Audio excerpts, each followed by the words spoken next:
And, you know, maybe oh, not of course, the most honest. I'm just trying to win with these W's. I'm too old to be stressing out here, bro. These low tiers. You out here playing Anji. I know, bro. It's rough. I'm like, Anji's such a cool character, but I am struggle bus, you know? Like, it is not great. I'm not having a good time.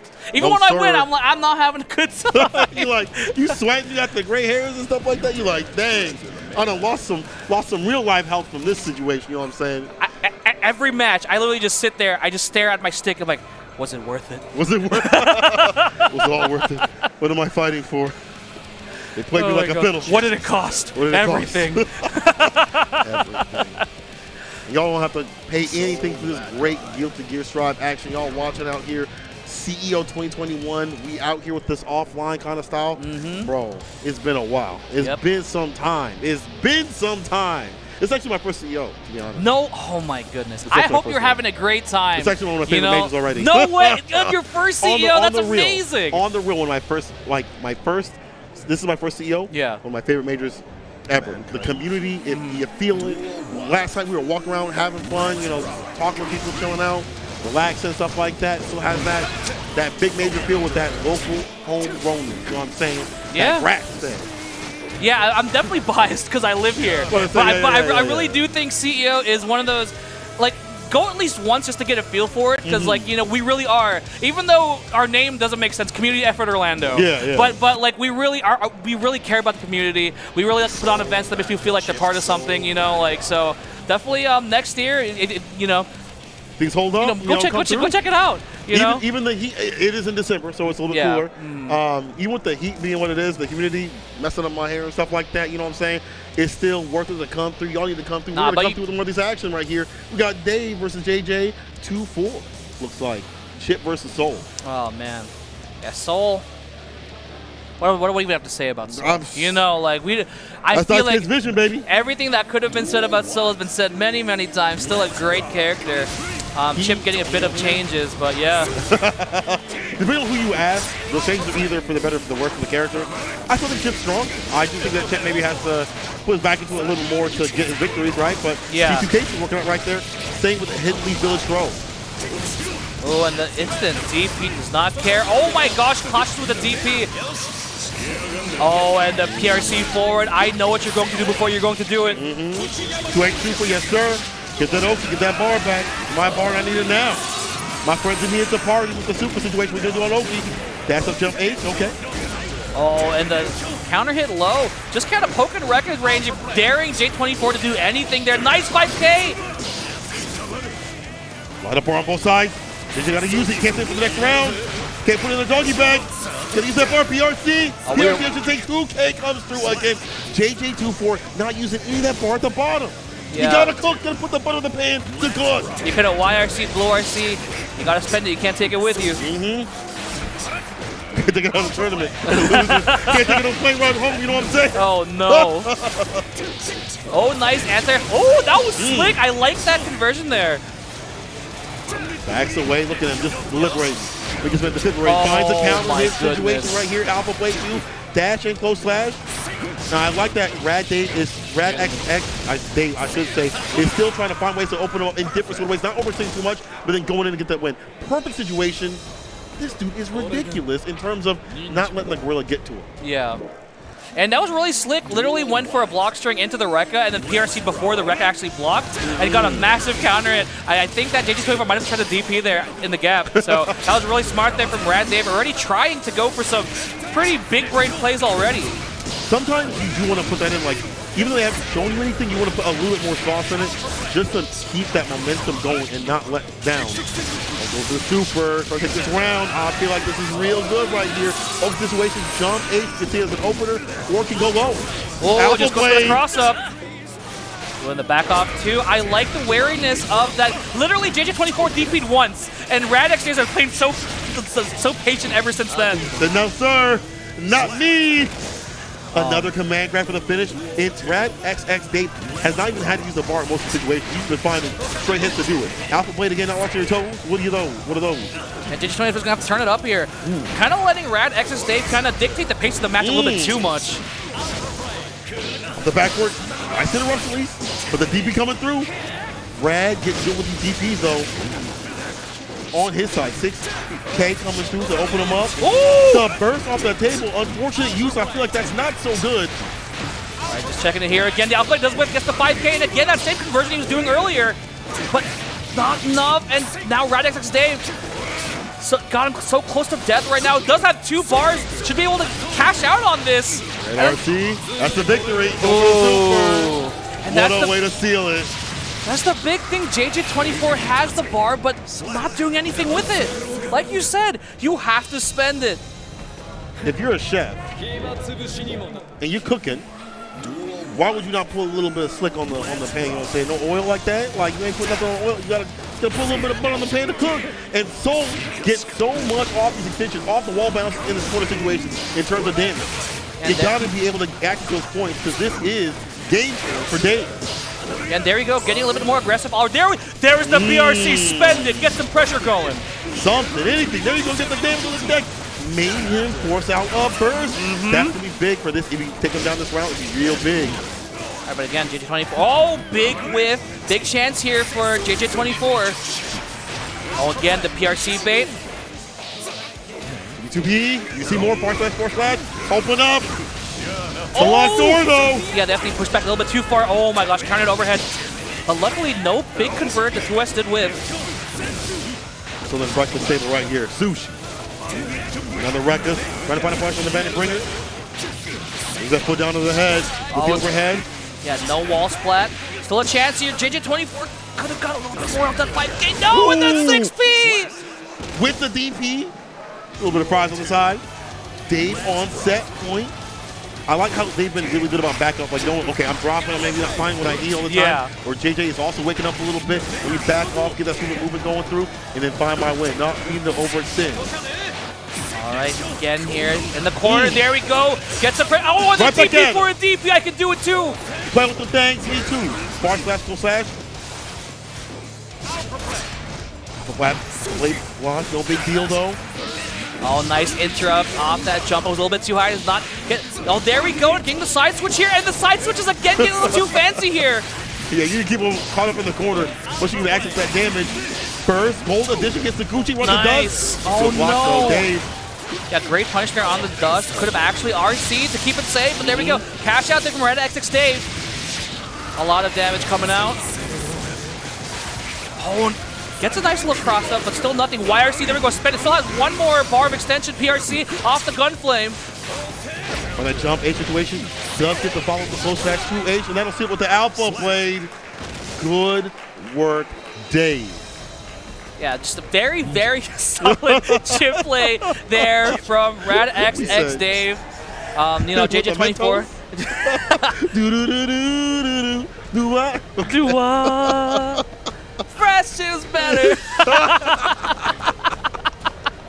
I love offline because you don't get to see that stuff online. Yeah, it's so hard to riff with people when you're doing like online commentary. Right. Because by the time you process their joke, they're already on the next point. Right. This one got like that 5 minute, 10 minute delay. Not today, baby. We offline. Oh my God. We have more action on the way for you. I hope you all are enjoying it. Tweet out, let people know what's going on in that data kind of side of things in terms of Twitch. I'm, again, happy to be with my boy out here. First time we get to commentate, we get to enjoy this beautiful game offline when the meta is, I would say, really fun to watch and play. I feel like it's got a little clown shoes of people, which is really funny because people are like, well, this game's goofy now and it's a little bit too hectic, and that's what you want. You want it fun. You're getting fun in the game. Guilty Gear is a chaotic game. Let it be chaotic. Has no one seen Xrd? Has no one seen Plus R? Like, they're the most chaotic games, you know? Maybe people are a little bit brand new. I mean, I'm still kind of brand new, so I can't talk too much. I'm on the other Guilty Gear people, you know, let the other Guilty Gear saviors come through, you know, who have seen Daisuke's vision. And we're seeing some action up here. Lord Float going up against Technical Eastside. So yeah, Technical Eastside, I think I've seen Tectal through, what was it, Blaze Blue, I think? But yeah, Lord Float is definitely a Florida player. Florida player? Yeah. Do you know who they play by chance? From Jacksonville. I think it's a Zato player. So another one of those Zatos that we were talking about earlier. Another Zato that we gotta see? Dang. But you know what? I feel like the character, it takes time for him to work out. And so maybe as this this game has gone on, it's allowed people to kind of pick up the character on the side and then bring them as their main and say, okay, I can put in the work in after a couple months. Now I understand the negative edges, the cancels and things like that, the eddy bar that needs to be used in the right kind of way, proper kind of way to get the damage going in the pressure sequences, and how to have good innate defense. Yes. Like once I understand the game maybe with Soul or whatever other person, not saying that Lord Float pushed like that, but like once I understand the game mechanics and how flow goes, I can switch to a character that's more technical or that requires more innate defense that doesn't have like a DP like Leo or something like that. Not me though. I still play Leo on the side. I definitely gotta have my DP. You know what I'm saying? I feel like a pocket Leo everyone should have. Why not? You know, like just have your pocket. I want to wild out a little bit, just a little bit. Nothing wrong with that. Nothing wrong with having pocket characters, but I still feel like this game is like you get 2 characters, and that's probably the max. There's so much complexity for a lot of them in terms of like. Even with Leo and Nago and stuff like that, y'all, I know you know, May and stuff like that in those games, or those characters, I should say, there's still complexity. Because of those characters, there's still a lot of innate things. And even at high level, you see a lot of people either having like just 1 or 2 characters, no more than that. Gobu, for example, the Gold Lewis, and the Zato. Oh my gosh. Working out with that. Oh my god. That Gold Lewis is insane. Bro, that Gold Lewis.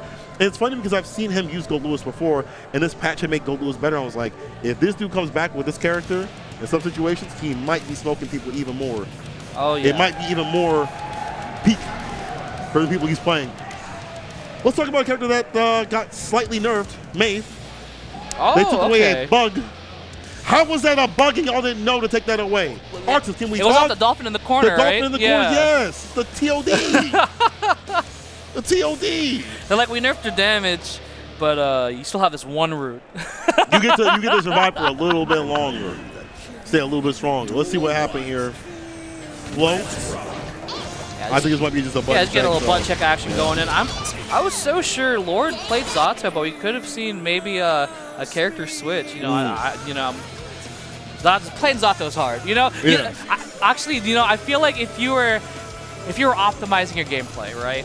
A tourney gameplay specifically. Yeah, tourney gameplay. If you had a Zato, I feel like it'd be good to play a lower effort character during pools and then sweat after you get out of pools. You're kind of right. You know? Yeah. So like if you do have a really good Zato, you know, I feel like that'd be really cool to pull out because it'd be like, oh yeah, this guy just plays Soul or I can play like May, whatever. Right. And then Zato comes out top and says, what's happening? Why am I seeing this? What is this thing? So I guess we are seeing Soul bad guy versus May. Maybe it's the way that you were talking about. Like, Mans was like, listen, I ain't trying to swing. I'm just trying to swing. You know what I'm saying? I'm just trying to swing. Jump S, you know, put him in the corner with 5H and things like that. Oh, I got a counter hit close slash or far slash. Either one don't matter. I wasn't even aiming for either one. It don't matter. I'm just smashing this button. That's how it worked out with this character. The damage on the deck, you got to be super careful. Lord Float with the Soul. My bad. The side switch with it. Which are the names. Lord Float is sponsored by Lord Float. All right, yeah. So Soul's a great choice to kind of, you know, I didn't turn my brain off. I just gotta press buttons, things work. It's a little bit harder this season. Yeah, you know. Things have been changed with his character records in terms of the Bandit revolver. A little bit different. Also, things being more minus. He's been normalized when he came out, but he's still very strong. Oh, that 2F yeah. is great. Soul is still good at what Soul does. And Soul will be dealing with that damage. Damn, Hector not playing the game. The game starting to punish him for it. Winding down his meter. He's about to be winding down in health right here. Lord Float caught him leaving. Oh, and the PRC down. I like the wait there from Tectal too, just to try and see what was going to happen next. Oh, and the 6P. No beach balls today. Lord Float's here for business. Business or pleasure. Battle. Ooh, and the 6P. Never forget the week 1 of May saying just 6P Dolphin. Man, but they still be saying that, and not every character can. Shouts to, reliably, shouts to Boss. But anyway, it is a thing if you're looking for, but you know, if you maybe just react to the wrong thing and get hit with a counter hit, so you gotta be careful. It's like in a bubble in Train Lab, maybe. Yeah, it's like Dolphin's not even good. I could 6P it. Just 6P? Dummy. Just 6P. It's the same thing as just block. Just don't get mixed, just don't get hit. Far slash. Again, right there in the end of this time with the record RC. Yeah, that is the classic RC off of the Bandit Revolver. Oh, and the 2D open up into a full juggle, and there it is, Lord Float. Again, that first match. The quickness too. Yeah. A lot of lameness from both players. You saw I've not seen danger come from either side. Yeah. And that, what if to explain to people that don't know, like it winds on your meter if you're a little bit lame, not pressing buttons, you're not trying to fight. They penalize you for doing that. So, not seeing that a lot come from both characters, especially a soul player and May player. Oh, yeah. Like getting aggressive, you gotta get aggressive. You do get borrowed, you know, building up for tension. You know, if you in there, the intensity. Yeah, maybe just getting a feel here. Oh, nice convert here off the run cancel with the 5K. Still pressure here in the corner. Oh, the fan, that was horrifying. I did not want to see what that was. That was crazy. Dangerous. Burst, puts it back in the corner. Like that walk back, just let him go. Don't get hit. Air throw.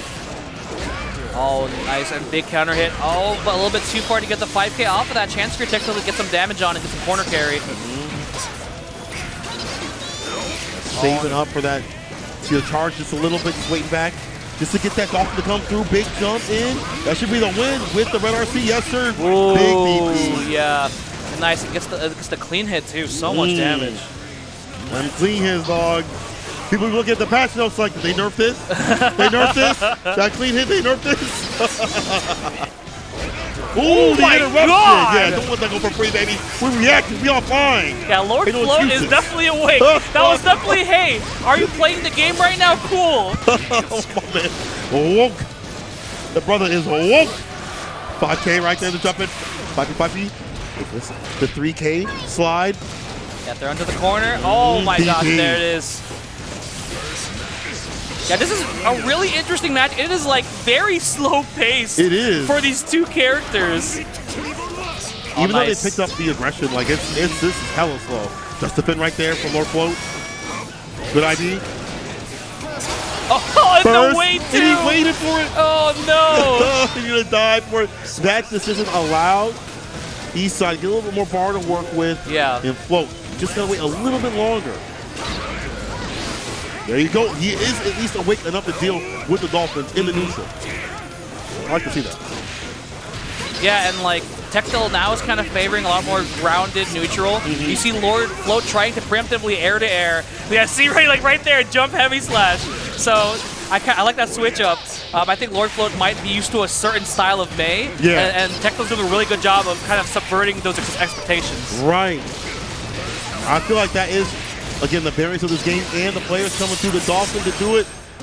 East waking up on his own side. And again, maybe that lane play, not solidified in terms of finding confirms and using the bar at the bottom as should be, is starting to work out and be like, May players are supposed to be stupid. What the hell are you doing? You got wrinkles in your brain? Yo, now that I think about it, actually, so Lord Float is a Jacksonville player, and there is a May player from Jacksonville named Frank Lotion. The Frank Lotion from Street Fighter V Dulcim. Oh my God. So he plays May like the floor is lava. So I am not surprised if Lord Float's like, I just need to make sure May stays on the ground. Right. To be honest, I fought a lot of May players online. That's how they be playing, dog. They gotta be jumping. They feeling froggy all the damn time. They'll punch on that 6H that could have been big. Charging the dust, no go. East with the defense and now offense. Put on the Dolphins. Oh, nice, yeah, blocked it this time. Now, yeah, this patient neutral makes me really stressed just because these two characters are so good at exploding each other. It is kind of making me a little unusual. Nice block. Oh, and that's a punish. Yep.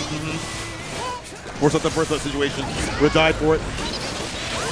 Oh, nice 6P into full convert here. Won't be enough. Yeah, too far up for some of these extensions. Lord Float not able to get the 2S. Yeah, still has burst, so potentially might burst to kind of guarantee this round. But oh, and 5P. That's it. Yeah, nice and easy. Keep it simple. Non-committal. I kind of like that in a lot of fighting games. Non-committal buttons right there just to find those wins. Nice and easy. Don't extend. You know, you put out 6P, you're going to whip punish and, death from this character, especially May. Oh, yeah. Nice. Gets the Vortex into the corner. So much damage. Lock him down with the Fafnir. Neutral jump first. Offensive style to keep him caught in the corner. Lord Float can definitely take this. I feel like we've seen a lot of drops and just too far for a lot of extensions. Can he get the win? Nice. Tried to bait the burst. Yeah. Hold on now. Oh, win a little bit. Oh, do you want to take that burst? Okay, there we go. Yeah, now it's off the table. Before can take this in the 6-8. Oh my God! Oh yeah, he definitely reacted to that one. He said, "We offline the training mode definitely worked out for me, dog."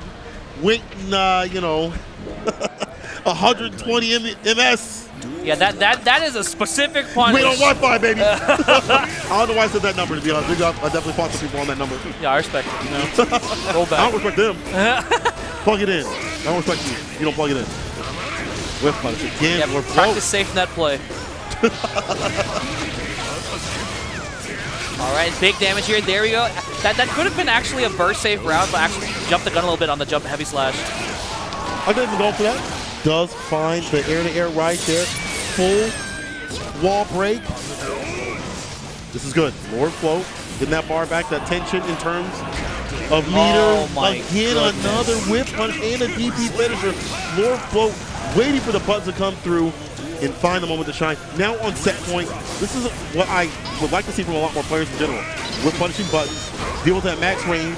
This is a no from east side. Too much defense needs more aggression. Yeah, this is already kind of looking like a little bit of like out of pools play because there's just so much patience there and no one's doing too risky things. Yeah, they ain't trying to go home. You play different when you pay that, you know, that money to travel. You know what I'm saying? Oh, play, yeah. the dash up, almost the revolver. DP had the person stay silent. Oh my! He just stood there. That's crazy. He just woke up and just stood there. He said, "In me, please. Finish the job, or I'll finish you." East Blue ain't done yet. Ain't done yet. Oh, and the 5K finish here. Lord Float taking it over Tech to east side.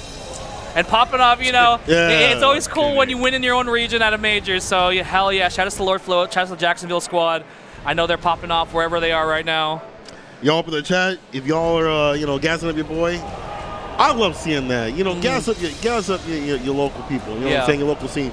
You're really at the actual venue, or you're, you know, at home on Twitch or whatever, watching, or on Twitter or whatever. I love seeing people gas up their local scenes. I love the regional rivalries and things like that. 100%. And you know, if it's somebody from here, they're gonna be popping off heavy if they win anything in any of these games out here, which there's are a lot of at CEO. Yeah. Not only just Guilty Gear, see a lot of games out here, but it's glad to be back, man. Just happy to be back, baby. I literally, like, every call I'll just be like, man, I really am here. Like this is real. I could, like, commentate. When I commentate, it's in like a closet, like, because I have to put. Like, oh no, yeah. Because I gotta put like noise canceling and stuff like that, because I got a noise complaint from my neighbor. They're like, you're too loud and stuff like that. Yeah, I get it, I understand, but at the same time, like, hold that, let me work. Hold that. I'm sitting here working. like this. I'm like this. I can move. I'm luckily this has. If we get the top 16 and stuff like that, this table gonna go like that. But we're still working our way through the pools. We still got a lot of great action on the way. In fact, we got. This is gonna hurt me. This is gonna hurt me. We got Panda's own Kizzy K. Shout out to Panda. That's my team. But I got my other team though. Yeah, Zach in the box. Midwest. Yeah, Midwest. Midwest. There you go. You were right. Zach in the box coming through. Oh no, this one gonna hurt me. I can't even be biased because I'm biased on both sides. You know what I'm saying? I don't know how you're going to choose here. I mean, I am a huge fan of Kizzy K. I'm definitely rocking that Kai. I love watching it, you know. Yeah. Been a fan since he played Xrd with the Sin. Yeah. So, you know, like, it's always a pleasure seeing Kizzy K. But Zach in the box, I've seen Zach in the box play a couple times back when I was doing, like, Eunice commentary. Yeah. So, very strong player. And I'm not only surprised if he's also amazing in Strive. Well, he's amazing because he picked the right choice at the character select screen, going for the Leo white thing, baby. Yes, sir. And KZK coming out with the Zato. Stop. Is he really playing Zato? Unless it's a button check. Okay. Unless it's a button. I'm not sure. KZK plays multiple characters, right? We've obviously seen the Kai. That's what he's most known for, at least recently, in terms of Strive, tournaments and things like that. He's dabbled in, obviously, Nago. He's dabbled in this character, Zato, of course, too, as well. Hell, he's dabbled in Leo, you know? I would not be surprised if I see any of these characters come on the screen, but that just shows you that he is a master of the game itself, rather than the character, which can help quite a few people. You know what I'm saying? Like, you understand how to play a character, even if you don't play them all the way, you understand how they play, how they fight. Exactly, use that later on for data. Smart. Very smart. Definitely people who can play multiple characters like that, it's so good because you have such a deep understanding of a lot of different matchups. But yeah, so we'll be going on to the Kai here. Oh, yo, that color's slick. That is sick. Oh, that's massive. Hold on now. My color got some drip. I have to make a tier list. You know what I'm saying, Panda? Oh you know my God! All right, live tier list here from St. Cola. All right, let's see what it do. Now, I do feel when you have a few Kais, Callisto plays Kai every so often. Yeah. A few Kais up in Midwest, but none like Kizzy K. He's so patient. He understands that to get the most out of Kai, you gotta play patient until you apply that shock state, you get that bar going, then your character becomes real good. You go from decent to real good when those two things are at the ready. Oh, the confirm! I was just about to say, Kizzy K always confirms into Ride the Lightning no matter what button he's pressing. Yes, sir. The tech confirms are unreal. Yeah, but Zack in the Box chance here to get some pressure started. Pushes out with the FD and now back to neutral. Yeah, stun edge is actually really annoying for Leo. Can't really throw the fireballs out too much, charges too much. But here we go, this out starts, back turn, actually goes to the cancel, big neutral jump right here, and this is hit with a red RC, no, yes, never mind, this is super. You see the bar at the bottom, that will cook him with this round and going down. Yeah, that was masterfully played too. Just delaying as much as possible to get that burst out from Zack in the Box. So as much as possible. K2D knockdown. Shock state again on the meaty situation. I like how he keeps looping this to get the extra damage just a little bit, especially depending on the move that you pull out. All right, the charge stun edge is so good on Oki. But there we go, fighting out a little bit. But Zack in the Box, not too much health. You know, held on to that burst, so unfortunately won't be getting two bursts this round. Oh, for damn delight, like to make the comeback happen. Doesn't have any bar to work with. Kizzy K with the confirm. Red RC goes right to the Ride the Lightning. Bro, that breaks the wall no matter where you're at. It's so wild. And then that's that first match. It really was the Kizzy K show right there. Zack in the Box really didn't get much play there. Gave Kai a little bit too much space to get charged stun edge out. And there it is again, got the knockdown. Now we have to play the Kai game. Exactly. Looking for those situations to get that shock state and then build up that bar too. Be able to stay aggressive. Without that, it's a little bit harder to do. Zack is bursting a little bit more in the mid sort of game. But Kizzy K not playing lane. A lot of aggression right here. Okay, the challenge. This is good for Zack to see out the corner, but as soon as I say that, oh my goodness, commentator's curse, and we're getting the wall break. We'll go for the Ride the Lightning yet again. Yeah, the big thing there is like, it's really hard for. You gotta figure out where Leo stands here. Because you want to be close enough where you can stuff the far S, but also if you're out too far, regular stun edge will just stuff out anything you do. Exactly, and stop people coming through. So you have to like hit this real nice sweet spot where you get at least 5K, maybe whiff punish something, but like, you know, Kizzy K's made it look real hard right now. The knockdown though, not too much of that. I would like to see, you know, playing in that bar S range, the whiff punch we saw that come from Zack in the Box a little bit before. PRC, ground pound. Yes, this is where the game begins. Oh, and the mixture. Kizzy K is so good at getting out of these situations. I've been through him too many times. Oh, and just the tip, yep. Yeah, first, didn't want to deal with the super situation. 6B, sidestep with the back turn. Oh, and the interrupt! Oh my, the bravery! The dash up throw, that's a Kai special with the side of fries. How many times have you been seeing Kai players with a dash up throw? Too many times, honestly. Too many. I done been getting got because you were like, there's no way. There's a clip with Sejan playing, and dude got ran up on full screen and tossed. There's only one thing Kai players want, and it's disgusting. Absolutely. Same thing also with Leo players for the GP. Gets punished though. That's unfortunate. Bottom coming in, gets the counter situation again. Diaclair coming through. Counter hit again, the flip off the backboard. Too far off for the bounce. Nice. We got the clutch frames there. Oh my gosh, and the far S range, it's so rough. And this you is gonna can't be do horrible. anything. Yeah, Ride the Lightning again. Not enough just yet. More touch. Looking bad. Jump slash, also super dangerous. And the 2K. Bro, that was the bounty soft touch, the light touch. Bounty soft. Why would that not feel a thing? Zack in the Box is getting wiped right now. This is set point Kizzy K. Yeah, Zack in the Box just hasn't found their footing yet in the match. There we go, big overhead. Gonna be able to push in the corner. But again, such smart FDing. Literally pushed out of almost every block string they've attempted so far. Again, let's understand how to fight this character. Let's learn how to deal with the tendency. Zack in the Box is implementing a little bit of the armor. Say, I like him canceling off some of these buttons. Hold this with the PRC.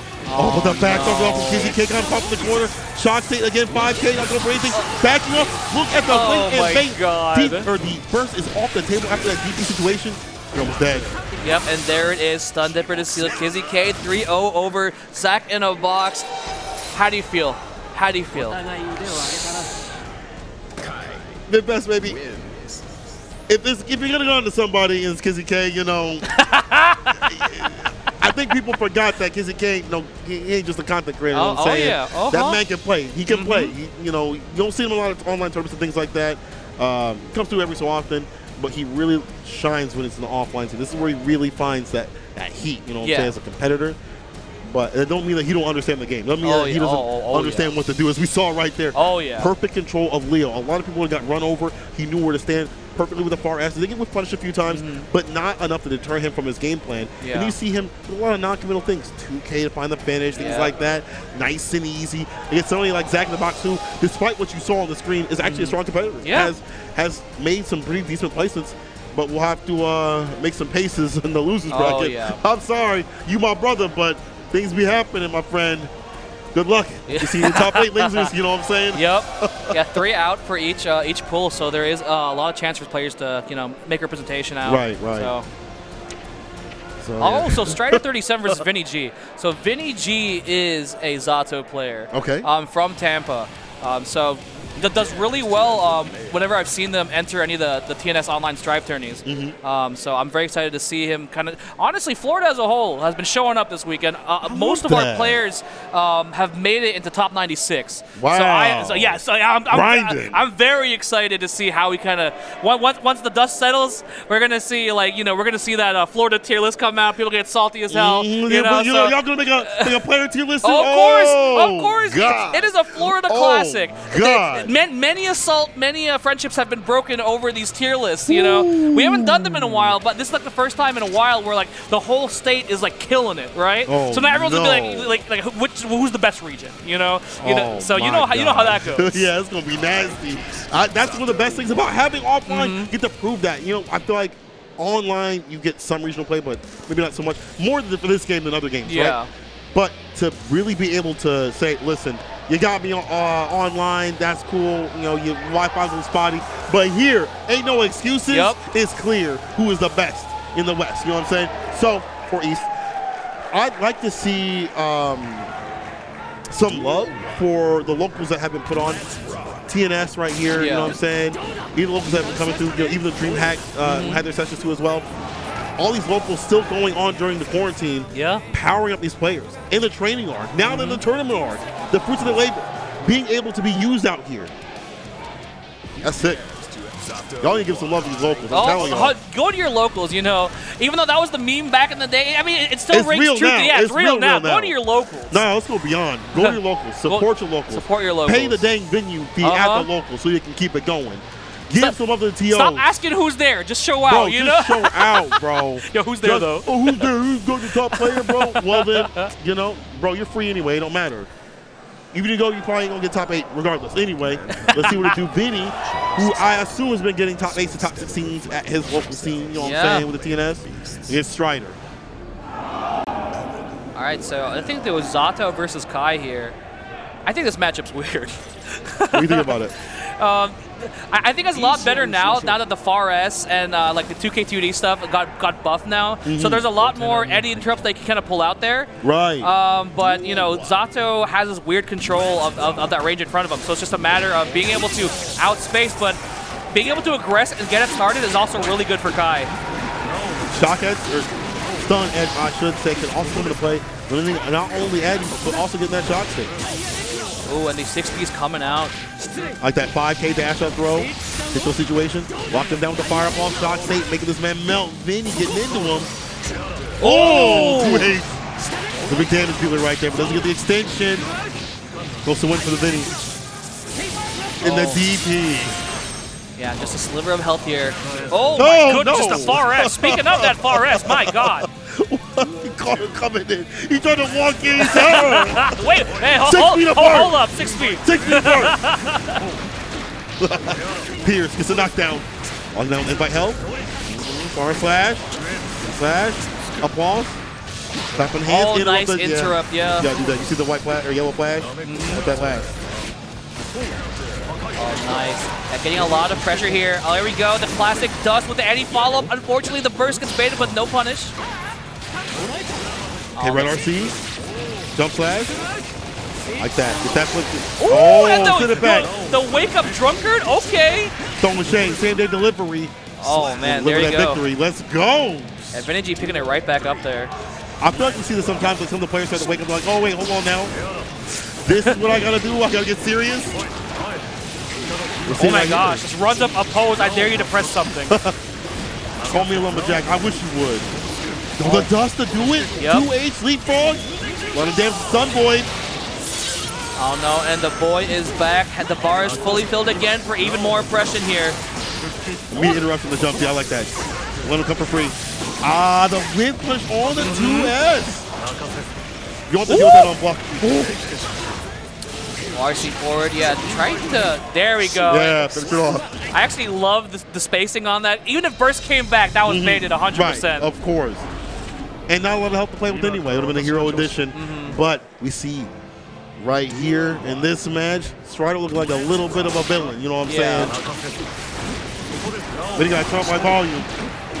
Oh my gosh, and the command grab coming up already. I swear, Zato players have been getting so confident offline. I literally saw a Zato earlier, yesterday, who command grabbed 4 times in a row. I'm like, chill! Calm down, Phenom! Bro, yeah, relax. Give me a burst, put it in the bag. 2H for the finish again, takes a burst and the win. Striker is cooking Vinny right now. Oh, nice. Gets a little bit of poke action here. Oh, and tries to go for the tricky cross-up, yeah. The neutral jump, avoids the command grab. Mini fireball, yeah, just that shot. State, put the burst, some distance. Yeah, so, let's see. Oh my gosh, yeah, big grab there. 2D immediately, catch that back dash. We still in there. That's 2H, leapfrog. Another 2H, move to the wall, beat his neighbors. Yeah, Vinny G already looking so confident here after that first match, you know. Oh! 2H again for the finish. And you know how confident Strider is? As soon as they went back to neutral, 2S in the neutral. No back dash punch from Vinny. I feel like if you put up that 2S right there, that can't be whip punished multiple times. If you put up a 2S after they go back to neutral, like it's such a good button for Zato, but it can't be whip punished. So that shows me confidence from Striker. That shows me that he's ready, prepared, that he's willing to suck it out. All right, getting a little bit started here, Strider. Oh, on the defense actually here. Vinny's getting the mix. Oh, like a bartender, sun boy, put him down. Oh, my man blocked that, but for how long? Jump S? That was a late RC cancel right there. Got the PRC from it. Oh, nice. Just drunkard stuffs Kai in the face right there. Opposed still out. Try the drunkard again to charge stun edge, but there's a little bit more hits on that. And there we go. The reversal grab in the burst. The hero edition falls to the applause. Dang, dog. That's unfortunate because this is set point Strider and Vinny with no burst. The Vinny with no burst, no brim. No brim. And maybe no win. Right, so stuck here in the corner now. Nice poke out the 2S. Oh, just out of range there, but the 6P anti-air again getting the Eddie shenanigans. I love the YRC. Eddie is out of play. You got some distance from it too. Look at Shade leapfrog, the party starter, the damage dealer, 2H, 5H, PRC. Woo! Trying to go for the float. Get mixed. Goes low. Dash up. Throw. I can't believe you did Sun Edge without any bar. B trying to turn up. It may be too late. Oh, runs up and gets the mix again off that jump S. Mix up into the super. Will this speed up Amorphous? Oh my god! All right, took a bite out of crime. All right, so Vinny will move on there. Like, you know, shout outs to Florida. We're out here. We are out here. Oh, man. That was so different than what I thought the match was going to be. At the beginning, Mans was getting cooked. All it took was one round. He was like, hold on. I remember how to play Zato. I remember how to play that pressure. I got to play out these bursts, take you down. And you did see the unfortunate play where we just see like the Sun Edge come through, the shock state being applied, the damage being dealt from Kai.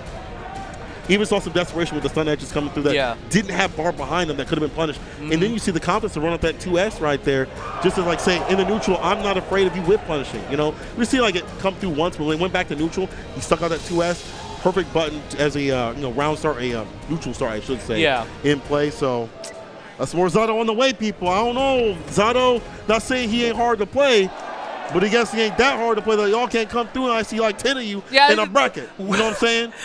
All the Zato players are literally here. Every single Zato player in existence at CEO. Every single one of them. Marlon Pie is also here too. I must have made it out of the pool. We've got more Zato play and more play later on. This is the end of our block. Yep. It looks like I wish we had more matches, but people, there's still going to be more. Yes. After this break, more Guilty Gear Strive CEO Edition 2021. Let's get it done. I'll see you in a second. Peace.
Welcome back, everybody, to CEO 2021. More Guilty Gear Strive pools actions coming at you. I'm Dynamite, joined by Bojack, and it's going to be a great pool right here. It's one of the last pools, I believe, if not the final pool for Strive for CEO, so it's going to be a good time, to say the least. It looks like up first on stream, we're going to have X-Cross versus Element. So I'm very familiar with Element. We're rooming together. There you go. That's your boy. You're going to have to unbiased, of course, right? Unbiased. I'm a professional here. But yeah, Element is a Soul player from the Seattle area. So we're going to see, like, definitely been playing a lot, definitely been keeping up with it. I'm not too familiar with X-Cross, but I did experience this matchup earlier as a fellow Soul player. So this is going to be interesting to see how Element takes up Gold Lewis. Okay, so this is a One of those special times where we get to perhaps see in this Behemoth Typhoon. Bojack, hopefully not too many times, right, for your boy Element. But I hope if he experiences the JK Behemoth Typhoon approach, he needs to either DP it or he needs to FD it, because then he can take his turn back. But that's one of the key things, right? Like once Lewis is in, the character like jumps up like 7 tiers on the list, right? Because that's the effective kill range. Dude, there's so many different Behemoth Typhoons where you're like, you got to figure out which one's plus, which one's not, and you got to react so quick. It can be very dangerous, especially as well in the neutral. The dangerous side for Gold Lewis is also going to be that JD, because that is a very good button to say the least. I think we're going out either with a button shot. No, we're straight into it. All right. No, they were spacing it out. It was a conversation at the beginning, you know. Yes, sir. Just had to get going on. Oh, yeah, the crossover with that Beam Typhoon. That is plus once more. You do have to FD. Oh, but wow, the clash into the PRC. Element hemmed up in the corner. There's that DP, but an aggressive burst and another one. He said, yo, I got 2 of them. Don't worry about it. Exactly. All right, but getting this a little bit out start, trying to contest the jump out. And yeah, he's just going to test out. Yeah, dude, give me your meter, my man. It's tax season. But the tombstone gets laid down, not quite put to rest is X-Cross for Element. Aggressive form, knocking at the door, saying, open up, I know you're here. Absolutely, just got to knock on Heaven's door. All right, but gets the close slash. That's a frame trap, my man. We're going to be taking the first round with a good comeback. Element really answering back the energy of X-Cross, and that's really what you want to see. Against someone who's a big infighter like Gold Lewis, you want to be able to scrap back, take your turn, and then run that pressure. Absolutely, and yeah, finding that Behemoth Typhoon gets the setup with the drone. All right, just going low and getting plus frames. FD it once more, yeah. That's the big thing with Gold Lewis is that even though he's plus, if you just FD it, it pushes you out a little bit and gets rid of a lot of that chip damage that he is just looking for. Speaking of chip damage, a couple of Doritos being laid down by Element off that Fafnir. X-Cross hemmed up all the way in the corner, big damage. Yeah, unfortunate. You only try to go for the 2K heavy DP and it doesn't work out, but the super also doesn't work out. Other fight opening, but the burst bait not taken. Gold one this time. Give me the laser. I need assistance. Call down the satellite control. Element bursts out of that situation. Gets clipped up. Red RC, walk with me, talk with me, all the way to the corner and dead. X-Cross. That kill, that's insane. Big damage for a big man for sure. We're going into Duel 3 of Game 1, and the way that the energy is between these two players, this is already a pivotal game. Oh, absolutely. Yeah, and that was I really like that answer, because I do believe that the one he did use was actually minus, so he was able to contest with that 6H. Now finding that RC gets the mix-up going. That is a frame trap once again. Oh, this is going to be a ton of damage. Okay, goes for the jump route. Oh, again with the misinput on the HDP. Unfortunate, but still able to get all this pressure started. Sergeant's a risk on the deck. Couple of jabs here. Gold Lewis stuck in this corner. X-Cross needing a little bit of Area 51 to get out of that horrible scenario. Life is mad low. Security drone coming out, clipping through Element, and now back into the corner we go. Yeah, well, absolutely. Yeah, really good usage of the Behemoth Typhoons. Oh, the 5D just to check them, and a DP to close out Game 1. Man, that was Game 1. That felt like a Game 5 type of scenario. Oh yeah. Like these, it's definitely like with Strive, you normally will see a lot of these like really quick, explosive matches, but getting like one that's going into like the 50-second mark, 40-second mark is nice to see. But now gets the punish. Oh yeah, baits the DP, not another one. There's the burst, just needs a little bit of room to work. Great 6P. Shake my hand, sir. Gets that 5-year start plus frames. What's the strike or the throw? Just gonna stall everything out using the RC. Low. Yeah, that's the first time we gone low. Oh, 6, that's immediate burst from X-Cross. That is going to be huge damage to be had. In this behind Seraphim, back to mid-screen. All right, just got to get a little bit of that pressure started. Just try to get something. Yeah, once again, whenever Element gets that 50 meter, you're going to be looking for that better revolver RC and just try to get that double overhead, that one overhead to throw, anything like that. Finds the punish here with the throw. On the meaty. It's a scary scenario, right? Soul all up in your business. You don't want to get wild thrown, ton of damage off of that, or just regular throw RC. Yeah. It's tough to guess, but Element using it to their advantage. Yeah, absolutely. And now, yeah, there you go. Mixing more of the throws in for the plus frames. That's definitely going to be the Soul's main way of mixing up. Recognition on that meter right there. Like, just, you know exactly how much you're going to get. Oh, man, you're OD. Element right now trying to put it all together on the periodic table, make some plutonium type stuff, nuke their way through this game. Oh, and the Gatling gun comes out. Does he recognize that I just want to keep that meter to them? Don't need to FD it. Oh, wow. RC, what's the pressure? Look at it. Oh, unfortunately, you tried to mash on it, but that's going to kill him. Oh, no. Oh, okay. RC. Banditbringer, great patience from X-Cross. Had to burst there, did not want to get juggled. Banditbringer whiff. There's a burst back from Element, trying to keep this round, but the Typhoon! Oh, you can't 6P the coffin. That's got an alien inside. A whole alien, and now we're at Duel 3 again for game 2. My goodness, these two are going ham on each other. All right, getting a lot of that chip damage from there. And there you go, the counter hit. All right, and gets the clean hit too. That's tons of damage on deck. It's the throw. What's the mix up from here? 5K, nothing doing. RC again went low. High, low, high. Element is all over the place. X-Cross has not guessed right on that quick RC yet. Oh yeah, no, absolutely. It's very difficult to get that good read on what's actually going to be going on. Gets the plus range. PRC outs. This is tons of damage. Oh, unfortunate. All right, but now he's going to be able to get the pressure started here with the Behemoth Typhoons. Yeah, recognizing again, actually recognizing which Behemoth Typhoons are what. Getting that 6H and closing out game 2. Another one for Element. Ooh, Element hanging in there when it looks very grim in the corner. I know you might look at the life and say, oh, Element's got about 20% or 25%. That's not enough against Gold Lewis if you get hit in the corner. So Element was on a death door situation every time there, and able to scramble it out and get this 2-0 is big. Yeah, absolutely. Burst baited. Oh my goodness, my man's soul got taken. Oh, and now, yeah, just going to get that wall break, positive bonus. And yeah, just using the BRC, reads the round start, and now just getting able to get pressure started. This is going to be very dangerous for X-Cross. Oh, unfortunate drop. Still working on the perfect. Going to punish with a back throw off of the Volcanic Viper.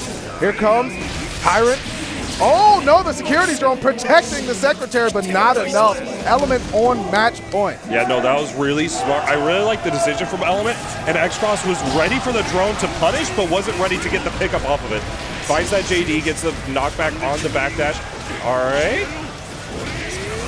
There's the aggressive burst from Element, keeping that corner. Walk up casually and throw. That's how you know Soul's feeling himself. Oh, yeah, no, absolutely. This is going to be a ton of damage again.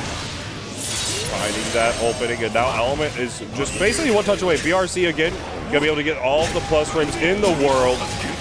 Is it low again? No, this time a defensive throw from X-Cross, getting out of that terrible situation. Plus frames, gotta hold it together. Does Element hemmed up, but doesn't. Big counter hit, and this is certainly dead. Oh, no! by a pixel! By a pixel! Did not cancel out. Oh, but the minigun. Okay, just gonna DP it in a wild throw to close out this set. That's just the Soul Classic. I really would have lost a lot of money there, seeing that I swore that Gold Lewis would have killed at that range. And normally, the type of damage that Gold Lewis puts out, that's what you would think. But shout outs to Element for saying, yo, I'm still alive. I got another chance to play the game, and confidently making that decision to just wild throw, right? Like, yeah, that matters a lot. Yeah, that was definitely the case of like Soul just having that good defensive modifier, just being able to just take that hit and be like, okay, I can live with the pixel. You're like, I may have like 2%, 3% left, but you have like 20% left. We're at the same number, pretty much. Same hell. Add a 0, but it's far slash, get in there. Yeah. So great stuff from Element, going to be able to close that out, and we'll be moving on to the winner's side of our top 96. Will be happening later today over on, I believe, this stream actually, or the CEO stream, one of the two. Should be this stream for the rest of Strive until later on tonight. So if you're here for Guilty Gear Strive, make sure to keep it locked to twitch.tv/DataFGC. We're going to have more matches coming up. Idiosyncrasy versus Lord Float. Okay, so I'm actually really hyped for this one. Okay. So Lord Float, again, another Soul player. All right, I gotta. It's that time of day. Yeah, look, nope, not biased. I gotta represent for my boys. So, but Lord Float actually beat Tectal Eastside to get here into. I believe this has to be winners finals for their pool. Like, this is a great, like, played really well. Just playing around May constantly. Just beating Tectal is like a big deal. And Idiosyncrasy is ridiculous. One of my favorite Nagos to watch. Yeah, my man's is crazy. Yeah. It's Nago players are usually divided up into a couple of categories, and one of those categories are, I don't even know that there's a blood gauge down at the bottom, right? Like, that is, and I've seen some of Idiosyncrasy's play. Yes. It is kind of leaning towards that. And, sometimes, though, you can wild out with Nago and get the job done. Like, so it's definitely a choice of playstyle, but it can be very devastating and effective. Nago is definitely one of those characters that just has, like, these, like you mentioned, where you have the different divisions and whatnot. And that is really big whenever it comes to a character, because it's like, oh, I play, like, Hotashi, for example. Hotashi's a very strong player. You're practicing with them or whatever. It's like, okay, I understand the Nago matchup. and then you fight Idiosyncrasy. You're like, what is going on? You're using so many different options. It's the same moves, but used in a different way. So like it's just ridiculous. And we're gonna see how that's gonna work out between these two in this matchup. Because of some of the nerfs to Soul, so with the 6S is now being able to contest by Nago Ryuki's 2S, and so that you're gonna see a lot of the neutrals probably gonna be based around Idiosyncrasy using that 2S, using that just to really like close out some space, and then once he finds that blood gauge, getting that full screen 5H, making it difficult for Soul to get in. Yeah, that's going to really be the key here. Obviously, Soul, once Soul's inside and Nago has to play defense, it is very dangerous for Nago in a lot of situations. One thing I actually want to check as well is the usage of Nago's 5P to try to check some of Soul's quick air approaches. Absolutely. Yeah, the 5P is definitely a really strong option, especially because of the conversions that Nago gets off of it is just so high. So if you're able to just consistently go for those 5Ps, it's going to be great. And also, Idiosyncrasy, freshly sponsored by Splash, thanks to his participation in Wednesday Night Fight. So we're going to see how he's going to do with his first big sponsored event. Oh, nice Fukio back into the far slash punish. Immediate burst from Lord Float because, look, you do not want to be in the corner against Nago. No, absolutely not. All right, yeah, good whip punish on that 2S. Yeah, you can throw that now. That's definitely one of the nerfs to Soul is that the Oki's a little bit worse. It finds that opening, gets the super. Oh, my goodness. Still alive, but going to be, like, living on a prayer. A prayer, a hope, a dream, whatever positive energy Lord Float can summon right now is going to need it because the positive bonus is on Idiosyncrasy side. Oh yeah, no, absolutely. Finding these, yeah, there you go. Gonna cancel it to the Beyblade. Just such a good option. Calling out any sort of like jump out, whatnot, is definitely. Okay, finds the jump slash round start. Let's get it. Lord Float knocking Idiosyncrasy back to the corner, but a wake up 5K punish, and now Idiosyncrasy gonna get tons of blood back for completing that far slash series. All right, yeah, just using the aggressive burst. We saw that a little bit in the last set. Just using that defensive option as an offensive option, closing that space out. All right, I'm going to block that out. Okay, but does not block the sweep. Now going to be able to get some pressure started from Lord Float. Nice 5K contest. Got to let him know that you're going to be able to press there. Oh, but the whip throw punish here for Lord Float has Nago at the wall. The wildest of throws. Even Nago's health cannot survive at that range. No, absolutely not. Now going into our round 3 for this game 1. Gonna be getting in with that use of the clone. Good connect. All right, now the command throw's here. No. Another one. Oh, no. Okay, I thought he was going to do it again, and Bojack, you would have been solo commentator. Great burst punish into the super. We're going upstairs. Performance report coming through. It's not looking good for Lord Float at the moment. No, this is definitely looking like Idiosyncrasy's game, but you can never count a Soul out.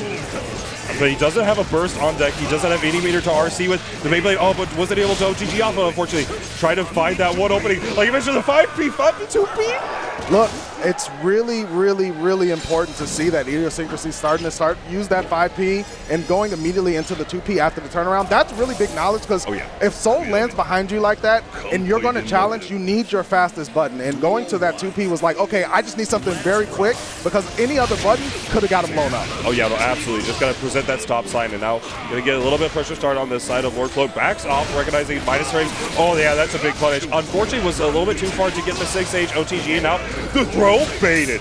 The combo, it's here. The TK as well. My man's is nice. He's looking super clean, and Idiosyncrasy all dusted up. Desert floor, the sand all on the jacket. Great 2S 5H wake up. Plus bars of blood is going to allow him to challenge at longer ranges. Lord Float, despite having the health lead, needs to be careful here. Yeah, absolutely. Yeah, this is definitely still a dangerous situation for Lord Float, even with this advantage in mind. And Idiosyncrasy also has got to be careful. He is just riding the blood gauge close, but that burst. It's an aggressive burst and then a big investment in this round. Look at the risk gauge though, and oh no! Lord Float, the patience game paid off big. Oh, absolutely, yeah. You just got to block out, recognizing, I see that blood gauge. If you try to force your advantage once, I'm going to be able to keep it simple, run up, throw, close out for that round 1. Round 2, already off to a good start here for Lord Float again. Great JS there, probably fishing for a counter here, but speaking of which, the 6H lands, lifting him up with the Night Raid, a full confirm, dash up, back up, the 2S spin, going to connect here. Great DP, I love that challenge. Oh yeah, fantastic DP, gets the TK off it as well. Try to go for some mix-up off of it, yeah, using the air dash off the JH. Try to base it out, the BRC is going to be big. Oh, offensive burst of himself, really just wants to close out this round, but the 5K is going to do it. 5K might be creeping into this set more and more when Lord Float starts to see that idiosyncrasy in those close range scrambles are going for quick buttons. Because if it's a fast button game, you're going to lose the 5K every time. Oh yeah, absolutely. That 3-frame normal is definitely going to be putting some work in this matchup. It's definitely that RPS. Oh my goodness, that interaction. Oh my goodness. We've seen a couple times idiosyncrasy use that clone to big advantage. The buff on the clone for Nago has been incredible for the neutral game of this character. Oh yeah, no, it is mad good. And just, you have to ride a little bit of that blood cage. Nice use the burst for the aggressive. Just really wants to close out the round, and he's going to do it. Idiosyncrasy working quick, almost like game 2 never happened. Just jumping straight in. Just said, all right, let me get in there. Yeah, just like that. Gets there, finds the Beyblade. And like you said, 5K's coming into play now. Oh, unfortunate. The dust whiffing, and now going to be able to just get something started. Counter hit on the Beyblade. You are so close to dying right now. Are you going to get the air throw here? Or do you burst? Where do you burst? It's going to be questionable. I think Lord Flow just wants to hold on to this. Oh, the backdash on the counter hit. Idiosyncrasy didn't believe, but still manages to close it out. I agree with not bursting there from Lord Flow. Like, look, yo, my life is like 10%. I'm not going to, right? That's always the downside of having that like 20%, 50% life, and having that burst is like, you know, whatever they're going to do, they're going to burst bait, so you get 2 hits. Exactly. And at that range, sometimes it's best to look for a gold burst. Nice backdash there, big counter hit. The Volcanic Viper, the cleanest of hits, too. You saw the slowdown. Oh, that was so meaty. Gonna be able to get that hit. And now finding some pressure and like, oh my goodness, yeah, this is gonna be a lot of damage. Gets the Tyrant Rave. I don't think this kill. I was so wrong. So bad, God. Everybody gets one. Everybody gets one. Absolutely. My man Frederick does damage. Yeah, Frederick threw away the science and became a barbarian and said, I'm trying to do all the DPS. Absolutely. All right, gets that. Yeah, now just getting the OTG with the minute. Now finding that opening with the 2S. Nice DP. Gotta let him know. Gotta let him know. Run up throw. Standing dust. Great block here from Idiosyncrasy. Tried to backdash there. PRC just to get the 6P going. Lord Flow trying to find a range to engage. Does not want to run into those big buttons. Does anyway. 5H clap with the DP. Stop. Oh my goodness, and now Idiosyncrasy's got to pay attention to that blood gauge. Almost anything's going to pop it now. Decrease it a little bit. Breaker comes into play. The throw, baited. The burst also baited. Twice in the same combo. My man's going for it. And now that's going to cut. See, that's the thing with with burst baits. They're great if you get them, but if you lose the round to them, it feels bad. It feels terrible. A dual 3 here in game 3. Very pivotal in this 1st and 3 matchup. Idiosyncrasy goes for the bite, nothing doing. Neutral jump and an aggressive burst. Fukio backwards just to see what it is. Lord Float avoiding the 5H, but getting clipped by that one. Yeah, absolutely. This matchup, especially with 6H for Soul being so minus, it's great if you get the counter hit, but if you're just getting hit for it, it's not that good. 50% tension for Idiosyncrasy. Here we go. Walk with me, talk with me. Immediate burst does not want Idiosyncrasy getting that blood back, but the 2S clipping the toes. What are those? The DP! Oh my goodness. Gets the OTG, goes for the 2K, trying to find the opening. My man wants to send him into orbit, but now let's get to see it. That should be the set. Yes, sir. Idiosyncrasy takes it over Lord Float 3-1 and going to be moving on into the top 96 winner side, I want to say. Yeah, that was a scrap fest if I've ever seen one. Idiosyncrasy was really able to just duke it out with Lord Float, and despite the 1 blood gauge pop, I really like Idiosyncrasy juice of the clone, because that move is incredibly plus now, even if you don't Fukio forward, right? If you can meaty clone someone, huge plus frames, and then the command grab came into play in that last game, huge.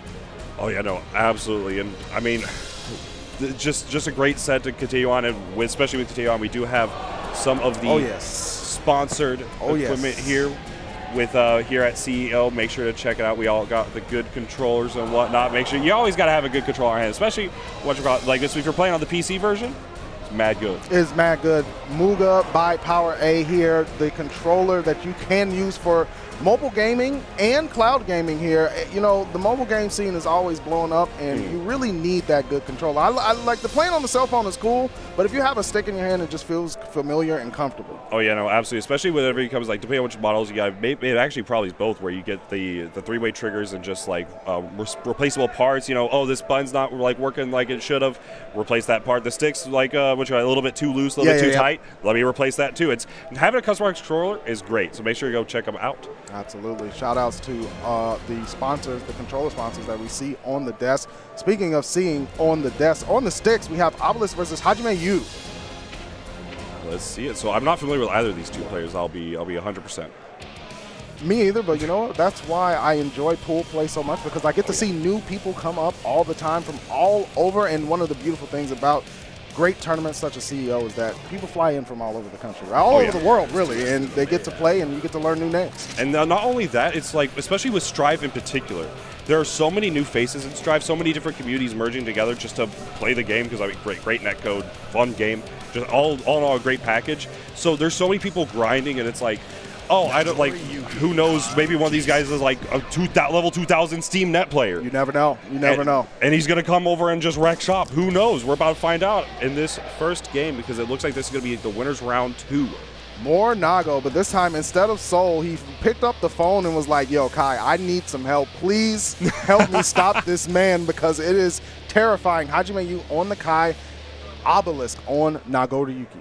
Yeah, this is going to be an interesting matchup, because both their 2S's are very, like, just disjointed, very good options. So you're going to see how they're going to interact with each other in this neutral range, and how we'll have it.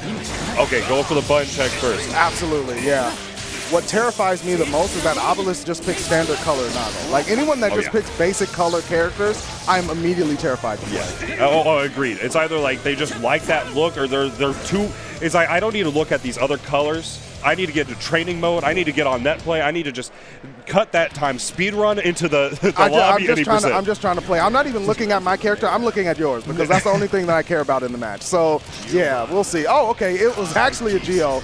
This is a completely different matchup than what we thought we were going to see. Oh, yeah, no, this is definitely going to be a little bit different. So Giovanna in this matchup has a lot of good options, obviously, like we were talking about with Nago with the 2S. The 2D for Giovanna, fully disjointed, covers so much range. It's going to be really good options, especially as well as just using that dash to close in on any sort of Kai, like whiff buttons or things like that. It's going to be great to see. I'm curious on how Obelisk will be using the 6P to get around any of the fireballs. Yeah, the elbow for sure. Obviously, you know, Kai has the shock state, want to apply that as much as possible, but I'm also looking for 2H in this matchup in particular to cover a lot of Geo's more slower air approaches. So not necessarily on wake up, but in the neutral game, if she tries to dash in and do some delayed button or some funny mixes, seeing how 2H plays out for Hajime Yu is going to be really important. Oh, yeah, no, absolutely. We're going to see how this is going to go with the first round 2 match of this Pool H. Let's get it.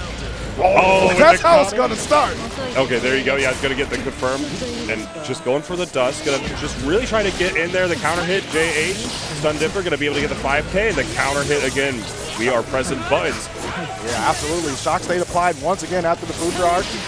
Air stun edge as well. Hajime Yu trying to stall things out. YRC, my turn, please. Absolutely. Oh, BRC going to slow him down. It's going to be a big punish, but the burst, yeah, I respect that burst. 2S blowing back. Obelisk had to burst there. Charge stun edge come out. There's the air dash over. Hajime Yu working slowly but surely trying to secure this round.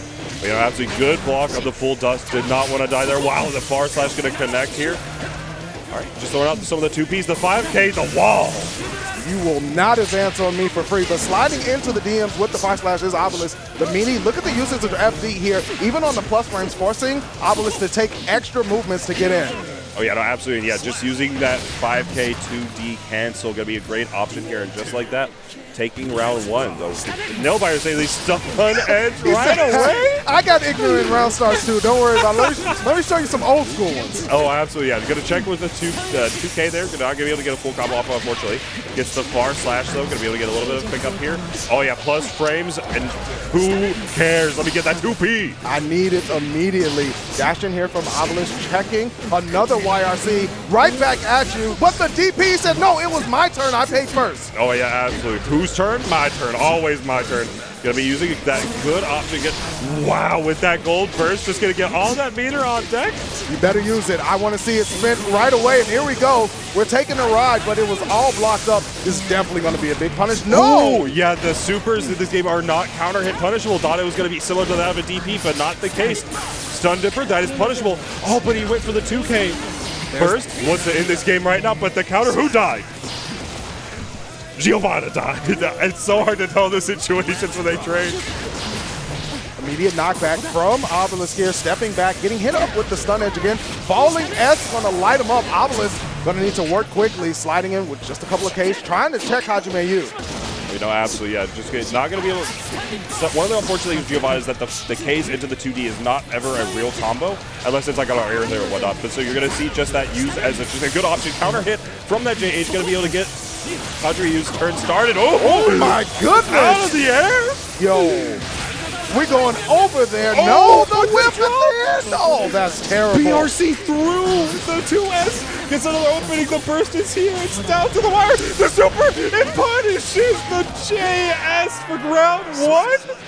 This is a wild and fun ride. I know it's hot down here in Florida, but we're going to the water parks to cool off. We're slipping and sliding all over the place, but it's Obelisk coming up round 1, or game 1. This is going to be a Lollapalooza of a set. Just swinging, counter hits, fighting. This is a fighting game, not a blocking game. Yeah. Let's get it.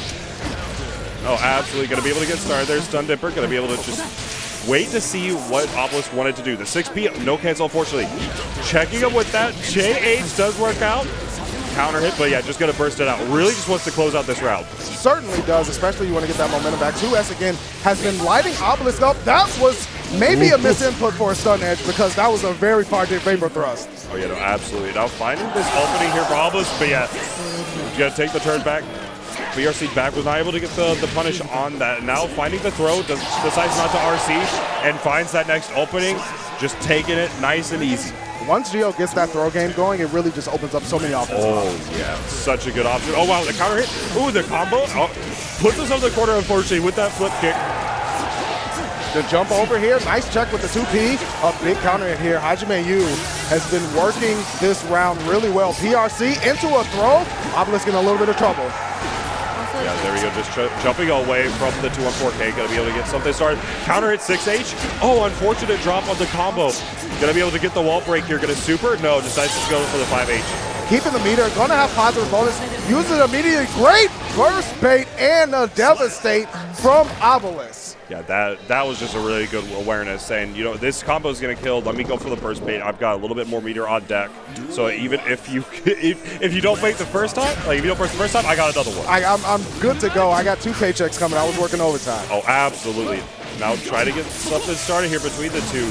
I'm going to put it ahead on the lively with that counter hit JH, but oh, the 6P as well, but a little bit too far. A little bit too far away, but still good life lead for Hajime Yu.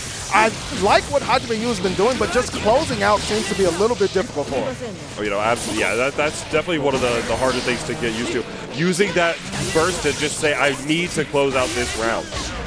Oh, wake up R slash? We're feeling a certain type of way. Obelisk does not care what the life bar says to run under, no continuation. Oh, yeah, the counter hit trade with those far slash and far H. Gonna be getting in for Hajime Yu, and now I respect that 100%. You know what? Even if I were up like I am, if I were Obelisk, I would be afraid of my opponent still doing that down 0-2. That is definitely like a mental. You gotta let him know. Here's the throw, going to dive in. Nice block on the vapor thrust and canceled into super. Hajime Yu looking like they're going to send us into duel 3. Yeah, absolutely. Finding a lot of good options here. Going to be able to get the flip kick here for Hajime Yu. Not using the super, it should connect, and this should break the wall. Gets that positive bonus, so you're going to be able to get a meaty here with like a run-up K.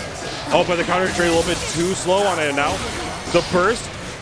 Obelisk saying, oh wait, I'm the one that's down around. Yeah. I need to check the round count and make sure. Air ride the lightning. This music does go through the skies. Damage applied. Hajime Yu with a game 3 W, extending this set. Hajime Yu, that was sick. Just the air super saying, you want to air me? Remember I got this? a super. Remember this? I got him too. Oh my goodness, yeah. Unfortunately, not even the counter. Oh, but the counter hit, unfortunately, a little bit too far away for the 2H, and nice uses the barrier from Obelisk, just going to be able to force out counter hit. Oh, unfortunately, was not able to get the dash, and now going to get some pressure started. Yeah, that's the frame trap. Got to be mad careful. Obelisk checking the guard. FD again on the Travail. Didn't use it this time, but tries to open up 2D, blowing him back. Hajime Yu forced the burst. Yeah, and just like that, finds the counter 5H. Was not able to get the full confirm, unfortunately. Now has a lot of meter on the other side of Obelisk. It decides to use the Vapor Thrust. He does not care. Hajime, you throwing caution to the wind, but Obelisk is aggressive for it. Dash up throw, RC, no burst available for Hajime Yu, but no follow-up from Obelisk. This could be tragic if Hajime Yu takes it, doesn't. The 2K saves the day. Yeah, that's very unfortunate. Just using Gio's dash goes so far that after that RC, mixing himself up and just swinging on the other side. Oh, you good use of the movement to play around Hajime Yu's jump angles, and now finding that opening with the JK, gonna be able to get something started here, but the FD from Hajime Yu, great option, a great contest. Absolutely great contest, sliding into the DMs again, close slash, knee to the chest. I must oppress Hajime Yu with the 2D as well. Oh, excuse me, Hajime Yu hemmed up in the corner. Obelisk is working heavily to try to close this out. He wants it done now. Yeah, no, absolutely. Yeah. Ups again for the 5H. Could have just said, you know, I want this BRC to start with. Was not ready for the burst right away. Goes for the throw, and that's all you need. Obelisk taking the set over Hajime Yu, 3-1. Yeah, it was another really scrappy set. I mean, yeah. You know, the fact that Hajime Yu just was not deterred away from Vapor Thrust whatsoever. I mean, round start Vapor Thrust, wake up Vapor Thrust in neutral. It was just like that level of just commitment from an opponent, even if you feel like you have the upper hand, can be unsettling from a mental approach. Oh, yeah, you got to let them know. Yeah, absolutely. You got to let them know. Absolutely. You want to play neutral? Die. Yeah, Vapor Thrust. Then I guess I'm just going to kill you. I really do like the way that Hajime Yu, despite not coming up with the W, was using the FD on the Travail because if Gio gets in and you don't block that with the bubble shield, the plus frames alone just allows her to continue to run the offense. So despite losing that, Hajime Yu, if you're watching this back, check out some of those defensive options that you were using and were working. But at the end of the day, there can only be one winner. It's going to be Obelisk for now, and played very well on the Geo. Oh, yeah, absolutely. Especially as well, like, because I know, like, neither of us were really too familiar with him. So, like, it could have been, like, some of their first stream games. And from experience, your first time on stream, the first few times on stream, that is, it's so much pressure. I mean, especially at huge tournaments, right? Like, you know everybody's watching on stream. Yeah. There's people in the crowd. Whether or not you wear headsets, if you're not wearing a headset, it feels monumental at times. So, everybody has to go through it. It's part of the fantastic thing about the FGC is everybody gets an opportunity to. And hopefully, if that was their first time on stream, you did well. Yeah, no, absolutely. That was a fantastic set to watch. And so we're going to get going for another set. It looks like it will be a Jam versus Jam, Gio versus Ramlethal. The replacement for now. Man, I want it bad. But, so yeah, Giovanna versus Ramlethal. It's Juggernaut versus Neutral. Well, yeah. Neuro Arc? Yeah. So this is Ramlethal coming up to go off against another Geo. This is a different matchup from Kai, right? Like, it is going to be a neutral fest with Ramlethal until she pushes you all the way into the corner, and then you got to guess. Oh, yeah, no, this is going to be, looks like it's going to be a button check to just make sure everything's all aligned. People always say, oh, I got to, like, you can set your buttons in the menu and it's all good. Yeah, you got to make sure. Yeah. Especially in big tournaments and on stream, you do not want to be in a scenario where you're like, oh, no, my buttons are wrong, right? The moment you're like, oh, let me just use my nice macro here to just deal with an optional. You're like, oh, wait. I can't RC? Like, what happened? I have to press all 3 buttons? Crazy. I couldn't imagine hitting 3 buttons to RC, right? So, and I really do think that if in the fast-paced game like this, not having your button set can really throw you off because even when you do, you're always thinking about that first game like, man, what if I would have had my button set? 100%. All right, so now swapping to the Soul bad guys. Soul versus Ram. This is going to be an interesting one to say the least. So Ramlethal has a lot of good options against Soul. That jump slash, that far slash is going to be great options as well as obviously, once she gets that pressure started in the corner, she's just going to keep on going. But Soul, not to discount Juggernaut. Juggernaut is an insanely good Soul. Yes. I mean, look, the options that Soul has when running offense, I mean, that's one of the beauties about the character. We almost remain the same across the entire cast. However, one thing that I'm curious about is can Neuro Arc use certain things like JP to keep Juggernaut nailed down in the corner if they get there? Yeah, it's definitely going to come down to who's going to be doing the first wins on the neutral interactions. Backing off, just like that, going for the jump slash to get things started. Trying to 5K the fireball, but not going to work out. Just pressing the punch. It's such a confident one, too. Not even like a multi, just one, hey, stop, knock it off. Yeah, stop. No buffer or anything. He just said, I just stop. All right, gets the Fafnir. Gonna be getting some plus range going. Nice use of FD. Nice air throw. Great air throw. Going to set up some pressure. Meaty Gunflame into the PRC. Caught Neurark looking. Neurark tries to jump out. Does get the crossover. Sorsec. Got to stay clean. And there's the early throw from Neurark. Yeah, just like that, try to bait another throw. Going to be able to get, so they start here with the Bandit Bringer. All right, gets a throw of their own. Neural Arc gets the opening. Oh, but no sword cancel. Unfortunately, using the PRC. The burst Bandit, you crossed him up. Oh my goodness. Yo, Neural Arc, if that was on purpose, you are sick. Yeah, no, that's if that was on purpose, that was ridiculous. If that was on accident, you were still ridiculous. Confirming for that situation. And Juggernaut now down a full burst. Like, this is not going to be coming back for this round. Unless you get something started. Yeah, Juggernaut off to a slow start here. Gets lit up by the Slash series here. Cape swing in the wind. Looking like a DC superhero, but it's only villains here who are trying to commit crimes. I'm finding that the sword PRC, yeah, that's nasty. It is. Somebody needs to get a janitor in here real quick. We gotta clean up on aisle 5. Yeah, that. Just using that sword into the PRC, you get that empty jump low, you get that, even if you go for like an aerial butt, you can just air dash it again and you have the explosion to cover you. Like, it's such a good option for Ramblethal. You see Juggernaut going to 6S a lot just to try to have a button to contest with the Fire Slash from Ramblethal, which is really hard to do. Again, Noir chipping away at the help and immediately punishing every time Juggernaut goes for the 6S. Yeah, it's definitely, like, in this matchup, your button choices are just so, like, you have to be on point. Oh, a throw for me? Say less. All right, gonna be able to get some of this start here. Yeah, it was air block, so he's gonna be able to get his turn to continue. Jump slash connects, too far for the fireball. Gonna get a little bit of the Rekkas, and you can't contest against the Rekkas. Vortex? Had the meter to keep it clean, but immediate aggressive burst from Neurark. There's the dash up throw. Gonna reset again with the windshield wiper, cleaning off the glass, seeing that game 2 is in my sight.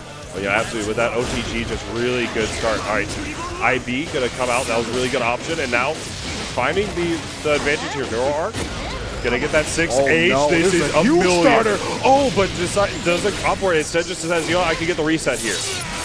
All right, I respect it. If you know what you're doing, you know what you're doing. Has plenty of meter. Juggernaut does have burst, but it is looking grim.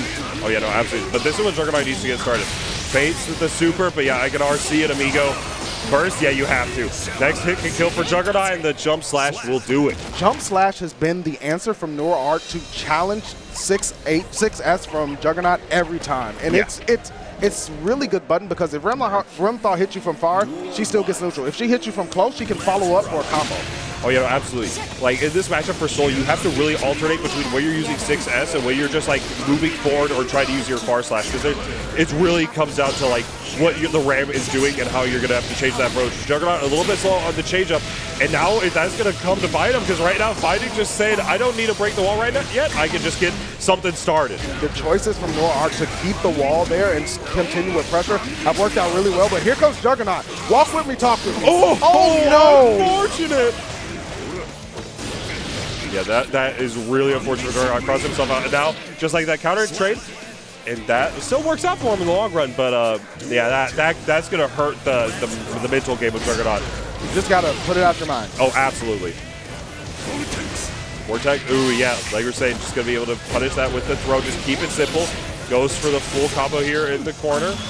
Yeah, you got the super, spins it, gets the save jump off of it. The dash in does. Immediate pressure here from Neurark. The tick throw setup with the sword. Dirty. Right before the explosion. Am I going high, low? Am I getting thrown? It's really telling when you see Ramethal players start to get that dash and throw because it just completely boggles the mind and forces the guessing game into a different level. Yeah, it's definitely just a lot of good options here. Wow, yeah, recognizing also very close, gonna be able to get the 2H, but has to burst it. A little bit too far. The Banner Revolver not gonna do a ton of damage, and now in the corner, gonna get things started here for Neurark. So yeah, once again saying I don't need to break the wall just yet. I can do it by taking the set. 3-0. Yeah, that's gonna be it. 3-0 for Neurark, and I'm telling you, when you see the way that Neurark plays, the confidence in keeping the wall means that that's a statement to the other player saying, I'm not worried about you blocking. I'm not worried about you taking the momentum from me. No, absolutely. It's just really good play for Neurark all around. And Juggernaut definitely, I want to say that was winner side, so he's definitely not at the tournament yet. Has that loser's run available, especially with pools being 3 out this event. like you could definitely make that run if you've got. You certainly can. If you got that talent, you got that skill that Juggernaut has. So yeah. Juggernaut challenged at really good times, and it was more about NeuroArc feeling confident and keeping the momentum on their side. And honestly, it was only a couple of things there that I saw Juggernaut doing that was like, okay, NeuroArc is clearly taking advantage of it, and sometimes it's hard to make those adaptations. However, the play was still solid. So we might see more of Juggernaut, and I wouldn't be surprised. No, absolutely not. I mean, yeah, NeuroArc is going to be moving on forward. We will be seeing who we have up next sooner or later, but it's just been a great time with the pools here at CEO 2021, actually. Oh, it's been fantastic pool play for Guilty Gear Strive. And I know a lot of people are like, pool play, I don't want to say. And listen, pool play is some of the most important stuff in fighting games, and especially this year for Strive, the pools plays have been kind of ridiculous. Yeah, if you aren't excited for pool play for Strive right now, because like we're saying about with Strive, there's just so many people that have started playing really good, really quick. And I was talking about with a lot of the people around here, looking at pools, oh hey, Tippus, who's in your pool? He's like, oh, I don't know these people. It's like that's terrifying. If you don't know who's in your pool for Strive right now, it's like It could be a guy that got the game yesterday. It could be the grandma that was playing Marvel earlier. Yo, that was kind of busted. But that goes to show you, especially with Strive, there's so many online monsters that now we're getting back into the offline space in such a major way. It's like you don't know if this person is level 20, 100 or level 5. You have no idea. Yeah, especially it also especially after with the post time skip, I would call it, where you everybody's either been grinding or they've just changed the looks where you're like, oh, I think I know this guy, and then they're always like, oh no, I was that Axel from 4 years ago, remember? Yeah. In pools, you beat me 2-1, and it's I'm back. And it's just this revenge plot line. They got the string on the map on the corkboard, showing how they're going to get back to face you, and you're like, I don't even know who you are. Round 3, game 2, you pressed 5P. Never again. Got it tattooed on their arm. It is, but you do never know, and I really enjoy that, especially about the game right now. So many different pools, so many different communities crossing together to play Strive. It's been a fantastic time, and I cannot wait to see more. Speaking of more, we have Panis versus Nexus up for our next match here in Pools Play.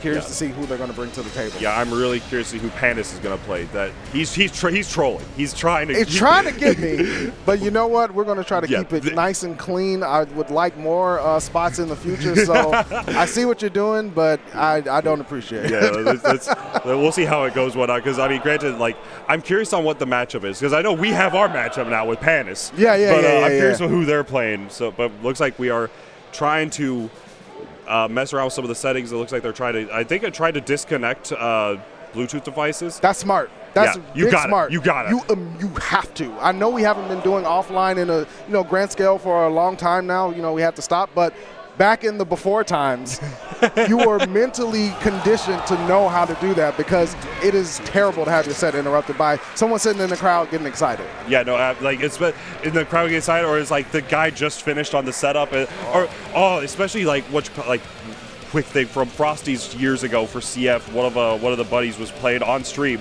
and then he won the set, got off, and had to just go play his casuals. Well, not casual, pool, the rest of his pool matches, and press the button on stream. Nobody disconnected it. The stream matches is all messed up, and it's because the players at the front did not disconnect the Bluetooth devices. You got to do it, but we're all connected in, ready for the next match. We got the big boy coming up to play Potemkin versus Eno.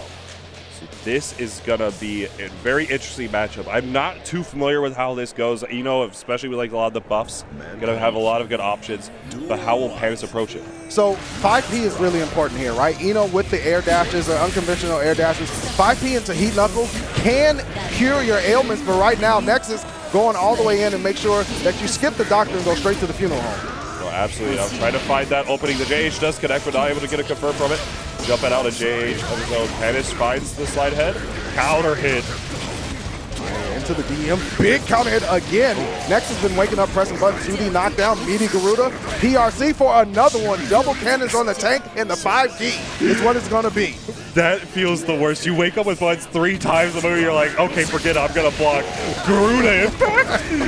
Oh, man. Oh, no. Panis earning the respect. Here's the counter hit. Goes for the 2D instead of the car pop buster. Just staring menacingly at Nexus, and blown all the way back. So Potemkin is a gatekeeping character. If you don't know how to deal with Gruda Impact, it's going to be rough. Yeah, it is going to be pain train for sure. There's the burst there from Panis. Just wants some space.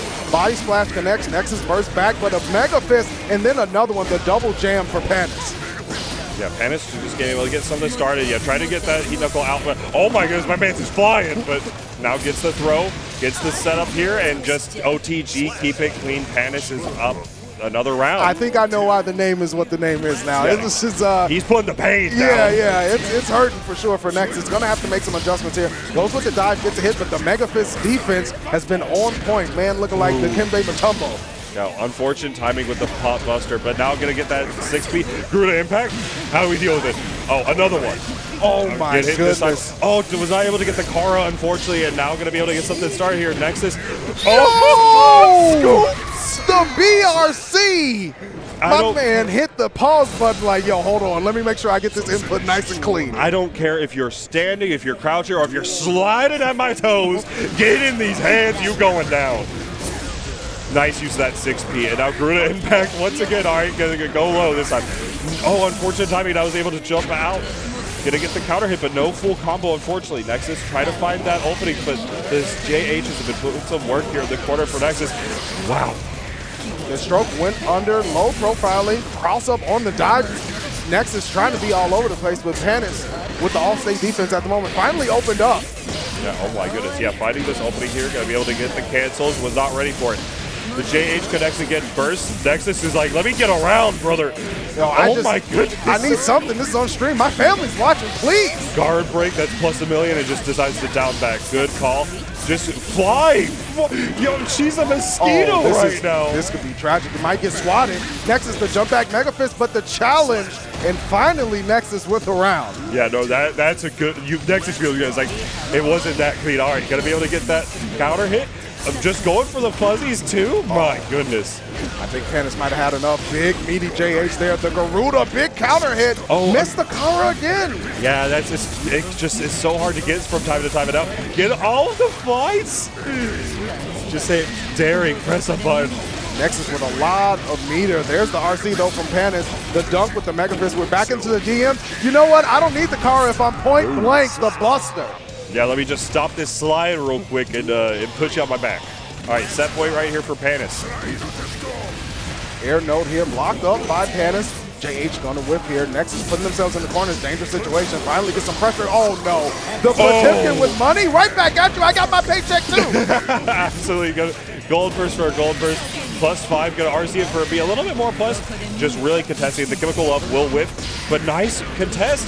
The JH connects. Oh, unfortunate. Nexus trying to hang around and keep that pressure going. Ultimate 14. Well, no, we're blessing up.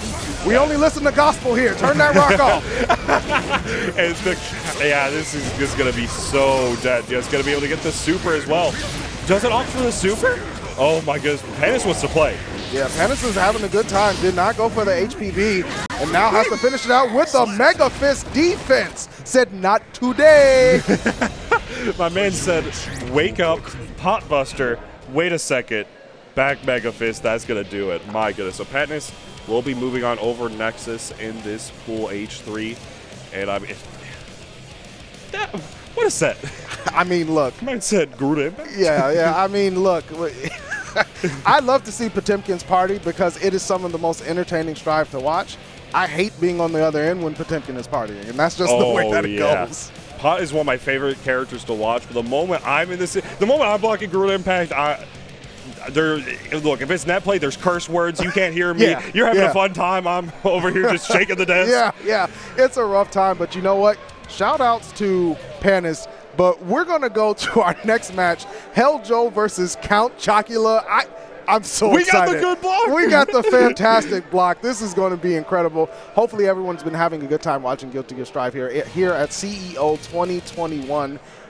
Bojack, I have been so blessed by this pool so far, and it's still going. Same here, Dynamite. Like, it's just, like, good sets. Like, obviously, we got to catch the tail end due to, the fire alarm incident where we cut the tail end of the last pool. So we got a good winners finals matches to get us started. Got a few of these good pools matches, and now it looks like we will be having another, I want to say losers quarterfinals, or it could be more, but It is Hell Joe. Here's the mix. If Count Chocula is not the person in the Puma shirt, I'm upset. it's the reverse. Yeah, I'm upset. With Nago Ryuki versus May. Oh my goodness. If Count Chocula is not the person in the Puma shirt and playing Nago, I'm double upset. I was going to say, there's so many layers to this potentially. Oh my goodness. First, Hell Joe, you talked about the gospel here. The Hell Joe says none of that. No, we are no longer blessing here. Hell Joe versus Count Chocula. Hell Joe's the Nago Ryuki. Stop it. This is ridiculous. Production better be messing with me. Production better be messing with me. I'm upset. I'm highly upset. Oh, but sending out SeaWorld here. Going to be something get started. The 2H is already at level 3 here. Going to be able to get all these big normals going. I really like this pressure here. Beyblade, the purple RC, stand up and talk to me. Blood gauge getting dangerously close. Almost popped, but not quite. However, Count Chocula with the back throw, staggering with the close slash as well. Yeah, going to use that RC. Okay, just go opts for just the empty jump 2P. Just see it. Are you going to press something? Oh, he pressed something all right. Yeah, he pressed the home run button. He's trying to put all the points on the board at once. Hell Joe attempting to take first blood. However, Count Chocula with the momentum at the moment. The jump in and the conversion with the Totsugeki. Wow, a boot from Hell Joe trying to keep him away. Oh my goodness, yeah, fighting that. Yeah, recognizing, 3 Kimmy, 1 shame on you. 3 Kimmy twice, 2S. Yeah. Let me taste the samurai sword, brother. Yeah, it hurts quite a bit, especially when that blood gauge is high. You get that 5H rocket, it's a lot of pain. Yeah, you can see, especially realizing that Count Chocula is going for a lot of these, 3Ks. Those 2S are playing, oh my goodness, that JH. Looking mad clean. Hell Joe maybe sending a message, maybe fuzzy guarding. I'm going to say he was fuzzy guarding, but there wasn't much to block. That's all I'm going to say.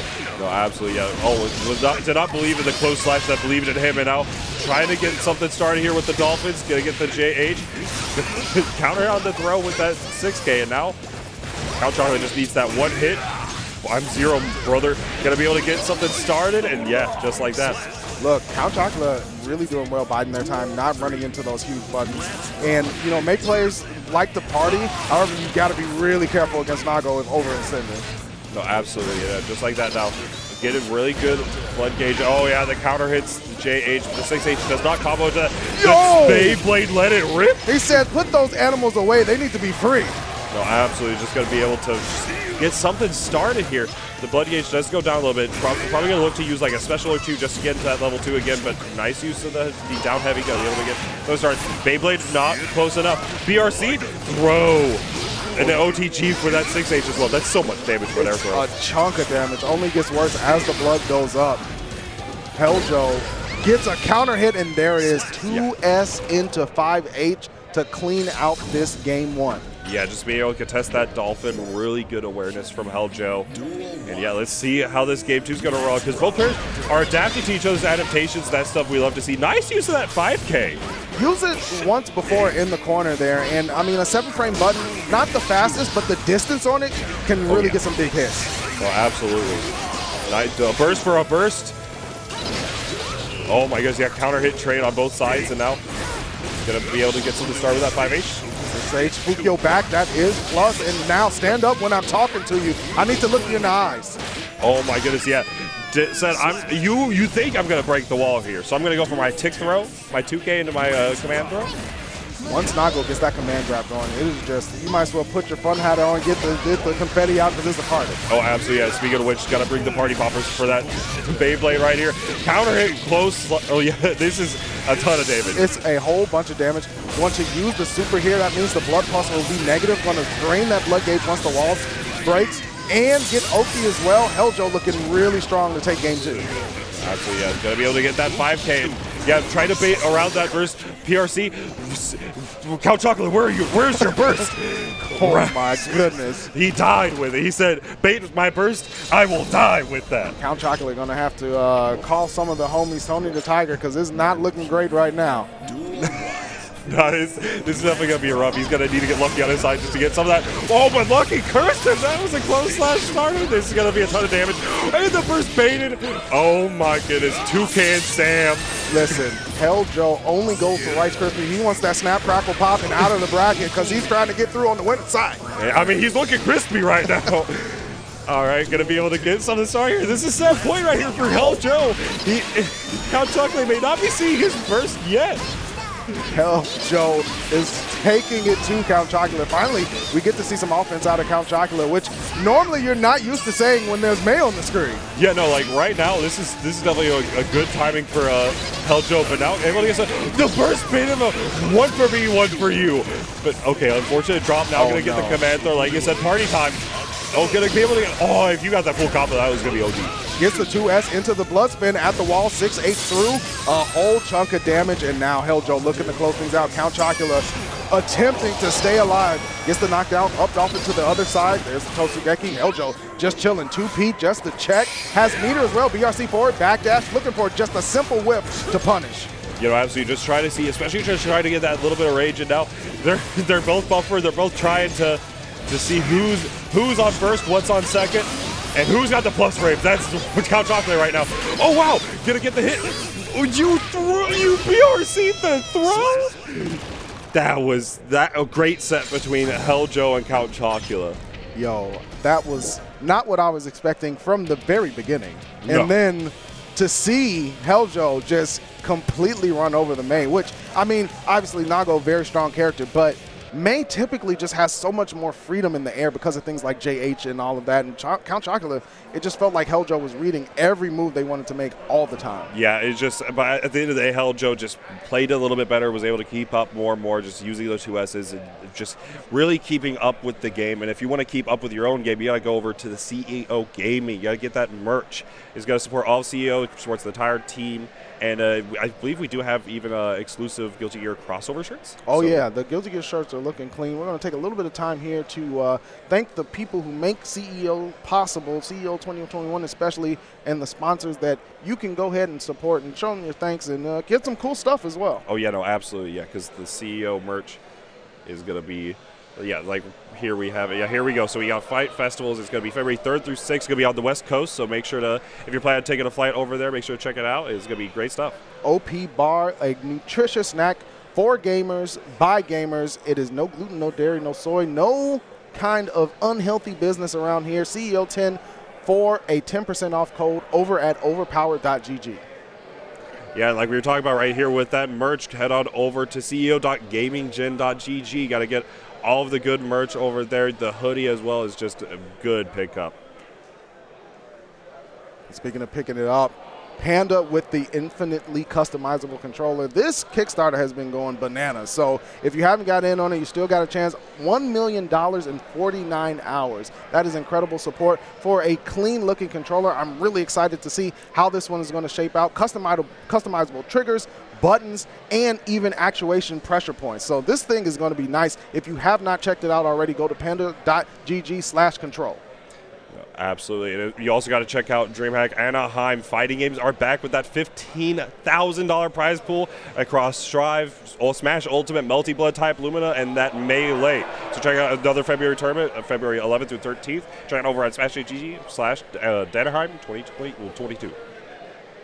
Local hosts, if you want some more offline action, you can't wait until February, check out local hosts. They're in Austin, Bakersfield, Denver, Fullerton, North Brunswick, Oceanside, Philadelphia, and St. Louis on Wednesdays. 4 fighting games listed, incredible games to play. Offline is slowly but surely coming back, and local hosts is at the front of the pack. And if you're trying to take control, you're trying to use just the hitbox for your stick usage. If you like the buttons, but you're like, man, my stick execution is a little bit rough, or you're just, trying to be a little bit more nice on the wrist, because it is so just swapping from stick to hitbox is just such a good relief on the wrist. So make sure to check out with the ergonomic controller over at hitboxarcade.com/CEO for that discount. And speaking of discount, check out 10O's good-ass Tekken shirts. They start off with 2, but they continue to add to them, and each one that drops is incredibly hot. So visit 10-o.gg/merch or scan the QR code that you're seeing on the screen for a fantastic Tekken buffet of gear. And with that, yeah, that's going to be some of the sponsors to help us out from this event. So thank, again, to everybody for sponsoring. Thanks for everybody for tuning in for Strive Pools here at CEO with myself, Bojack, and the very own Dynamite. Yeah, it's been a great time. These matches have been clean. Even the 3-0s have been just exciting to watch. So, again, if you have not been entertained so far by the pools we've been seeing, then check your blood pulse because you might be dead. Like, you might need to go to the hospital. These have been incredible. Yeah, no, this has been a very fun pool, to say the least, and I'm curious to see who we have next up on stream. It looks like, oh, Chad draws things. Okay, so this is going to be one of the West Coast players, if I remember correctly. It is a Giovanna, I want to say. Okay. Giovanna has been, seen here a couple of times. Obviously changed pretty incredibly in the 1.1 patch. And I say incredible by the strategy that Geo players have to use now has been changed dramatically by FD, right? The FD increase, getting that to be a guaranteed distance has really made Giovanna players approach the game differently. Yeah, we saw that in one of the matches earlier with the Giovanna, which is FD was playing a big role in it. And we were talking a little bit about not knowing who's in the pools or like, oh, I don't recognize this name. My man's entered with Logan. I hope that if that's not his name, that's the mix-up. Yo, that would be an incredible mix to be like, yo, are you Logan? Like, yeah, that's not really my name. I'm Phil. Yeah, I'm Logan, but you can call me Jake. Like, wait, what's going on? Oh my goodness, man. Okay, so it looks like we will have, actually he's going to look like a Kai versus Leo. Yeah, so yeah, Kai versus Leo instead of the Giovanna. So let's see how this is going to play out. So I'm not too familiar with this matchup. You know, a lot of things about this matchup are going to be determined by, as anyone guessing seeing Leo on the screen, it's going to be determined by the Leo, right? Yeah. Because Charge Stun Edge can obviously be challenged by Leo's heavy projectile. It's going to be really how the Kai player is going to be able to answer Leo's JH approach as well. So let's see what Chad Draws thing does to keep Logan out. No, absolutely. This is winners finals of the pool, so both these players are guaranteed into the top 96 later today, but it will come down to who's on winners and who's on losers. Chad Draws thing trying to keep that neutral space clean.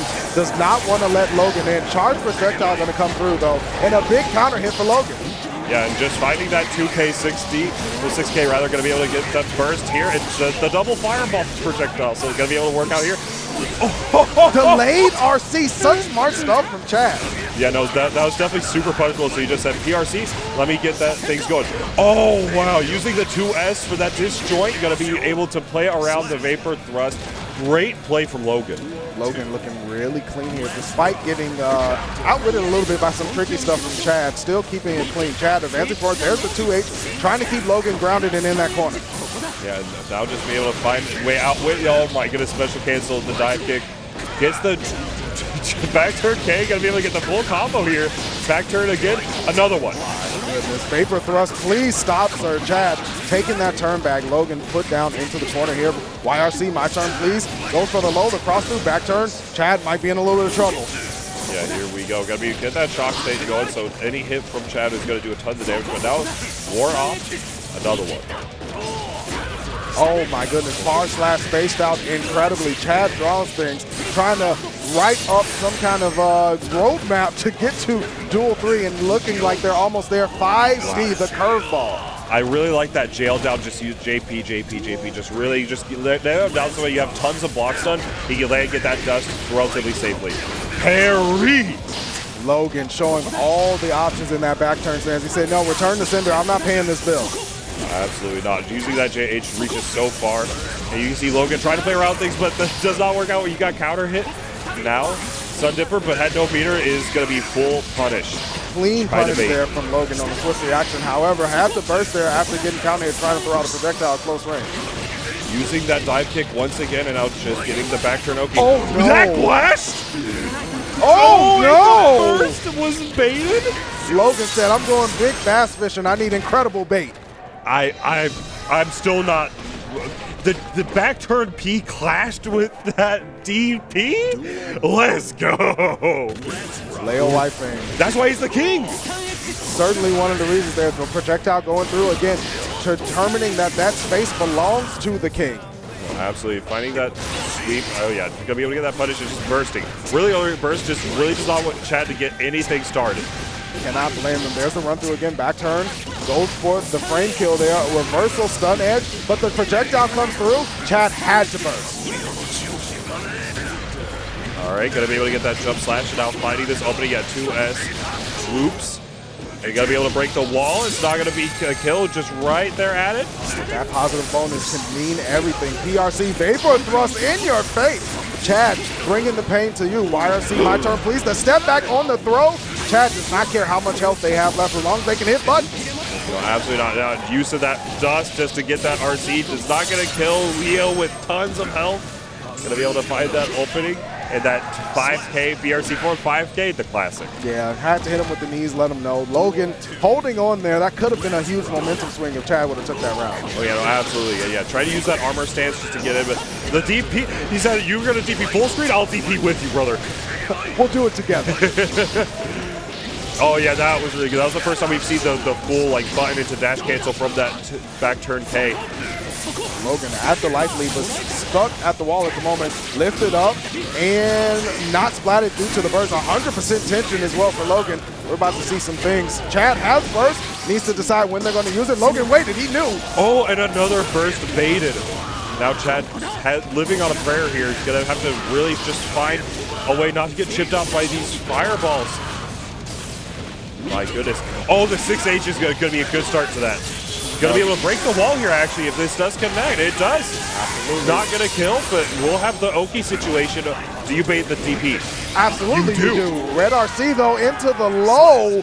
Logan was like, yeah, the DP wasn't the problem. It was what followed after. Yeah, absolutely. Chad just going forward saying, let me just block this out, but that's the problem. Whatever, you can't RC a DP on whiff, so got to be able to cancel it on block and get round 2. But now that full confirmed from the back turn, that's kind of ridiculous. Yeah, absolutely ridiculous. Tried to throw the parry out, but nothing doing. Logan only needs this game to move forward. Wow, Vapor Thrust there. Chad escaping possibly a huge punish. 50% tension for Logan.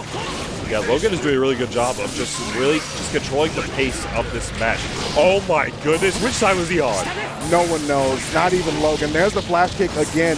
Chad would burst, but this round might be going down. Backstep though, and Chad finally getting momentum. The curveball! Look at me when I'm talking to you, don't you sit down. Oh, absolutely. Gets the wall break there. Was not ready for it. Actually, buffered the heavy fireball beforehand, tried to say, I'm going to get the Oki. Now Chad has to find this one hit. Oh, wow, tried to 6P once, 6P again. I'll talk to you on both sides, doesn't matter. Yeah, absolutely. You'll puff that chest out. And just like that now, Logan is on set point here for the winners finals of his pools. But that use of the 2S is such a good call. The 6H just at that range, ridiculous. With the heavy vapor thrust to break the wall. Chad with a great start to this round. Stun Dipper after the wall crack. RC, Logan forced the burst, just needs the momentum back. Chad looking to keep that range going, holding on to that burst. Chad has had that burst for a while. Yeah, he definitely is just waiting for that big hit to just, the meter's committed. Yeah, even Logan was saying, you're probably going to burst this one, right? Nope. I'm holding on to it. The mind games continue.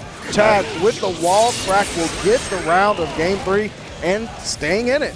Yeah, no, Chad is definitely the count is saying what it is, but Chad has definitely been putting up a good fight so far. It is definitely keeping up with Logan. Oh my goodness, yeah, that pickup. Oh, unfortunate whiff throw, and now going to be able to get the opening here. A DP. Charge stun edge going through the projectile. Flash kick Another whip. one. Huge punish from Chad here. We're at the wall. He's got meter, and we're taking the electric bus. No gas. Here we go. Ride the lightning with the optimal combo. Going to be able to get the Oki here. Do you bait the DP this time? Oh, yeah, you throw it. Absolutely. Charge stun edge. The dust follow up. Logan on the other side. Let me show it to you twice. It's real nice. He gets the throw here from Logan. What's the situation now? Has 2 bars. The burst, baited. Yeah, you had to burst there. You just had to. I mean, it was either that or die, right? Yeah. So do you want to die? Do you want to die with or without your burst? That's pretty much the option. And you know what? I commend Chad for hanging around. We're going into game 4. Yeah, absolutely. Not out of things yet. All right, gonna be just play this good neutral. Gonna get the cross up. Oh yeah, but just DP it. What are you gonna do, parry? Yeah, you're definitely not doing that again. I'm gonna go ahead and run this DP, says Chad. Big counter hit goes in Chad's favor. Logan just trying to get out the corner. Chad says no. You paid the rent, and you got to stay here until the lease is up. No, yeah, that great use of the DP there. The aggressive burst, just go for the air back dash, just try to deal with throws and things like that. While the cross up, didn't cross up, went to the actual cross up. Counter hit, we burst those. Absolutely do. But the throw from Chad's going to set up a charge stun edge on Oki. The 5D again, lighting Logan up, but no, to finish. Oh, lucky trade. Yeah, that trade with the fireball just worked out. Chad with the unfortunate drop, but they cleaned it up. Logan has been getting hit a lot by just dash up 5D after an aerial approach, and Chad is seeming to key in on that. Oh yeah, no, absolutely. Chad is getting a lot of just recognition on like what his habits are. Using the DP just to get around the fireball, you're crazy. Chad, another throw. Logan seems to be slowing down. Has the steam run out? Try to see if he was going to go for any buttons there per usual. All right, no, will not have the burst for Logan. If Chad's able to close things out quick, it'll be good. But Logan fighting the offense, the counter hit. Oh my goodness. Not dead though. Not quite dead. Logan gonna have that positive bonus, be able to get 50% chase. Great tech there. Chad's in there with Sun Dipper, and the burst is baited. We're at the wall. Did we get the crack? No, but shock state applied, and just a regular stun edge will do it. Yeah, and just like that, now Chad draws things 2-2 against Logan. It's 3 out of 5. It's 3 out of 5. We're going into game 5. Chad was like, yo, the beginning was just the sketch. When I get the line art down and everything, it's going to look real nice. Absolutely. Now trying just to get everything ready. Ready just to post on the Twitter if he's able to defeat Logan here. Logan is definitely... Oh, another clash. Ooh. My goodness. Lucky outcome and a big counter hit again. I wonder what button Logan is challenging with to get lit up with those slash counter hits. It's hard to tell. Like, just Leo's a lot of good fast options. It's just which one is he pressing is hard to say. But now another it's not a positive bonus. Let me get another one. I just need 2. You know, sometimes I like my credit score to go up real high. And right now, Chad Draw Things is looking like they're going to get into a great position to close things out. Match point, Chad draws things. Yeah, I mean, Chad, especially with the potential, like the reverse, like 5 rounds or whatnot, like just working, and the crowd is rooting for Chad so hard right now. Yeah, they're trying to see that Twitter art for sure. There's the DP on Logan. Flash kick interrupted, and Chad draws things, pushing Logan to the brink, eating up all their resources. Another counter hit. Chad draws things with the meter to ride the lightning, the electric bus. We are going to see a final scenario, last chance, last dance for Logan. Yeah, you gamble it on the DP. No, you're going to block it out. BRC, you DP'd! Chad. And Chad draws things, takes it with the reverse 3-0 against Logan. That match was sick. Chad, I'm trying to say, you know what? You can put whatever you want on the timeline for today, and no one's going to judge you. Yeah, no, because that was an incredible turnaround. That's a set. I mean, from start to finish, it was the slow incrementation of Chad getting used to Logan's offense and finally starting to capitalize on the things. We saw a ton of counter hits go in Chad's favor when Logan was trying to dash forward and just regain some momentum, right? Like saying, like, yo, I've been on the back foot for so long. I'm tired of blocking. I'm tired of having to guess on Oki. I'm just going to rush forward. And you're a Leo player, right? So that's what you want to do. Yeah. And Chad immediately shut it all down. And not only that, like Chad got to that adaptation, and like not just the adaptation of the moves and like the plays that Logan is going for, but the player themselves. Like Logan started the set, like, I mean, obviously Logan's been wilding out, right? But then like slowing down the neutral a little bit, using a lot of the 2S, using a lot of the far slash, and then just Chad realizing, okay, this is how you're playing. Let me counter that. Game 1, game 2, game 3. Logan's going in down, and he's mad. Yo, like angry. Tell me, look at that round 2 and tell me my man's is not like let me get in. I'm in here, and you know what, Chad was getting punished at the beginning of the game for using Vapor Thrust just whenever he wanted, and never strayed away from it, though. No, and we closed out the game with it. Yeah, you got to believe, like, at that point, like, he definitely, like, it was just a case of, like, Chad saying, okay, you're DPing, then I'm DPing. And Logan's like, oh, I'm DPing, you better not DP. It was that, like, that offensive player mentality where it's like, I know you, like, I know how you're going to play, so I'm just going to bait everything. Yeah. And it just, at the end of the day, Chad draws things was able to advance on. Logan is still in the top 96 losers, and I feel bad for whoever has to play him. Oh, furious. Yeah. Furious. And playing Leo? Yeah, you're going to be eating a lot of back turn mix-ups. But what we're going to continue to do is eat good. We got another match coming up, Bane versus Creator. Yeah, so I feel like I've seen Creator's name around in like some of these online brackets and whatnot. I'm not too familiar with Bane. Yeah, we're going to find out who these two are going to pick. Yeah, thumbs up to the rest of the crew, and here we go. I cannot say it enough how well I've enjoyed these matches of Guilty Gear Strive, and I can't even imagine what things beyond pools is going to turn out to be, just seeing some of the play we've seen. I'm really excited for the top 96 later today. Yes. Like, there's just so many people have gone through so many killers, so many, and like, similar again, like where we talk about like, oh, I'm not familiar with these players. Like, I'm just, maybe they're online warriors, maybe whatnot, but just I'm not super familiar with them. So just seeing a lot of these names, it's just like, oh, this guy made it through. Let me see him. And then you just like play him casuals or whatever. You see him around, like, oh, hey, this guy's kind of schnasty. I mean, you gotta be schnasty to make it out of pools at this event. Oh, you better be schnasty. You better have some real grind if you want to hang around for a long time. This time we're seeing Kai and Geo going at it again. We just finished obviously watching Chad for all things Kai, but Geo, different matchup from Leo, right? Oh, absolutely, yeah. So this is going to be Bane versus Creator for another winner's final of the pool. So again, both these players are going to be, you'll see them in that top 96, just who's on the winner's side, who's on the loser's side. Yo, the respect, letting the intros rock, the anime classic, letting your opponent know. I mean, the game is beautiful, why not? Yo, absolutely. You just got to let them rock. My man said Thunder Seal. All right, so let's get it. Game 1, Bane versus Creator. How's this going to work out? Round start is important. There's the bar slash just checking that movement, saying, yo, don't twitch.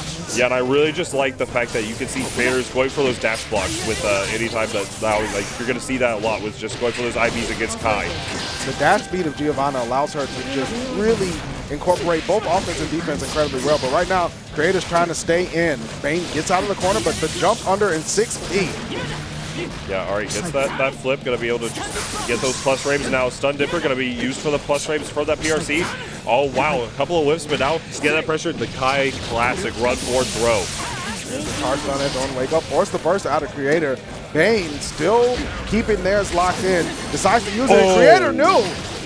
Oh, my goodness, yeah, just a burst baited. Tried to go for the throw. Oh, unfortunately, you just got the neutral JD. Gonna go for the OTG. What's the mix-up? Oh, yeah, using the plus frames from the double overhead. Yeah, such a great spot for Giovanna when able to run those plus frames in the corner. Big counter hit at the start. Creator picking up where they left off. 2S meaty. Such a hard setup to backdash. Oh, yeah, no, absolutely. Gonna be able to get something started here. Nice use of the dash bar slash. Gonna contest that range that Bane is wanting. Oh, yeah, they're gonna get the full optimal combo into the super as well. You are dead. Creator like, no, I saw that last match. I'm not dealing with any of that vapor thrust business. We're gonna put that to rest right now. Yeah, put that to rest with 7 letters. Which, I mean, to be fair, with Strive, perfects come Diamond Money just because the damage and just how offense is structured. But now Bane getting the first blood, but not getting too much off of it. Just using these stun edges to just really contest this like range. And now Creator finds that opening, the dash, bar slash. Creator trying to keep that pressure going. Plus frames here, and either a challenge or an opening from Bane. However, Creator continuing with the corner combo, goes for the reset instead of the break. BRC, yeah, recognizing that, yeah, you're going to try air throw me, I'm going to BRC, so what you're trying to do. Oh, wow, gets the Oki here with the fireball. Hard stun edge actually works out for Bane, but the counter hit still in Creator's favor, has that burst available as well. 2K2D from the furthest of ranges, and now Bane working their way in. Walk with me, talk with me. Try to bait that burst, saying, we'll see if Creator wants to go for that hero burst and try to seal out the round. Maybe he doesn't even need the hero burst. He just gets it. Yo! He just gets it. I'm my own hero, keeping my burst. I can only save myself. Oh my goodness, yeah, that once again is one of the things of burst baiting is that it's great if you get it, but if you lose the round because you try to bait the burst, never again. There's the burst from Bane. Wow, not quite reaching Creator, blocking it up. Still has 50% tension, uses the PRC and gets chucked. Yeah, just like that. Oh wow, just managed to go over him and out in the corner, trying to go for the air throw, but no dice. Creator hammering away, backing up, but still gets lit up. Creator with the dog tattoo, no backdash, stun dipper, RC. Bane waited for a little bit and was like, all right, I'm going to continue the combo. Oh, absolutely, and yeah, just going to be able to get that special move here, going to be able to connect. And now, the round start, 5H, I feel that in my bones. Yo, Creator making big decisions at the moment. 2H after the PRC. There's the burst. Creator wants this game done. Yeah, Creator definitely now said, I can only be my own hero for so long. I'm going to get that burst with the 6P 214K follow-up to take game 2. My goodness. Creator working quickly at that to just keep Bane on the back foot. That burst there was a statement because it's saying, I believe I can take this round. Yeah, Creator definitely was just willing to gamble that burst to say, if I lose this round, I'll get it at the end of the next round. But, I mean, right now, Game 3 is looking really good for Creator. Oh, the PRC? Oh, yeah, but you just throw that. Still gets thrown, and now Creator stuck in the corner at the moment. Farslash going to keep him locked down. Fuji Arc as well. Give me that burst. You need to pay to leave. Absolutely. You got to be able to get the 204S. You got to be able to connect and get just launch full screen. Going in with that jump slash. Fuji Arc locked up, but every time Fuji Arc comes out, you see the shock state being applied beforehand, right? So pretty good stuff from Bane. However, Creator still with a huge advantage when it comes to games. Farslash class. Oh my goodness. Stun Dipper in the neutral. Oh my no goodness. meter to cancel. And unfortunately was not able to get that pickup from the 2S, but now giving Creator a chance. And I mean, he's come back time and again from these situations. No. Oh no. Not like this. Please not like, okay, yeah, all right. Oh, Bane needed that one bad. Finally on the game point, and you never know. We might see a Chad Draws thing situation. Very well could. I mean, look, so far, like, it's just that was a good option here from Creator. Going to be able to get something started here on a nice 6P of his own. All right. I like this patience from Bane despite being down, right? Like, just the willingness to slow things down and recognize, like, hey, my character does really well when I force you to just run into my buttons, is keeping him alive. There's a burst again from Creator. Yo, absolutely. Now, Creator needs to get this started here. Ooh, that's a good confirm from the aerial hit. Oh, counter hit on goodness. And that had to have been misinput on the super. Yeah, That's very unfortunate. But closes it out with a big boom. 5-8. Yeah. Soar normals out here. All right, and now just like that. Oh, wow. Just going right under the flip. Creator on match point here. There's the plus frames again, and Bane has not challenged Trabal at all. No, absolutely not. All right, finding that flip. Oh my goodness, that bring him downtown. Electric bus, here we go. I'll take you anywhere you need to be. All right, Oki situation afterwards. A fully charged dust, that's how we are feeling. Yeah, Creator definitely would have been a terrible scenario, but the burst is baited. Now the health is devastated. Creator trying to push forward, but the JS for Bane. Yeah, we're gonna see. Wake up super, but you have another 50 bar. So you can RC it. Yeah, it just goes for the 2. Oh yeah, I got 100 bar on my own, but the burst. Oh, nice FD though, not gonna get chipped out. Gonna be able to get the pickup here. Creator gets DP'd out of game 3. Look, when you're down that low, and both of you are down that low, you just gotta believe. Yeah, that was definitely a belief DP from Bane. Worked out well. Now he's hanging around slowly but surely. Yeah, and now here we go. Just gonna go. He started out game 4 right in here. 2-1 from the side of Creator. Gonna get the heavy fireball. Yeah, just gotta punish it with that JH. Gonna get something to start here. Backdash. Gonna be out, but not out yet. Yeah, the backdash has been chased down by Creator a couple of times with just dash and then straight K button, and it's worked out incredibly well so far. Yeah, just get that YRZ, like the PRC YRZ interaction there, just work out in the favor of Bane. Has the burst that Creator does, and now just going to be able to get a lot of just pressure off of this entire situation. Wow! That was a good 5P. That was an incredible 5P from Bane, able to keep the corner, but now Creator's a little bit free. All right, yeah, just using the offensive burst, just keep him in the corner. Going to be able to get something started here with the PRC. Never mind, all the way out. Clashes on a couple of the P normals. Okay, checking him again with the jab and the throw. Bane hanging around. Charge stun edge jumped over, but Bane with the turnaround poke. Yeah, no, the 6P, that will take the round. My goodness. I don't know what's going on, but Bane seems to be inspired by Chad Drawstring. Creator starting out the round big, vapor thrust, big counter hit there. That wasn't even a punish. Yeah, no, it wasn't a punish. That was a counter on the second hit of the 6H. That's, my man's just trying to press buttons here. All right, good throw text. And now just try to get something sorted. Yeah, Creator's approach has slowed down quite a bit. Bane really trying to play the clock, play the pacing. JS going to be a big counter hit. Looking for a burst, but Creator not giving it up. No, absolutely, yeah, just like that. Gonna be able to get the flip. Wow, and trying to go against that full charge dust. Has not connected one yet, but using the plus frames Creator side, the 6P on that Spire Arrow, great stuff. That jump slash is gonna work out in the favor of Bane. Gets that full combo this time around.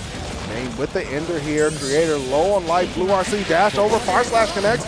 Bane burst, trying to keep the momentum, betting on this round, but 6P Dog Katsu, Bane in a little bit of trouble. Stun Dipper was max range, not punishable. Counter hit on the 6P. Yeah, wasn't ready for it, but was ready for the OTG, and just like that, it's going to round 3. This is insane. Bane gave up the burst to try to win that round and take us into game 5. Now with no burst, Vapor Thrust going to get him out of the corner, but took a significant amount of damage. There we go. You see, recognize the minus frames, going for that 2S, going to be able to connect here with the flip. All right, yeah, just a couple of Ps. Let him know. Our creator has the huge advantage here of being on set point, and Bane is playing a little frozen at the moment. There's the JS counter hit, silently getting something started. Yeah, definitely just signs where creators just getting back into the groove of things. And Bane losing that momentum. He has the burst. When is he going to burst? When are you bursting right there? Oh my goodness, yeah, immediately on that DP there, but creator with such huge advantage in life. Bane's got plenty of work cut out for him. Oh wow, was trying to go for the tick throw, and just like that, the cross up, JK will take it. Creator will be moving on in the winner side of top 96, whereas we'll have, oh my goodness, I'm drawing a blank, but the Kai players will be also moving into the loser side of top 96. Yeah, so Bane's going to be maybe down there with Logan. I don't know. Oh, that might be terrifying for. I don't know what pool that is. I'm gonna be like rolling over there trying to see what's going on. Yeah, for sure. But you know what? I like Bane's adaptation there. It just felt like maybe it came online a little late. Creator had such a huge lead in the game count that even giving away game 3 was like, I don't know. You know, I got some time to adjust and see how Bane is trying to shift things up. So good stuff from Creator. Going to be seeing that Giovanna later on for sure. But we're going to have our next match coming up. Shine is coming to play versus Drac. Yeah, so now Shine versus Drac. Now the question is which Shine? one? It's always the mix, right? Like, wait, this is this is gonna be Nerf Shine.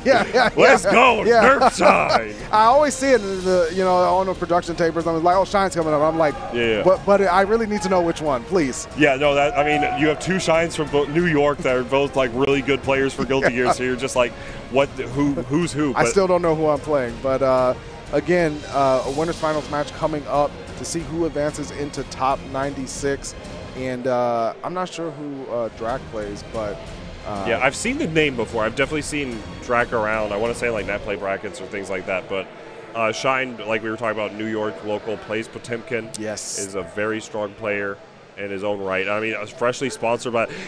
For the people that didn't see at home, because you saw his reaction there. He checked to see all the Bluetooth devices, but everybody's been desynced. Everybody's been doing a good job since coming back to make sure all of the pads have been desynced, and surprised at that even.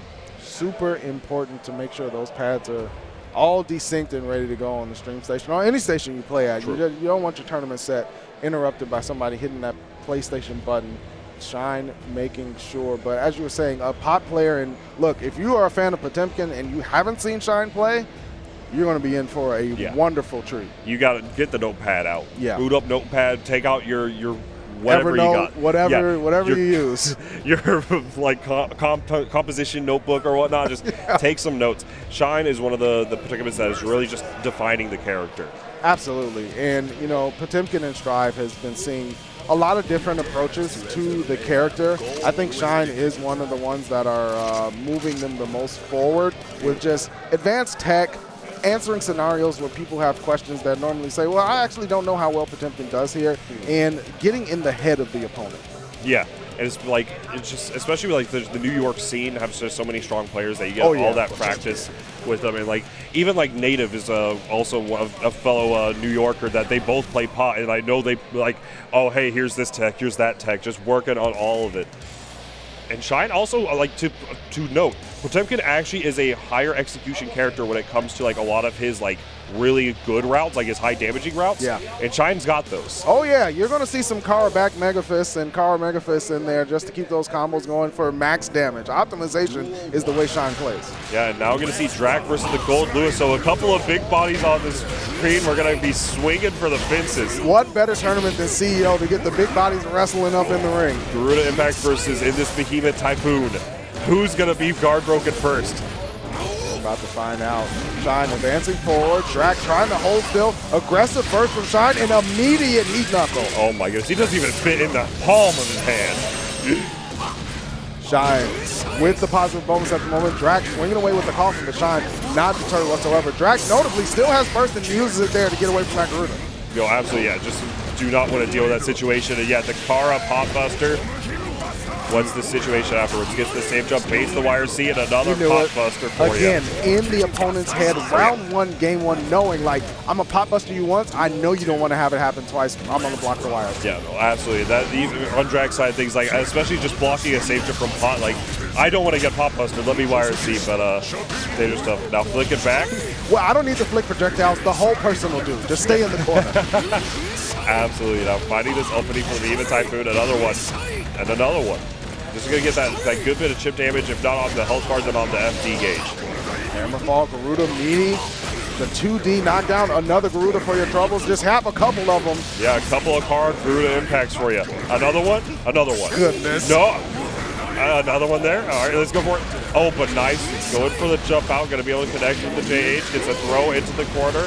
You know, Drac really wants these plus frames nice and close, but the change with FD going to push him out real far. Ooh, Drac with a tricky fade back there on the backdash and through the wall. The patience from Drac is what kept them alive. Yeah, and especially with a character like Gold Lewis, patience is the key. You cannot overexert yourself constantly or you're going to explode, especially against a character like Potemkin.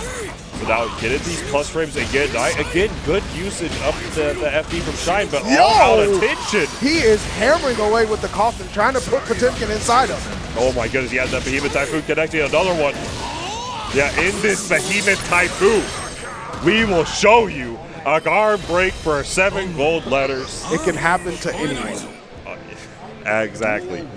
Look out for your homies. They could be getting Gold Lewis right now. All right, I'm curious to see how Shine starts this out, considering Drac turned the tables there for 2 rounds in a row to take game 1.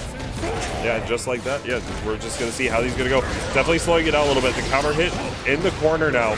Shine going for the Garuda impact. Just going to offer the sweep. Another one. Oh my goodness, the chip damage alone. Okay, here comes the reflector. Drac hemmed all the way up in the corner. This is your home. And oh my goodness, the 5H with punish on the far slash from Shine. Oh yeah, counter hit trade. And just set up another barrier. Yeah, Gold Lewis has a hard time getting around that just because of the fact that he only has 1 jump. Yeah, it's tough. Big body cannot move that well in the air. Dashes forward. Drac low on life. Most of that damage was Garuda impact chip. Yeah, and now another one. Chip damage, you gotta FD all of this? How about FD this? Another one? Nice use of that JD, just recognizing he can get out of that situation. But the IB from Shine saying, I want to play right here, so that way I can get my far slash to take the game. I really like the fact that Shine did not stay right point blank ED pressure, backed off a little bit, looking for a whiff, and just let Drac kind of just bleed out. Yeah, no, absolutely. Like, Shine is just playing this incredibly well. Now, Drac not out of it yet. Gonna be, oh yeah, that's so good for Shine to be able to get rid of all of his secretary gauge. Oh, caught the backdash with the Garuda. Yeah. Another meaty. He's got to be conditioning for a Pop Buster here. Looking forward, walking forward, caught him twitching. Drac again, low on life. Oh, and just like that, the far 5H reaching so far. And it just works out for him now, tying up to that 1-1 here. Again, I'm going to state how much I enjoy the fact that Shine is not point blank okaying Drac, and that creates much more advantage for Shine despite having the Kara or use Garuda from a distance. Great back throw as well. Absolutely, and now using the Kara Garuda and gets another Garuda. You can see, yeah, now Drac's getting an understanding of when Shine likes to go for these cancels on the, from the 2D into Garuda impact. Oh! And look, you're blocking down. You've been down backing for a whole lot of frames, my friend. Look, Shine has been noticing that for 3 games now that Drac was comfortable just down backing, right? Because he's not worried about the Pop Buster, and finally the 5D comes through for the big payout. Absolutely. Finds the opening here. Okay. Gold burst. Yeah, recognizing that this isn't going to be immediate. Let me get the gold burst. Not for you. Wow. Not for you. The gold belongs to me. And just like that, the hit is going to lead to a Pop Buster. That's so much damage. A chunk of damage. This is Gold Lewis we're talking about. So the health is not small. Big counter here for Shine. Went for the heat knuckle. Dropped Drac right back down to the ground. Yeah, now just able, just in the range of all the normals, going to be able to use all the mirror again just to really say, hey, get rid of that tension gauge. Drac again in a familiar scenario, stuck in the corner, finally swinging free. The drone comes out, Shine respecting it up. Drac gets the dash forward and applies some pressure. Yeah, recognizing that after the heavy, you can just go for it, and now getting that little bit of a combo started. But we're gonna break the wall with it. Yeah, you just kill him. Kill him. Please. That's the danger, right? Like, we're watching Drag down back for their life, but the moment they get a chance to play, Shine is in trouble. Yeah, and I just want to note that round start buffer from Drac was so good. Using that / into the Behemoth Typhoon, because if you go for that armored move, you will die. And I mean, right now, that's so cheap. That's so cheap. You go get a burst. That was dirty. That was dirty. That was incredible. Goes for the mix-up, and then just right before he could burst. Like, the moment he could burst, just wall splat and die. Wow, Drac up 2-1 at the moment. I cannot overstate how much this patience has paid off, but again, the threat from Shine is consistent. Oh yeah, no, absolutely. Getting that Mega Fist forward, those air block, and who knows what the frame advantage is there, and now gonna be getting some Gruda impacts in, get rid of the tension gauge. Wasn't close enough to get the connect on the BYRC, but it does not matter. Gonna be able to get it. Yeah, Shine immediately answering back. That's what you see. Players with the high caliber skill, they do not get phased easily. Despite being down 1-2, Shine is confident and decisive in the decisions. No, absolutely, yeah. Shine getting that first hit, going back full screen, and now you just see where Drag is just comfortable jumping around. Trying to keep him mobile, get some room to swing that casket. Found a way in, despite the slide head coming through with the armor, and now Drac in a threatening position. Shine is in trouble. Plus frames. Gonna be able to connect. Yeah, the back Mega Fist, really good offensive option here for Potemkin. Woke up with the aerial Behemoth Typhoon, but does this connect? No, actually caught on the first frame, so it doesn't get the full lockdown either. There's a slide head knockdown, sliding all up into the DMs. Mega Fist for the knockdown. We're back again. Drac hemmed up and stole on. 5 fingers to the face. Absolutely. Now it's down to the game 5. It's 3 out of 5 pools. Listen, I'm telling you, it makes a huge difference. And right now, Shine is trying to keep it glossy. Drac, I mean, every time Drac has gotten a chance to play, Shine has immediately been on the back foot. And that just shows you the importance of locking down this character of Gold Lewis. Oh, 100%. Gets that PRC, just going to use that pressure here. Just bursting out. Drac has tons of life, so if he does lose this round, he's just going to get that burst back by the end of it. So it's a good option to burst this early on. Oh yeah, the burst from Shine now. Just really wants to keep this corner position, but nice jump out in the Gruda impact. The combo into the Pop Buster. What's the mix up here? It's going to be straight pressure from Shine. Drac push back into the corner. Collector is out. 5D blocked up. The turn immediately taking. Drac says, no, that's going to be a counter hit. That was my turn. Yeah, now it just gets off the backboard into this Behemoth Typhoon. A nail biter for round 1. Oh my goodness. You! Shine with the gutsy stuff. Not quite dead. Is Drac in the eject button. Big man strapped rockets on the back and came forward with the casket. Yeah, Shine using, like, retaliating to that PRC into the super, retaliating with that with his own BRC, Behemoth Typhoon. Ridiculous. All right, now gets things started here, gets all these Behemoth Typhoons. Oh, Who knows? Plus, minus, I have no idea. And now, this is looking really rough for Shine, but not out of it yet. Just needs to get one thing started. That is one way you can get started. Yeah, Meaty again coming through. Shine with the quick RC for the low scaling. A jab check from Drac. What a brave move.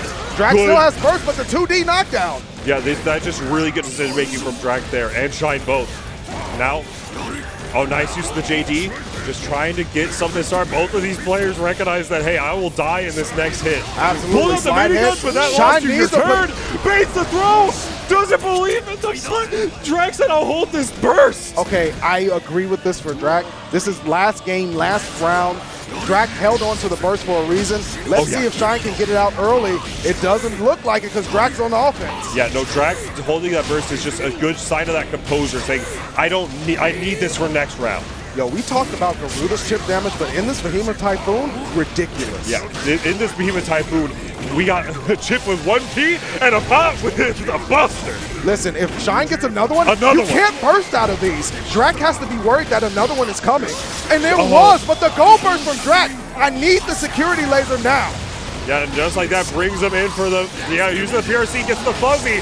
has to burst out of it. Now back again, using just the grid. Let me holler at you. Shine wants to talk up close and personal. In my office, please. Oh! The 5D into the skies. Damage applied. Shine's going to take game 5. That is a set right there. That, oh my god, everything layered together, going from I'm never pop bustering you, I'm only pop bustering when it combos, to just that last like game, just 1, 2, 3, you have to burst the third one.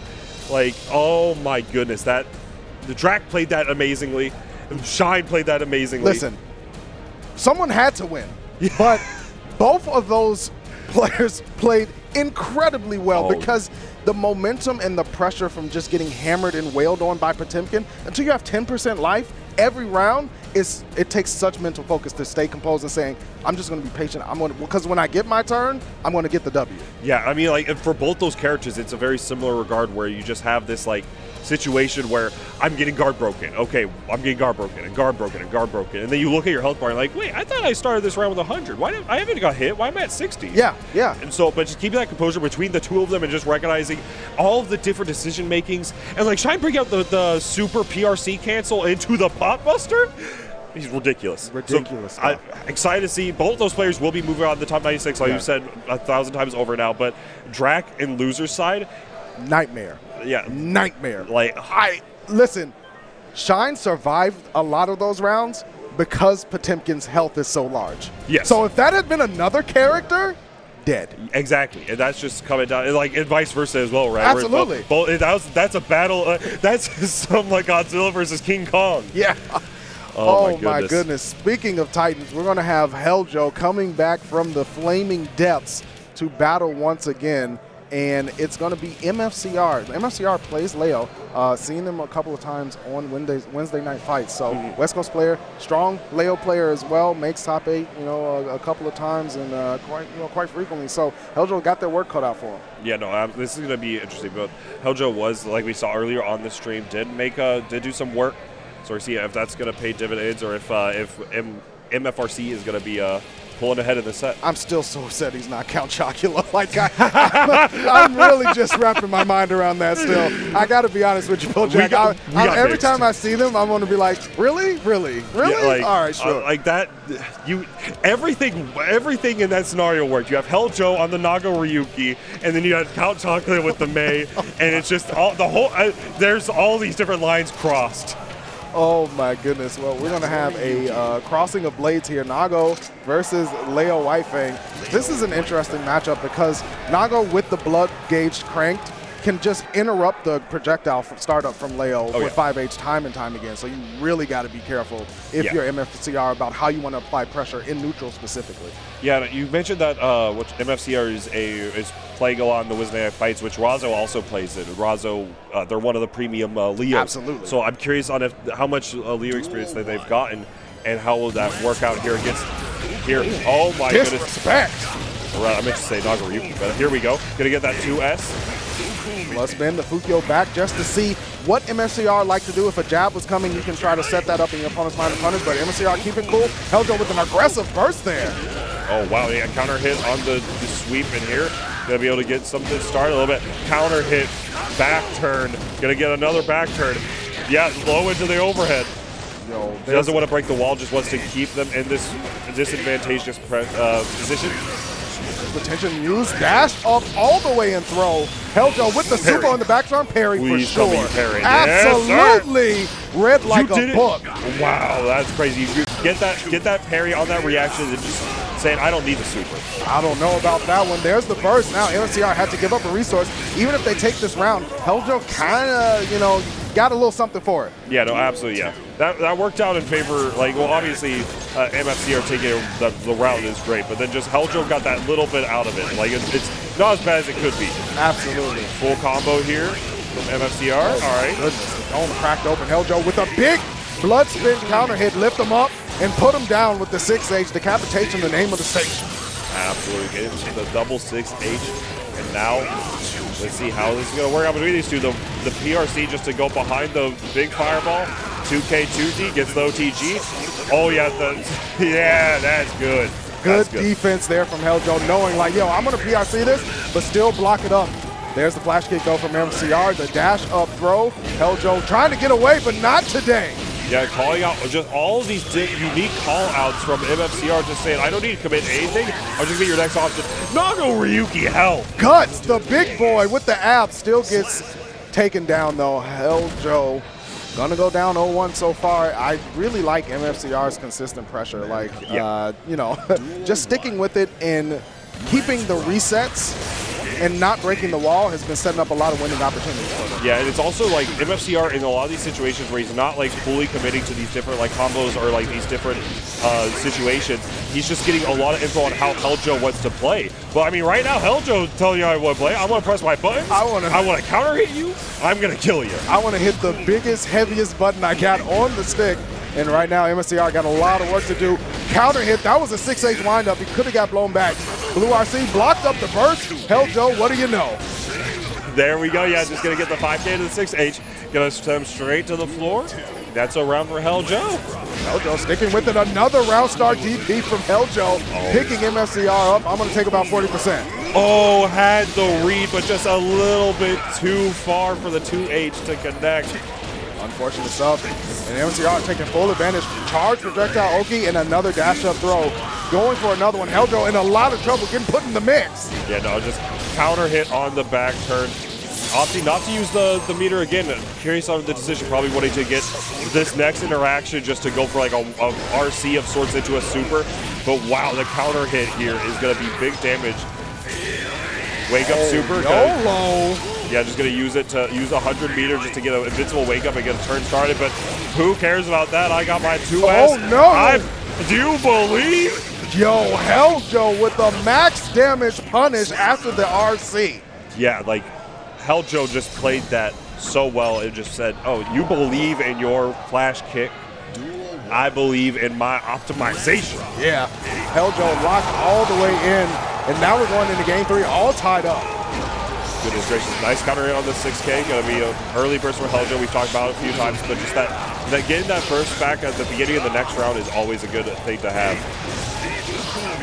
Honestly, he's paying out because he might just get this round right now. MFCR is not getting a chance to play. Yeah, MFCR opting not to burst. Heljo closing it out after the counter hit 2H. Yeah, I mean, at that life deficit, you're just like, I'll take my one burst. Oh my goodness. You don't normally see stuff like that when it comes to Bloodspin, but hey, MSCR swinging for the fences and getting some runs on the board as far as wins. Yeah, and here we go. Yeah, just get a little bit of party after the guard crush. Gets the full combo. Oh, just a little too far to get the loops. Yeah, at that point, you're just DPing just to get the Look at the blood gauge. Yeah, MSCR stayed away on purpose so he didn't get hit by the pop. That is incredible awareness from MSCR to know, like, hey, I got the round in the bag as long as I don't get hit by the explosion. Yeah, definitely MSCR shows that that's one of the most important things when it comes down to dealing with an Nago Ryuki is just paying attention to that blood gauge. Because if you just run up and then you just get knocked away or you just don't get that punish, it's the worst feeling in the world. 2S going to counter it. Oh, no. Too far, my friend, to burst. Way too far away, but not too far from Heljo's punish. Bloodspin again, the RC 5K. Might have been looking for something there or just could have been a drop. However, MSCR taking full advantage. The Oki plus frames. Got to hold it. Don't split open. Yep, that's a gapless overhead. And now going to be able to get something started. Yeah, oh wow, just because the fact that he's only the level 1 blood, just not going to go as far as he needed to. And now MFCR. Oh no, he has the RC. Yeah, he had meter to do whatever he wanted there. Going to go for the super performance check, came through. And it's not looking good. Heljo going up 2-1. Yeah, I was going to say MFCR is just playing that really well, just trying to get something started. But, like, your back turn, and Heljo said, your back turn, you can't block. Yeah. 5K, my friend. Yeah. 7 frames. Only 7 of them, and now Heljo poised to get out from winner side of the pool against MFCR. A very good layup player. Yeah, and again, like we've said times again, Heljo opts for that early burst. Like, it just works out for him. I definitely agree, you know, especially as Nago, you want to keep that advantage and keep the momentum on your side. You don't want your opponent to start to get any sort of ability to force you to block and guard. 2K2D knockdown into the OTG, sliding up for a snack, and just like that, Heljo looking to push forward, but the flash kick. MFCR says, uno, dos, tres, I'm going to flash kick in your face. Let's get it. All right, what's the mix-up here? Goes for the cross-up. Another one? Oh my goodness, and a counter hit. Trying to contest with buttons here. Heljo not able to do much. Eljo blocking, looking like they're putting together a Lego set, cannot play at all, and finally breaks out of the corner. All right, yeah, going to be able to get something started. Did have the meter to cancel BRC for Eljo. All right, yeah, just commits to the full DP. Said, I'm going to frame trap you, but works out in MFCR's favor. Going to be able to get the punished with that 5K. MFCR is trying to get to game 5. On the road to do it. Blocked up the blood spin. Notice he's up backing a lot. I wonder if Heljo's going to go for it in 2H read. Yes, sir. Just speak it into existence, my man. Find it. The opening here, just opts for the burst. Just really offensive burst here. Wants to just make sure that he gets this round. Heljo needs just one interaction. But it's also his blood gauge. Oh, there we go. Doesn't even matter. A great 5P challenge there. Hasn't really used it this set, so setting it into MFCR's mind at this point is really good. Match point, Heljo. Oh, absolutely. Finding the off three here. Oh, yeah. This is going to hurt. This is going to hurt a lot. Yeah, and I like the delay burst from MFCR there just to make sure that he gets out of the situation. Ooh, another 2H read. Say it with my chest. No, I'm going to spin on the ground.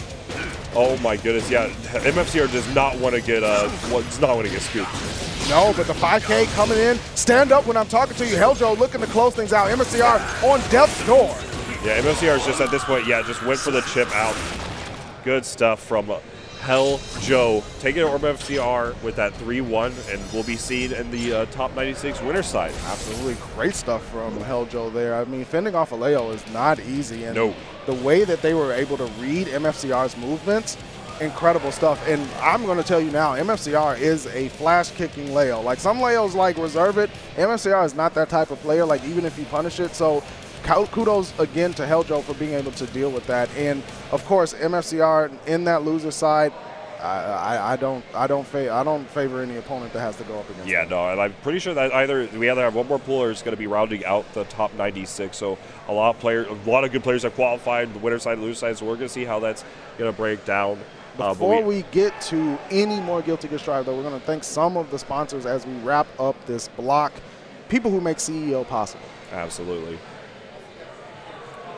We have the Festival of Fights going to be February 3rd through 6th. It's on the West Coast with a 7K pop bonus. You got Strive, Multi-Blood, DBFZ, Grand Blue, Marvel, Smash Ultimate, and Nickelodeon All-Stars. Register over on Smash GG FOF 2022 and check it all out. It's going to be a great time. And speaking of great time, we're going to have some great snacks available. The OP Bar, no gluten, no dairy, no soy. No mess, no fuss. CEO 10 for 10% off over at overpowered.gg. And just like that, if you want to support CEO directly, you can always buy some of the shirts, buy one of the hoodies. Just make sure to check it out over at ceo.gaminggen.gg. Scan with your QR code and support Jabali and everybody that's made CEO possible this weekend. And speaking of possibilities, they are infinite when it comes to panda.gg/control. And you check out that new controller. The Kickstarter has been going extremely well. If you want to get your chance in to get one of these fresh bad boys next year, make sure you go to panda.gg/control and check it out. Yeah, we also have DreamHack Anaheim. It's going to be a $15,000 prize pool with 4 main games here with Melee and Ultimate for Smash, as well as Strive and Multi-Blood for your more anime fighters. Check it out February 11th through 13th, and look at all the info over at smash.gg/dhana22. And if you can't get enough online action, you can't wait till February. Localhost is sponsoring and putting on offline events in multiple cities. Check them out on Wednesdays. Tekken 7, Dragon Ball Fighters, Championship Edition of Street Fighter, and of course Guilty Gear Strive. If you're in the area and you want some offline action, Localhost is for you. Yeah, and if you're trying to get that ergonomic controller, try to just get like one of the best in the business. Hitbox is where you need to go. Just if you like the buttons, especially if you like the sound of pressing the buttons, but you're trying to get more of that, and you're also trying to be a little bit nicer on your wrists and your hand and whatnot. Just make sure you keep your hands safe. Check it out over at hitboxarcade.com/CEO. And speaking of safe, if you want to be safe and clean with the drip, make sure you go over to 10-o.gg/merch for some good ass Tekken shirts. Every time they drop off a new design, it is mad fresh. Scan the QR code if you need to, or check out the website for incredible gear from 10-o. And with that, I mean, that's going to be the end of our block for CEO. It's about the end of the Strive pools. Make sure to check out for that top 96. There's tons of more Strive action to be had this weekend. I'm excited to say the least. Bojack, it has been an honor and a pleasure running with you for these last pools. I'm going to be in the crowd watching Top 96 for sure, but I had a great time here as well. Oh, yeah, no, I'm going to be playing that Top 96. I hope I don't have to fight any of the people that got sent to losers. If I had to fight track, it's going to be bothersome. But with that out of the way, thanks again for everybody for tuning in. Make sure to stay tuned for more Strive action to be had, and we will be signing out. See you soon, everyone.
Fight back.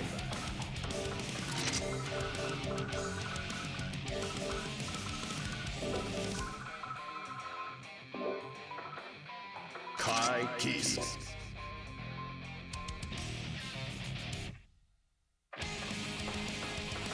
Axel Low.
Hello, everyone. Welcome back to CEO here, 2021 on the Data FGC stream. I'm joined here with St. Cola. How you doing, buddy? I'm doing fantastic. Now I'm commentating with you. It's the first time. I know it's going to go fine. And guess what? We got some heat right off the bat. We're in top 96, baby. Dude. It's all going to be flames all the way through. Oh, cannot wait to go. It is going to be Flash first up. So excited to get to see Flash. Flash has been one of my major picks to go super far in this bracket and has been delivering. Faced off against Ajax already. Oh, man, this is already going to be some heat. Going back to Flash, he has made a big splash. No pun intended, you know what I'm saying? In not only this Guilty Gear, but previous Guilty Gears as well. He's a veteran coming through in the scene. I think a lot of people think of him as like a Street Fighter player, but he's put in work for Guilty Gear for years. Back in the stride, has won a few tournaments, has done top 8 in a bunch of tournaments too. He's one of those hidden threats coming through with the Axel Low. One of the rare ones to stick with it. Yeah, I mean, we'll have to see how the Axel does. I mean, Kai can be a rough matchup to a degree. I guess it more depends on how the Kai wants to play. If they're trying to play a little more close and personal, or if they want to lean into that S fireball a little bit more. That buff coming through really huge, especially against Axel. Oh, hell yeah. You gotta worry about that jump S. That's gonna be a big problem point if you get counter hit. But at the same time, you get a lot more off it this season. Back throw really puts him in the corner. DP off the deck. In the burst too, even though he doesn't get punched, that's a bad resource to lose right now. Oh, that in the 2H counter hit. He's able to use that, fakes the reposition, but has to use his RC. Still a good sequence here. Flash firmly in control. Up in the corner. Yeah, this is perfect. Even though you've lost the positioning. Oh, never mind. As soon as I said that, he's not saying so fine. Immediately, 2K2D gets a knockdown. Jump H back though. Flash. One touch. Yeah, just one thing to do it here. Went for the jump. Age continues the pressure and gets the close slash there. Flash very well represented. Fully in control. Like you said, even though he lost the positioning, man. Never let up for a sec. That's always good. Immediate 5K with the quickness. I like the defense from Flash to just challenge these situations. 2K, 5K, things like that coming from Axel. Okay, went for the jumping Age. Vapor thrust, counter hit. No combo because it's not in the corner, but it's okay. Still able to apply pressure, but that's kind of a win for Flash. Blocks out, back to full screen. One vision active in neutral. It's okay, Tomer. Can't freeze the screen. Gonna do it right here. Got him from that distance. Axel Bomber. Ooh, the extension. One touch situation. He missed it though. Okay, 2K, and that is an important note as an Axel player. As an Axel, you got to have two things. One, you got to know how to block. You got to have the D. Two, you have to have the confidence to swing in situations that are a little unexpected. That 2K is a little weird, but you have to be willing to mash in spots like that. You have to. I mean, that's his only, I wouldn't say only form of defense, but he doesn't have traditional defense, right? Yeah. Use these quicker buttons and also go into the 2D knockdown so you can get out of situations too as well. Off the dust, the 2D I should say. Burst again, gets him in play. Early we've seen this from Ajax so many times. Running burst a little bit too early. I'd like to see it a little bit later in these rounds as things go down. Yeah, save it for a little bit of momentum here. And now Flash is able to run the mix-up game, gets the close slash and converts into the bomber. BP finally works out. Vapor throw, side switch. Burst of Flash, that's a good one. Okay, goes for the second Renson. Plenty of meter here for both players. Goes for the jump in. That's a clean punish. No burst here from Flash. Should be able to break the wall, and that is a ton of damage here. Watch a lot of bar, though. It's going to come through. Gets a flip kick on him. 5K again. What a time to press. We feel the press because Flash is going to take it with the Axel Bomber finish. Dude, and that is another situation where he's never afraid to swing. He has been the aggressor on most of these situations, and that is just a statement to how Flash is willing to play the game. I think it's a good way to play Axel, to be honest. I think you have to be able to slug it out like you at the parking lot of a Waffle House. You got to be able to swing, you know what I'm saying? Oh my god. The 5K, very nice punish, goes into the delayed Renson, trying to keep him locked down, the pull through, and a better tech there. Ajax has had some great opportunities, but hasn't been able to cash out. The mileage per hit has not been high enough yet. And right here, I would love to see a super get that Oki going, get that pressure going, does get the flip, but is still putting on offense. That whip is going to get in with the super. Got him. Not enough for the kill, obviously. Oh, back this is the commando, gets the punish, forces the burst here from Flash. Fidelity, one more touch. The close slash, he blocks the 5D.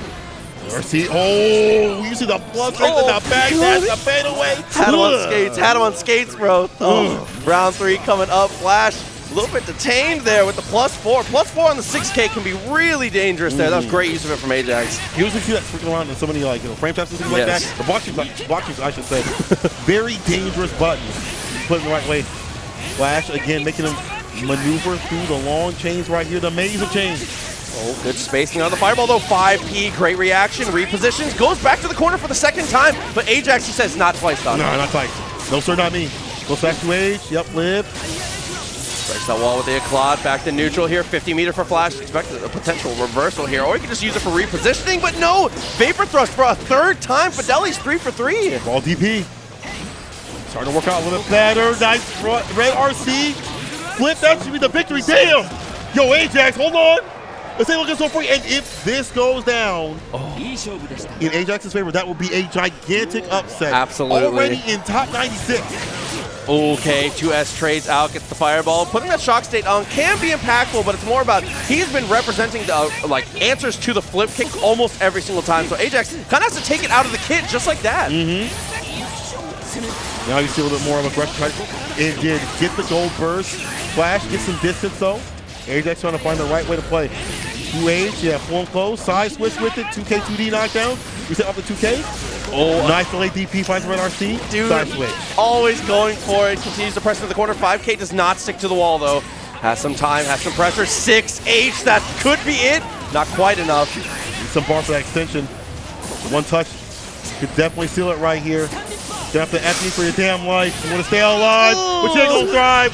Flash coming through, catching with the backdash. Yeah, the backdash not quite far enough to get away from the Renson. Going into round 2 here. Flash, for the first time, a little reserved at round start, has been mashing that 5S for good reason. And Ajax able to get the counter hit, pressing him all the way to the corner, but the tech from Flash. That trade not in favor. Flash getting some distance again. Renson explosion. Another fireball for that shock state, not so threatening until he gets in. There we go, the counter continuation, the flip off the backboard. Not just yet. PRC? Yeah, had the PRC in that situation. Tries to go for the dash forward. 2H. Flash fighting for his life right now. Back to the wall, but 50 meter. He's got one mistake, but it looks like he does not make mistakes here. One vision to close it. Flash should be able to close the game, but the burst is available. The table now. Oh, jump S. One goes through that chain. Oh no. First, now putting back a distance. No more stuff to worry about. Oh, tried to check the throw. Vapor Thrust. The DP. Wake up, so they should do it. They should do it. Give the FD. No, he does have bar for FD. He jumps over. I did not think he was going to have enough bar after that sequence. Got just enough to FD to stay solid and to jump over the ceiling. Oh my Dude, God. round 3 coming in. Fidelity is doing a great job. But again, you cannot flip kick at him. Flash has the answer. Right, the 5K immediately off the bat to deal with that. Bar slash coming through again, flip. Oh, the little shimmy. No, he's got him on skates when it comes to these strike throws. He's scared. He shook. Okay. Side player. Up into the wall. See what he's got here. 50 meter. Flash runs forward. Chooses to be the aggressor. He says, no more blocking. I'm done. Nah, I'm done. I ain't paying 60 bucks, so, not pressing on buttons, I'm telling you. With the PRC 5K Axel Bomber. 5K again, that's execution, my friend. 6H is not enough to kill. He has a pixel left. Stundipper? Yeah, absolutely. Oh, you knew. Kai plays one thing, it's disgusting. The dash up, PRC, burst on him.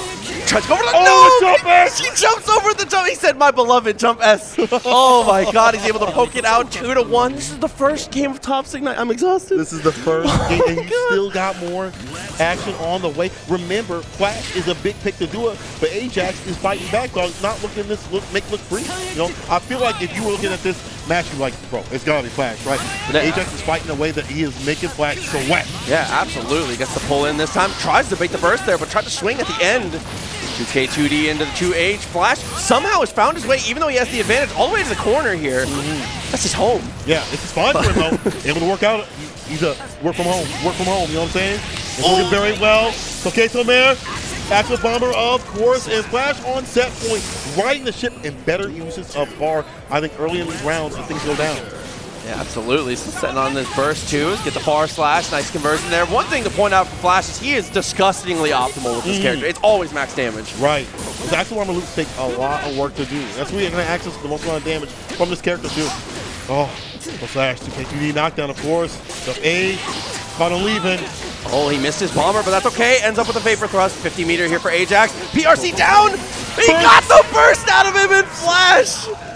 Oh, man. What a read there on the final situation. Flash is able to take it down. Ajax, bro. I'm impressed. I'm impressed. Despite what happened, you know, I'm impressed with Ajax. I'm very impressed with when he made Flash sweat. He made him bleed. He's like... So, no, the arrow came through? So, yeah, oh, my God. With a little delay right there, a little bit of blood, but it wasn't enough to take down Flash. Flash riding the ship. And I think at the end, that meter built early with a lot more oppression, you know what I'm saying? Building up all that attention bar to be able to use the Toketo Man, the one vision. Yeah, get very that true. win and start to get that extension off the bar, extension for the Axel Bomber. Got the victory. Yo, Flash coming through, still the pick, still the favorite. Yeah, you know? still in there. And we get back-to-back, two of the best Axels to play the game. Zentai is up next. Zentai, Central Florida, an incredible Axel player based out of this area, versus Tempest. Tempest, to my knowledge, still May? Might be still May. We'll see what he ends up picking. I've seen Tempest also dabble a little bit in Leo too, so I'm not sure what they might go with. We'll have to see what it ends up being. But yeah, but we do know them as a May player, right? Yeah, and then we are going to have Zentai, like we said, is going to be the back-to-back Axel here. One of the strongest players here. Dude, Zentai was showing off in pools. If there was any percent, I don't know. I think it might be too late for him to submit to GDQ, but it was looking like it. Like it was quick. There. The quickness. I guess someone to be. He was like, "Nah, dog, I'm hungry. Let me get out of this." Yeah, he said, "I got pools right after that too." I gotta go. I see though. He's emptying the pockets, man. Zentai. That's a tech. I've always been very impressed with the way that he plays. Does very well, like I said, in Florida at all the juicy game night events, things like that. Is consistently top forward. Honestly, the only players that really are beating Zentai in our region are Razzo and MFCR, and those are very reasonable losses. Yes, those are very if you're gonna lose, you're losing the top shelf. Exactly. I mean, let me put some respect. That's Intel Razzo. Intel. Excuse, let me put some respect on my boy. Let me put some respect on my boy. Razzo coming through. I really appreciate everybody that operated with that the sponsoring of that. That was fantastic. That's going to be really big. You get a sponsor, you get to use that for later on. That's for the resume. Plus, you get a little bit of cash. You know what I'm saying? Oh, dude, that's all we're out here for. We'll see how it goes. Pledge allegiance to the bag. You know what I'm saying, people? But shout out to Razzo. We'll see they come through in their bracket. But right now, Zentai trying to make their way. Going up against Tempest, as we said before, this is going to be a heavy-hitting match right here. Absolutely. Tempest is putting in a lot of work. I remember when May dropped, he dropped the doc about that character. I learned so much, and I was like, man, this character's disgusting. Yeah. Going back to the May pick, and speaking of disgusting, they did take away the glitch from this character. I think we mentioned this quite a bit on the stream, I'm sure, but it don't matter. She still dumps out damage. Yeah. It really don't matter. They find another way. They fixed it in finger quotes. Yeah. It's definitely well, you don't die, but you stay alive with like a pixel. Oh, my God. So the objective is don't get hit, survive. And one good thing about Axel is he keeps her away. A lot of good zoning and play. Yeah, very true. The big thing is going to be stopping Tempest from getting to the air. May has some of the strongest air buttons in the game. I always like to equate it to as having a Street Fighter 4 background. She got that Honda stop sign, dog. Yeah. She always comes through with it. You get so much off them. Dude. Oh, God. But he's Zentai, unfortunately, already found himself in the corner. Tempest steals it back with great ease. We'll talk about that, how important it is for the challenges. Not challenging right there. Had to run the first. Ooh, a little too late on the draw. Yeah, had to go for the 6K there. 2 A's. Okay. It barely gets him to the ground. Almost OTG. Extension. The slash. Dolphin to play. Tap the FD, had room for the backdash, got punished by the Dolphin, but Zintai continuing to fight out here. Empty Renson, very smart to lead that, that earlier. Off in the corner. Careful now, Tempest is looking. Oh, hunting. Okay. Go the dash up, go slash, go slash. Dumping the ball on there. Still 6P, not something you see from Axel. Desperation. Try to stay alive, avoid. Get the burst. Tempest using it now. PRC, YRC. He punishes. The 5P. He's ready for the 5P. Tempest somehow finds the end of it. 50 meters spent apiece. These boys are playing Guilty Gear right now. Right, yeah. They gaming. They gaming. They punch on the drywall. He's drinking energy drinks. They gaming. Oh no, dude. So still fishing with the jump S here. Nice whip punish and a better 2S. Didn't have charge though. Didn't get the confirm. And then far side 2H coming through again. Renson. Now a better lead for Zintai and building a lot of bar protection. Could use that for the extension. Could use that for one vision. Might be going down though. Call against the corner. Check that, Fred. You're almost at the burst off the table. Give me the burst. Nobody move. Nobody get hurt. Put it in the bag. Put it in the bag. It's so important too. That is a fundamental skill if you're trying to improve in Guilty Gear. If you red RC and you don't see the combo counter go up and you're next to them, you know what it has to be. So intelligent, Tempest. Just hold down back. Why not? Hold down back. Just wait. Whew. Wait, bait, deliberate. You know what I'm saying? Tempest coming through, getting the first win on the board. Close flash, get challenge right there on the dash. 2K2D knockdown. Okay, looking for the 2S, trying to poke out there, but poking at that max range, not what you want to see from Tempest against Zintai. Steals the turn back there with the far slash. I like this from Zintai. A lot of this. Oh man, as soon as I say that jump that's coming through, dog. Now what do? Pop in the corner with a command grab. Oh, put overhead kiss, dude. Goes straight into the super. This is a positive bonus and a huge advantage here for Tempest. Whoa, I thought it was going to be a button. Zintai still alive. Back, oh, this is good. Has the bar to cook with. Oh, bar slash, PRC. Yeah, Axel Bomber. 5K, yes, sir. Okay. Feels it. That could have been disastrous, but stayed solid. Yeah, I was waiting for Tempest to potentially go for the hero burst, but still wants to hold on to it. I respect that. I think that's definitely a more responsible usage of your resources here. Yeah. You got to burst responsibly out here. That should be the warning. And CEO, burst responsibly. Oh, they always want you to come out here, please burst responsibly. Able to get the throw. Press it farther to the corner here. Gets it again with the overhead kiss. Look at the damage, bro. That is ridiculous for the super. Yeah, use that for the Oki. The damage. You get that bar back anyway. All the tension coming through. You knock down the Dolphin too. Overhead red RC. That's the victory. Dang, typically right back. That's the buff she needed it. 2K2D up Dolphin. Let's go. She needed it, bro. Come on. I don't know about that. I don't know about that. Jump S coming through. Rainwater. Goes for the pull, goes for the jump over. 2D, no punish. Tempest chooses to jump instead, but it's a huge counter hit. Already to the corner. Look at that. Where does life bar go? Where'd it go? I'm looking in my pocket. I'm looking in my book bag. I don't see where it went. I lost it. Tag dash gets got. Still, you see he's trying to get. Oh, the burst comes through. Hold on now. Load of bar. That's a load of bar, baby. Jumps in. It's time to cook. Max meter, yeah, absolutely. No conversion, though. 50 meters still available. Oh! See? Empty? He goes empty? Like that. First. Anybody's game. Tempest needs to have the momentum. Zintai needs to steal it back. And the throw! Dude, the back throw to come through from Zintai, evening the set count up. Oh. How are these top 96 matches? I don't know. Maybe that's what happens when we have a big tournament that's offline and all the killers come out because they're hungry, because they want to feast. They want to eat. And this is what I love to see. Okay.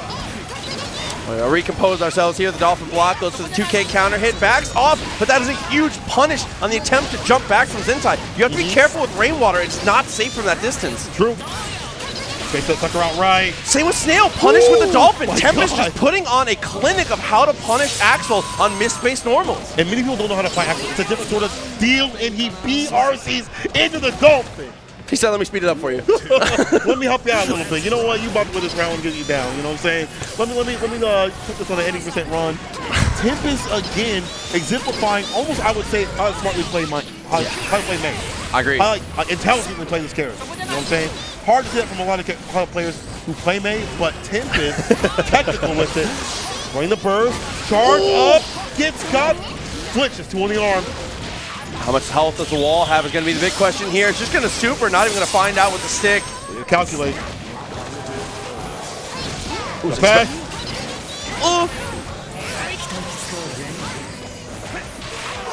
Got the knockdown. Is he convert off the? No, he gets the burst! And the worst part is, he didn't have a conversion from there. Right. Tempest's combo was over. Yeah, it was done. What is my man doing? He's just like, it's gone.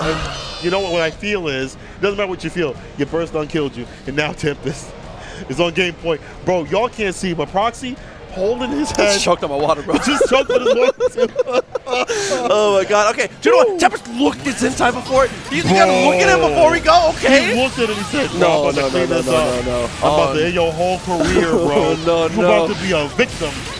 You're about to be a victim. Holds that. Oh, nice counter with the 5P. Zentai answering back. 2S, press him away, goes for the 2H, jumping the rents, and Tempest playing a little more defensively here, maybe scouting for some information is what it's looking like. Goes for the 3K, easy answer. Sabama, first. Drop, though, of the combo. That's not good. That jumped with extension. Oh, trade. Fireball. To the 5P, that could have been real bad, but it's real easy right here. Yeah, the trade's not really ever in your favor against May, but Zentai somehow finding a way to pull it out. Dolphin connected for the punish, gets the knockdown, is continuing to apply relentless pressure here, but Zentai great to mash there. The point that risk gauge is going to be cranked. Gotta stay solid. Jump pass, jump pass. Careful, you see the counter hit come through. With a counter hit, knockdown off the slide. Damage applied with the command grab to the top of the corner. Oh, the Dolphin to break. Okay. No super, though. That's all right. 50 meter available. Just waits. Try to go for the whip punish. Red RC, side switch. Are you kidding me with the command grab? Tempest on set point against Zentai. Oh, my heart, my soul. I don't know if I can deal with this one. Jump pass, max range, counter hit. Not too much off that, though. Oh, another giant counter hit. He had to burst. Absolutely had to burst. Yeah, get out of there. Leave. This ain't your neighborhood. He said, save yourself. Oh, dude, the rest into the cherry bomb. Starting to buy some real estate, though. But now Tempest, he said, no. We're settled in the west. Coming back through. Already pressed into the corner. Actually, it's the fireball, the meaty style. We see that a lot from a lot of made players to lock down the neutral, the approach to the fireball. Unfortunately, caught him in the corner. Neutral jump. Too far. What to go for an RC extension right there? PRC forward, tries to go for the cross-up, not going to happen. Tempest looking for that one more touch, and he wins out with the footsies. Tempest is able to close it and got that little head bob. He said, yeah, you know, I am nice, just in case you were wondering. Yeah, of course. Yeah, you know, make players got little wrinkles in their brain sometimes. Got little wrinkles in their brain. Oh my God! When you wear those when you win those air footsies, you're like, just to the invisible crowd, you're like, yeah. You know, it hits different. It hits different when you offline and people can see you. You can see the other opponent right there. You online, you're like, who you lying to? Your dog? That's your fish? Who cares about that? When you offline, you like them. That other person can feel. They're like. That's the best thing too. That's the best thing too. When you're playing offline, you hit the guy with something sick and you see him next to him, like. You know, with the shakes. You're like, bro. You're like, oh, all right, I'm going in next round. I know he's not about it. I'm going in. Yeah, about it. We didn't see Tempest look over. Oh my God. At the homie. When you're looking at people, that's how you know. That's dirty, man. Oh, that's dirty. God. You know what else? We got some more dirt on the way. Top level play, baby. Punk coming against the Diaphone. This is like a top 8 caliber match. I can't believe. I cannot believe we are already getting this. Punk and Diaphone. Punk. For those of you that do not know, if you were under a rock for the first half of this game, Punk is a masterful Soul player. Got bored of Soul and was like, I'm going to play Millia a little bit. Messed around, top 8 at a bunch of random tournaments. Went back to Soul, continued to dominate. And Diaphone is the new hotness. Diaphone has been dominating the whole way through. And man, has put Eno on the map. Eno was a character that we knew was strong, but Diaphone is like the roadmap for the perfect Eno, in my opinion. I'm just saying. I'm 100% agreement with that. I feel like Diaphone, his work has shown that progress too. Rebel qualifier in the U.S. Guess what happened after that? Second place. Almost like it was, you know, not a mystery that he was good. You know what I'm saying? Yeah, absolutely. Diaphone, he breaks down. Doesn't matter what game it is. Guilty Gear, Grand Blue. He'll break a game down in between the characters and stuff like that. And that knowledge gets transferred to the characters that he's playing. That allows him to put a lot more mix on it. Punk is one of those players that like maybe doesn't do the most optimal stuff, but he's so good with his footsies. It doesn't matter what character he plays or how he plays. As long as he gets a hit, he knows like if I get damage off of this, I'm gonna be able to reset the situation and make it happen again. A lot of people will say like playing with your heart is the common. Punk plays with his soul. Yeah, his soul. Punk plays with his soul, bro. Because he will get counter hit, Far Crazy S Soul. and out of nowhere will just decide, like, I think he's going burst, and just hold down back and just, it's the perfect read. He just decides. He decides and makes it happen. Yeah, like, watch the stream, he'll be like, I ain't, man. No, I do that, man. I can't even do his voice. I can't do his voice. You'll get mad at me. That's my teammate. I can't say nothing about that. But, like, I do think that, like, he has this, like, you're right, he plays with the soul. Like, I feel like he'll be playing, he'll find like a confirm or whatever and be like, okay, that's sick. I didn't know that. And everyone's like, you just 70% of that person. 60% of that person. He is definitely the he is the I saw this in a video once, I'm gonna try it in top 16. Like you're like what exactly. So like, this works out. That's like, what are you gonna say to him? Best player in the world. What are you gonna come on, really man. Is anyone that can adapt to the game and not be, you know, maybe as optimal as other soul players, but still make magic happen? Of course. We'll see. But you have to make the magic happen against Diaphone again. Super strong competitor, has, you know, done well, top place at NLPCs, multiple tournaments and things like that. And I'm glad you highlighted multiple games too. As someone who came from BB Tag, Diaphone tore that game up. Diaphone was a threat at every single level in BB Tag, like you said, in every single different game that he has touched. He's just a talented guy, and that is what you got to understand about these top level guys. These guys are so good; the skills transfer to the different games, and these two are the perfect examples of just being a talented human being and transferring that into fighting games. That's 100%. I think that, in my personal opinion, playing multiple games actually helps you. I could not agree more. Helps you be a better fighting game player in general, and that transfers that skill over to whatever one that you want to focus in or dabble in at all. It just helps you learn, and I feel like that's helped out both, both players actually. That's Punk. Also, he's played Uni, he's played Melty for a little bit. He's played, Marvel and stuff like that, heavy in the Marvel. Street Fighter as well, obviously. Absolutely. Let's see how he works out in Strive right now. Yeah, is a tough customer. As we've said before, huge winner in the last patch, was already a strong character and has already just been pressed to the next level. That movement speed buff, bro, they put 2 rocket boosters on the back of the stage. It's crazy. I remember when they first gave her the first buff, they were like, wait a minute, now she feels like like she should. Yeah. And they buffed her even more in more ways, because now the system mechanics of being able to extend it don't matter, This is soul, baby. We get into it. I was gonna say, immediate first. Diaphone losing half his health bar instead of trying to describe what's good about Eno. Yeah, I was trying to go for the 6P there. He's using HCL to great effect so far. Stroke, backdash after stroke. Very, very smart. Yeah. Trying to stay away. Diaphone's in. YRC for the defense. Delay, start to step on it. But the revolver. Okay, and then he waits. I love the standstill from Punk. That's the type of stuff I'm talking about, but that's an amazing air throw from Diaphone. Continuing the pressure here in the corner. Punk steals it out. The revolver gets him away. No anti-airs don't come from Punk. Starting to dive. The DP right finally there, gets hit with a counter hit. Diaphone did find extension with the bar finally with the red RC being spent. Oh. And will find the finish with Stroke the Tree, light addition. Yeah, able to lock that one down. Punk, got to find that big counter hit again. I mean, the 6S is working out really well for him. But so far, the answer so far has been Punk needs to have better answers to Stroke. This is a great start here, getting the counter hit and being on offense. Does see a better finish, though. Backdash away, gets the counter hit situation. Doesn't want to commit to the reckless, so not the best, but still gets the DP, though. Okay, getting into him. Red RC goes low. Oh, no. So breaks the wall. Yeah, broken wall here, back on his feet. Diaphone not phased in the slightest. Is going to be the aggressor here on this one. It's a 5K, PRC 5K, no extension. Don't matter though, again another 5K. 3 frames, 3 frames, 3 frames. 3 frames. Why would you not push it? Punk, he's talking to him, bro. He said, I'm going to press it every time. There's no reason for Punk to not mash there, and he's got one of the best buttons in the game to swing at that point. I haven't said we want to see more anti-airs, more checks on the dash to come through. Not the worst way to come through with it. Diaphone forced the burst right there. Bandit bring it down to the ground. Away, nice punish on Stroke. His new answer to Stroke is just footsies. Yeah, I love that. Literally just footsies. Punch the far slash, coming through with the raw. You're gonna get got. Trade still in favor of Punk. He's going in with the pressure situation. Red RC follow up. Oh, the fireball one touch situation. 2v2v2v, and the victory. Punk. I feel like he's playing this with pure footsies. It's literally pure footsies. Whip punching. Yeah. And that's something that I feel like people aren't doing a lot in Strive in general, with a consistent amount of whip punching. Agreed. I absolutely agree. A lot of characters have pretty oppressive buttons here, but with the startup, just like that, Diaphone doing the same thing, HCL to try and punish 6S, but you can't be safe in footsies against Soul, bro, the Vortex. What a reaction against the Beethoven. Hold on now, Diaphone getting into it. That's the corner push. And the chemical love right there. Toxicity. Got the neutral though. No anti-air right there, and the super. Oh, Diaphone, angry. 50-meter for Punk though on the wake up. Wakes up with a 5K. Goes for the reversal.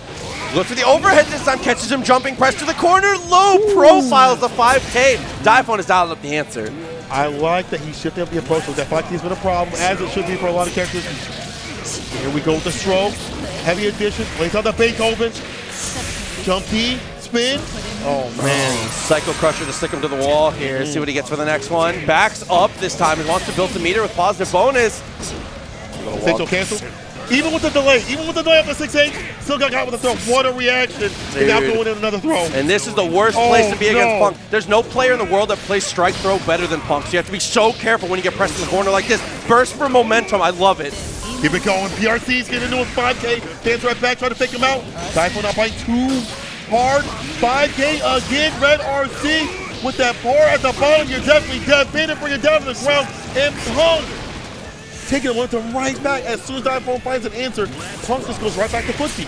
Oh, see the jump back fade away of play. Oh, and again the whiff punish. He's baiting 6P now. Diaphone is leaning on 6P, and for good reason. And now starting to mix it up with a note. The note is not the answer. Punk's reactions are too good. Do not test him.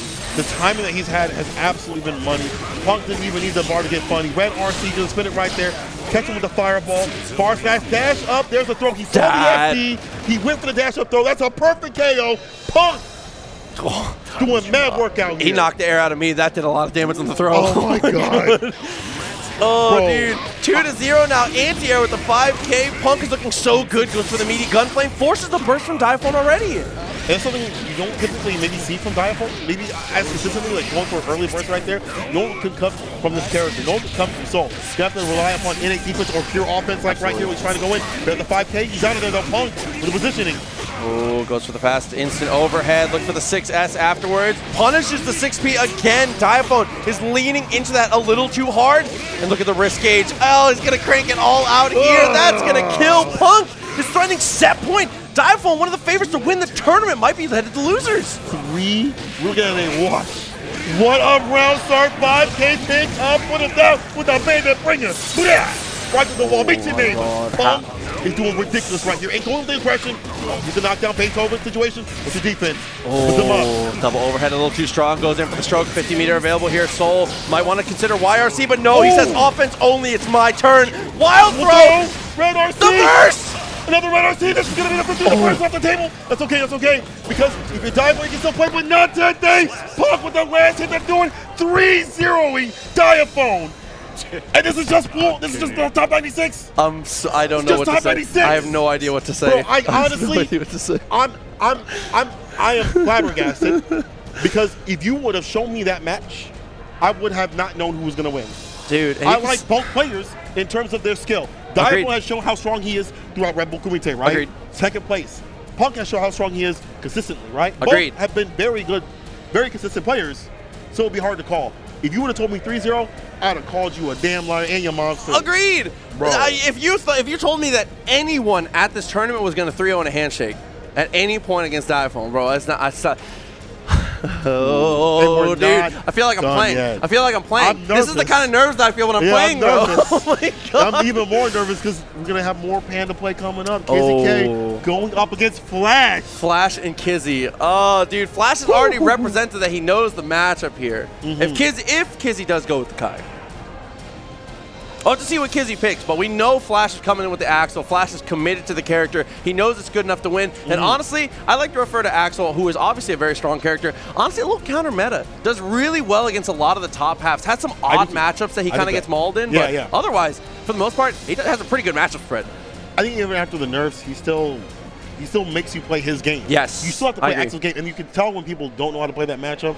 Hell, when I'm out of commentary, obviously do not know how to play that matchup at all. I get on the sticks, I'm like, bro, I'm getting pieced up. However, KZK is something different. This is a more than just a content creator. This is a competitor right here. Dude, this is one of the fathers of North American Guilty Gear. This guy is a legend in the game. If you've played any Guilty Gear that's not Strive, or if you've played Strive, this is a name that you have certainly heard, whether it's through content creation, whether it's getting on the mic, whether it's being at events, whether it is seeing his name in the top 8s. Kizzy is a household name in the anime scene.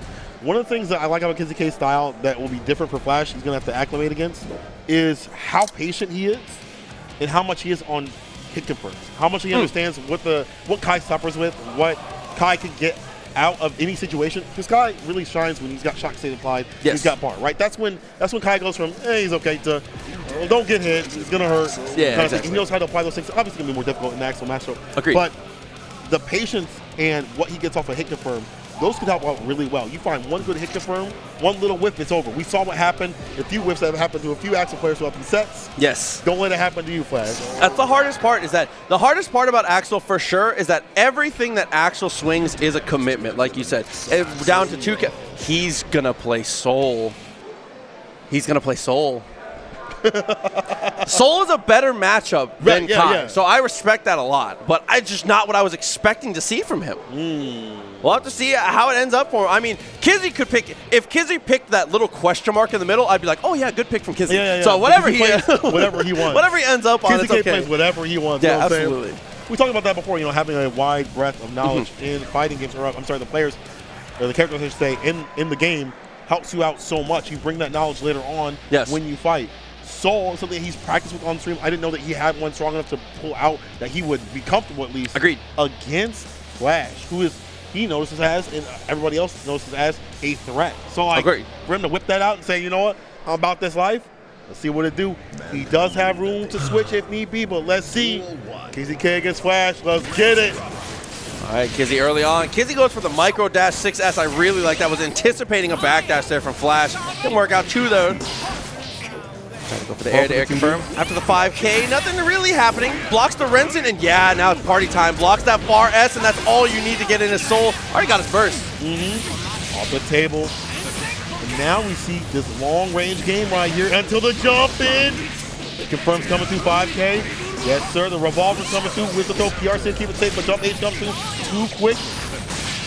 Back to square one. Command grab.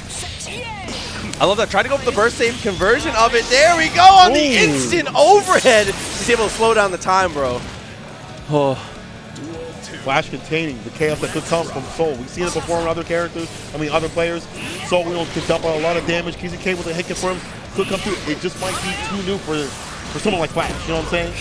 Ooh, not looking too much though. Burst, I like the burst from Kizzy, and I like Flash's reaction more. He knew that Kizzy was smart enough to go for the optimal burst there. Right, Genius from both players. It's a high-level play with the TK Bomber on him. One more good decision. One more TK Bomber will actually do it right here if you can find that conversion. Into whip, but here we go. You're going to call for the corner, baby. Dude. Flash. Ooh. PRC, PRC, he saw it, but he didn't want to go for the Volcanic Viper, and that's going to be Flash first game. You have to commit. You got to commit to the DP, you know what I'm saying? And just going right back into it, no change just yet. CZK saying he doesn't want to go to the Kai just yet. He's got faith, I respect that. I mean, Kizzy knows best, right? Yep. You're the player, you're the best out there. That's why I'm on the commentary. I respect that. Let's see what it do, though. Flash on this matchup. Very well prepared, too. Yeah, able to dash back, goes for the jump in, clean jump in from Kizzy, forces the burst out from Flash. Getting that resource is important, but you have to win neutral one more time, and that is a huge neutral win of the close slash, continuing the pressure. Kizzy not letting up for a second here. Counter hit, oh no, red RC. That's the victory DP, there we go. Sometimes you just need a few hits to do it, and that's what KZK is looking for. Oh, punch if I can make him explode, that's what matters. You can hit me all these times, that's 5,000 cuts. Oh, I cut the big scissors, you know what I'm saying? Punch his bandana off. Get out of here. Oh, able to find the air throw. Fafnir to continue to pressure again off the dome. He's going to be able to break the wall. Yeah, whips to make sure he has time for the super. That, oh my God, Kizzy, bro. I'm sorry, Dada. I'm sorry. My bad.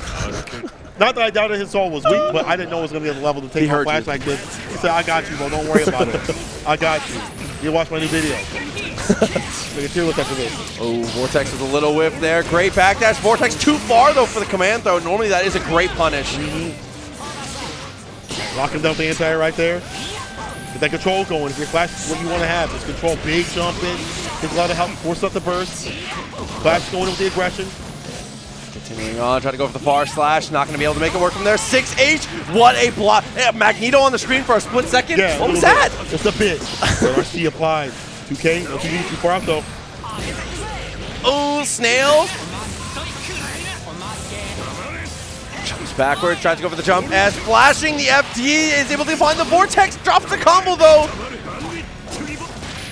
Back throw on the Waker situation. I like this. 2K low profile too. Dude, oh, you're right. So well piloted from Flash. 6S for the punish though. Kizzy back in there. Where's the command grab was coming? He gets hit with the counter hit. First off the table for KZK, trying to come through in the neutral. He knows one good touch will put him in the corner and you run his pressure that we saw before.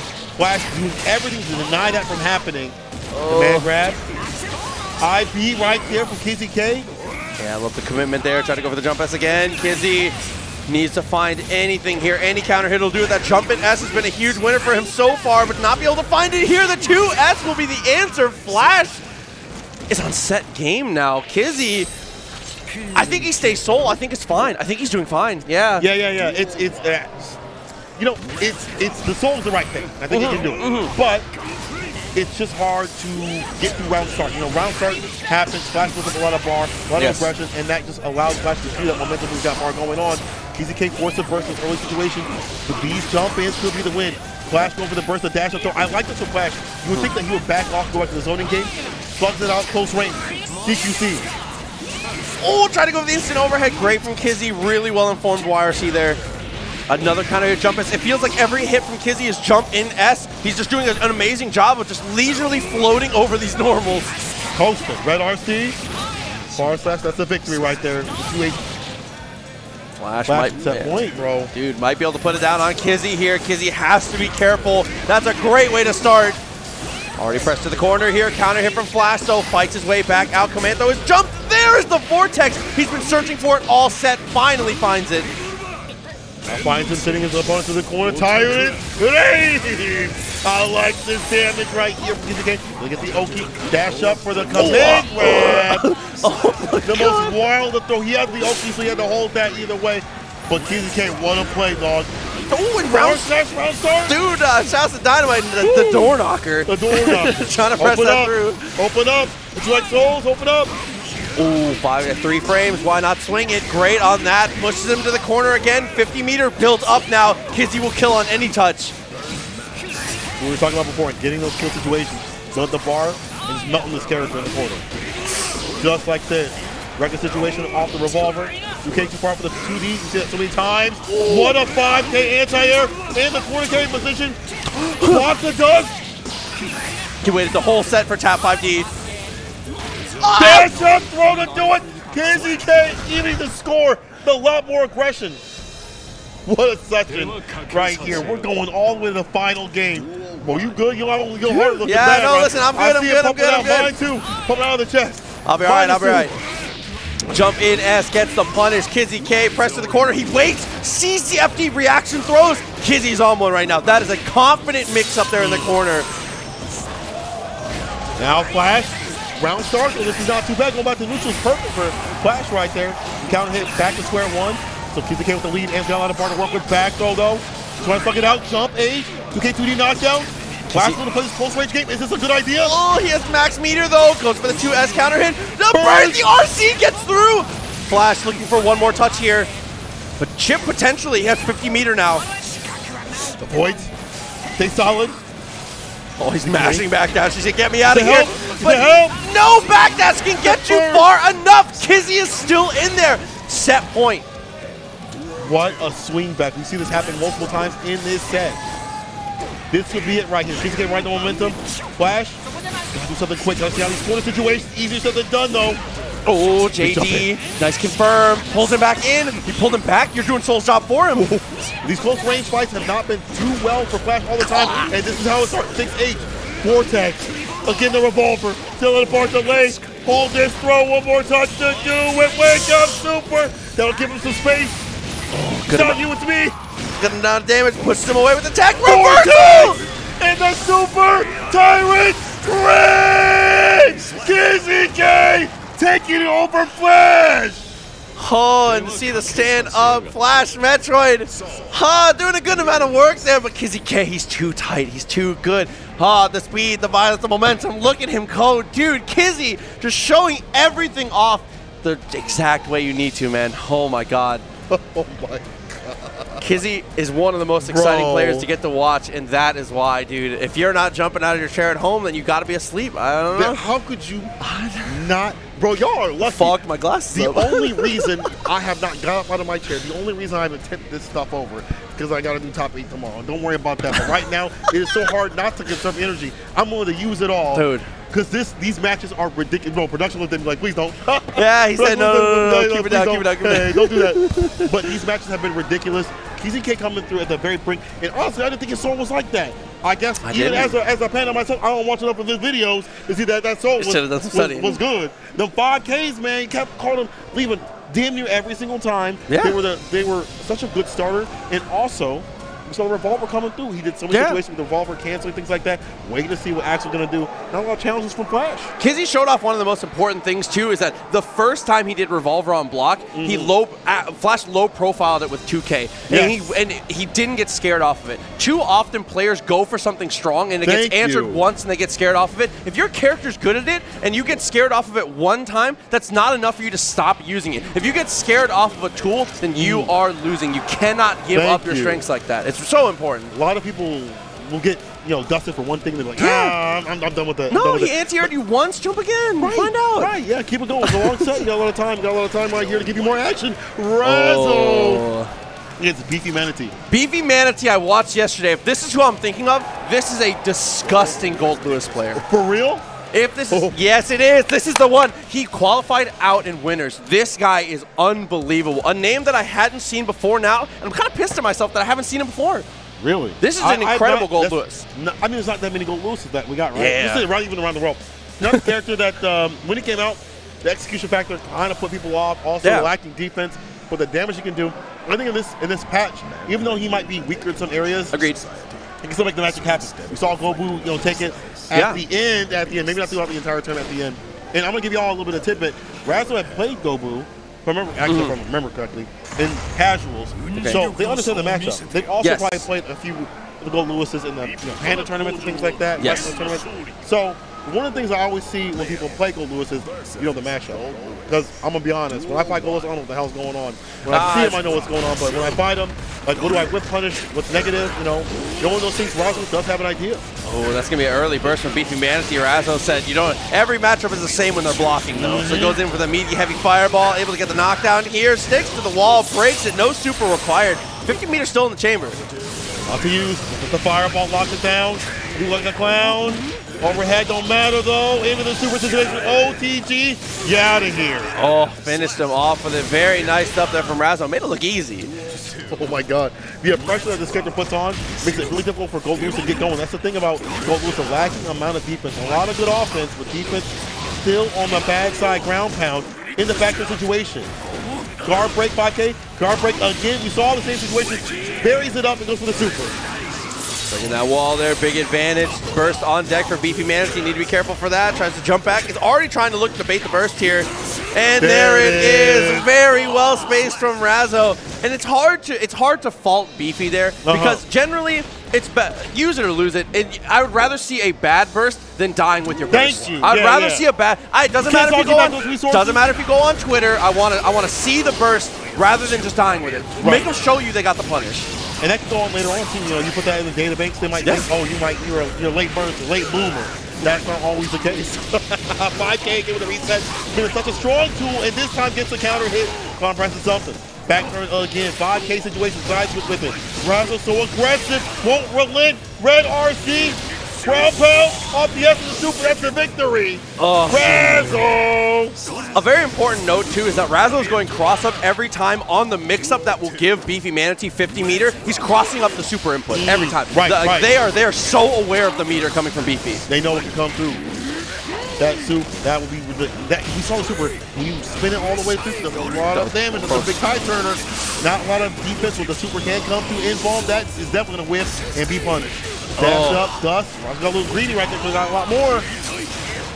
Oh, that is actually going to connect there. Blue B is going to get the rush down here. Feast or Famine for Gold Lewis, and it is only Feast at this point. But no, the DP is an answer. Great from Razzo. Overhead side switch with it. This is great for Razzo. Oh, that S has so much range to knock down again. But open up off the K, and the super situation, Razzo taking this with the quickness. Oh, and I think Beefy was thinking the same thing as me. Razzo hadn't shown the last ride yet. No power bombs coming through finally. True. So the 2K, that didn't combo. I think Beefy was holding the stick up because I had that. I had it taped up. Yeah, like okay, like you gonna start putting that in, like please don't grab me, please don't grip me up. But Razzo on game point though, with the quickness again, just solidifying and showing y'all how to play Leo at a high level. A lot of aggression, making sure that they can't put the inputs to get the reversal situation off the super. Yeah, one of the most important spacings is always staying right outside of 5S range, so you can do the micro dash forward into the 5S. Ooh, and actually the flex to 5S right there. Knew that tool's gonna come through with the best tools for the character. Denies it, applies the jump D. One more touch for victory. I think Super would have sealed it, but they just got one right there. I'm not sure. Okay, carring that very nice there with Skyfish. Runs up, tries to go for the Behemoth a little too far, and a whiff punch with the Fireball. Razzo gonna wrap this one up quick. Only needs one more round. Beefy Manatee, we need some adjustments and fast. Yeah, it's looking long. It's looking peak. Looking real unfortunate jump. The fact that Razzo's staying outside of what this character can do in terms of like what a chip, right? Not being in a block situation, putting all aggression is also why Razzo's doing a good job of challenging this character. Not even letting him come through with a 5 PSI here. Oh, okay, down with the system. Gonna go for the reversal. Punches the foot out. Stuck that one out a little too far. Forced a lot more damage. DP baited. It's over. Yeah, okay, very nice there. Beefy Manatee getting back into this. Gets the round on the board. Still has burst. The thing about Gold Lewis, if he can get a few hits, he can make the magic happen. It's how do I find access to that in this matchup? Fireball 6P right there. While denial from Razzo. 6B going for the dribbles here. OTG's keeping him in the corner. 50 meter available. Continues to lean in with the overhead, but that is a great swing from Beefy. Trying to open him up. Up close. Wake up back throw. 2K again, the side switch. Probably making him hard to run. That input was going to come through this parry. Time. The parry from Razzo in the red RC. He has the meter too. Razzo! Oh, Pixel. One more touch. This is bad, Oki. You're definitely dashing the dash up and does the doing. Razzo. Oh. What a ridiculous last part. The call out on the super. Yes. I'm going to be 100%. I forgot. And I play Leo from time to time. Please don't hurt me. Please don't hurt me. I play Leo from time to time. I forgot that back turn shield actually can take care of that super right there. Yeah, you have to be really careful. If Leo dashes up to you and you're on your back, he can go for the tap. He can tap into that parry. It's very easy to do on reaction, so you have to be really more careful there. That's just more you got to recognize as Beefy and got good reaction from Razzo. Y'all should recognize these beautiful sponsors coming up. We got some beautiful sides for you. If you want more fighting game action, y'all can get it in Austin, Bakersfield, Denver, Fullerton, North Brunswick, Oceanside, Philadelphia, and St. Louis for the Smash tournaments at local hosts. Street Fighter V, Tekken, Dragon Ball, and Guilty Gear. Show up on Wednesdays, baby. That and Hitbox Arcade. Let me say myself as a cross-up player, it has changed the game for me. Dude, 30 minutes sitting down, the world was my oyster. Any of these controllers, so high quality, comes in. The customer service is incredible. If you guys are interested in seeing these yourselves, hitboxarcade.com/CEO is where you're going to check that out. Y'all can also check out the sticker packs from some of your favorite emotes, people. Wave 1 and Wave 2. You can see the Aris emote one, actually one of my favorite right there. Pick up some Tenno merch, support the people out here, one of the best production companies in the business. Bro, the Sajam, the Guapo right there too as well.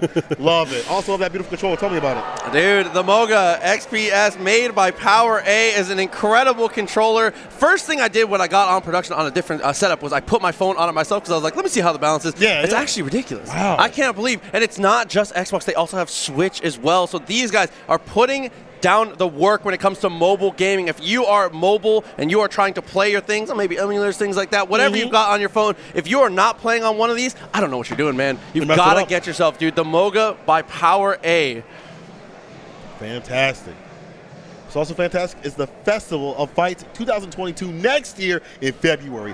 The 3rd through the 6th, Smash Bros. Ultimate Marvel vs. Capcom 3, Guilty Gear, All-Star Brawl, Melty Blood, Dragon Ball, and Grand Blue Fantasy versus $7,000 USD Burger Bucks in that pot. Y'all can register at smash.gg, FOF 2022, or learn more at festivaloffights.com. Important note too, $2,000 of that pop bonus is in Strive. So if y'all try to eat for Strive, I'm just saying. You try to get some heat, go ahead. Dude, the OP bar though, speaking of eating, there has been a void in the gaming world for a long time, which is healthy alternatives. I know the Fit FGC is going crazy right now for the for the OP bar. No gluten, no dairy, no soy. It is an incredible product here. If you guys want to check it out yourselves, use the promo code CEO10 for 10% off. That's overpower.gg. So you guys are going to go check that out.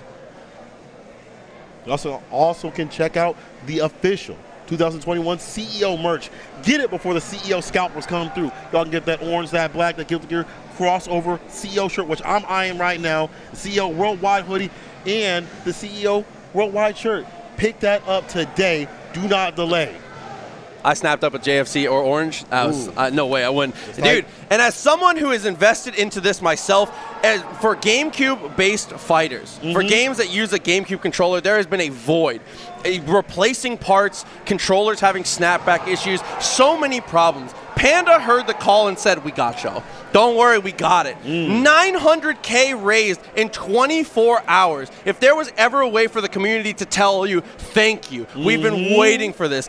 Panda's controller is unbelievable. The quality is ridiculous. The customizations that are going to come through are incredible. If you guys want to check that out for yourself, panda.gg/control, that is CTRL. This controller, if you play anything that can be played on a GameCube, is the future. Please do not miss out. I promise you it's worth every single penny. And works out on PC too, so yes, y'all can play it there too as well. Check that out.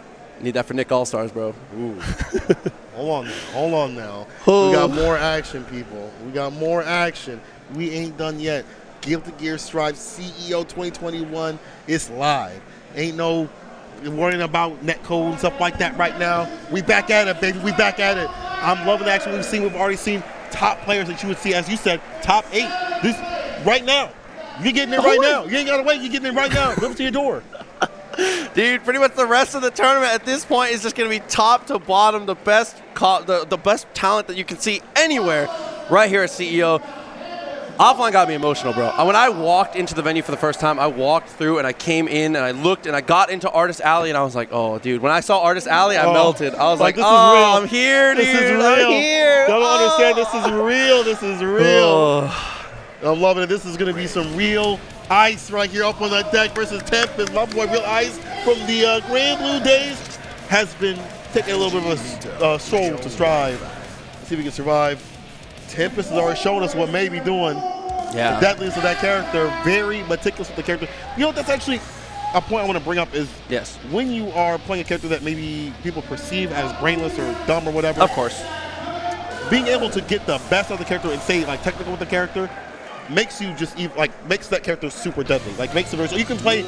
Never mind, get that character off the screen. I don't know why Tempest. I'm saying all this good stuff about May, how you can play him smart, but Tempest right with the Leo. Let me see if you got that technical Leo play. Hold up now. Real Ice with the Millie. He's a Millie enjoyer. Somebody told me yesterday. A Millie enjoyer. Over the 5K, able to push himself away there. Great counter hit. It's going to go in the heavy disc. Goes with the cross up. Nice on the safe jump, but the DP is not punished there. Tempest back on the offense. First on the table. Real Ice gets some distance. Oh, nice anti-air right there. Oh, man, this is looking real deadly. She melts. She melts. Challenge on the dash up. Try to put the mix on him. Deletes the DP. And I was looking for the reversal again. It did not work out here. Tempest max meter is going to go for the wake up. PRC, what a cross up. No way this kills. No guts. Oh, it hurts.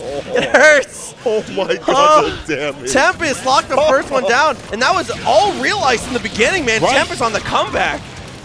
Up in the corner. He beats out the DP after blocking. Hair car. It's a mix on him. The disc. The side switch immediately from Tempest. I'd like to see a grab right there, but now you're caught up in the corner. This is not where you want to be. Ground pound. Super situation, of course. Give me my Oki after this. Love that for the super. Breaks the wall. Look at the damage here. 50 meter for Real Ice. Wake up BRC would be okay, but no, he's going to be forced to gold burst now. Plenty of meter to work here, but a lot of a comeback. Tries to go. I thought Dragon Ball was over. Going for the super dash? Yeah, really. Okay. Pick up off that situation up there. The close slash. 5K, the 2D. One conversion. Had the person stay solid. That was the conversion, but stay solid. Is Tempest using that burst, has the bar to cook on his own side. Red RC for a little bit of extension. The dust and the Red RC 2H to finish. Tempest got a Leo. Yeah, tap 5D, really, really well played there. Not something you see as often with Leo. Leo as a character kind of has the mix-up game of his own, so does not really need the offensive help of the game mechanics. But Tempest said, listen, we squeeze those in. But that's what we talked about before. That's what I was going to get to when we were talking about May, but man said Tempest. Man like Tempest said Leo. So, again, squeezing these things out of the character, being technical with it, will give you more victory. Ooh, the last hit there of the DP. Cancels and goes for the throw. That is not something you see often, but Leo players, man. I'm telling you, it's all about being technical. It's a Tempest style. Okay, got the throw. Here comes the heavy disc. Same side. Keeps the same side again. He drops him. Yeah, trying to switch out, but that gold burst solidified right there. Real ice. He reacts and went for the double dash. The double close slash. Yeah, gets the burst out of him. Trying to make something out. Slash 2D just sends it. Jump S. The follow-up though. Oh my god, he dashes through. Not able to stick him to the wall though. Look for one more touch. Keeps it on the same side. RC's instead. Is it enough? Yeah, I think it is. Okay. Oh my god. Tempest. You see Real Ice work in the 9 to 5. Tempest got his shoes off, his feet up. You know, he finds that you hit, he definitely gets it done. Oh, that's a punish there. Tries to go for the overhead to follow up. Into the dribbles here. Back turn. Breaks the wall with the pillar. 5K. Trying to come through one of the best tools in the game. You can be advancing, frame data on it, but it don't matter. But advance to that corner. Never mind the side switch is fine. Red RC. Extension. Burst on the table. Right. Real Ice trying to stay solid. BRC. Oh, close slash. An incredible anti-air. Drops his combo though. Tempest has tons of real estate to work with. 5K again. Here we go. Oh, the fake disc. One more time. Burst. He blocks the burst! And punishes it. No, but the wake up DT. He blocks the combo. He drops the combo, and Tempest said that is the heartbreaker. Drops the combo, and you know he's charging a flash kick. What else would he be doing? What else would he be doing? Actually, I gotta give credit. That was a sick IB though. That was a sick IB. Yeah, the IB was sick. The IB was crazy. The IB was crazy. Oh my god. But that shows you Tempest's style, being technical. And then, but that you put a little wild in it. Yeah. It's so strong because it's so explosive when he finds those hits, and he's being able to do something different with the defense. Right? A lot of Leo players would DP multiple times, actually more in that match than you would see.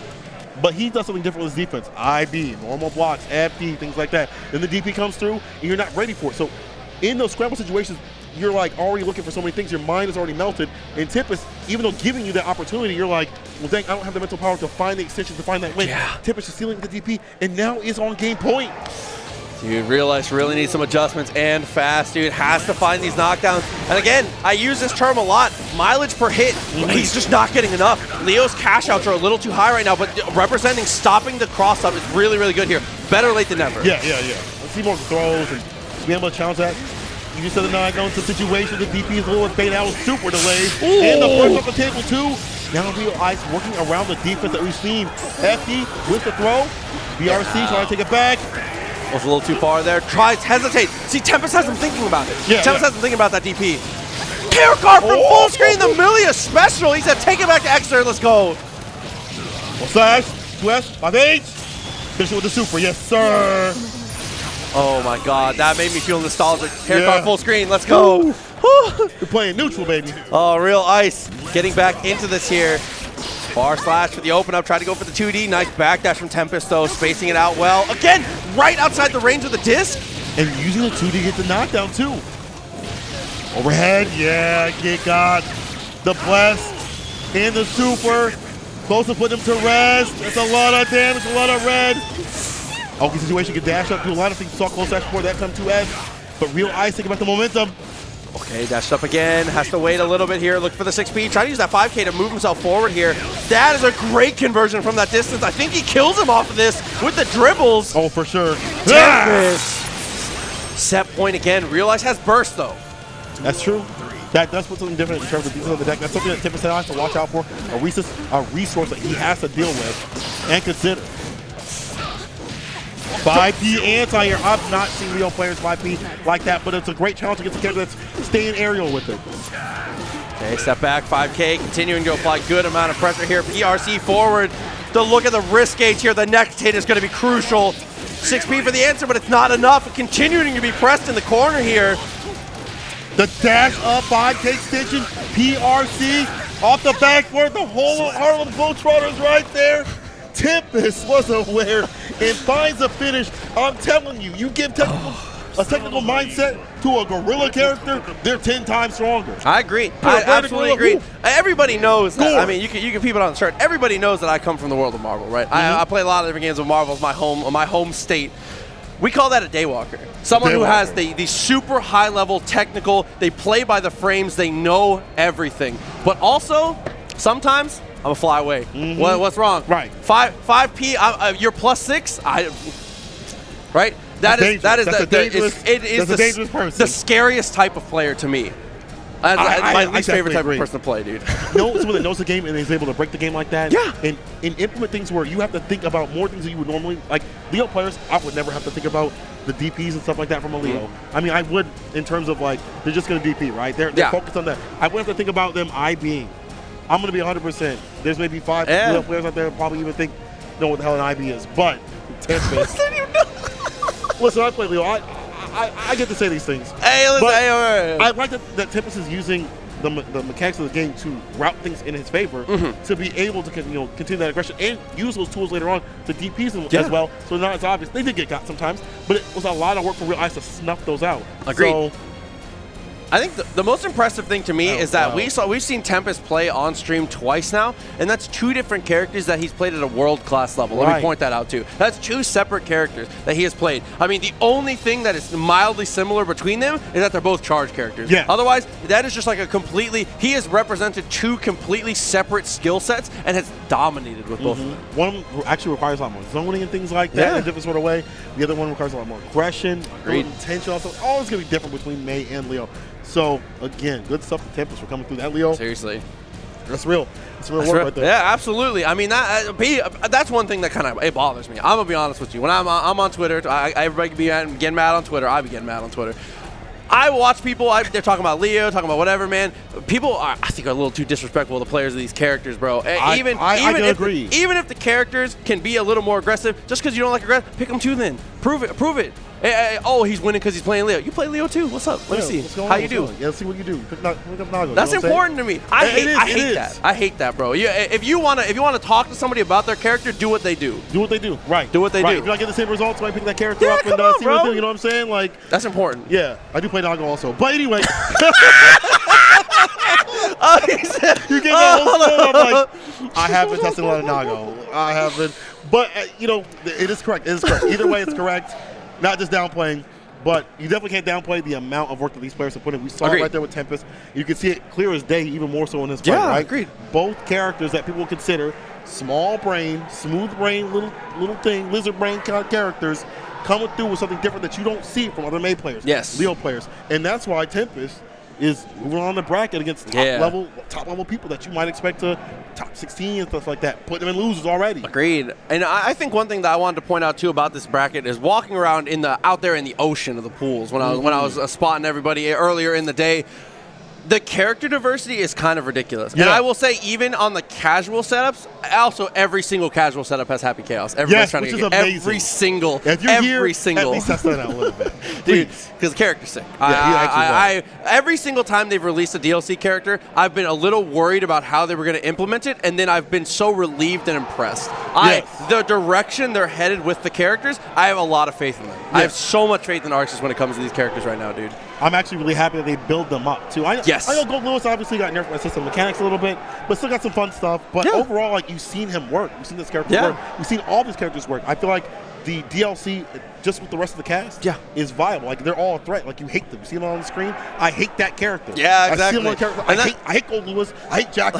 I'm probably hate Happy Chaos, too. I'm going to hate that character. Oh, my God, dude. Words. That roll through gun stuff, when he has gun out and he jumps at you, it's like, all right, you got me. Cool, you got me from full screen. Oh, you're playing neutral. God. Yeah, a little execution. But let's execute our next match out here. Rico versus Furno. This one, another Banger. Always. I mean, it's back to back to back. It's just not going to stop. Man, that's why I love. Man, that's why I love pools all the way up to top 96, all the way to the finale. You get to see the progression of skill, and also for commentators, it's great. We get to kind of chill out, relax, and then you see a hot mess. You're like, oh God. Yeah, exactly, bro. When I was doing pools earlier, I was on with the Bonic Plague. We were sitting down, and like every single match that came up, there would be 2 players that we've never heard of, and they would just be playing like the highest level stuff, and I'm like I can't. Where'd you come from? Where have you come? Exactly. But that's what good netcodes does for you. Yeah. I feel like maybe those people have different names on, you know, their of tag. course. Like they're like probably GG player or, you know, armpit pillow 96 Yeah, or exactly. something like that. And the rollback backflip. They're just picking out names, bro. Yeah, it's like, hey, whatever. But here whatever. we go. It's going to be Ferno here on the May, actually. Rico coming through on the Leo. So as we get a little bit deeper in the bracket here, seeing a little more Leo is a character that's been doing exceptionally well this weekend. Oh, yeah. Makes sense. Very powerful character right there. Maybe burst from Ferno. 6 feet don't matter, though. I got the Dolphins on the deck, baby. Running them 4 times is fine. The DP to interrupt. He said, please stop backdashing, bro. Please. Gets him again. Just block. Continuing the pressure FD. here. Pressure to the corner. 2K2D to 5K to break. Try and break out. Has to spend the RC. Rico turns it back on its head, but he misses his execution. Okay, reset the back turn again. Overhead this time. Chrissy in the cranium blessing the dome. Gotta be careful. He's back there. See him get got. It just equates to a lot of damage and bar build up. Speaking of bar, the counter hit in the PRC up that situation. Finds a finish. That was a ridiculous anti-air. Dude, what a chase down there from Rico. Got the 2S. Dolphin press to the corner here. Close slash. You know that's coming on the wake up. Tries to go for 5K to break out of jail, but no, not quite. Ferno answers straight back. Jump S. 6 feet gets the counter hit. DP off the table. Waited because he baited. Oh, what a backdash. PRCs. With the throw. No. They Hit hit. the corner hole. Lucky. There goes a good burst. 2X coming through. Takes off the burst. No, Rico tries to be a hero, and it does not pay off. Better be a villain, baby. It's better to be a villain. 6P gets the counter hit, knocked him down, goes for the long run with the DP answer straight away. Rico crosses up for corner position, the overhead to press. Rico, it's all coming up Leo right now. Ooh, a little too obvious on the command grab. Was holding north, so he went south on the command grab. The side of Ferno, put him in the corner. The DP, again, see the interruption. He sees the rear back, backs up the form. Don't want to be too far out. Look for the side switch, actually stays in front. Look for the overhead. Again, the cross-up overhead's not enough to kill. He tries to backdash Ferno. Unfortunately, doesn't get anything to answer. Maybe should have. I mean, you could have FD'd, you could have done Wake Up Super. There was a lot of options to go into there. I understand not wanting to be too committal. Yeah. It just sucks to die with 50 meter. That's the thing, is like dying with meter. Like, you can't use it the next game. Yeah. You can't put it in the doggy bag again. Just do it there. Do it now, Gohan. Yeah, I love that gold burst there. Press to the corner a little bit. Counter hit Dolphin. Nice on the 2H. Pressed him as far as he could to the wall. 2S. Coming with the counter hit right there. Takes off the burst. Unfortunate. Hard to burst against the character in the corner. She sits so far up. Rico. Now let a partner work with 6P. Oh, the overhead. Oh, the super. Rico bringing it back. That 6P, such a good neutral tool to the lead. So it's forward moving momentum. Hard to use. Locks him down. What a block. Until the overhead. Max meter for Ferno. You have to use it at some point. Even if it is a poor YRC, if you're not showing him he's going to do it, Rico's going to continue to run wild.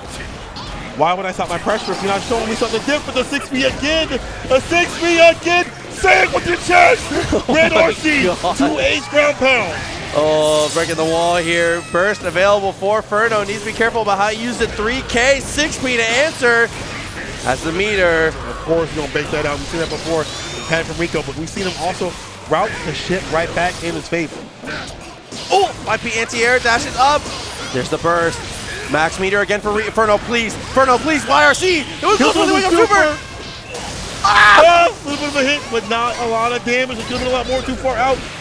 Was the Dolphin gets a knockdown. Needing fireball caught the backdash. You may not pass. Ferno finally using the bar. Yeah, I mean, good expenditure of it. You just have to use it eventually. Gets the counter hit, though. That's a great way to convert into the knockdown here, but wake up throw from Rico. Back to his turn. That broke the wall that quick? What happened to its life bar? You know what happened to the health bar. We ain't gonna discuss all that. We know what happened to the health bar. That's May. That could have been worse if the patch didn't come through. But what a whip punish right here. Put on the ground pound. You see with the 5K, PRC, jump, ass to get a hit, but still has to lock up in the corner. Jail him up like Akon. Bar uses right here, red RC, right back, YRC. Oh my God, the back dash. But still. Another backdash in the answer. Goes for the 5K. He's able to find it. Rico is going to make it 2-0 now. Ferno, unfortunately, just never found an opportunity to burst there. And after whiffing the throw, Rico, man, the 900 IQ backdash. Oh. Rico has had a few bad DPs, but they haven't stopped them from doing that because they've been able to, even though they haven't come through all the way, they've been able to get out of the corner situation and stay in play. Immediate counter hit right there. First off the table, early addition. Rico might be regretting this one. Oh, don't know. I got something else for defense. It's called a big DP right there. Didn't go in for much, but still resets the throw and the overhead. Okay, went for the 5K, continuing the pressure here. Yeah, I like the little RC there. The RC makes that burst safe. It's a nice route. Rico continuing to press the advantage. No, that's 6P! It's at the 6P. You done did it there. Gonna punish the 2D. Oh! Out of the command throw? Like that? It's gonna be close. It's not enough. Rico has max meter too. Will do. Wake up, Super! PRC! The throw, though, man, good reads on the side. Inferno, that could have been bad, but he stays silent. Yeah, it turns everything coming up. May here is able to get the knockdown there with the 3K once again. Frame trapping with the counter hit. Tries to go for the back dash. He based the DP. Not much of a punish, but more than enough still. The Super will steal it. He's dead. He's just dead. He's doing it. He's using the bar. He's using the damn bar. We told him he to use the unlocked damn bar. This is the 5th gate. Bro, he's opening them one at a time, bro. It's time. One at a time. Oh my God. Ferno coming back. And a lot of these DPs are being baited. It's only just about him baiting the DPs. The situation's right after that, right? Now allowing corner positions and switches and things like that, taking off the defensive things from Rico, the burst off the table right there. And now Ferno going into suppression knowing that he can go and do so and not have to worry about too much. DPI you have to worry about, instead of a burst or bar, you're good to go. And has not been worried about the run through at all. Has been able to answer that so consistently since that last round. And Dolphin into 6P. That was a hard call out. Round start, of course, with the Dolphin gets the side knockdown and walks back with the shimmy situation. Oh my God, he wiggled the shoulders as he gets back, bro. Bro, you see my man back? That's a getting caught with the Dolphin. It's looking like SeaWorld out here. Unlimited pass. Thank you. Ferno with the perfect KO. Ferno. Game 5 now. Ferno, a landslide return here from the May. I'll tell you one thing. The great thing is I can see Ferno on the screen. He didn't switch his control over to his brother. He didn't give it to somebody else. That's him playing right here, making the adjustments happen, making the magic happen on this final game. Can take down Rico. Counter hits, forced to use the burst there. 5-8. That button is magic for him. He's finding everything he needs. Red RC 2-8, round pound of course. Dance on him. Good defense for Ferno until, man, commentator's curse. He was looking for the up Dolphin, not able to get anything out of it. Tries to go for the up Dolphin again. Crosses up, stream positioning in favor of Ferno here. The pass, dash up, command grab will do it. Ferno on set point. What a turnaround from what we saw before. Back from almost a brand new person. Dashed up, okay, able to get the overhead kiss, and there's the wall health is at maximum, so there's gonna be a lot of damage. I love the 5-piece to make sure he breaks the wall too. Yes. To that health. 2S, round pound too far out, but that flash has so much range. Speaking of damage, it's a lot on the Super. Big chunk taken off, max meter here for Ferno. Gotta use some of it. Wake up with the Super, the parry! Denies it. And he's gonna be able to go for the Super on his own to answer. It's not enough to kill though. Red RC, a Dolphin. Ferno's still in this. He's not gonna back down. First for the distance. The fireball from Rico, so well informed. Final round between these two. Round start's gonna be so important here. Ferno able to back off, gets the counter hit, no confirm from it though. That far slash so dangerous. Leading the close slash too, whatever you want. Both are real good. Also what's real good is Rico putting them in the corner, eating some damage right here. Red RC. I love the red RC, tries to go for that. Frame traps. Continuing the pressure here, just frame trapping piece by piece, all these mids. So run through, too obvious. The risk gauge was cranked. It don't matter though. Furno, staying solid. Neutral jump. Doesn't get too much. 5P. Knocked down like the situation. Command grab. Got the bar for the extension. This might be the win. SeaWorld, don't breathe. It drops! But he still picks it up. 5-second roll. And you're not going to get through to me, baby. The pop-up and the hog, I guess they knew each other. But listen, when it comes to sticks, we slugging it out. Oh, man. Incredible stuff at the ending there to keep your composure. In moments like that when the super whiffs, that's what you find out what a player is made out of. Right. You get a window into their soul at that moment. When the plan is guaranteed to work and then it doesn't work. That's where you find out what a person is made out of. And, dude, Furno shows up for the occasion. That was so incredible there from both players. That and the recognition from Rico to know that it whiffed, stand up. The second the thing was gone, 5K, he was immediately on the offense. Both those two played that unbelievable. That's so sick. Fantastic play from both of them. I like that we saw Rico actually, even though he lost, do less of the DPs and be more mindful of his defense. That is what got him to that final game, final round position. Wasn't able to close it out. Furno turning up, and y'all saw it was Furno. It wasn't his brother handing him over the controller. Sometimes it takes a little bit to get the download going. Yeah, that's what I'm saying. It takes a couple games here and there. A wise man once said, first round is data. But I mean, you know, sometimes it takes 2 games to get it. He's on Wi-Fi. He's on Wi-Fi. He's on Wi-Fi. Oh, man, he's on Wi-Fi? And y'all better not be on Wi-Fi too. Oh, please, come on. Y'all can be on Wi-Fi watching us. I don't care if you're on Wi-Fi. Ethan, as long as you're watching us out here, CEO, Guilty Gear Strive, get to the top 96. And we got some more action on the deck. Looks like Azura, Swag Daddy is coming up against Zentai. This must be losers then, right? Yeah, I believe so. Yeah, Zentai, as we saw, the Axel has been coming through, has been doing incredibly well all the way through, playing online in a lot of different tournaments. I've seen him in Bamboo Battle. I've seen him at TNS, has been making his rounds. I think he had a Wednesday Night Fights appearance at 1.2. So he's definitely been doing his thing online. Offline, same thing, Central Florida, like I said. We had a little monthly regional in Orlando, 4th place at that. Has been doing a very good job all around. 4th place. Fourth place behind again, like I said, Razzo and MFCR, a couple of very strong players here. So has been doing his thing very, very well here in Central Florida, representing us as a Central Florida born myself. Yeah, rep your scene. Come on, dude. Come on. You know. Oh my gosh, people. We gotta bring your attention though, all these beautiful controllers that we've got situated right here. Look at how beautiful, look at how slick this is. You know what I'm saying? Yo, can we get one of these? Cause you know, I don't ask for much for swag. We can get one of these fusions. Let me fuse my hands to these controllers. You know what I'm saying? Let me fuse my hands to these controllers. He said, I've never asked for anything. I've never asked for anything. It's Christmas time. Oh my God! Tis the season. Make a wish come true. You know what I'm saying, baby? Dude, after getting to hold one of these, like I said, I put my phone on it myself. I got to play around with it just for like 10 seconds before production. Before production walked over and said, "Put that down." I was like, "I'm sorry." But actually getting to play with it was an incredible feeling. So definitely check those out, please, guys. That's the Moga by Power A. Dude, too nice. Too nice. Awesome match about to be too nice too as well. Y'all need to keep your eyes on the screen. There's a lot going on. A lot of flashing lights. You gotta keep your eyes on the screen to stay in. This is loser side of things. You're trying to go home. Yes. So we'll have to see how they're able to press forward here. If the characters on the button check are correct, we're going to see another Axel versus Kai.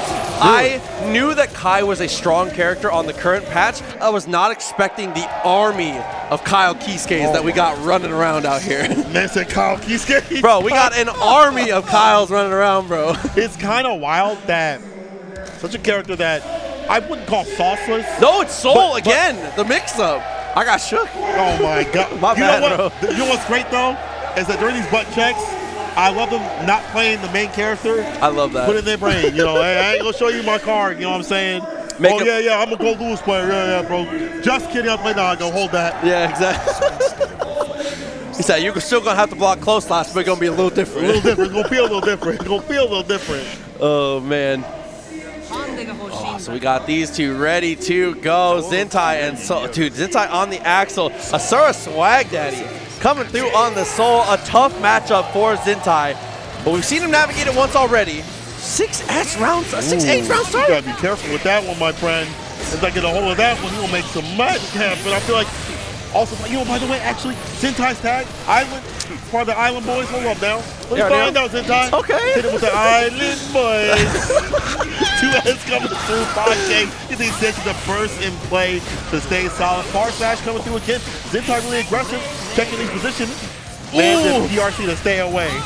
Dude, PRC for movement is an art form, and both these guys painting some beautiful pictures, but Zentai is able to get that close slash into the bomber, confirmed to close the first round. I don't know, Zentai's looking like a work of art, you know, Azura looking a little bit like some stick figure stuff. I gotta see a little more on that paper.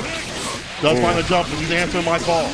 That's what we saw from Kizzy. That jump in S was Kizzy's money button, so Azura Swagdaddy taking some notes before. I like that. Gotta find the reads again on the rhythm of the buttons. Walk and block, you see a lot of FP coming through too as well. Walk and block situation, doesn't get that corner positioning to apply that pressure band to bring it down to the ground. Hold this throw. Slash, FP. Oh, was going for the 6P there, was trying to answer whatever he was going to be able to swing out and Azura Swagdaddy. I love that he went for Bandit Revolver. RCs after he already committed to the second one. Zentai makes the right play. That was a respect mix-up. He knew Zentai knows to low profile. That swings immediately. Jump H, 5K. Right back at him though. Revolver puts him in the corner. Back dash, kick out with 2K. You saw that a lot from a lot of action players. The 2K and the 5K so important in putting yourself back in play. On the command grab, the back dash though from Azura Swagdaddy. Staying solid out here, jump ass. Careful though, counter could kill you. Yeah, still continuing to apply this pressure here. Tries to go for the 6H. First time he goes for it, catching a wild though for his troubles. The dash up too. He's blocking. He blocking? Yo, he went for the DP when I punished though. Could have been a little bit more, but still, the wild throw finish. Zentai getting rushed down. Oh, the fast RC into the wild throw, something you don't see often. That was some day one stuff that's making its rounds again. The fast RC into the wild throw can be so, it's toxic to be honest, bro. It kind of is. That's a BM, bad manners. Absolute bad manners right here. Far slash coming through again. Zentai has a good round start and a good check on some of the grounded approaches. Just the aerial game has not been enough to stop these jump S's from coming through. Punish, yeah. Should have gone snail there from the max distance there. You don't want to try and greed out too much for the damage here. Counter it on the ground. Wild throw whiffs. Big punish from Zentai. That was one combo. Hold on now. Hold on now, Zentai.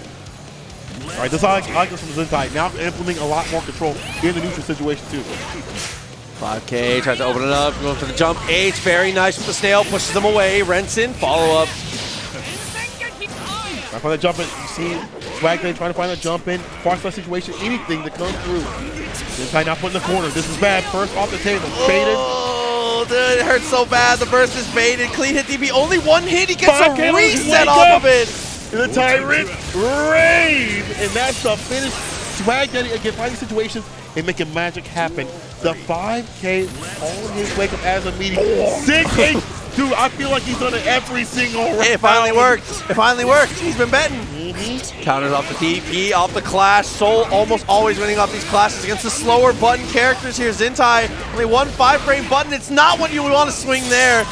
Pixel left. Oh no, Azura Swagdaddy. 2S. Zentai was holding forward. He pressed the dash macro and took the other hand off the stick. He was running in. I guess it's over. I guess I'll die. And so you know that 2S that actually came into play against the 2K that came through from Zentai with a little bit of a wish punish or a whiff punish, I guess. It depends on who you want to ask on that one. But the 2S, a damage dealer, a closer, and now we are seeing the close of Zentai. This could be it for Zentai. Swagdaddy making the magic happen, whether it be a jump in or the grounded game in close range. Okay, blocking the 2P there, tries to go aggressive here, goes in the snail, pushes him full screen. Hasn't gone for the, we haven't seen a single command grab from Zentai, by the way. They haven't worked. We've seen a lot of backdashes from Swagdaddy. He's just getting outside this position. Hold on now. Ooh, he hurt me. Yeah, but he canceled it to stay solid. I think he thought it ain't gonna work. Throw, tries to go for the jumping heavy. That's a conversion. Okay, he's able to mash himself out of it. Azura Swagdaddy. If that connects, we got a game on our hands. Oh yeah. When that vortex comes in with the bar, keep it safe. That would have been real close. 5K too far out for the extension right there. Oh, 6P got the knockdown here. 2S trade. Kind of in Axel's favor there. He's able to get away, but no, the door knocker. Back there, looking at the fireball interruption though, but Zentai still up in the corner, has lost a lot of health. This is good though, got him in the distance, actually want to go mid-range. Part of being a good Axel player is being able to play at fortunate every single range, right? Long range, What's your game plan mid-range and close range? This time, goes for the dash up throw. Jump H and backs away from the super situation. Is he far enough? Yeah, he is far enough. 2H is the only punish, so not enough to kill. Oh, that wild throw was genius, but it was a little too far. Burst, take it off him. Vortex to start his punish too. Swag Daddy was so ready. Living up to the name, bro. My man's definitely on some swag stuff right here. Jump back against the back here on set point against Zentai. This will be a big blow up. No offense to Swag Daddy, but Zentai definitely been the one talked about a little bit more. But the whip punish on the 2, okay, that's a whip punish from him. That 2S was the second time he dealt with that 2K. Okay, he was able to low profile there, but unfortunately once he gets to the ground there, Soul with a clean hit, DP pressing to the corner. Fake gun flame continuing to pressure here. Zentai gets his hit though, 50 meter, uses it for PRC. H, it's explosion. Zentai, this is your game to win. But they has no bar to work with. It avoids the throw, command grab addition. Swag Daddy gets got. Zentai still in it. Yeah, fighting his way back piece by piece. Just need to find a couple more here. As long as Zentai can continue to use, he's using meter to reposition so well. But that is a punish on Snail, not from that distance. You cannot swing it. Super careful. Yo, just a raw vortex like that. You feel that sort of way? You can low profile his buttons, but it's a call out. Blocks there. It'll stop the 2H. 6H from that wild distance. Throw. From close as hell. My man is unusual. 6H again, 6H again. No, Bandit Revolver, 5K. Only the first part of it, too. Okay, look for the 5K for the anti-air. Didn't get the trade. Bandit Revolver punished there with the 5K. Forces the burst from Asura. That's won't save you. Not this season. Revolver gets the counter hit. Forces the burst from Zentai. Far slash continuing to be dominant at that mid-range with the 2S from Soul. A little bit too strong here. Press to the corner with the DP. One more touch could do it. Meaty fireballs. Jump H. Radar Seeker. See a side switch? No, actual bomber. Back to mid-screen. Like to see some space. He's back in the corner. This was maybe not the best decision. Maybe a corner switch might have been better. PRC. Jump H though. Hey, went for the rent in. Tried to jump over. 6P. Yeah, he does. Into the revolver. He gets the back dash out. Dash up throw. 2K does. Block, punish, Zentai staying alive. Very nice punish there. Is able to go for the 2H afterwards. The snail is enough to close it here. Asura Swag Daddy continuing to threaten set point. Zentai not giving up the ghost on this one. Not yet. I ain't hear no bell. I ain't hear no bell. A little bit of rainwater on him. Oh. But Swag Daddy with the gutters. Oh, what a disrespectful reset. I love it. I love it. Near missed the face. Bro, the bar at the bottom means he's going to be have to be cooked. I'm telling you, burst with it on him. BRC wild throw. And Swag Daddy give him a little bit of love, a little bit of hug. Oh. After that 3-1 victory, dang, Swag Daddy is ridiculous. Them jump-ins got him the win. Not only that, the aggression and the whip punching the 2S's. This dude is, you sit. Playing footsies with Axel for more than 2 character lengths away, if you're not Ramethal, feels impossible, and Swag Daddy made it look like an art. Dude was whip punishing the 2S. I can't, bro, that 2S actually was like ridiculous. The whip punishing on the 2K, the first time was like, okay, maybe it was a wish. Yeah. The first one was like he made it happen himself and making the magic happen to the brackets. Unfortunately, Zentai's out of the tournament. It's up to them. I believe that was losers. And I believe we got some more action, baby. Dude, Marlon another one Pie coming up versus Element. So, bro, Marlon Pie is premium. Yes. Zato player. Marlon Pie has been putting people on Twitter today. The CEO account tweeted earlier he got someone stuck in that corner drill. You know the one. Yeah, he threw the sword and was like, hit him with it, dude. We love that. So Marlon Pie has been really, really showing off, doing very well here. I was playing Marvel earlier today, too. Was doing very well in Marvel, too. Obviously, he's an incredible player in that. Yeah. Makes sense. It makes sense for a Marvel player to play Zato to me. You know, like. Oh, yeah, of course. It's just my assist. Yeah, don't melt. You get hit, you melt, so you just rush him down. Oh, no, rush him down, but, oppression. Things like that. And that's what he's really good at, just putting on the impression, making him not being able to play. I watch his streams constantly when he's playing Zato, and he's disgusting, bro. Haven't seen too much of the tournament scene in terms of like playing online. He doesn't really, dab on that too much. Of course. But when he does play, as we've seen out here today, winner side, smoking people alive. Out to see if he can continue that dominance here. One of the tough things about playing Zato is another character who kind of relies on the game mechanics to be able to play his defense. He does have a pose and does have some other things, but most of the time it's going to be FD, it's going to be YRC, it's going to be things like that. Right. And you have to be so careful about how you swing those things out, because if you find yourself in a bad position, if they YRC and break your Eddie and they are in your face, Zato no Eddie is in contention for the weakest iteration of a character in this game. Yeah. So you cannot get caught without your buddy. Yeah, you need your buddy. It's a buddy system. Of course, listen, dude. Across the street, hold my hand. Eddie, hold my hand. Come on now. Dude, and Soul can be a tough matchup here. Soul, as we said, the strike throw game can be incredible. He can ignore a lot of the things here. And Marlinpie has to be careful. One thing that a lot of Zato players will do is they will throw the sword and they will use Drunkard to put Eddie behind for the sandwich situation. If you do that haphazardly, Soul will Vortex past it. If Eddie's behind him, he has nothing to worry about in front of him. Vortex, he's going straight in. So let's see if Marlinpie is aware. I'm sure he is. We'll have to see. Going for a pose very early on. We cancel through Pierce. Slash, yeah, there's the side sandwich, leapfrog, element at max range, just right back at him. Oppose again. Leapfrog situation. Oh, got his hit though, forced to burst there. Marlinpie does not want to be stuck to the corner. One really common thing you're going to see is you see the Zato players go for the summon with the clap very often. Right. Manually inputting with the clap makes it cost less Eddie meter, so you have more time to be able to go in. The record zone after that conversion, does it again. Red RC, this character got melt. He is almost dead. One touch element, all that work that Marlinpie did. 2S with the Red RC to keep things solid. Eddie and him get denied with a damage applied. They can't do that. The DP coming through. Dude, Element not willing to sit there and take the block stun. Recognize there was a gap, but Oppose continues to be a thorn in his side. Marlinpie found a lot of these both situations to stop the pressure that could come from this character. One man had to leapfrog, checking the aerial approach, bringing that bandit bringer down to the ground to see the situation. The Sun Void, I like that. Gonna give him Oki, far, and a little bit of buff damage. Yeah, it's gonna go straight into Pierce afterwards. Breaks the Eddie. But Invite Hell is doing so much work here, controlling that mid-range space. Live a nibble.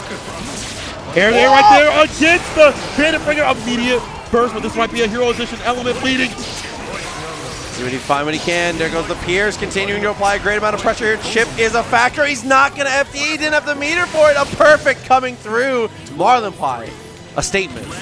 Big statement right here. In and erupts the dash in with the sight pipe. That far slash coming through.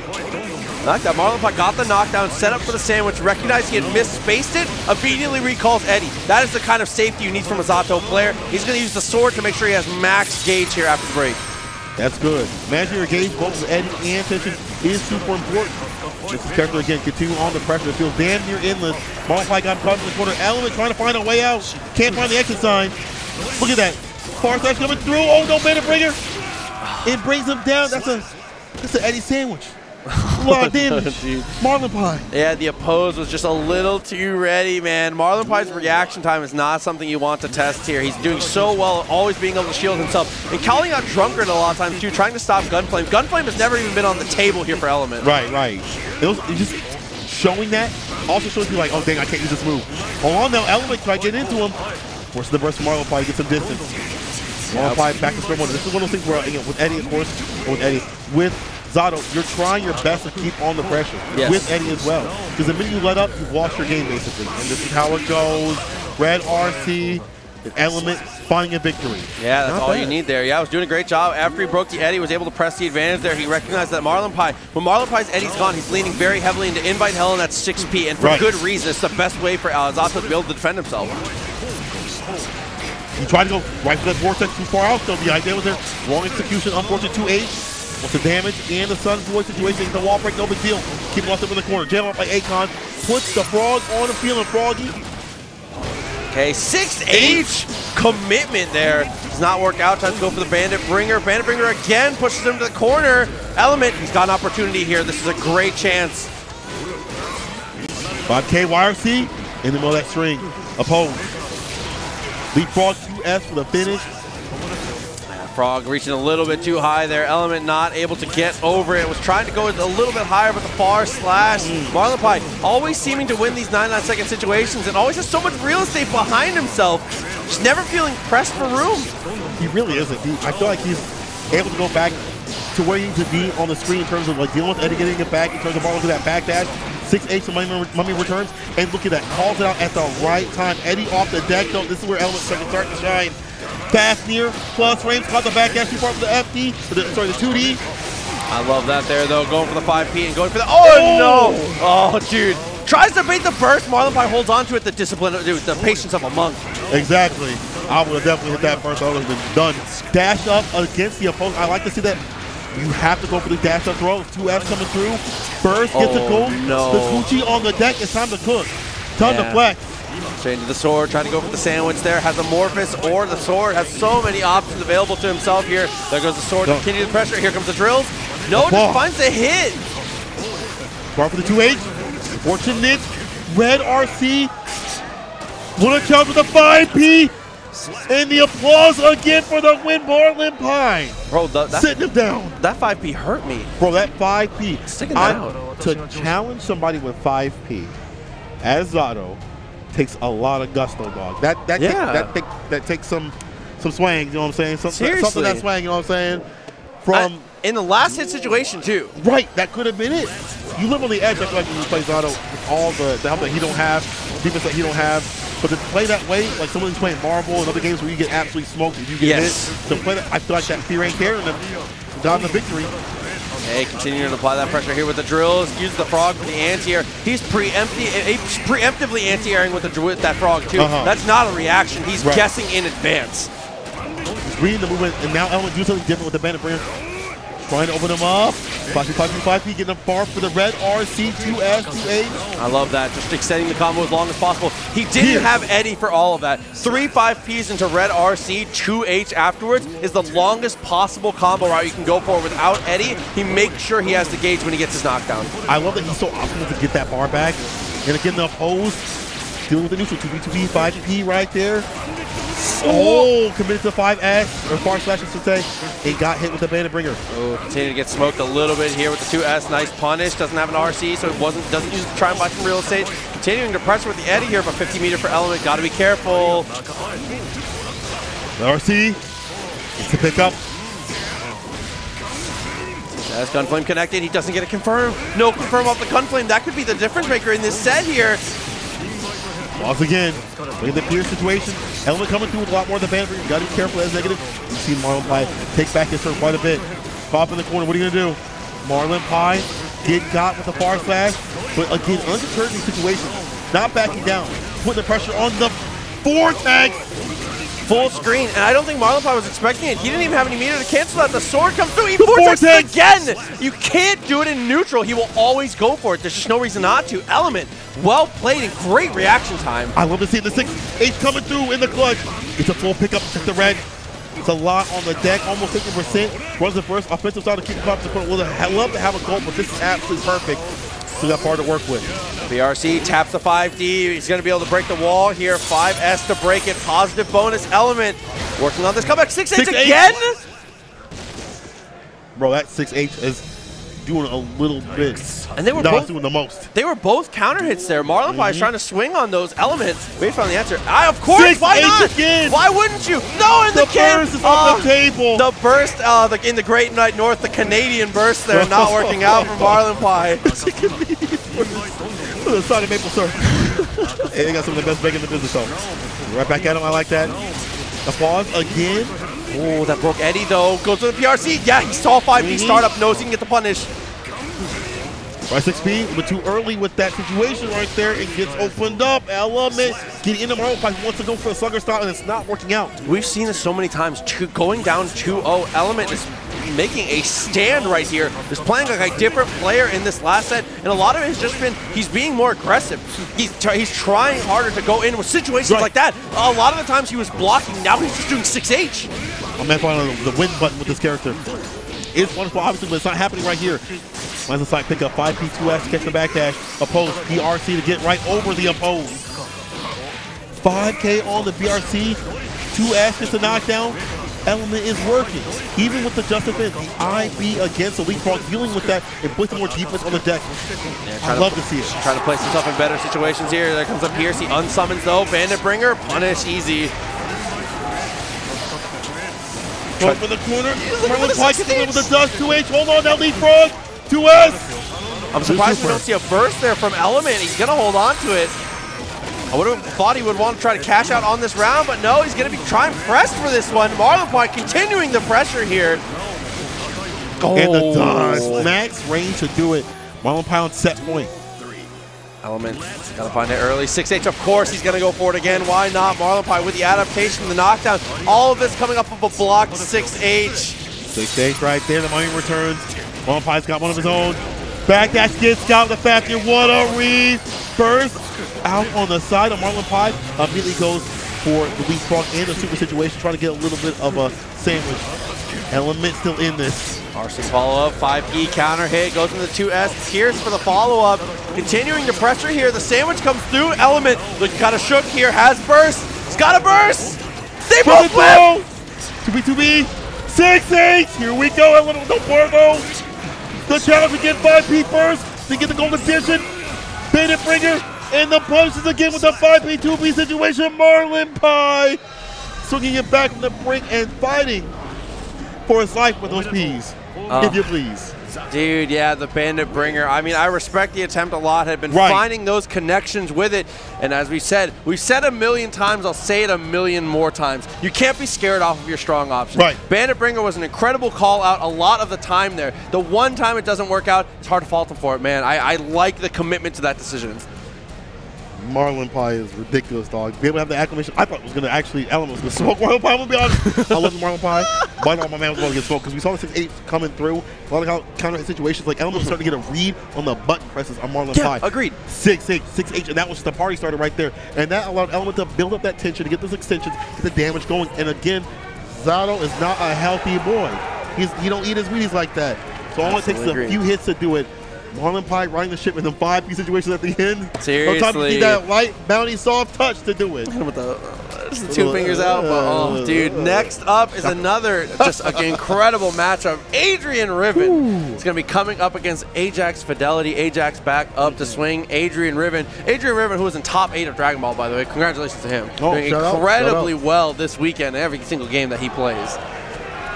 See what to do against these two players. It's going to be our last match of this block, but obviously when we get done, you stick with it because we're going to have even more Give the Gear. It's not going to stop until the night is over. Until I see darkness settle in this area of Florida, dog, it's not going to stop. Even beyond that, actually, I should say, it does get dark out here earlier. A little early, it's like dark at like 5. It's pretty early, bro. It's pretty early. It kind of sucks. But but after this, we have another top 96 block of pushing through. Then we're going to have top 24 tonight. Guilty Gear is running until we have our final 8 contenders today. We're pushing all the way until we have our top 8. The top 8 players are going to have their bracket. They're going to be able to prepare. I'm so excited. And my favorite part of this is that since it's getting to top 8 today, the match quality tomorrow is just they're going to have so much time to prepare for their first match. The quality is going to be unbelievable tomorrow. They better be prepared. They better be prepared to give me like a good intro. I haven't seen any of the intros for Dragon Ball's been going on or whatever. It was clean. It was clean. He got walked in by Beerus. Beerus presented him the stick. It was beautiful. It was wonderful. Okay, that's tight. With a very talented cosplayer. I wish that I knew the name of the cosplayer, but there's someone in here in a fantastic Beerus cosplay that accompanied someone into a top 8. It was really cool. They were prepared way. Okay, now that's prepared. Y'all better come through the right kind of way, Guilty Gear Strive players. Come on, man. I need that. Someone in like a full pot costume, you know what I'm saying? Like, yeah, exactly. Full just if somebody doesn't HPB someone in real life, I'm out of here, bro. Yeah. Come on. It's just not right. It's just not right. It's almost not right that we got to end on this last match until the next block, obviously. But, like, man, oh man, these matches have been. This whole block has been ridiculous. This whole weekend, every single day, it has been incredible. Back and forth from Marvel to Guilty Gear to Tekken, Street Fighter has been popping off. It has been the entire time. This is the type of action that you're going to see from CEO. The future of fighting games is bright, and it's just so exciting to see all these players that are leading the way, man. I'm excited that people are coming offline, like like to fight. Like no more excuses, no more dang, I had this and that. Straight up. I let the money match you in this, but I can't because I ain't offline. You got it right here. You got offline right here. You got offline right. Come prove yourself. Obviously, if you feel comfortable. Of course. That's obviously the most important thing. But we're going to have Kai, Kisuke, mirrors here. Adrian, I saw earlier. Adrian, I'm very impressed with. I knew Adrian as a Dragon Ball player. My first time watching him play Strive, another player that it's like, damn, bro, well, since when? Since when are you the top player? Like, that's kind of wild. The Ajax out here, representing Red Rooster. What a costume. What a costume. What a conversion. Unfortunate immediate burst, though. Takes off the table for a bit. Yeah, 6B a cloth. That's going to be the name of the game for these two, trying to keep the shock state back and forth. Looking for that far S. The far S, an incredibly buffed button here from Kai. One of the absolute moneymaker for him. Oh, for sure. Find that pressure. Going to do so in shock state. Won't wait. Jump S, one of Kai's best buttons. Paper throw us to the DP. Yeah, I love that wake up there. Try to go for the 5K answer. Jump back with a jumping heavy slash. Gets his knockdown. Chooses not to PRC. Instead, he's going to PRC for the whiff punish. What an incredible showing here from Adrian. Dash up, throw the Kai special. Meaty fireball, shot state dust. Blocks it 2S. Sun Dipper. I love the back dash. Ajax again. The red RC. He's going to burst. He's going to choose to try win this round. What a whiff punish from Adrian. The stun dipper is just incredible. The timing is impeccable, man. It actually is ridiculous. Like, that's such a thing. Like, if you don't have bar to keep it safe, that's a full punish right there. Yeah. Ajax will be able to space that stuff out. Maybe if you play the same character, you're like, you don't recognize those tendencies. Like, damn, Kai players play like that. Hell yeah, they do. Exactly. You play that character. Come on, bro. Like, damn, you live like this? Yeah. You live in the same apartment. What are you talking about? Oh, my God, dude. We're literally roommates. Literally, you live on the other side of the room, bro. Oh, got the throw here. Fidelity. Ajax continuing to apply this pressure here. Fast RC into the 5P. It's not going to work out. The same side from ACLG. 2D knockdown. Shock state dash up. Back throw, though. Fireball steals the turn. You know better. +4. 6K so deadly, dog. Don't be pressing. Love that backdash. Better 2S. Jump P. Chopped him in the face, bro. The slap chop, dog. Does everything. Oh, my face, God. Chop up your states, you know what I'm saying? Jeez, First dude. one to Adrian. Yeah, so it's been a slugfest so far, but Adrian has always just been able to clutch out just a little more situations here, just like that. The change on the counter hit jump-ins has been incredible, and Adrian has been abusing it so well. Nice dash up throw, meaty fireball, of course. That shock state going. Diaclair. Get 2D, trying to find a back that situation. Defense from Ajax has been pretty good right here. Not get opened up. Okay, trying to go for the stun dipper here. Finds a throw of his own. Ajax instead is just going to go for the OTG into heavy fireball. Forces the burst out of Adrian. Back throw. Meaty fireball again. Shock state. Careful now. Pressing no damn punch. Bro, the red RC to save himself if that would have went south. Forces him to block there. Tried to go for the run up. 2P, RC forward. 5K. Nothing to follow up here. Back to neutral for these two. 2S coming through. Oh, caught him with a 2S. Oh, no, it's not looking too good. The dash up throw again. No bar fight extension, but that meaty shock state is going to help out and the dust to do it. Again, how does it feel? If you're playing Kai, like, you don't understand the dash up dust throw that people have to deal with. Like, yeah. Now you get to witness it in a mirror match. I think Kai might have the just based on range, he might have the best run up tap 5D also. So it's so hard to deal with. Pretty nasty either way. Shock state applied. Jump in 2P. The back dash is coming hot and heavy.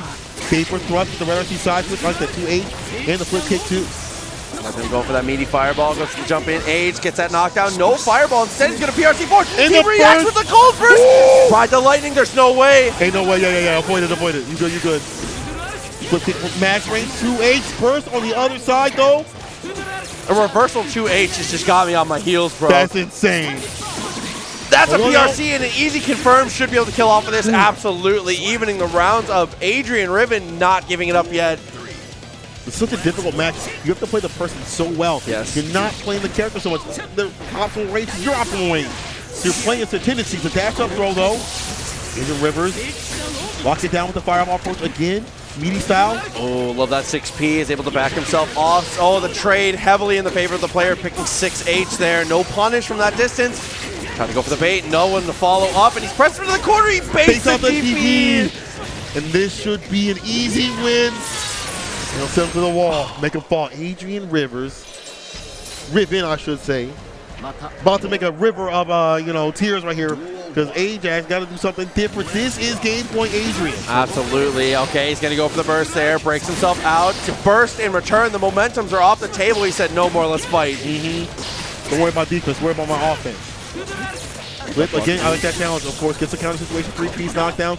In the shock state, Adrian Riven has been so good about applying that shock state. And hold on, now we get the fireballs like that. Hey, he got that tech. Nice. Speaking of techs, being able to break out of the air throw there. Gets him with the, actually pushes him to the opposite side there. Unfortunately, he loses corner. 2S flip, 5K, too far out, far slash coming through for the punish. That's a 5K too far for the 2D, unfortunate. Once he just get it. Just get the pickup though, puts him down on the ground, the meaty fireball situation. The dust and the extension, that's so smart. Okay, he's gonna have to look at some pressure here. And the collapses just goes unanswered. The first player here to answer these flip kicks is gonna have a huge advantage. So far, it's been a little too scary to check them, and I agree. Great bicycle like the 2S round start with it.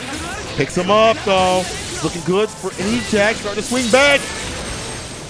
Positive bonus here, has the bonus coming through, tries to go for the Stun Dipper a little too close slash, forces him to burst. Try to get that off the table. Stagger step, the flip kick coming through, gets the knockdown, and to get these meaty fireballs to get that shock state. It's so important to make this character better.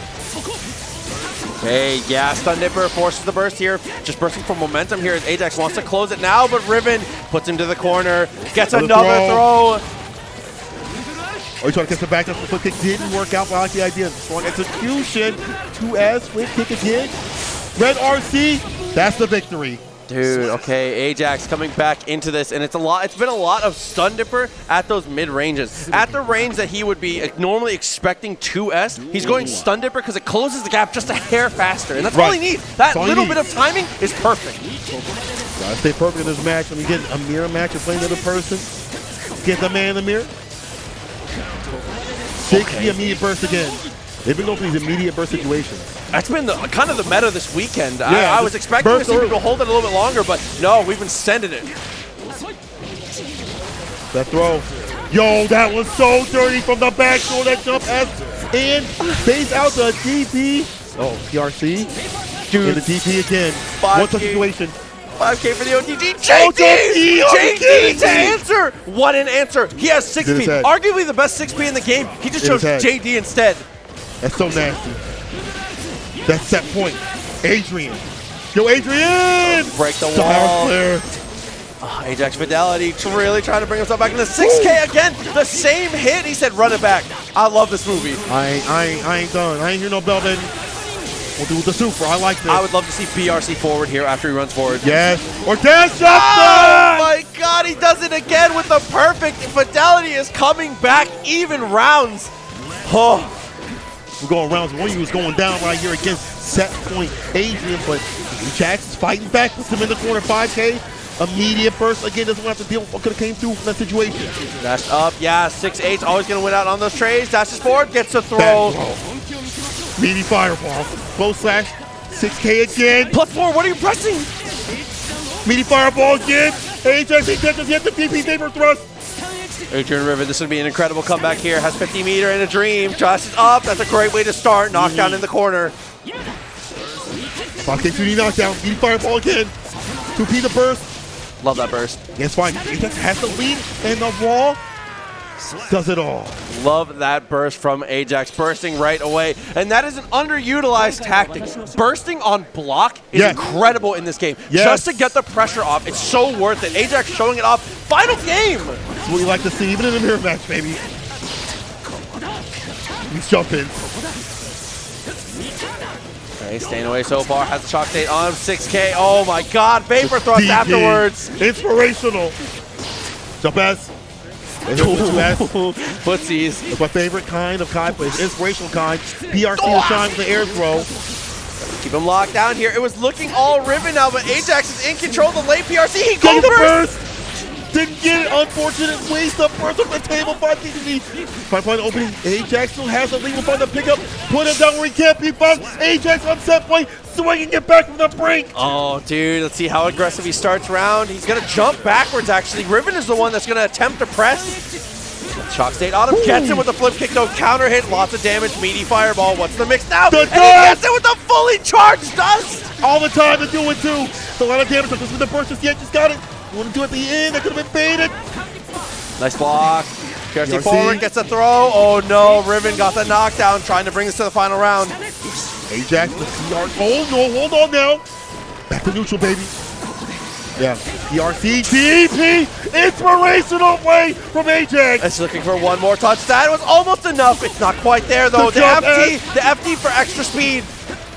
Nice block. Oh, he back into West. Here we go. Sun Dipper. Oh, the blitz kick 5K. Side clear. He has 50 meter. He has 50 meter. He has 50 meter. Yeah, you know what he was going for. And he gets him on the throw. He gets him on the throw. The PRC is enough to answer. And Ajax comes from the grave. He was half buried. He was laying down in the coffin. Half the dirt was back in. You see the foot kick out. He said, "Nah, I'm out." It's not happening to me. At the end of a movie, it's not happening to me. It's not happening to me. He ain't watching the credits. He ain't watching the credits, man. He ain't watching the credits. He's taking in the theater. He said, dude, you see the fist punch out of the dirt. He said, I'm not done yet. Not done yet. Oh, I'm Fidelity not dead yet. is able to punch his ticket. Riven played so well in the mirror match is one of the hardest things. I will say it. I'm going to say it's real. It's real. It's real. Guilty Gear has some of the worst mirror matches to play yourself. Oh, yeah. Playing them is so stressful because your character's tools, every character in Guilty Gear has such a bonkers tool set. So playing against it yourself, you knowing all the intricacy of it makes it worse because you're like, oh, I know all the dirt he can go for. Yeah, I know all the stuff he's got. This suck. Well, I'll tell you what didn't suck. All of that action, and we still have more. We are not done. Top 96. You get top. This is top 8 action right here. This is Grand Finals quality, and it's gonna be more. But listen, we gotta give some love to the sponsors, giving you this great Guilty Gear CEO play. Let's run the mads, baby. Oh dude, Festival of Fights. It is the 3rd through the 6th. Fighting games, though, are actually only on the 5th and the 6th. TNS is going to be there running, helping with the TO stuff. 7K in prize bonuses. 2K of that is actually dedicated just to Guilty Gear. Wow. So if you guys are trying to eat out in Riverside, California, smash.gg/FOF 2022, or you can go to festivaloffights.com. Amazing. Y'all get on that. I'm going to get on the way with showing the OP bar right here. No gluten, no dairy, no soy right here. If you're trying to be on that fit FTC, as we all are, use that promo code down at the bottom, CEO10 for 10% off at overpowered.gg. Get it done. And CEO official merch, you can go to the website at ceo.gaminggear.gg, or you can scan the QR code right on the page. There's plenty of things here to help recoup. CEO went through a couple tough times when it comes to the cancellations, things like that. So anything that helps, or if you guys just want to grab the gear for yourself, you know, you don't want to miss out on this stuff. All the shirts, all the hoodies, incredible quality. So if you guys want to, again, you have the link right there, or you can go scan the QR code. It's just that easy. Absolutely. All this is easy. Also supporting Panda out here, giving you a beautiful GameCube/PC controller right here, infinitely customizable at panda.gg/CTRL. They are at, I should say, past the 1 million mark. Let's get it further, and you can see why people love it. Drivers are plug and play, built for long-term durability, and plus, it works on PC and GC. Highest quality parts in every corner in all of this controller.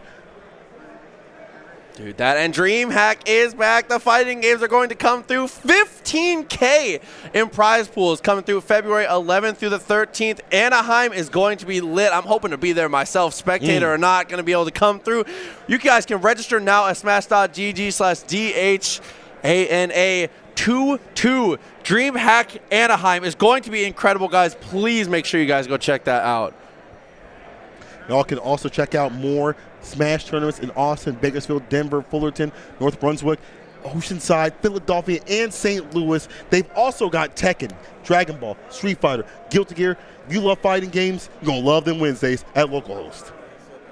That and Hitbox Arcade. Hitbox does the most when it comes to supporting the players. When it comes to their controllers, man, the customer support is incredible, and the quality of the product cannot be detained. Dude, let me tell you, myself as a cross-up player, it has changed the game for me. And if you are looking to change the game for yourself too, you can go to hitboxarcade.com/CEO.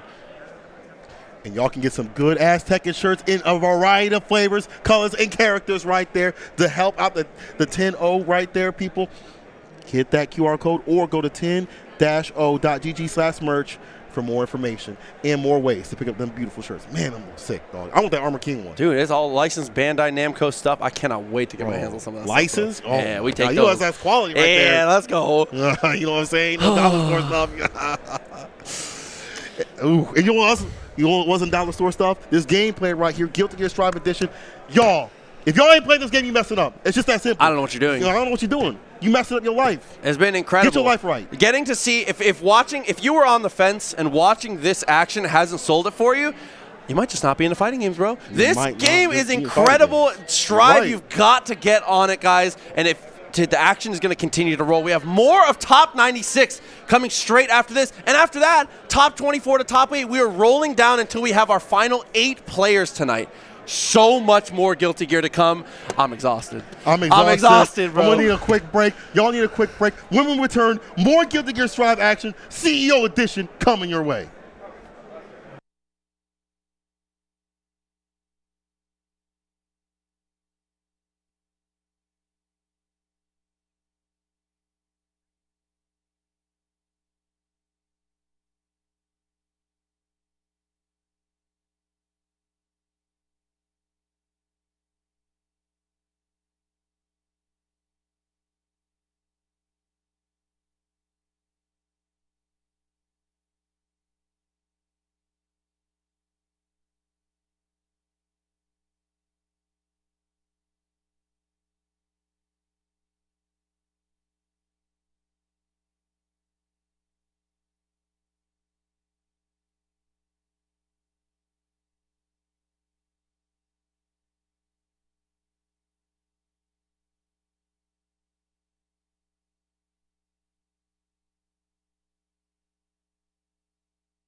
Nice play.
The most important thing for me is drama.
Welcome back, everyone. CEO 2021 Guilty Gear Strive. We're in the top 96 of the bracket, and we're winding down to the end of today.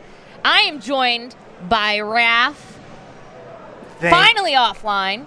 Finally, after what feels like forever, we are here, and we're here to talk about Guilty Gear Strive. You saw some amazing top 96 action a little bit earlier. We got 2 more pools full of killers from all across North America, trying to see who can get into that top 24, fighting it out for everything here at CEO. I'm excited, Romanova. Who are we going to see? We got killers in this second part of the top 96, right? So we got Hitachi. I believe we also got.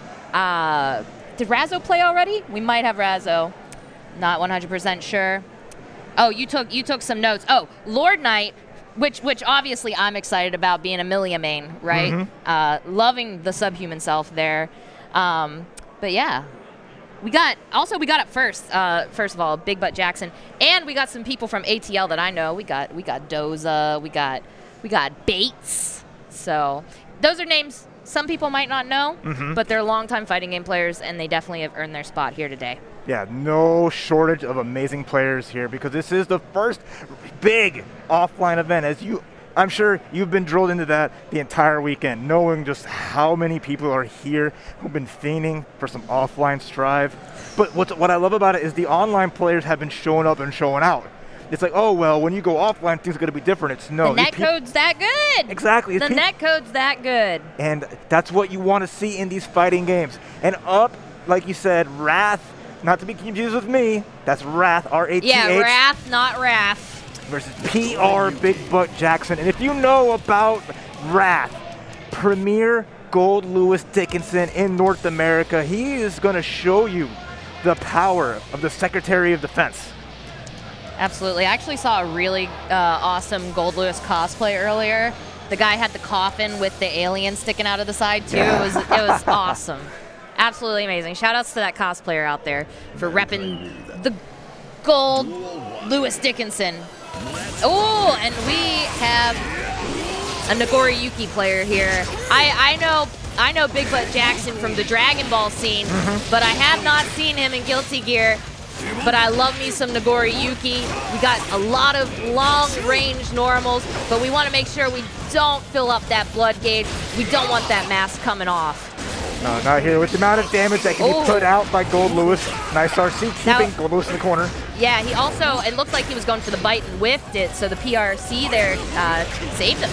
Put that away, try to bust out the GAT, shut down immediately. Big Butt Jackson's just Beyblade. Perfect spacing everywhere, not letting Wrath get to play. Nah. Oh, with the grab. Okay, a little cheeky, doesn't work out. I like the backdash, I like the movement. Okay, this might be the opening here that Wrath needs. Get him in this Behemoth Typhoon. Uh-oh. And look at how much damage is already chipped away. And here we go, baby. That's all it takes. Gold Lewis just gets on you, and in like 3 combos, your life is gone. Even if you're Nagoriyuki with the most health in the game. Really good start for Big Butt Jackson, but nice Wrath on the challenge. Gets out of the corner and gets the damage. Cross up. Now got that corner positioning. Going for the guard break. Ooh. Oh my God! Still alive, but barely. Wrath with a huge lead. Behemoth Typhoon connects, and then the GAT. No FD, there's the chip out. Yeah, you're gonna chip him out with that minigun. Whew. All right, he's going to space for a minute. Takes a little break, right? Taking a little break in space. What a way to start it out with like heck of a game like that. It looked very convincing, like Big Butt had it. But Wrath just really changed that momentum there. You know, strange things happen when Area 51's on your side, all right? Yes, right. You have the unknown. Oh, wow, to jump, and then the burst gets blocked. Great. I was just going to say great punish on that burst there. Keeping that pressure going. Oh, wow! Cross up, that was so cute. And then another cross up to finish it with the trade. Wrath pulling out all the tricks. If you're not ready, it's gonna hurt. I think you can only get cross-ups like that when you wear chaps like he wears. When you get that grip. He is dressed to mix you up. Oh my God, the meaty Behemoth Typhoon gets a counter Oh my hit. God, he's in this Behemoth Typhoon right now. And he has so much more. One more hit's gonna do it. Where's the down with the system at? It doesn't matter. We got the PRC and we finished them off. All right. That was a fast game 2. Very fast. For how slow of a man Gold Lewis can be walking. And even his little cha-cha run is a little slow. Him trying to go. But These are fast wins! The way this man zooms in the sky, the way he can fly around like that with all that weight around him, it's insane. But the damage he does is even crazier. Both characters deal so much, but what's looking like it is the biggest thing is PR Big Butt Jackson's not respecting the offense. And if you don't respect Gold Lewis's offense, you eat that fat damage. Because those meaties are 100% meaty. Those are big steak, medium rare, or rare if you like it that way, meaty as heck. So here, Big Butt Jackson with the big start here. Trying to get some pressure with the run up. Okay, the burst, keep that corner positioning. Some perfect blocks. Okay, got the drone out. He gets hit by it. Oh, the jump in. I feel like the guard, okay, doesn't even matter. Guard breaks, man. Oh my God, up back, he doesn't even save you. PRC gets the jump in overhead. Oh, he got out. Mess up from Wrath. PRB gets a chance. Oh, the dust. Oh, I thought he was gonna whiff punish there. Unfortunate, gotta keep this locked down in the corner, do some damage, you gotta do something. Oh, the PRC goes for the trip. Drops to TT though. Oh, the mask is off, and that's a punish because you're right in close-up range. Oh, not a way you want it to end like that. Big Butt Jackson with one last chance. Wrath with the grab, the cross-up, nice block. All right, this is the chance. Got to keep him locked down here. That blood gauge getting pretty, getting high. Don't want the mask to come off again. Yeah, try to 6P, no dice. You can't backdash. The Behemoth Typhoon's too big. Okay, gold burst, gold burst. PRC, continue pressure. Are we gonna get an opening though? That is, the defense on Wrath is just impeccable. Big time blocks, but gotta watch out. Oh no! Close slash in the dust, whiffs again. Oh my God, that blood gauge, that blood gauge. All right, we're chilling. Okay. Did block the drone this time. Good job. One more hit should do it. Big Butt Jackson could be having a round. Oh my God, this could be the game changer right here. Got this corner positioning, got the guard break. Okay, guard break again, keeps it up. Okay, goes for the Beyblade, let it rip, but that blood gauge is getting high again. We are getting close to a mask coming off again, and the last time that happened, we had a big punish. Overhead. We are in chip territory. Beyblade gonna close it out though. Round going to Big Butt Jackson. Staying alive here, has to make it count. Cannot take a single loss or else they're going to lose their side. Back to neutral, nice pressure, immediate burst there from Wrath. Blood gauge going up.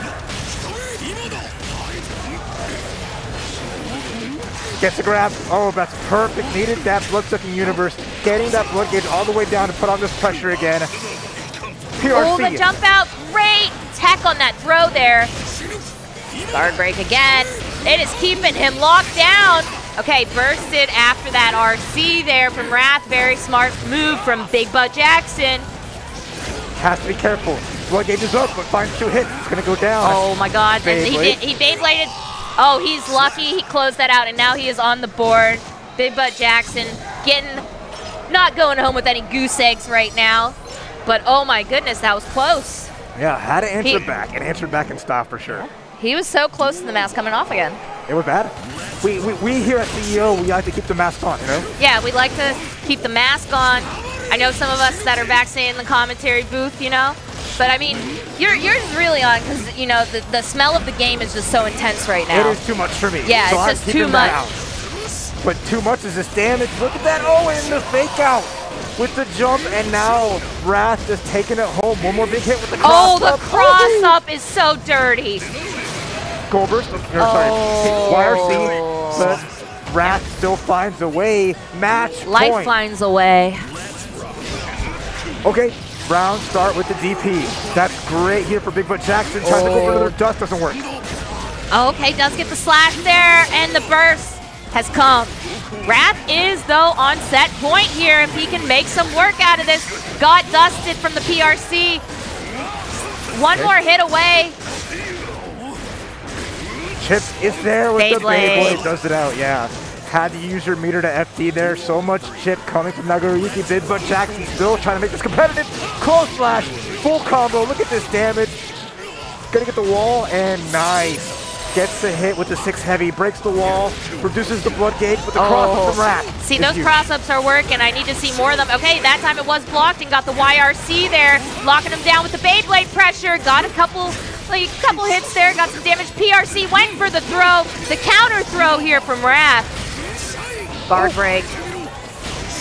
Guard break again, gonna stay in this corner. Look at that, but the jump, the fall down jump punch. Cute. Big Butt Jackson. Watch your feet, Gold Lewis, watch your feet. Jumping, it hits. Big damage, there's a no burst on Big Butt Jackson's side. There's the block on the cross up. The low hit, the burst. That was the perfect time to have that burst there. Beyblade.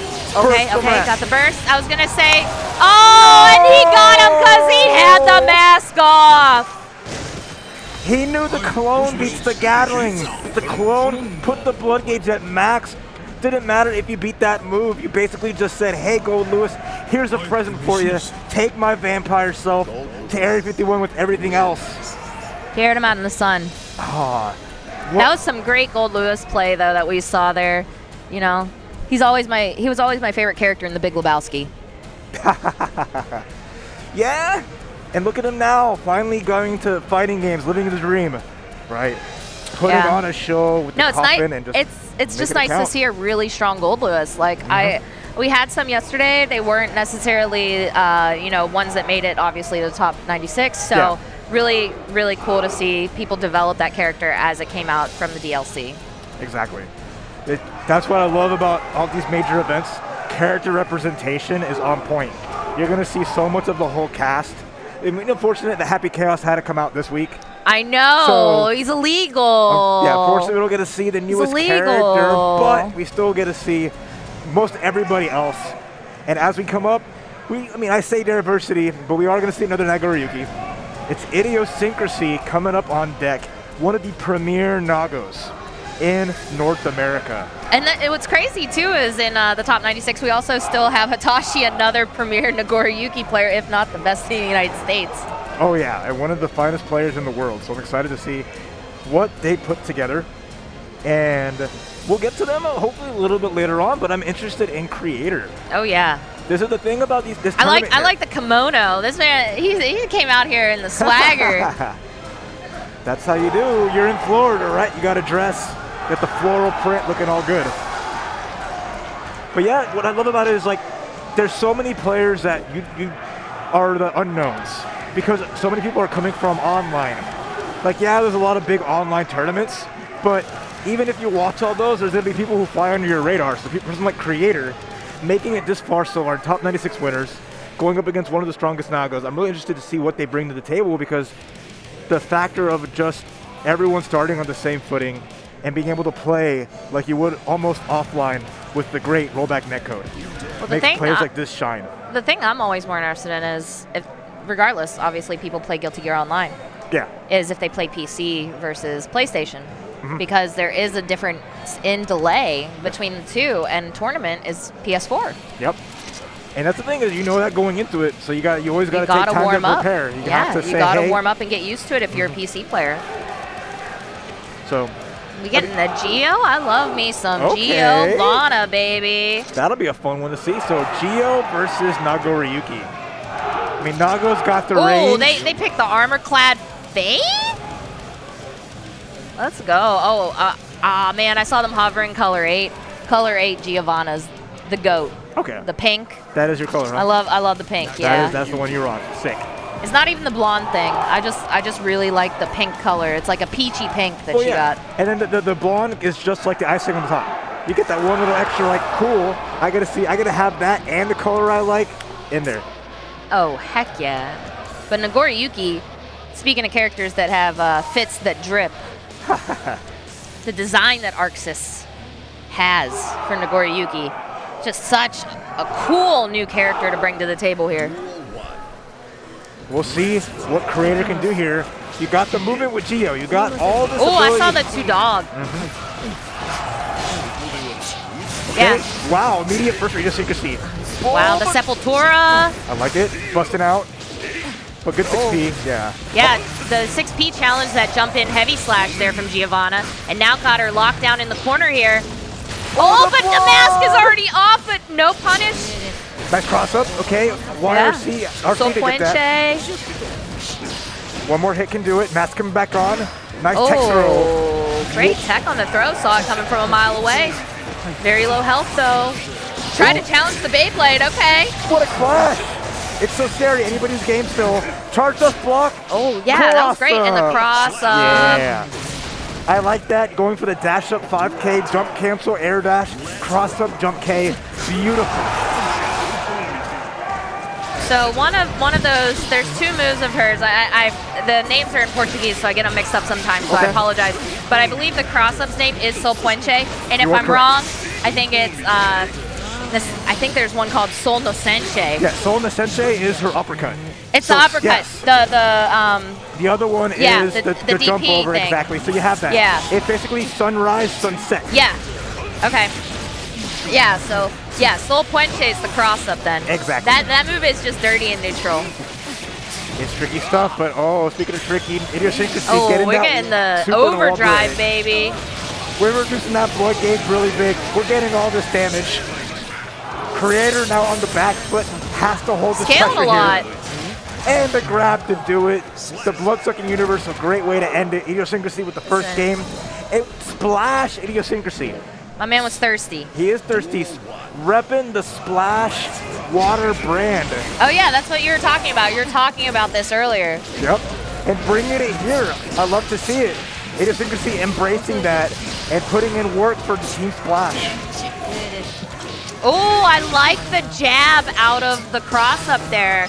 I mean, you can't really do it in the corner, but still. Okay, they try to do the 2D into Sepultura. Okay, does get the hit confirm here, going into the overdrive. Gonna get the wall break. Very nice there, great hit confirm. Beautiful stuff there from Creator's. Gonna get a nice meaty plus frames with the RC. Oh, okay. burst right during the Sepultura. Was that a 6P? Oh, but doesn't matter. Wake up buttons. Creator with the first round of game 2. Yeah. Not shaken by game 1. Geo got a 6P of her own. Okay, now we're playing some footsies and swordsies. Finds the 2S. Nice confirm there. Idiosyncrasy gets a whiff punish. Big time. Oh, okay, not watching your feet there. Creator looking like they're in a little bit of trouble here in the corner. Not enough meter there to get an overdrive, but it doesn't matter. Takes the trade. Idiosyncrasy with that round. And Creator's been doing some work here, but has to be careful because that's going to happen. That big counter hit, you can take so much damage. I saw the throw valve being the beginning animation of it, but that thing, the startup's so long. So many frames for a startup, but great move though, because it does leave you plus. Oh my goodness. Wow. Command grab again. Went for another bite? Maniac. Maniac. But why not? Look at where the health is. Wow. There's the Soul Messenger. No, but doesn't get the wall break afterwards. Maybe it was going for super, I'm not sure. Is running a little light here. Nice wire C. But the 6P was beautiful. Absolutely, but that's not enough. And game 2 here is going to go to Idiosyncrasy. Great. The biggest thing there is like these far slashes are really paying off. There's a little like the trap in the far slash where like you want to press after the first 2 hits. But then the third one comes out in frame traps you, and it's just so much damage. It's really that little mind game that gets played. Wake up 6P, Creator beating out the 2H, and then finds the hit with the plus frames on the Sopuenche. Going in, Creator on offense. Oh yeah, all right, we had a 2S, goes in for the dash grab. Okay, counter throw there. Lockdown in the corner. Went for, was that the 2H? That was that 2H. Idiosyncrasy winning that last match, needing one more to make it. Was up 2-0 against Creator here. One more round. Idiosyncrasy advances on it. The Beyblade punish on that. Wow. Oh, was trying to go into the throw valve. Did not manage to hit it. Oh, great dash up count. Like tried to get the throw there, but the tech was there from Idiosyncrasy. Okay. Oh man, we're just punching each other out, trying to stop each other's offense here. Creator. Oh, 6P, baby. Give him the palm. I just want my palm red. All right. Yeah, gotta be careful with Geo trying to get in on this and gonna get counter hit there. Trying to jump in with the jump heavy. This is a tough situation. The RC and that burst just not at the right time. Game 3 going to Idiosyncrasy. Clean 3-0. My man's in a kimono, just straight chilling. You saw that. They saw that exhale, just like I found my zen with that big win, and that was just outstanding. Creator getting those rounds was playing so strong, but just could not finish and get a game closing out. That's the hard part about putting that aggression on Nagoriyuki. He has so many good ways of checking that offense. We're seeing so many 6Ps beat out, a lot of the aerial approach, but even just like the 5Ps. It's really hard when a player is just waiting and patient to really force the issue. Yeah. And that's what Idiosyncrasy just took advantage of that, of Creator just going in a little too hard and made it count so well. Idiosyncrasy continuing on here in top 96. Showing that power of that, making a splash. Yep.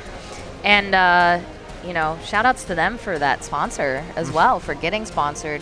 That's a really great feat there. Also, I will say, you were talking about how aggressive that Giovanna kind of was. I thought it was great for a while, but then, you know, a lot of the matchup knowledge seemed to show like they have played Giovannas before, this Nagoriyuki, because you would see the adaptation after doing so many of the cross-ups kept blocking them. Yeah. Yeah. That's a good Being awareness. able to call it out. Yeah, just say, okay, I see your game plan. Make the right adjustments, and you know, if you don't make the right adjustments back is what really hurts you. So, and like, it's one of those things that like you want to like fight. If you could fight a ground game against Nagoriyuki, you would, but it's like a 2S makes it so hard to really like try to nick at him with lows or put on that like 2-dog. Great button, 2-dog but it's just is so slow. good. Yeah. It's just so slow because 2S is just going to be like clip that. And it's always like scary parts. Oh, I'm going to start jumping because you're going to 2S, and now Idiosyncrasy was ready. So that's just how the game plan goes. And this is, speaking of games, and Oh plans. yeah, we got Both these our players. third Nagoriyuki now. Hotashi on stream. And up against Macho. Macho Oh, wait. Zato Ichi is the opponent that Hotashi's going to face. So we're going to see Zato We got versus a Nago. good That's one gonna be next really too. good. Oh my god, I Damn can't handle nuts. how good this pool is. This one can be insane. So, Oh my gosh, we're spoiled right now. Offline is spoiling us because it's 2 years, you know? 2 years of action that we've missed. And we're getting it all at once. There is no rest here because everyone is hungry. And we're going to all just be savoring everything coming at us right now. And this Zato versus Nagoriyuki match is going to be one for the books because if you watched the Red Bull Kumite, right? Yeah. And you saw how strong the Zatos were coming into this matchup. You had the Zato from Japan just doing all the work. And he made it count, showing like, hey, this matchup kind of is messed up. So we'll see if Macho's taken anything from that and can really use it against Hotashi, who I imagine went in to figure out the matchup more for themselves because they don't want to lose. No one wants to lose that one character. Zato's a weird all the one time. because not too many people actually play on a high level Zato. You know? There's a lot of people that mess around with Zato, but they have basics, you know? Yeah. But the high level Zatos are what you're going to run into later in the bracket, like right now. And Hatashi's definitely one to do his homework. So That's right. I'm interested to see how much he's done, and we're getting into it, folks. Ooh, we're getting to that point where it gets so hard to predict.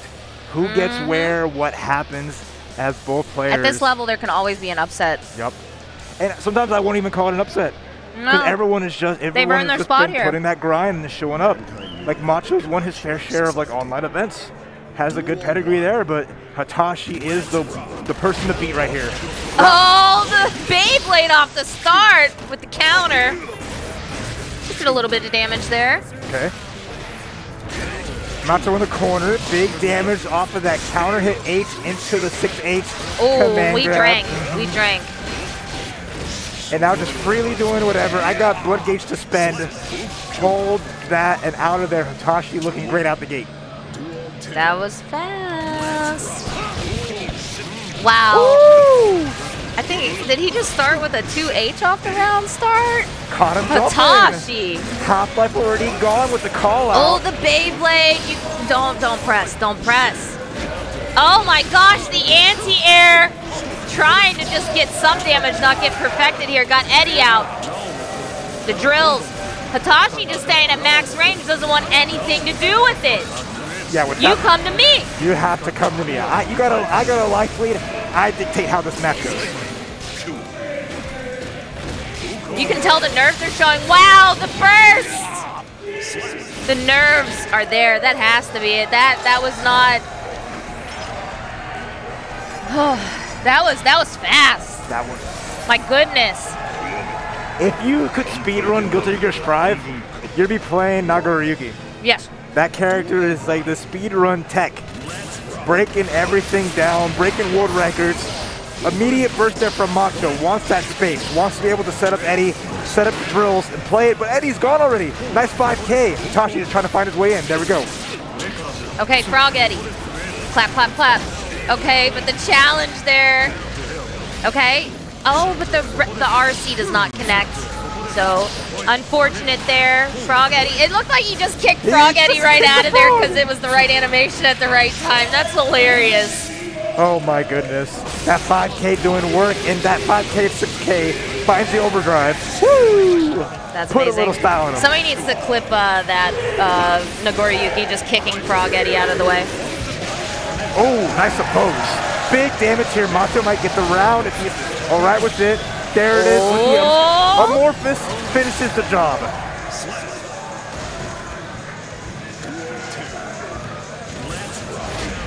Oh, the challenge right off the bat. Okay. Maybe Macho just needed to get a little warmed up here. I say that too late and cursed him. It's scary because all Hitachi needs is that one chance. Oh yeah, and going with the RC to continue this pressure in the corner, which is insane. Does finally get the opening. And then a regular throw Yeah, puts just him the down. dash and throw. What a grab. Hitachi on the round board. Macho showing he can make it count. Nice oppose. And that huge damage off of there. And it's going to set up into that full screen pressure. And now Macho can just chill.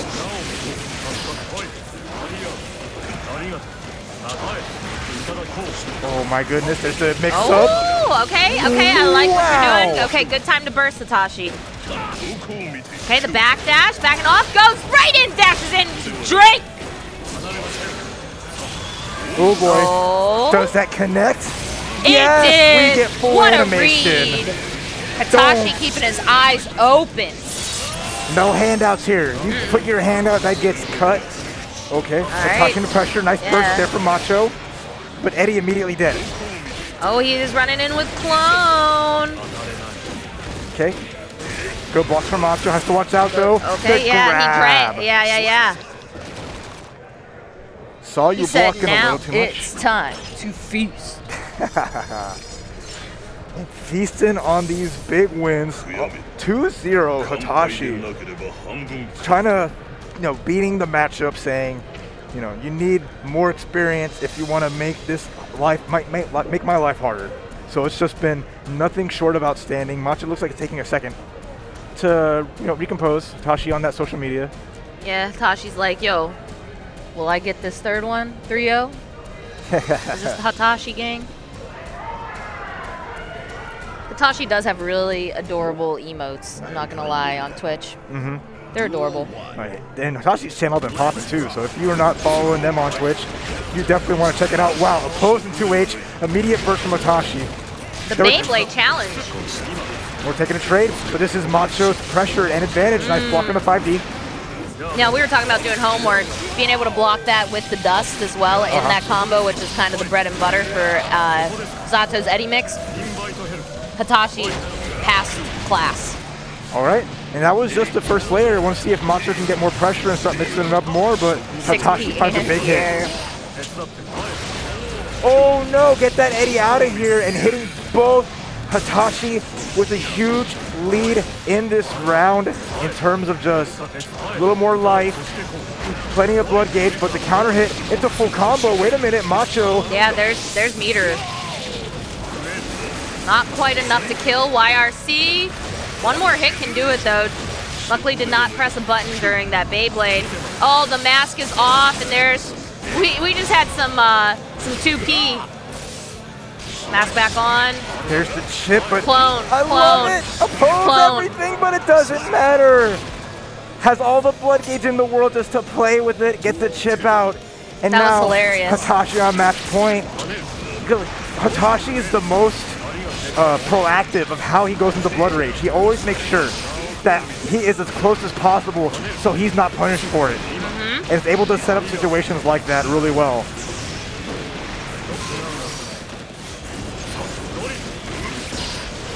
Okay, nice back dash from Hitachi. Not wanting to deal with any of the Eddie pressure. Oh, I like the dash back. Oh my goodness, the challenge. Yep, really good. Oppose. Okay. That meter's getting high. That meter's getting high. Have to be careful here. Big whiff with the Fukio. All right, little Eddie comes out, and again. Oh, you need a drink, boy. You need a drink. Might not be able to even get it. I don't think he can't get in. And then, obviously, Macho knows. Macho knows he's looking. Oh, but the jump. Macho gave up the space, letting Hitachi get close. You gotta be careful. Oh, there he there is. you He go. got the drink. Give a little sip, sip. Really scary here. Hitachi has a lot of resources to play with it. Beyblade into the Eddie. RC, Doing what's a the good mix? job. Can't even get touched because the risk gauge is so high. Has a burst, makes it out. Macho needs this round or else he's gonna go to losers. Now Hitachi does that burst too. Okay, catches Challenges the Eddie. Fukio. Yeah. And nice 5D. Yeah. Oh, but he saved it. He's saving it for that final round. I respect it. I like that too. I mean, it's hard. You burst with full blood gauge just about. How are you going to close that gap after you sent Eddie flying? So very smart to save it, like you said. Hitachi trying to make this a clean 3-0, but Macho really trying to put up the fight right now. Get those goose eggs gone. Oh, the dash up He drank the blood gauge to the RC. I think he dropped the combo, though. That was a drop, but he's fine because he's got Macho in the corner here. And he's in a good spot. Okay, the counter throw, getting that corner positioning, but Gold Burst, this is going to be huge mileage. PRC right into the overdrive. Bye. Bye. Oh wait, no, that scaled so much. Oh my goodness. I would not, I know that they're scaling. Yeah, but that scaled insane.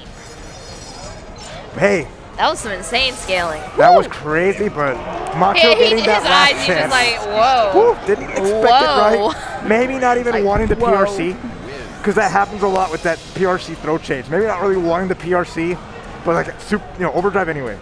Oh, yeah. So a little scary, but did it right. Good stuff from Hitachi, advancing 3-0 with the big win over Macho, but Macho played their heart out. They did such a strong job, but the moment they let Hitachi in, Hitachi just plays that strike throw game plan so well. It's so hard to stop. He was just in there too, just like slashing away with Nagoriyuki.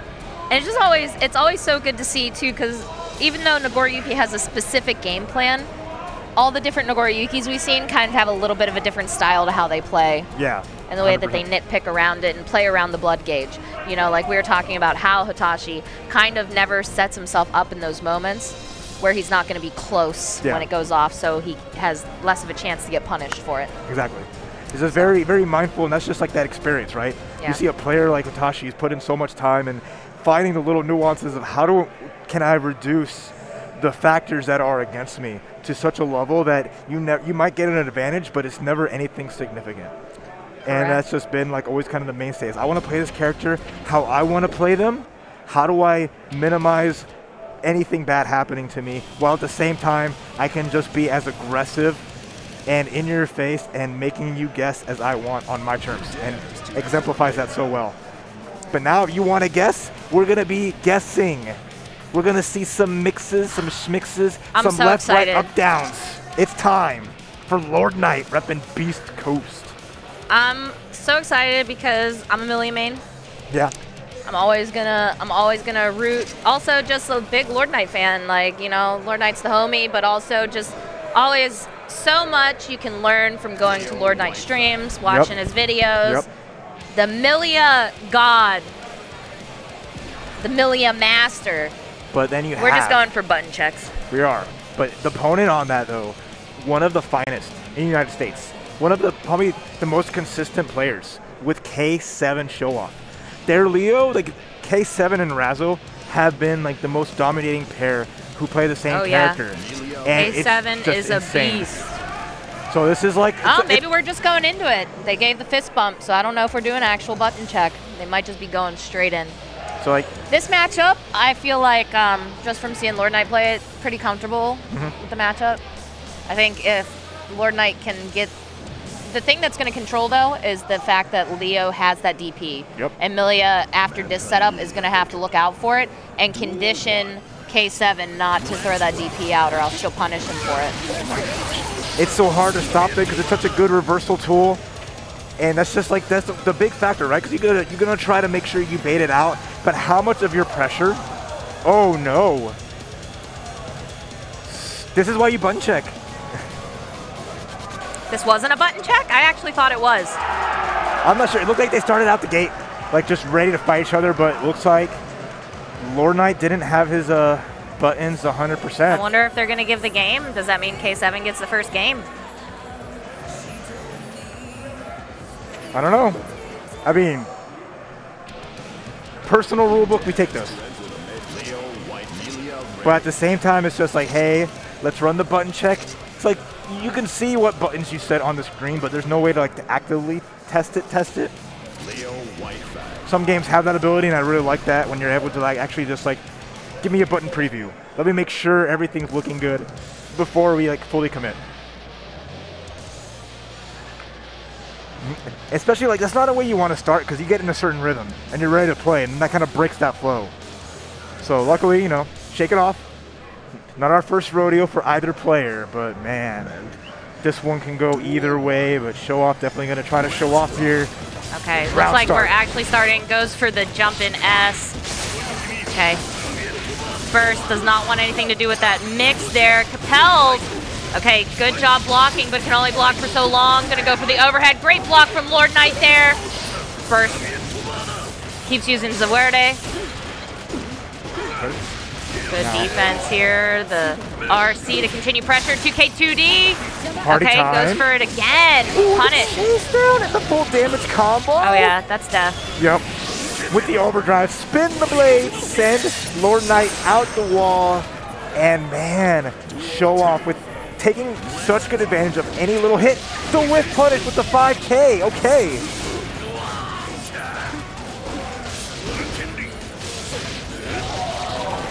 Nice damage. Overhead. Oh, that overhead. All right, Lord Knight looking like they're in a little bit of trouble right now. Overhead. And right into it again. That's going to be a fast game 1 with that perfect to K7 show off. But Lord Knight knows the risk you're taking when you're playing Millia, especially against a character like Leo. You either control the match on your terms and you have those factors in deck, or you just blow up. See, that's what I talked about too there, Raph, is Lord Knight just assumed wasn't going to DP, and the DP did come out and got hit. That's always... I'm waiting to see when Lord Knight keeps using perfect block. I'm waiting to see when Lord Knight during the dash through throws. Okay. I know he knows this matchup. That is the right answer. Oh, the pressure though. K7 just need one more hit to This is take so the much round in the pressure. close slash, yeah. Lord Knight saving burst though, I respect it. Yeah, because if you burst there too, you're not going to get it back this round if you're not careful about it. The burst works out, but here comes K7 just full Okay, offense. the jump down heavy slash, uses the burst to keep that corner position, knowing he has Millia locked down here. That risk gauge going up, but nice double air dash. Okay. Gets the grab. Here we go. All right. Okay, got the jump in before it had time to DP and got the wall break off this. Looking a little bit cleaner here for Lord Knight. But has to keep it going though. We're back to neutral. Has to watch out because K7 smokes blood. BRC going into the close slash. Love to see it. Oh, but K7 just jumps out of the pressure. Oh no. Oh no. That counter is going to be huge in the RC. That's death. Game 2. Going to K7 show off. Yeah. Even what you think is just the simplest combo does so much damage because Millia, having such low life, cannot afford to take a hit. And I love K7's awareness. We saw the disc come out from Lord Knight, and Lord Knight not wanting to commit because of the risk of the Eisensturm, of that DP. So K7 just up backs. He's like, cool, you're not going to put me under pressure. I'm just going to fuzzy jump. I'm going to hold up back. I'm going to get out your pressure. And now we're back to neutral where it's just like, K7 has the life lead. K7 has the meter, just needs the one hit to close out, and now one game away. Oh yeah, oh my god! I like that we did the 6 heavy slash right off the bat. It worked. But at what cost? Oh my god. Life we're lost already. I know. Well, Millia does have the second lowest health in the game. All right, there's the heavy slash, goes in. Goes for the Capel, but K7 saw it coming! You cannot escape K7. Bro. That relentless pressure is out of this world. One more round. K7 feeling so strong here. Wow! This is crazy too. This is winner side match, so Lord Knight, if this is a 3-0, is not out just yet. There's still hope for Millia mains out there in the world. Oh, tried to go for the instant overhead, bad moon. Blocked though. It is risky, especially if you don't have the RC to cover it. Crazy. That was the first bad movement. But K7 ready as always. Lord Knight cannot make a single mistake anymore. Oh, the jump heavy slash is going to close it out there. The range on that from Leo is so insane. Yeah, reaching so far. In K7. I shed a tear for Lord Knights. For Millias, Millia out there. The Millias are having a rough of it so far. I know Real Ice has also got sent to losers. Lord Real Knight, Ice is an Atlanta homie. Yep. Lord Knight just getting there after that 3-0 loss, but man, K7 looked incredible. Very strong. I have seen how well they play, but they did not skip a single beat with their offensive pressure, their defensive reads. Everything was almost immaculate. and that is a level of play you need to see here to really make it count. Yeah, absolute facts. And it looks like before we get our next matchup here, we have some stuff to show off to you individuals out there.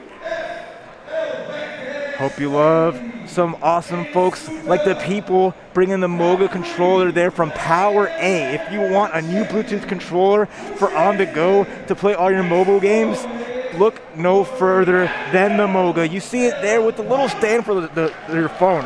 I love that, being able to play with that kind of a controller, having your screen always right in front of you. Power A has always made some of the finest of controllers across the board for all systems, but their newest mobile controller is out of this world. And we got the Festival of Fights. Oh, never mind. We do got the Festival of Fights, folks. What do you mean? $7K US in pot bonuses. I believe Mr. Tong is helping out with this as well, organizing it. We got Ultimate Marvel vs. Capcom 3, Guilty Gear, Melty Blood, DBFZ, Grand Blue Fantasy vs. Nick, All-Star Battles, and Super Smash Bros. Ultimate. Register at smash.gg/FOF 2022. Yeah, you do not want to miss that event, and you do not want to miss smelling real nice by using the OP bar. Use that promo code you see on screen at overpowered.gg and enjoy the world's first no-topic energy bar designed for gamers by gamers. Oh, sorry, that's the actual food bar. I thought it was soap. I'm sorry. Oh no, it's actually food. And you know what else? We're eating the CEO merch this year, but not literally. We're not literally eating it. We got the official 2021 CEO merch. You can scan the QR code or visit ceo.gaminggen.gg. Get some of those Jabali's fried chicken shirts, some Guilty Gear CEO, or the CEO Worldwide shirt today. Look good while you're playing, because you'll need it when you're using the brand new Panda controller. The Kickstarter has been live. They've over $900,000 in their Kickstarter and still going. All these incentives. They're reimagining the GameCube controller, bringing some of the finest hardware you could ever experience to play Super Smash Bros. So definitely look into it, support the Kickstarter, and be on deck to have the finest GameCube controller on the market, brought to you by the folks at Panda Global. And with that said, we also got local hosts hosting tournaments in all these cities: Austin, Philadelphia, Bakersfield, Denver, St. Louis. Fighting Game Wednesdays featuring Tekken 7, Dragon Ball FighterZ, Street Fighter 5, and Guilty Gear Strive. Don't miss out on those if they're in your local city. You don't want to miss them. Not at all. And you don't want to miss taking control with the Hitbox style controllers. You have the cross-up and the Hitbox, two leverless controllers that will give you the finest experience playing fighting games. What matter your style, there's a Hitbox for you. Look them up at hitboxarcade.com/CEO and take more control of your life and your competitive gaming. Oh yeah, and if you want some awesome merch, go to 10-o.gg/merch or scan the QR code on screen. We got Wave 1 and Wave 2 featuring some of my favorite emotes on Twitch. I know I'm subbed to Majin Obama every month, and look at those. We got the Henny emote, and we also got those Tasty Steves. Where's the taste buds at? And then I love the new Wave 2 emotes. So now they're bringing in the stickers featuring G-Yuna. Oh yeah, the Yes Chef. Sajam and Justin Wong. So there is even more awesome sticker tech out there for y'all. I love it. Thanks 10-0. All right, and we are back to us. Welcome back, everyone. We are just getting started here with this other half of the top 96 block here for Guilty Gear Strive. If you didn't know already, I'm Romanova, and this is Raph. And we've commentated some online tournaments for Guilty Gear together, but this is our first offline one commentating together, so it's pretty awesome. It does. I'm excited to bring a little bit of R&R to offline.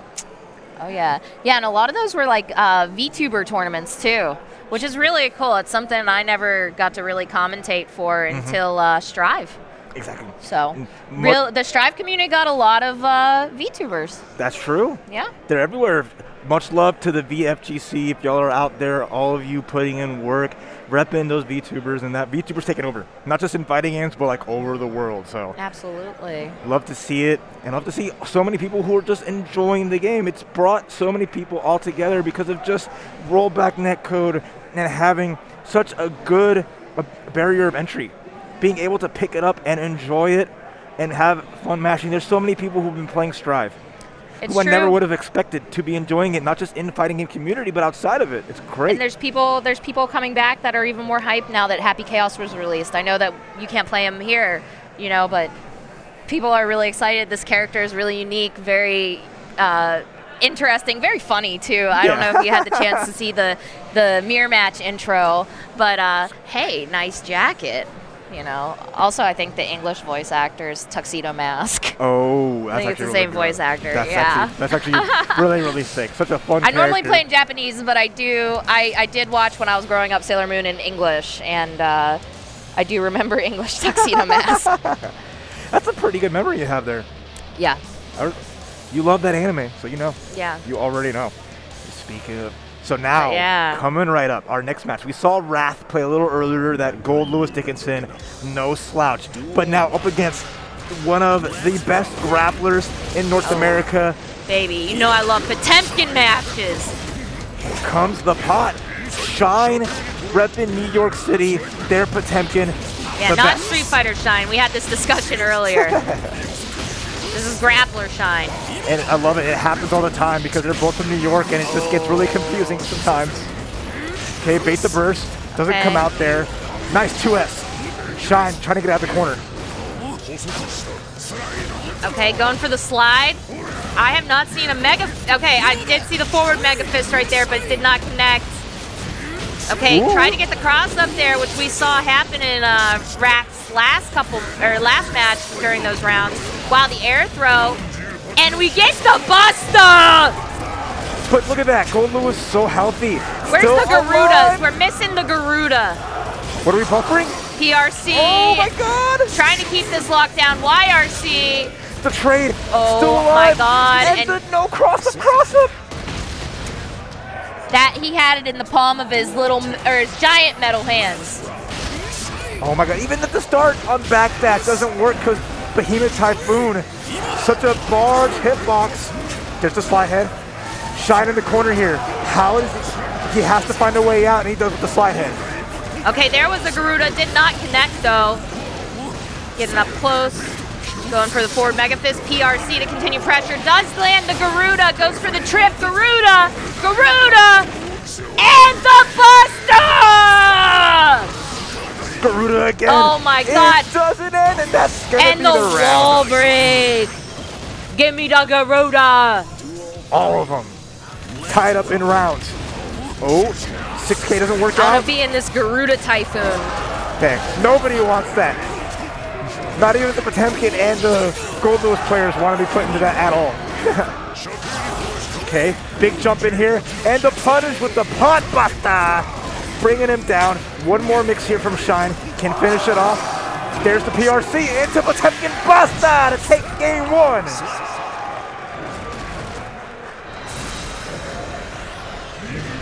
And that's Shine lost that first round, but all Shine needs is just that one shot. Potemkin thrives off getting that one knockdown and putting all that pressure. It can take the hit to get to it. So I just want to see Shine pick their spots and just as soon as they get in, make the party start. Oh, nice gold burst there too. Going in with the forward Mega Fist, and we get the Nabata! I'm trying not to lose my voice. I already took one cough lozenge. I'm gonna need another one just to recuperate. I'm already on number 2, so I'm probably gonna have like 6 by the day is done. Oh, with the Behemoth Typhoon there. We got some pressure, some Garuda, and another one! Still alive. Oh, with the quick dust, baby. Quick dust. Just enough to kill Shine, knowing every little thing they need to get out that little bit of damage. Oh, beat out the armor on the slide. How do you approach this man? Just You know what's one thing I haven't really seen Shine use in the kit so far yet? What is that? 6P. That's true. I haven't really seen the prayer hands. Where's our 6P gang at? But we got the Gerudo. We don't really need it yet, but that's just something I noticed. A little scary. Right. Oh my gosh. Look at that wrist gauge coming up. He's now, just trying to control neutral with the chop, okay, with the slap chop. And the guy comes out, and it's good for Wrath. Nice burst there, Shine saying you cannot have a chance. Denying Wrath his pressure. Dust! By the RC, that's big damage. Yeah, the quick dust, and he gets the punish on that burst there and gets the wall break to close out game 2. Potemkin literally flicked Gold Lewis off the stage, just like, you're like a fly to me. Swat him. Bink! And just Swat out of him. there. That is the strength of Shine. Reppin' Aiden, but also reppin' Nerf. Like we talked about idiosyncrasy and splash. Shine now picked up by the folk at Nerf guns. They wanted that, and now they got it. And what a grab on Wake Up Shine, putting Wrath in the corner. Look how much damage coming from the Garuda. The Garuda. Woo! Oh, there it is. Okay. All right. Trying to get the jump in here, trying to get on the board and not just have a goose egg there. That's some pretty good damage to already chunk away at. And the run-up grab. The run-up grab. OTG does it. Good damage on that Behemoth Typhoon. OTG. Wrath looking good here, but needs to win a round to at least tie it up. The jump and punish. That's beautiful. Has an early start here in round 2.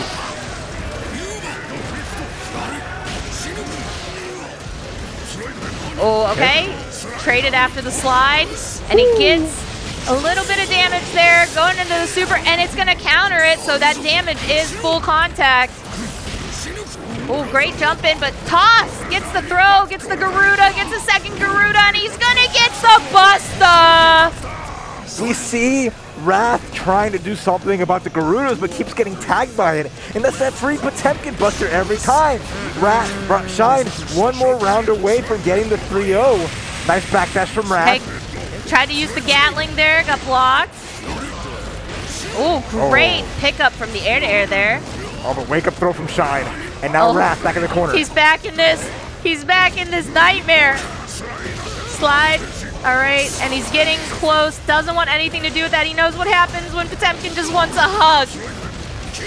Okay, good backdash into the drone. Oh, okay, the drone did hit. That could be it. Okay, great punish on that burst. Not a lot of damage, but oh, nice with the PRC to continue the combo. Gets the wall break. This could be the one that puts him on the board. Oh, no punish. No punish, PRC. Hammerfall. And there it is, challenges it, and Wrath is on the board. All right, from one Wrath to another Wrath. Love to see the answer back, the 2P check, getting on there, build that confidence, but still Shine with the huge lead here. Nice counter hit from Wrath, and now putting on that pressure with the Behemoth Typhoon, trying to put Shine in the vortex, and now Shine in the corner. It's okay. This man is a part of the Armor Clad, all right? The Armor Clad faith is his theme. And he's rocking to that theme. Gonna need all the defense he can get to stop this pressure from Wrath. This is actually really good pressure. Wrath is like almost changed up a little bit, just kind of not letting himself get bullied so much by Shine's Potemkin. But the Busta, this is gonna get in your head, man.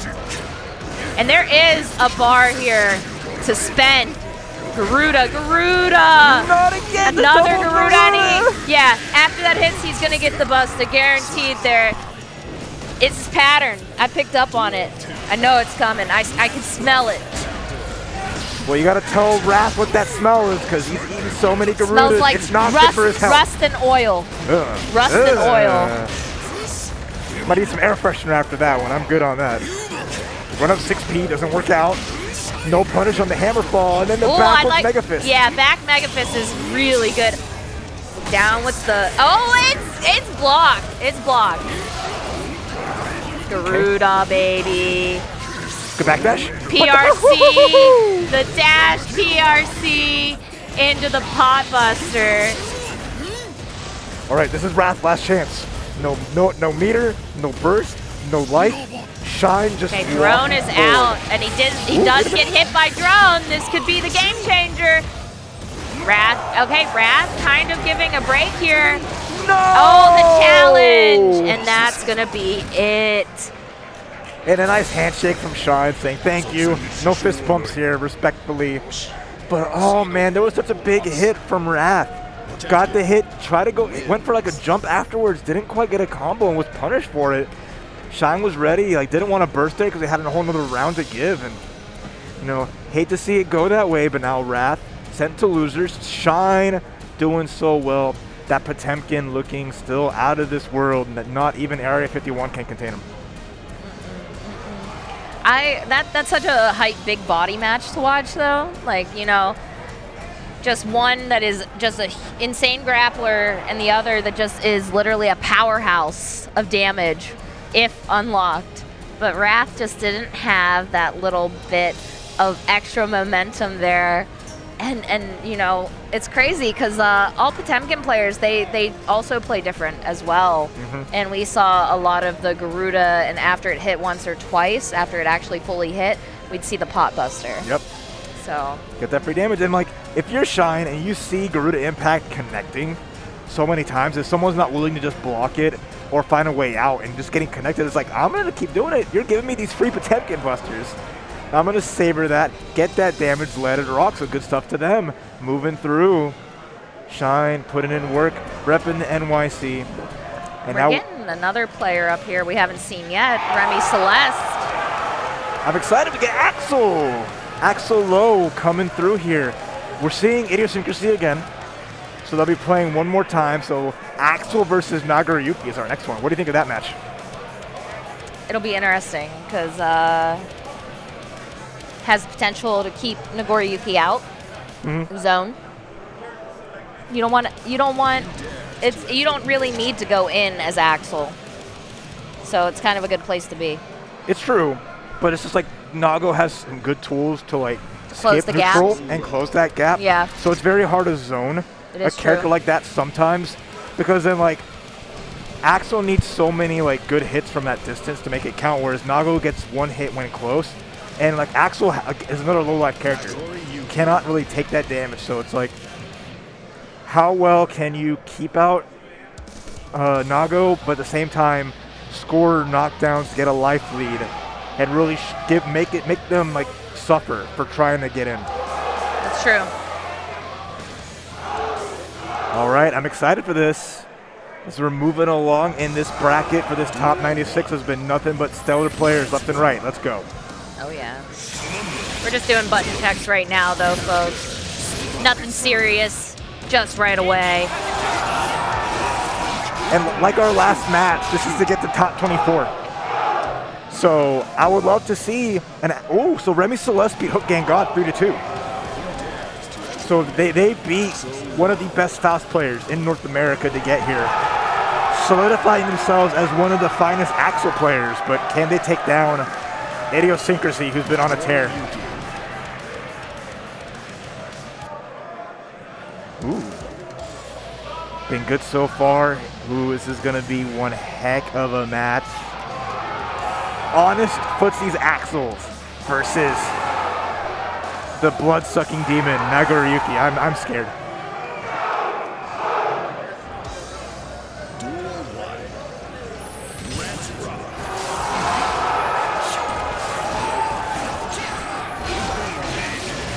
Ooh. First hit bonus, Mr. Idiosyncrasy, and the early burst. Stay in that corner. Beyblade challenge on the Beyblade. Good job here. Oh, PRC to challenge the jump out there from Remy. But nice. Remy got the 2K. Oh, nice corner positioning. Yeah. Nice side swap. I like to call it on the clone too. Okay, good job keeping out. Okay, going in to try and get a little bit of damage chunked out there. All right. And I like that Remy continues to push Idiosyncrasy where he wants him. to really make sure that they have the space. The control jump heavy, it's going to be the round. Yeah, that was clean. That was clean. That's like the staple with Axel with meter. It's either going to be going to go for a super, or you're going to see the jump heavy RC, which is also really good because that button is so deep. Such a good jump in. Ooh, again. Putting Idiosyncrasy in the corner. Remy has all this room to move.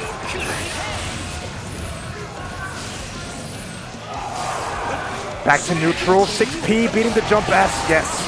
That was one of the changes. Axel can now not really freely jump slash as much anymore because it's a lot easier to this is a anti-air. good pickup and going right into that overdrive. I like it. Break the wall. What? Scaling, though, is always kind of crazy. That's right.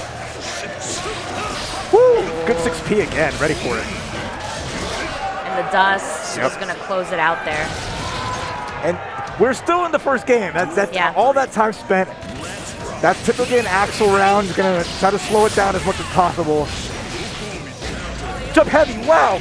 Not full conversion, but gets a 2K for their troubles. And now we're playing the waiting game. Nice run up for Remy. Great pressure and stuff. Great defense, though, as well from Idiosyncrasy. Axel used a 6P. I can't believe it. Oh, now you're in the corner. Nice burst there from Idiosyncrasy. I like the patience, just making sure to block in the air, knowing that that was coming. And that's going to be it, and game one is going to go to Remy Celeste. All right, on the board. Like, I love what Idiosyncrasy did. He took that burst to put Remy in the corner, but Remy's like, I live in the corner. I still have space. I can play this out just like I want. Oh, big counter hit. An immediate burst there from Remy Celeste. Okay, clash fight. Remy wins. Close slash, big counter hit combo. OTT, no wall break yet, but the far slash hits it. More NRS players going wild right now. Oh yeah, they're going nuts. Okay, going for the trip there. Okay. Got the knockdown in the corner, pressure. The RC to continue that pressure. Whips the throw. Great punish there from Remy. Oh, speaking of punish, ouch, that heavy slash did so much. Oh, another punish on the whip throw. Yeah. Just shy of the right range. Okay. No anti-air, has to respect this. Oh, counter hit 2H. Gonna go. Oh, we got time stop, baby. Zawardo. That's a mean thing to do to a vampire. You go to time stop a vampire like that? I mean, come on, it's been done in anime. Right. Time stopping a vampire. All right. I mean, Axel does a good JoJo impression, apparently. I mean, the actual VO for Dio is Zato. Yeah, so right. We're not that far away from it, right? Sure enough. Oh, the run under! Remy's like, trade places. I'm fine. Let me get away and run away. Big showing. Just making it hard for Idiosyncrasy. The blood rage is so high right here. Makes it super hard to get forward because you can't use your tools to close the gap. You can't use the clone. You can't use Fukio. Fire to Fukio. Oh. So close to popping blood rage. This is hell for Idiosyncrasy. RC. Jump heavy. Let's go. One more hit. Not enough. And finishes the job. Again, now Remy Celeste up 2-0. That delay on the air very snail clean Axel low here. Yeah. Oh, the trade. Okay, challenges with the Beyblade. Okay, and another challenge with the trip guard. That trip guard's getting a lot of mileage here for Axel. Oh, the run under again. Oh. Remy's so good at scouting that out. Yeah. Remy's defense has also been really great too, and just knowing, maybe he just knows this matchup. I mean, if there's one thing you got to know when you're playing Strive, it's how to fight Nagoriyuki. Ow! That hurts. Woo! That hurts. You reach, I teach. All right.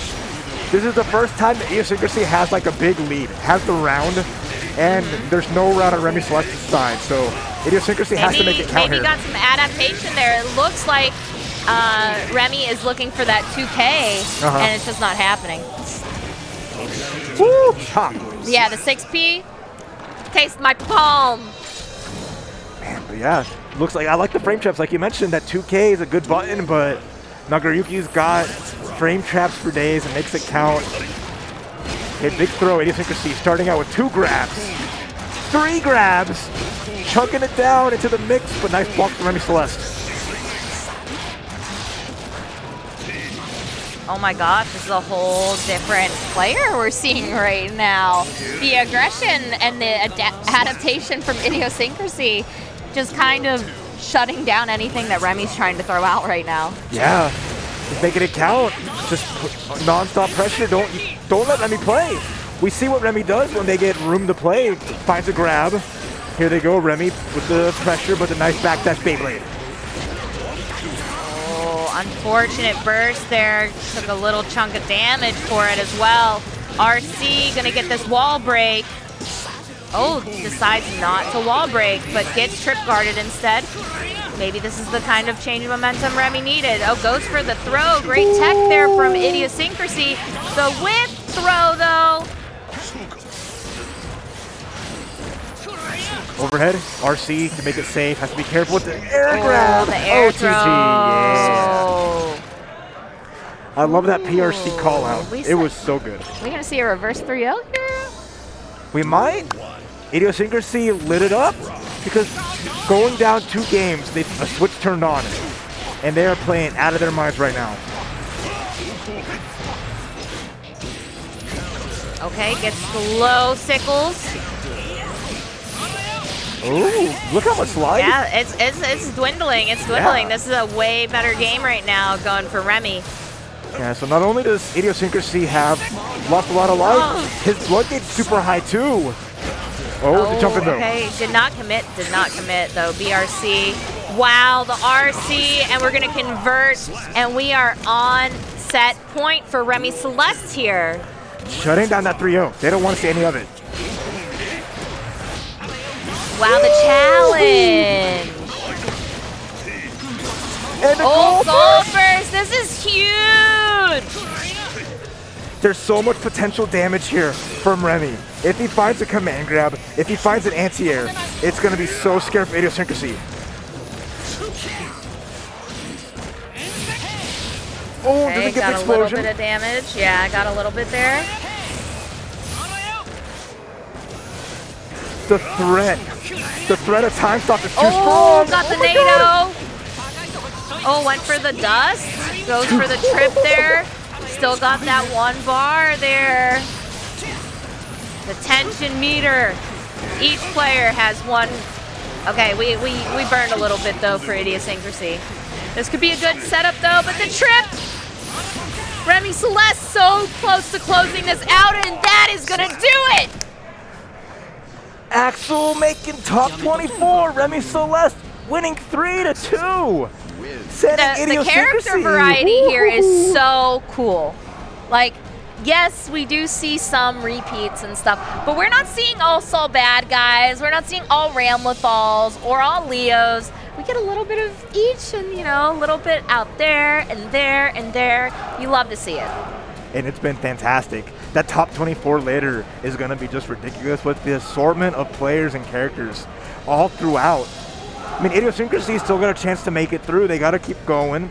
And we're going to see some losers bracket action soon. But that was to make top 24. So good stuff to Remy. I'm just like, outstanding. I just want to like, their overall awareness as a whole. Not just like playing defense and knowing how to play lane, but like, hey, now my opponent's really trying to press the issue. Let me just run under him. Let me just make sure that I can go in on my terms because they're trying to figure out how to get in themselves. And those little things added up so well that Remy just had such a strong game plan when he was able to play it. And it just really gives you a book if you're an Axel player, how do I deal with Nago? Take notes from that, because that was basically everything and more in how to play that matchup as Axel Low. That Axel was solid, so I hope we see more, you know, throughout the top 24 from Remy Celeste there. But up next, our first round from loser's side of the bracket is going to be Frosted versus Hook Gang God. HGG in the house. HGG, Faust player. Who'd have guessed be playing the same character as Apology Man in another game? Right? Go figure. But it's just the funny part too, because it's like if you know he was gonna play Faust, even with how Faust was at like the start of the game, where it's like a little bit of a lot of a struggle. A little bit better now. A little bit better now, but just not stopping, and that's the character loyalty. With Piccolo, was the same way. It was like, I'm just gonna. This is my character. Yeah, Piccolo's always have been pretty good though. You yeah, know? but whereas Faust started out not in such a hot place, both people stuck with him. Yeah. You know. But I like that kind of just like sticking to your guns, because there's so many awesome characters you could have picked from if you're like not feeling it. But it's like, I'm doing what I like. Guy. But didn't, and making it this far with repping that character, loves that character too much. Even like playing Exert and doing really well. Because I remember the first time I ever saw Hook Gang God was going to like a TSB and doing so well against him in Exert. Everyone's like, who is this guy? It's Hook Gang God, and then like obviously becoming a master of Dragon Ball Fighters. But really fun to see their growth as a player. But Frosted is his opponent. Kai Kisuke. Kai versus Faust.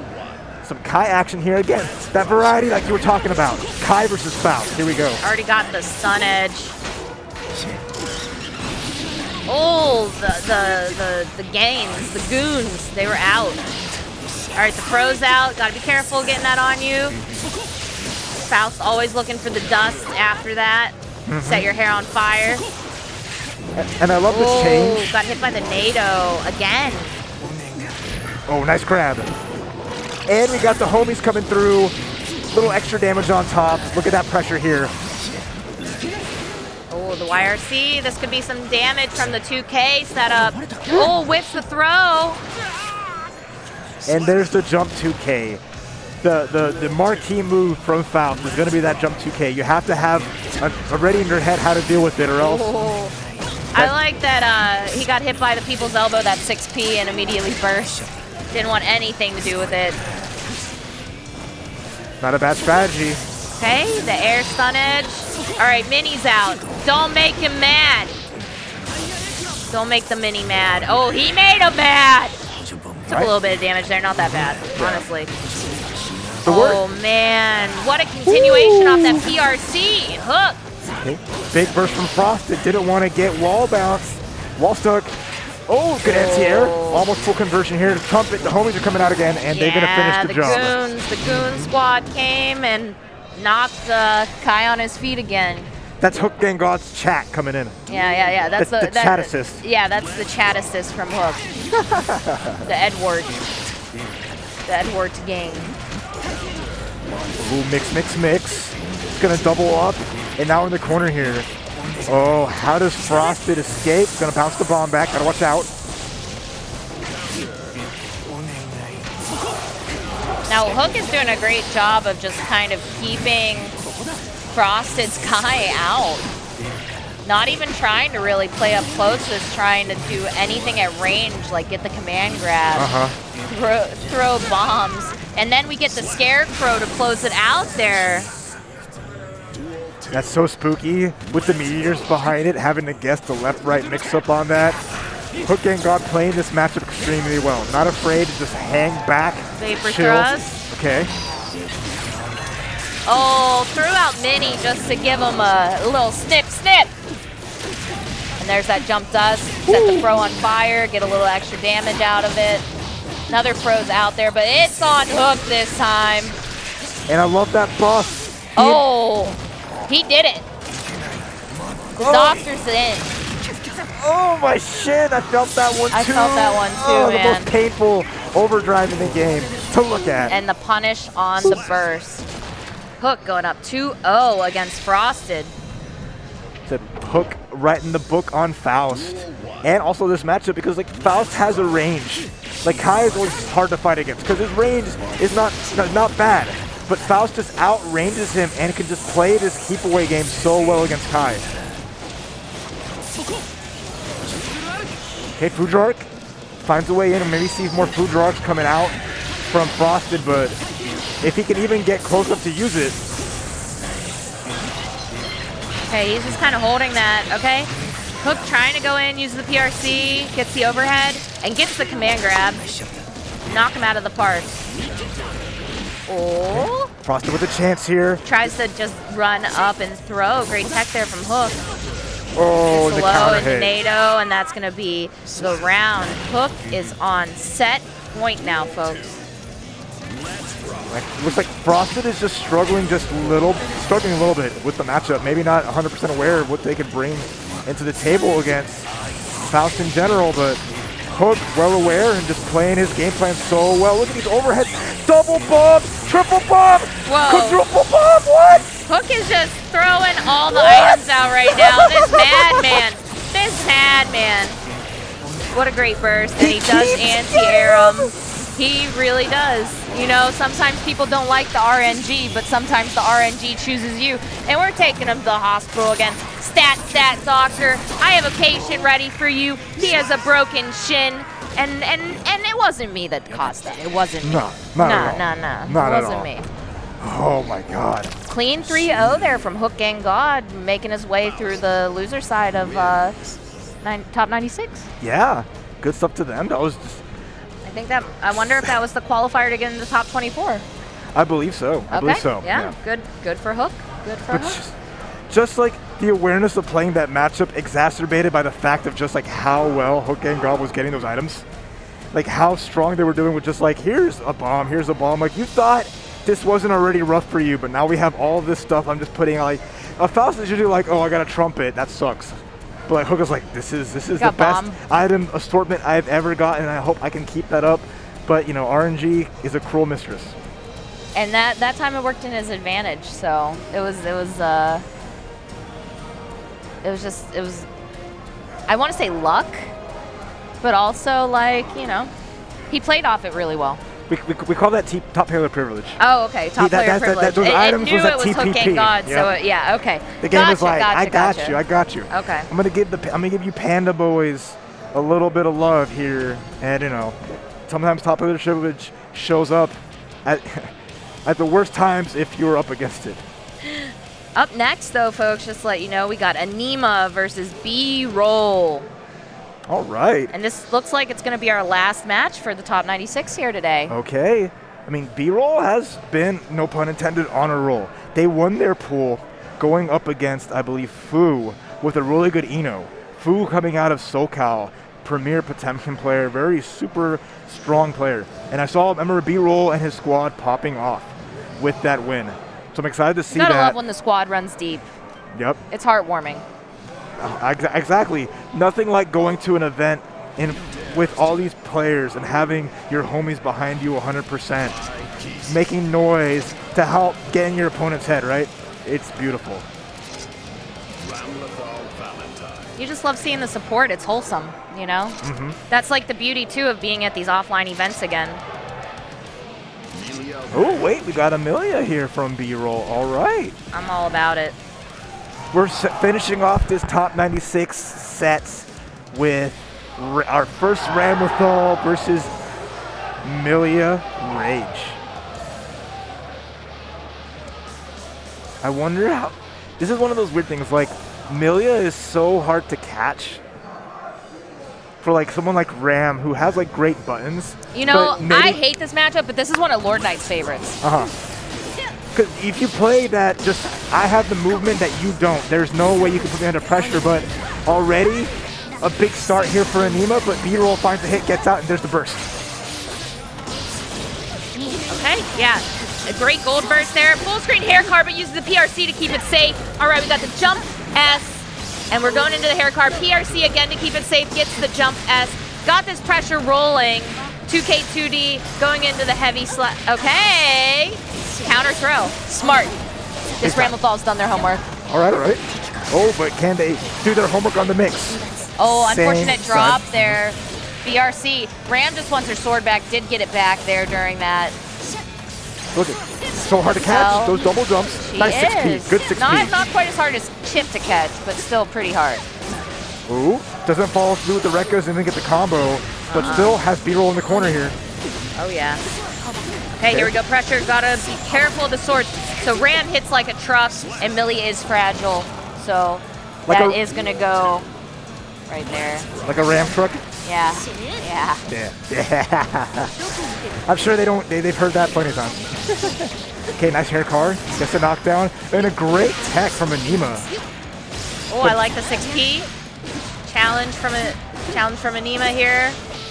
Punishes 2K2D. Okay, doesn't want to deal with the mix. Does not want to deal with the mix. Great pickup from the jump S in the air, going into the bad moon to get the wall break into Winger. Let's go. Beautiful conversion. So strong. Clean cut. Oh my God, you dash through there to get onto the other side and make that closeout there for the round. Beautiful, beautiful work from B-roll. That was such a clean mix-up there. Anima was not ready for it at all. We're going to the final round. Ooh, catching the up back. Got the double sparks or close flash there. Oh. I don't know if they just didn't want the wall break there, but 2K2D. Okay, yeah, had to burst there. I don't know how much it matters. Close flash again. Yeah, gonna spin good. the wheel, take the game. And that was a perfect. I mean, Milia is perfect, right? She is. So what? It just it suits her. It suits her so well. Yeah, prove me wrong. You're all about Changed that my subhuman mind. self. Listen, she just practices positivity. Just wants you to love the subhuman self all day, every day. Wow, okay, get some hits off the Lust Shaker. Let's go. They did buff that a little bit, extends a little bit more. Nice to see. Oh my God, the Nix did the backdash into that jump heavy slash. That was clean cut. And the pressure doesn't stop. Gets a big grab, setting up the swap on the ground. More damage, wall break to 2-8. Oh, beautiful sequencing again. B-roll with all this momentum. Looking really good here. Anima just not getting a chance to play because he cannot catch Milia. No, you cannot. This matchup is just one that a lot of Millie players do have fun with. And we go into the hair car. We're gonna jump in, heavy slash. Okay, was looking for that close slash there, not quite able to hit it. Okay, we got the bullet first, and we go into the full screen hair car, into the RC. We're in the corner positioning. Burst, I agree with it. Great timing there from Anima's Ramlethal. But the burst comes back from B-roll. There's some hits. Throws the sword out, but not close enough to the wall to keep the pressure going. Oh, I like to use the Capel. Does get a little bit of damage off of it. Oh, no combo. Okay, you're gonna hold this pressure here. Okay, good jump P. Nice Jump P, that's so many jump Ps also. Okay, the jump down heavy slash. Going into the 2 dust. Oh my God, we're gonna get the wall break here. Not gonna be quite enough, but you gotta be careful. Ramla thought, yeah, that's what I'm saying you gotta be careful for. But are we blocking? We are. We all are. That meter gone and the jump jump heavy. back heavy slash is gonna do it, folks. 2-0 B-roll with a clean Milia rage. I love to see it. I'm happy, especially after, you know, Lord Knight, our savior, didn't have the hottest run on stream that we had. So it's nice to see Amelia get to shine a little bit. Exactly. This is, you know, the final match we're getting to see, and the final match that you get to commentate, right? You get to watch Milia go to town. Yeah, they wanted me to have this moment. Okay, great pressure here going into Lust Shaker. They're trying to keep it safe, but Ram does have big buttons with big range. Yeah. So even with the pushback from the Lust Shaker on block still. Wow, what a great pickup! Yeah, the call out with the jump K, really nice. Gonna get that last little wall break and B-roll again. Having everything going. Positive bonus, has all this bar. Just needs one hit, can close out. We're gonna see a YRC, but the punish. Yeah, that's gonna be big damage. Not enough bars there though, but this could be huge. Wow, all these jump Ps. Jump P. This is death. Yeah, just gonna finish the job there. And Nima closes out the round, not going down without a fight here. But B-roll has shown their ability. All they just need is that one knockdown and just the run up close slash. Let's go. That has been put in work. That close slash has been creating all these opportunities. But here comes Anima with the corner pressure. The sword explodes! Woo! And the super Milia is so fragile. Oh, the burst. That was a scary burst. The 2K, the 2 dust did not connect, folks. And the dash up throw. Anima on the board. Oh. Anima is on the board here. This isn't a 3-0. We are tired of seeing 3-0s. Anima's like, I'm not going down without a fight. My Rambo fault is kind of fresh, and you gotta see that in motion, but oh, the 6P. That 6P is the godlike 6P. Such a great anti-air, just stopping any kind of approach directly above. But B-roll using the burst, going back to neutral, dancing around. You just don't know when she's gonna fall. Oh. I saw they tried to do the 214K through their. Okay. Nice run under. Okay, close slash again, goes for the 2S. Oh, the instant overhead, Bad Moon, I love to see it. Great pressure here, but great defense also. Credit where it's deserved for Anima. Okay. Oh, tried to clash in the air, but the jump slash for Milia is not going to beat those swords. Okay, Larcy. Oh, what a great whip punish. Good backdash there from B-roll. He's going to get more corner pressure. Goes low. What's the mix this time? Delayed high. Trying to condition. Oh, with the throw. Okay. Oh, and picked up off of the jump S. Going into a close slash. Going to get the wall break right into Winger. Woo! That's going to be the round. B-roll on set point. One more round away to get the top 24. Oh, well, I don't know what that burst was. That's unfortunate. If you're Anima, you take those. There's Big life lead. over 50% of life gone, Raph. And Ram gets so much bar from positive bonus, but B-roll with a big hit. There's the burst there. Doesn't want B-roll getting any momentum anymore. Nice grab.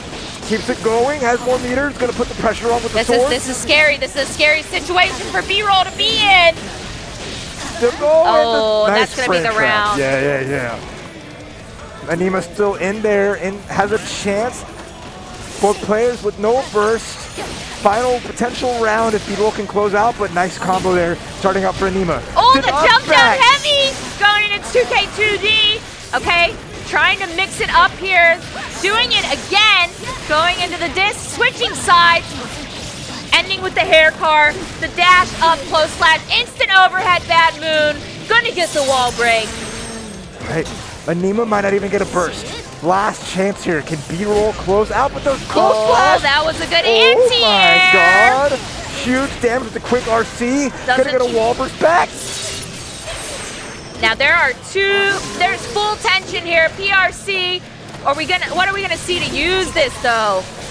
PRC's out. Makes it safe. Has to be careful. PRC. Oh, gets the 2K2D. Does not. Oh, the burst is back though, but the 214K.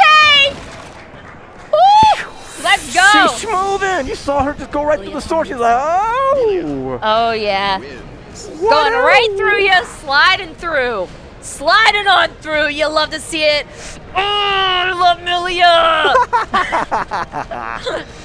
And I love a good match. B-roll advancing on 3-1, beating Anima's Ramlethal and just making it in such a fun way with those little reads at the end. They definitely played that matchup in such a fun way. Super insightful seeing that all around, and that is one of the last qualifiers for top 24.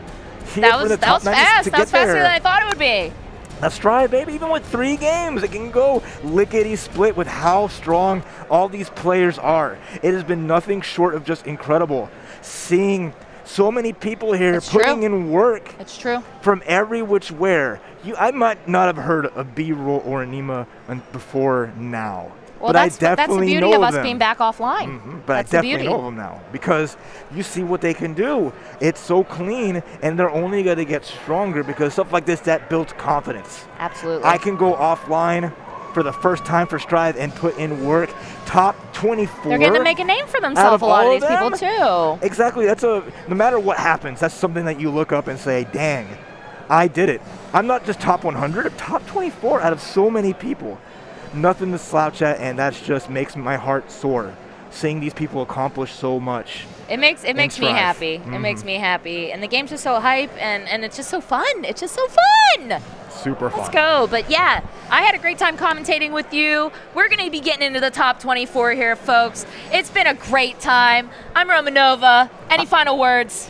I'm Raph. It has been a pleasure working with you, Romanova. Again, offline, loving Subhuman Selves and loving Guilty Gear Strive, and all of y'all at home supporting and watching. Much love to all of you making Community F Fort Orlando and all other events happen. It's all for y'all. Appreciate y'all and enjoy more Strive. Thank you, Romanova. You are awesome.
The most important thing for me is drama.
Welcome back to CEO Community Effort Orlando 2021 Guilty Gear Strive Top 24. I am Mini-Matt. And I am Ryudo, and we're here to bring you the hottest Guilty Gear action yet again here at CTO Orlando.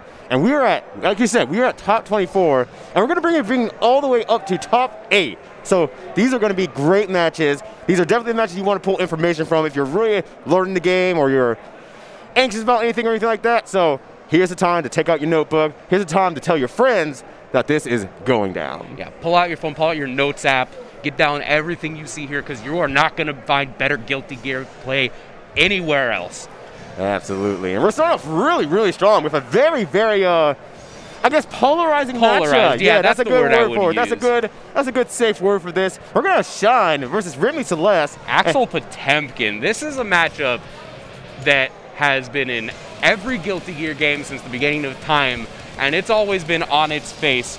Fairly obvious how both players want to play it. Axel low, throwing out chains, keeping Potemkin as far as possible away, and the Potemkin player waiting for that one moment, that one golden opportunity to thread the needle and really ruin their opponent's day. Absolutely. And Shine has been playing Potemkin for years. Absolute legacy player. Never gave up on Potemkin, and Potemkin, well, may have given up on him every now and then, but he never gave up on Potemkin.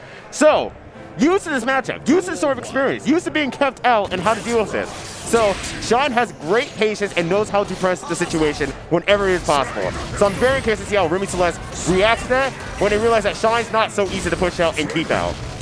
Shine is no slouch to this matchup. Like you said, tons of experience. We saw before the match started, Shine was in button check, just practicing Kara backwards Mega Fist, Kara Heat Knuckles, just getting ready. And we're seeing the start. Woo!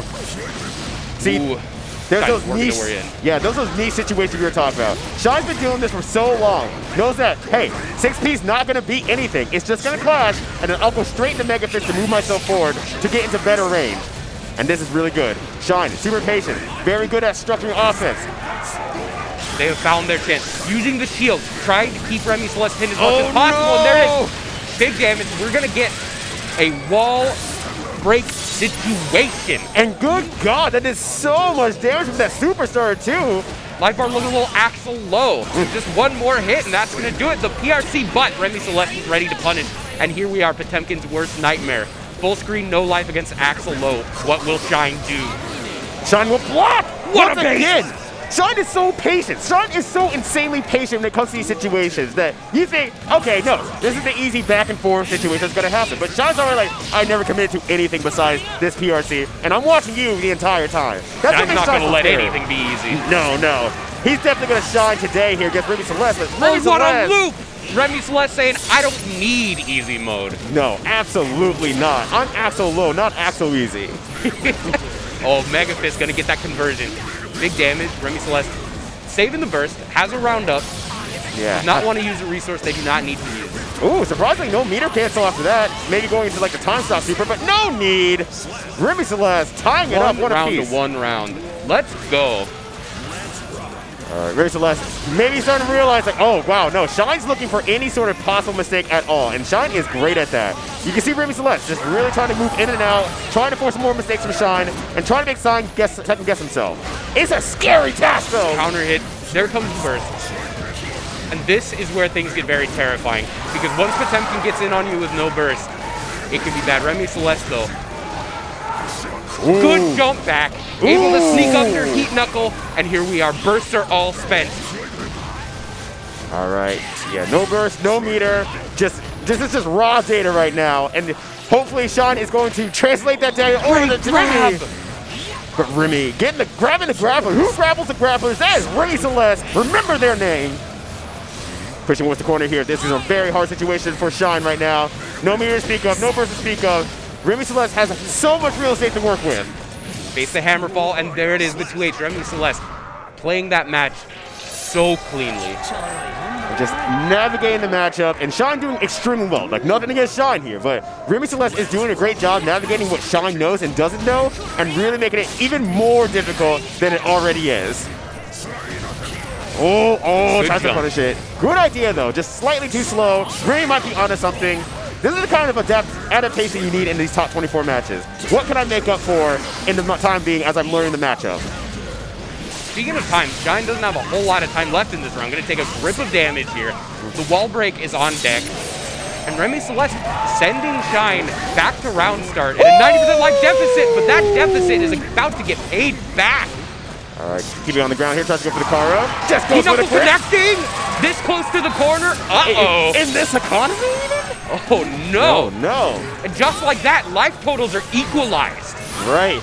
Celeste had a monopoly before, but now this is looking like a duopoly as Shine takes everything back in a corporate takeover. Incredible. Someone's getting laid off here, and it's not going to be Shine. It's not going to be Shine today. Not today, boss. Watch this. Sorry, boss. You're going to have to pay your Axel low this year. Yeah. All right. Nice counter poke. Yeah, Remy Celeste trying to get out of the situation. Nice 2K to 2D again. Remy Celeste actually going for more 2K as Shine is starting to do more jump-ins now, just to kind of low profile those situations. Very, very, very good stuff. Oh. JH. Oh, nice but forward Mega Fist. The scoops and has the meter to speak of too if Shine wishes to do anything. But Shine is more of a tricky player. Likes this sort of situation. BRC. Use the buffer, bait the burst. That is one dead Axel. I've been watching this burst for years. I know what a good burst looks like. I don't even need to throw your burst to get the same effectiveness out of it. Shine going up and around against, or going up a match against Remy. Shine, always living proof that there is no such thing as an unwinnable matchup. Oh, absolutely not. Shine is an absolute marvel when it comes to these sort of situations. Never give up, never surrender. Nice tech. Never get thrown. That's the third part. Never get thrown. Popular phrase. A powerful strategy for victory in fighting games. Good conversion from Remy Celeste. Not going to let Shine live at all. Taking that perfect. Yeah, Shine just did not get an opportunity in that match. Okay, gets the start of a throw here. Garuda! Kara Garuda. Scary stuff. Look at Axel's life bar. Barely any hits, but so much damage from Garuda. Oh, tries to grip, but Remy, I think at this point, Remy's actually fairly doing a good reaction check on saying, okay, if you're not moving, you're probably going for a Kara. and I'm just jumping out of this, and has not been punished for that yet. Yeah, Remy has been playing so actively, mentally, just paying attention all the time. But can't jump out of that one on reaction. You gotta pay attention, but you can't get put in detention. And right now, Remy Celeste might be on their way to summer school if they don't take back the momentum. Yeah, but school's not out quite yet here. Remy Celeste trying to school Shine right now, but Shine's trying to teach Remy something new here. Shine is doing such a good job of blocking JS and then Hammerfall using, not Hammerfall, sorry, slide heading with the armor through the follow-up. Just taking any opportunity to put pressure on Remy Celeste. But Remy Celeste is doing such a good job of playing to the matchup, keeping Shine out, taking advantage of every hit just like this, forcing out the burst. This is a tough spot for Shine. Yeah, absolutely. But Shine, once again, able to equalize the whole match in one fell swoop. Nice tech again. Nice XP, gets a knockdown. This is huge for Shine. Tries to actually jump after, but doesn't work out. And the trade. Confirmed. Remy Celeste taking every single opportunity like that. It's so easy. There's kind of a mental frame trap when you have a positive matchup to maybe, you know, relax a little bit, not focus on every single trade, every opportunity. Remy Celeste has been taking advantage of every single hit, every single chance. Absolutely. And playing it so well. Like, you wouldn't think that Remy Celeste is like sweat as much as they are right now, but they're making it look easy. And it feels good, but can Remy Celeste keep that up against Shine? Because Shine is just laying on the pressure, setting so many traps up for Celeste, and Remy is rocking it right now. Oh, there's again. Oh, nice double jump to get over Heat enough, but the grab connects, and now Potemkin is in.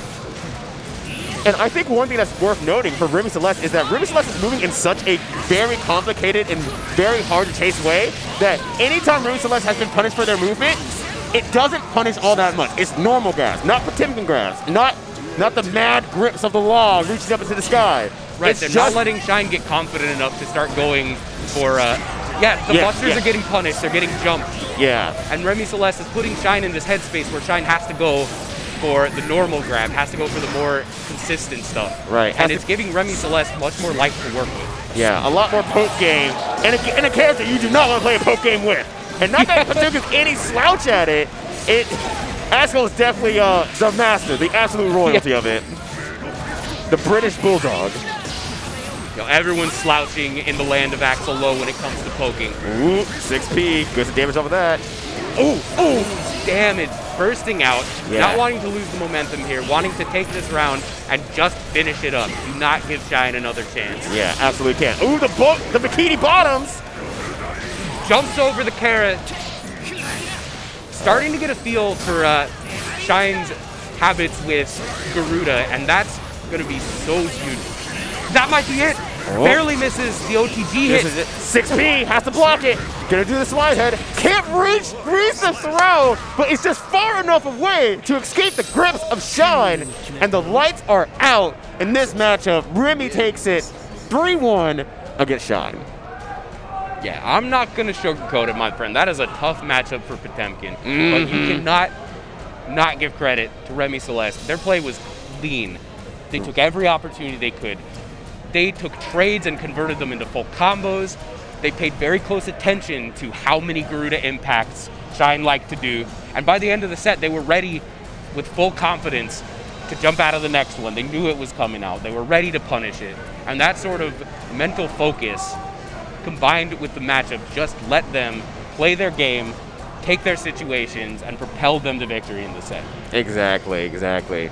And even when we saw as the match continue, one thing we talked about was that Shine was, the only thing that Shines were able to do was that only able to do like normal grabs, small pokes here and there, nice 6P into a small combo and whatnot. Still damaging, but it's not as rewarding or mentally taxing as landing command grab, as letting a good read and whatnot. Remy circumvented all of that, and because of that, Shine started to get desperate at the end. You can see a little bit more command grabs come out, more car stuff. Even though it hadn't worked dang near once the entire set, you saw a lot more of it coming out because it's like, I'm out of options and I'm out of time. When you're in that position, you just gotta push the risk reward sometimes. Exactly. Just see if you can maybe force a mistake out of them because you start wiling out a little bit. And unfortunately, it just didn't land when it needed to.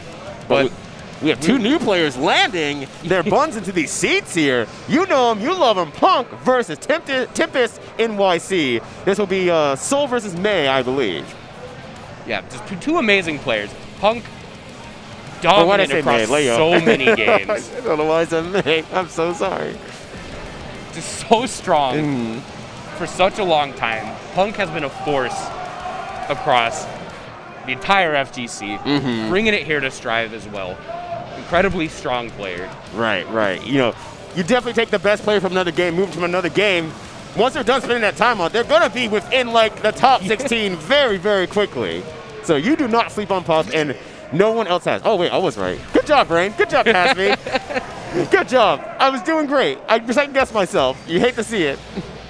I could have just looked at the shirt. None of this will take anything away from Tempest either. Tempest, incredibly strong player. Very, very strong anime player across many different anime games. Right, right. Once again, taking a top player from another game and moving them into this game, okay, you get a repeat process. You get another top 16 player easily, and they can easily move into that top 8 situation, which both of these folks are looking to do. So let's see who's able to rock it from here.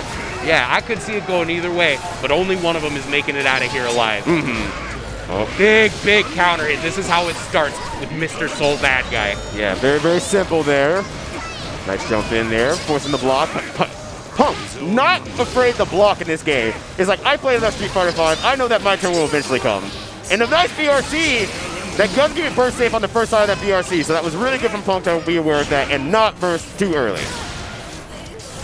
Punk just playing it safe. Nice. Waiting for opportunity, nice drift into low, spending all the meter to get this damage. Going for the Oki, not going for wall break, trying to make sure they're able to get the kill and keep the wall. This is the high risk, high reward burst doesn't quite pay off, putting Tempest at a bit of a burst deficit going into round 2. But Tempest just using that 6 stage over and over. And Punk is like, I gotta run. I gotta get out of here. I gotta get out. I can't be caught like this. Look at my life bar. Yeah, this is too much. God. I've only been hit once this entire time. Scoops. Oh, there it is. There's that Street Fighter V. The classic. The classic. Throw you once, throw you twice. You're ready to match on the third one. Wrong answer. Wrong answer. You fool. You absolute buffoon. I'm Panda Global Punk. And that's gonna do it. The one interesting thing about Guilty Gear as a whole, as we always know, is that player expression on these characters can be unique across so many different players. And I'm starting to see a lot of these Street Fighter V influences from Punk. A lot of the throws, the multiple jabs and the confirms. You see a lot of that, and I think a lot of players who come from more anime backgrounds are looking for the big moves, where Punk is just trying to hit any moves. Yeah, Punk understands strike throw. You play Street Fighter V, you understand strike throw, and Soul is a 1-6-8 and with punishes. Incredible with punish. Oh my God!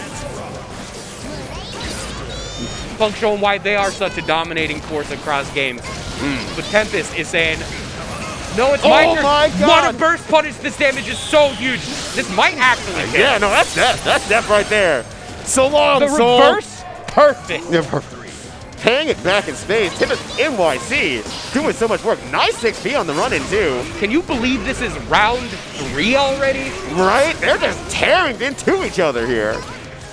Punk has taken the offensive here, but Tempest able to poke their way out.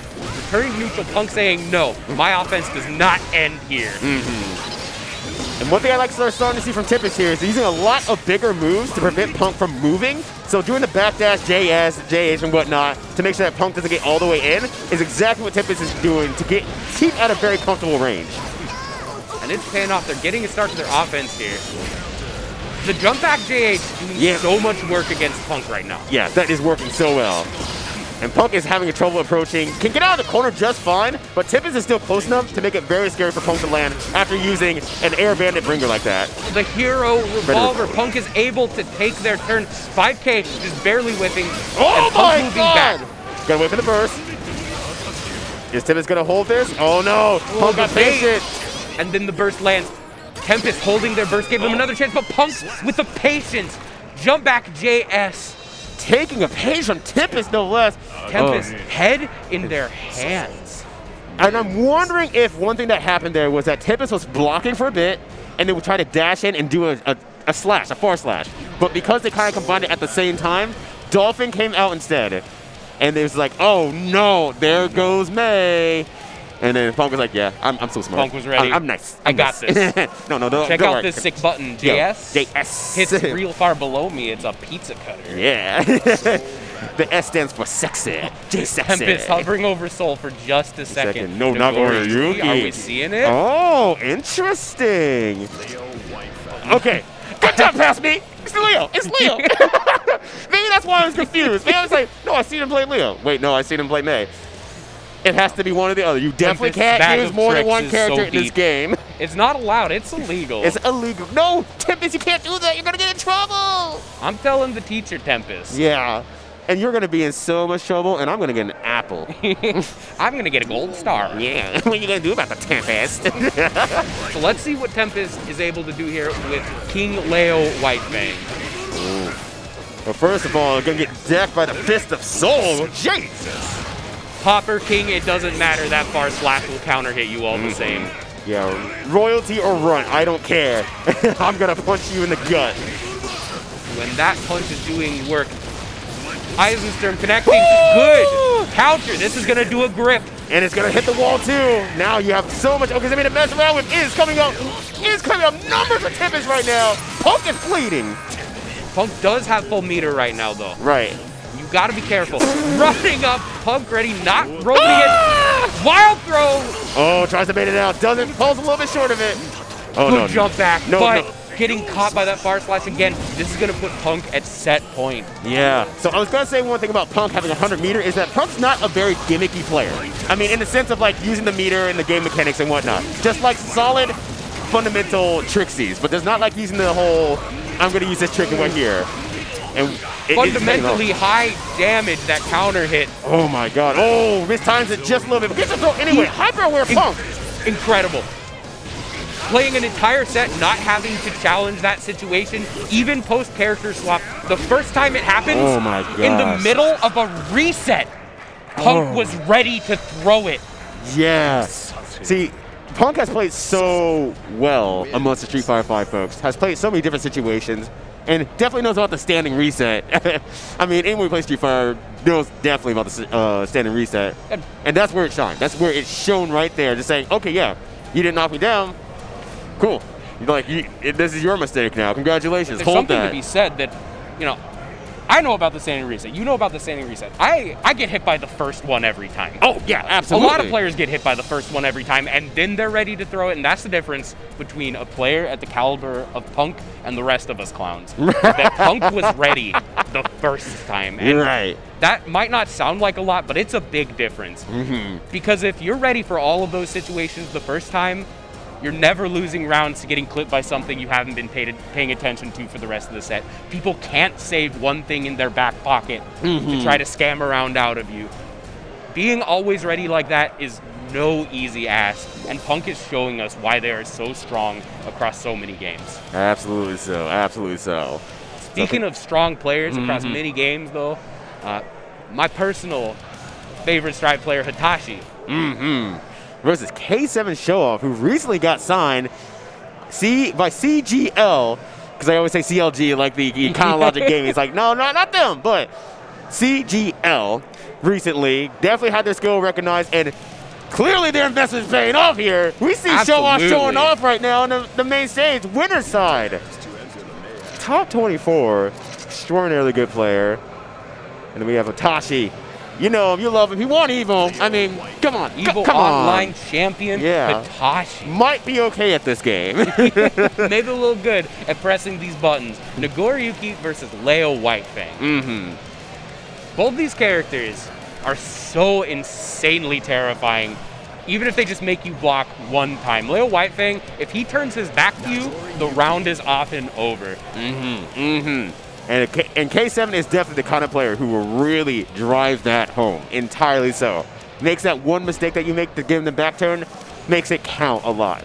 And I will say, Hitachi's a very strong player, but Hitachi, at least early on in sets, is very prone to getting caught off guard and having some time to catch up with that over the course of a longer set. And usually does, and that's why Hitachi's such a strong player. But maybe K7 can do enough to speed it up and then really ride it home before Hitachi has the time to really strike back. Hitachi reminds me a lot of Elven Shadow in that there's a certain eventuality to their play. Like, if you let them have enough time to figure it out, you'll pass an event horizon and you're done. Right. But if you can take them out before they get there, that is your best shot. And it looks like K7 Show-Off is on the way to do that. They get the first defensive situation here, but Hitachi ready to get out with the counter poke. We are back to neutral. Ooh, great 6P there. And there's a Hitachi special. The I'm going to walk in front of your face just a little bit to make you feel uncomfortable or bait about a button. Just nice grab. Again, ready for it the very first time. Oh, that's so good. Nice catch with the Beyblade. Good conversion. Amazing burst by K7, God. bursting Hitachi into the corner. Yeah, that's straight for super. Hitachi saying, yeah, I know what a burst is, and I would prefer that you didn't. Yeah, no thank you. No bursts here. It's not allowed. You're going to get in trouble. 5K. Oh my gosh, so much damage here. Onto the wall. That is going to be a nice 40% from that. And Hitachi sitting. Counter hit. Ooh. Gimme. All right, got a flash kick there. Now, Hitachi has the burst. There it is. This is the time that K7 has been looking for. Can get the knockdown. Oh, misses the end just maybe barely. Nice conversion off anti-air 5P. And we've got a back-turned Leo. Oh, and Hitachi does not care. Just going for the swing of things. The courage to poke. All right. Prevents the jump out. Nice gold burst. Yeah, that was great. Oh, using the backdash cancel to be able to jump over the fireball setup? That was so good, Hitachi. Patience, but too much patience. The hit connects. There we go. K7 Show-Off, showing off the skills. Like, sure, I'm only getting one hit at a time, but I'm making it count. God dang it. Good jump back. Getting the punish there, too. Able to start their pressure, but Hitachi in a bad situation here. There it Good is. mix-up. Here we go. Bursting out.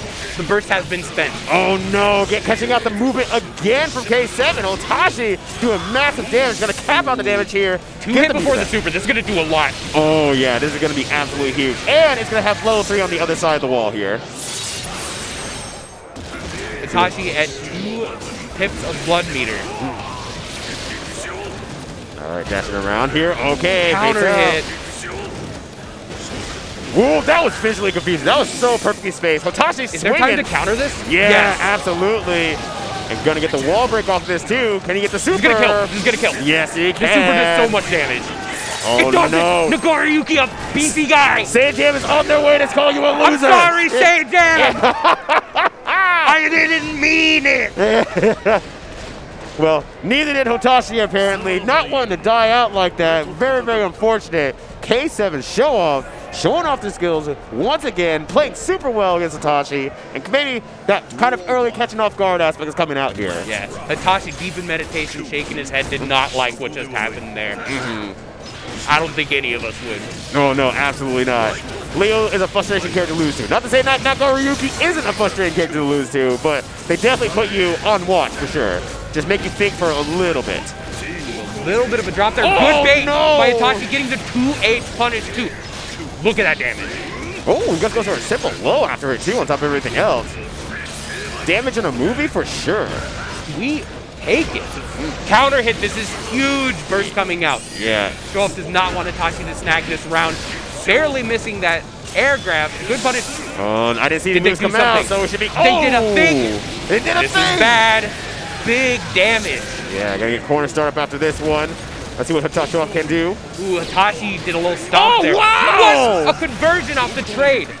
Wow, Hitachi just ready for that trade. Super intentionality there. That is a sign of a pro right there. Oh no, again to the wall here. Triple stabs. Gotta go for the flash kick one more time. KO is hitting a lot of these. I will note that. Unfortunately, it's just not leading to a lot of gameplay on startup. Nice counter hit. Gonna take the damage back turn situation. Hitachi saying no. Absolutely not. That close slash doing so much work. Okay. Wall break. Meter. Yeah. Hard knockdown. I'll take all 3.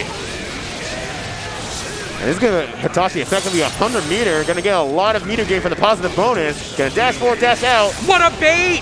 Oh no! Gets hit by the last hit. No, Hitachi!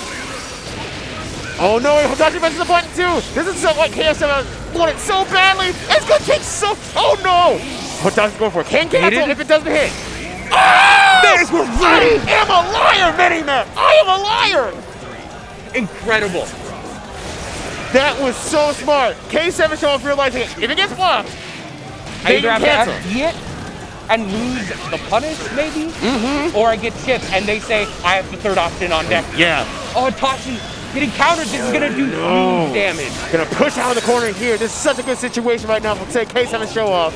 Both of them gonna have effectively 50 meter here soon. Counter hit, but it doesn't matter. K7 up 2. Hitachi's back is to the wall. But we've seen this situation before. Exactly. This is the exact situation we were talking about. Hitachi shaking his head a little bit, having that time to refocus here, going back to the character select. This is the contest part where Hitachi starts shining here. Yeah, Hitachi knows himself. Exactly. He understands where his bread is buttered. He understands what his skill set is, what he's good at, the type of player he is. He's giving himself that time to reach that event horizon of eventuality where he understands his opponent and is ready to take advantage of the flaws in their play. But the question is, can he get there? He has to win 3 in a row, which means he has to figure it out now. And this would not be the first time this weekend where Hitachi's been on stream, playing against character at a 2-0 deficit, and has made it back all the way, and has looked cleaner in every single match following those first 2. All right, so Hitachi starting out a little bit slower here. The very, very intentionality style of Hitachi, just walking, moving, staying in range, staying out of range. 5K. Hitachi instantly bursting, wanting to start this game as the aggressor, not as the defender. And I like that there. From the instant block from Hitachi to get to a throw punish, that was really, really good. It shows Hitachi's looking at the game in a very different way. But K7 show off is actually not approaching in the same ways as he was before. Just kind of blocking, kind of taking time a little bit more. Also playing patiently to match Hitachi's energy. Oh, look at that damage. All right, YRC here. Tries to backdash out. That Nice was so conversion. good. That was so good. K7 show off has been very, very patient with how they structure their offense before they get into back turn. And this is such a good situation right now for K7 show off. There's 50 meter on the Hitachi side though. Gonna BRC try to get out of it. Oh, that was so hard to block. I'm pretty sure K7 show off went for an FD, but because Hitachi walked on the other side, a button came out instead.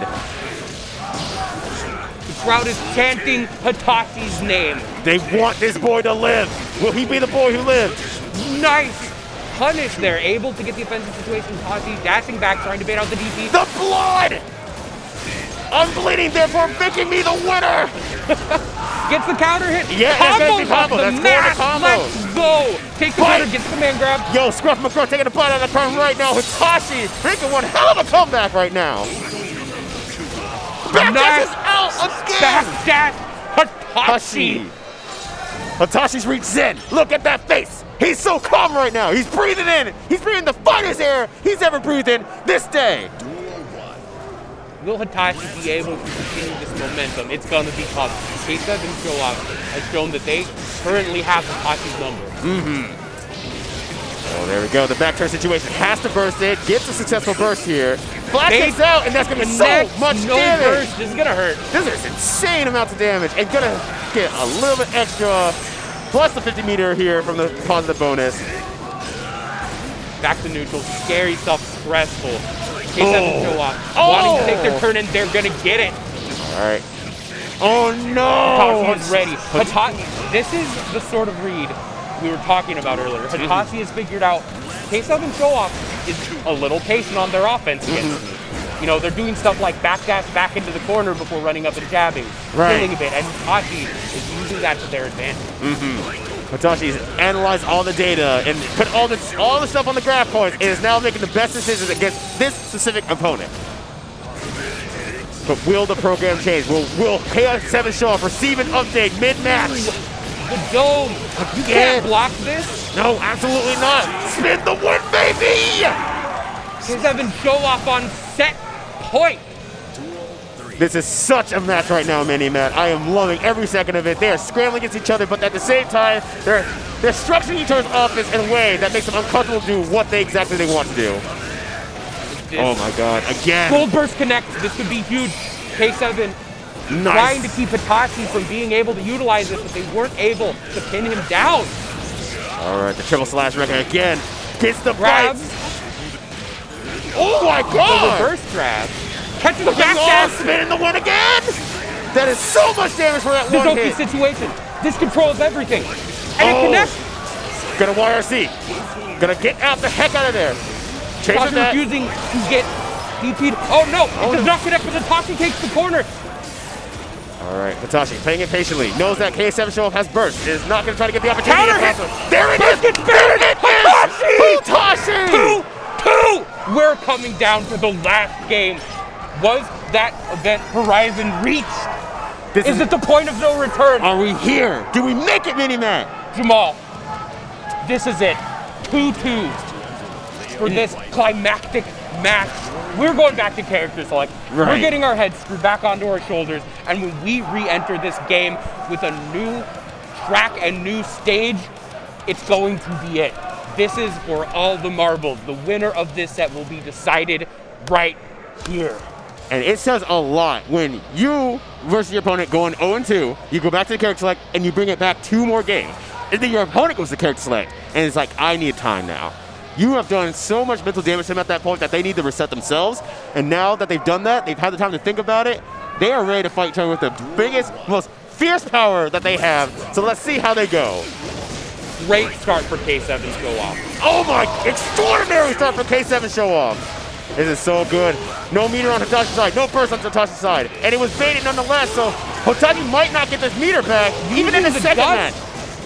Oh! Knock, knock, it's Knuckles. Knock, knock, it's Knuckles.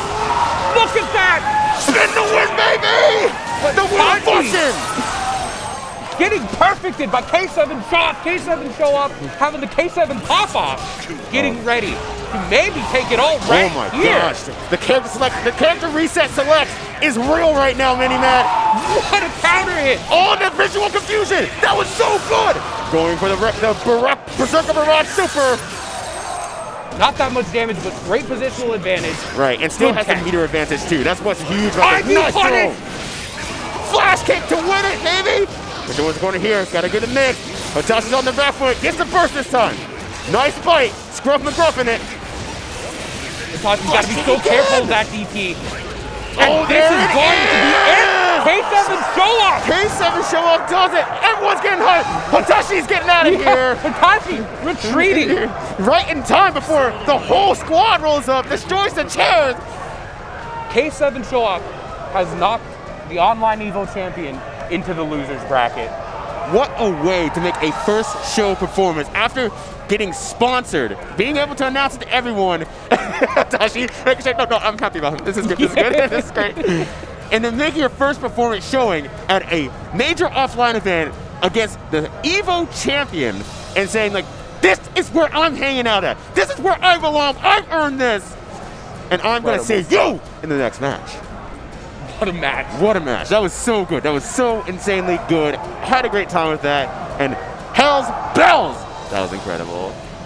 K7 Show-Off just did such a good job of refusing to let themselves be contained. They were given so many opportunities to become afraid. Right. They were thrown out of their reversal several times, told by Hitachi, I'm ready for this, I'm ready to grab this, please stop using this. And K7 Show-Off said, no, I do not believe that you're ready. And the confidence to continue their game plan, continue their offense, to back off just a little to make sure they're not overextending. Kept their play stable, kept their decision making clean, and ultimately put them into position to grasp that victory.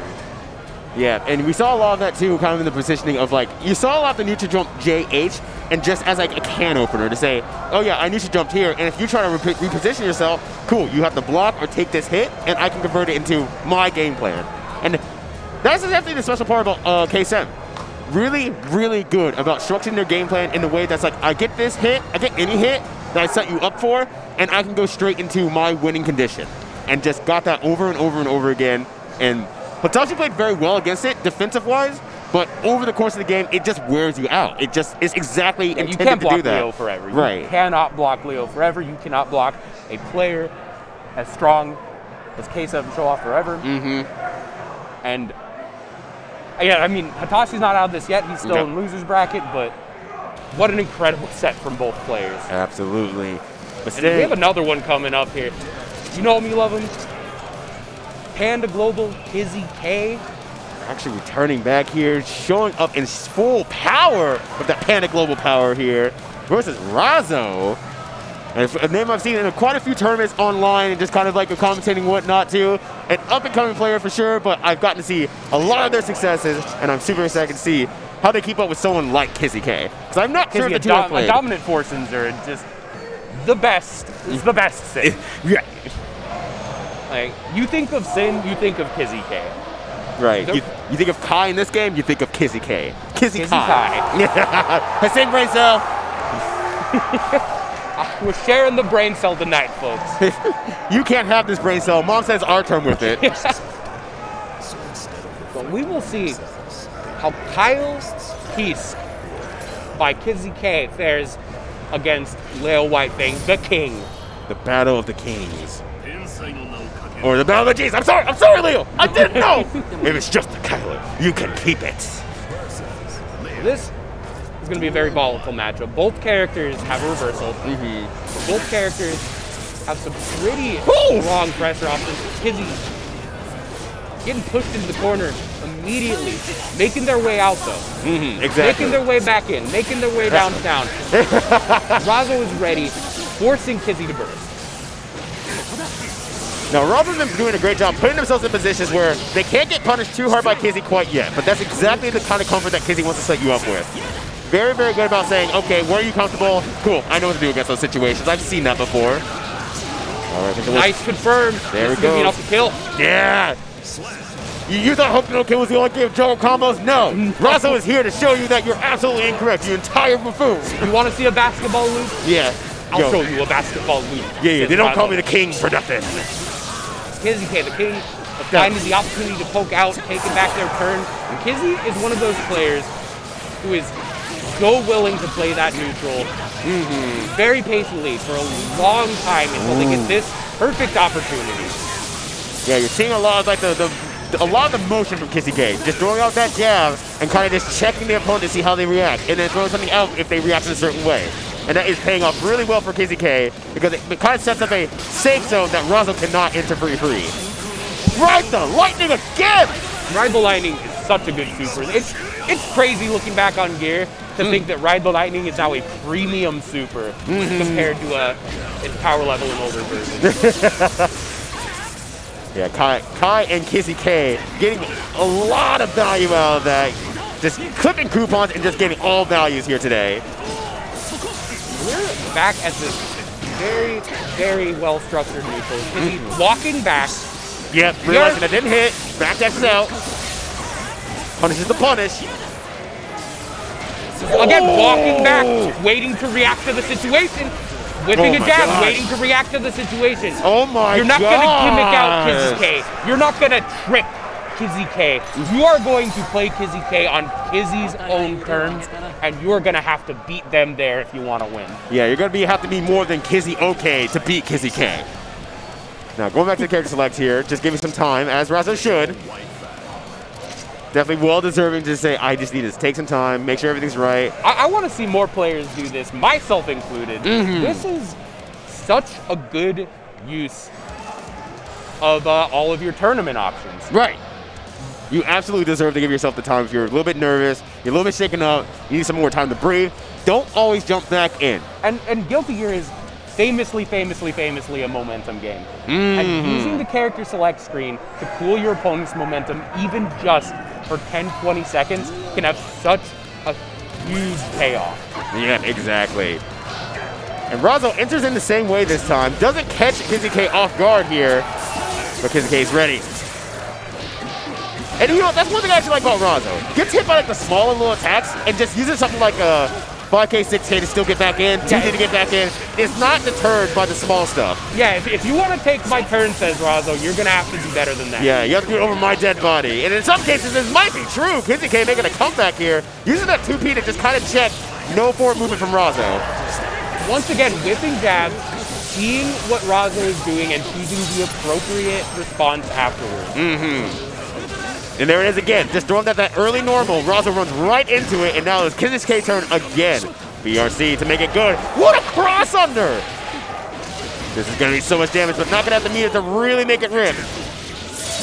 stepping on them, showing them the boot. What is the mix-up? All right, Razo doing a good job just air dashing out of the situation, but now you're in Kizzy K world again. Just Kizzy K, keeping it pushing yet again.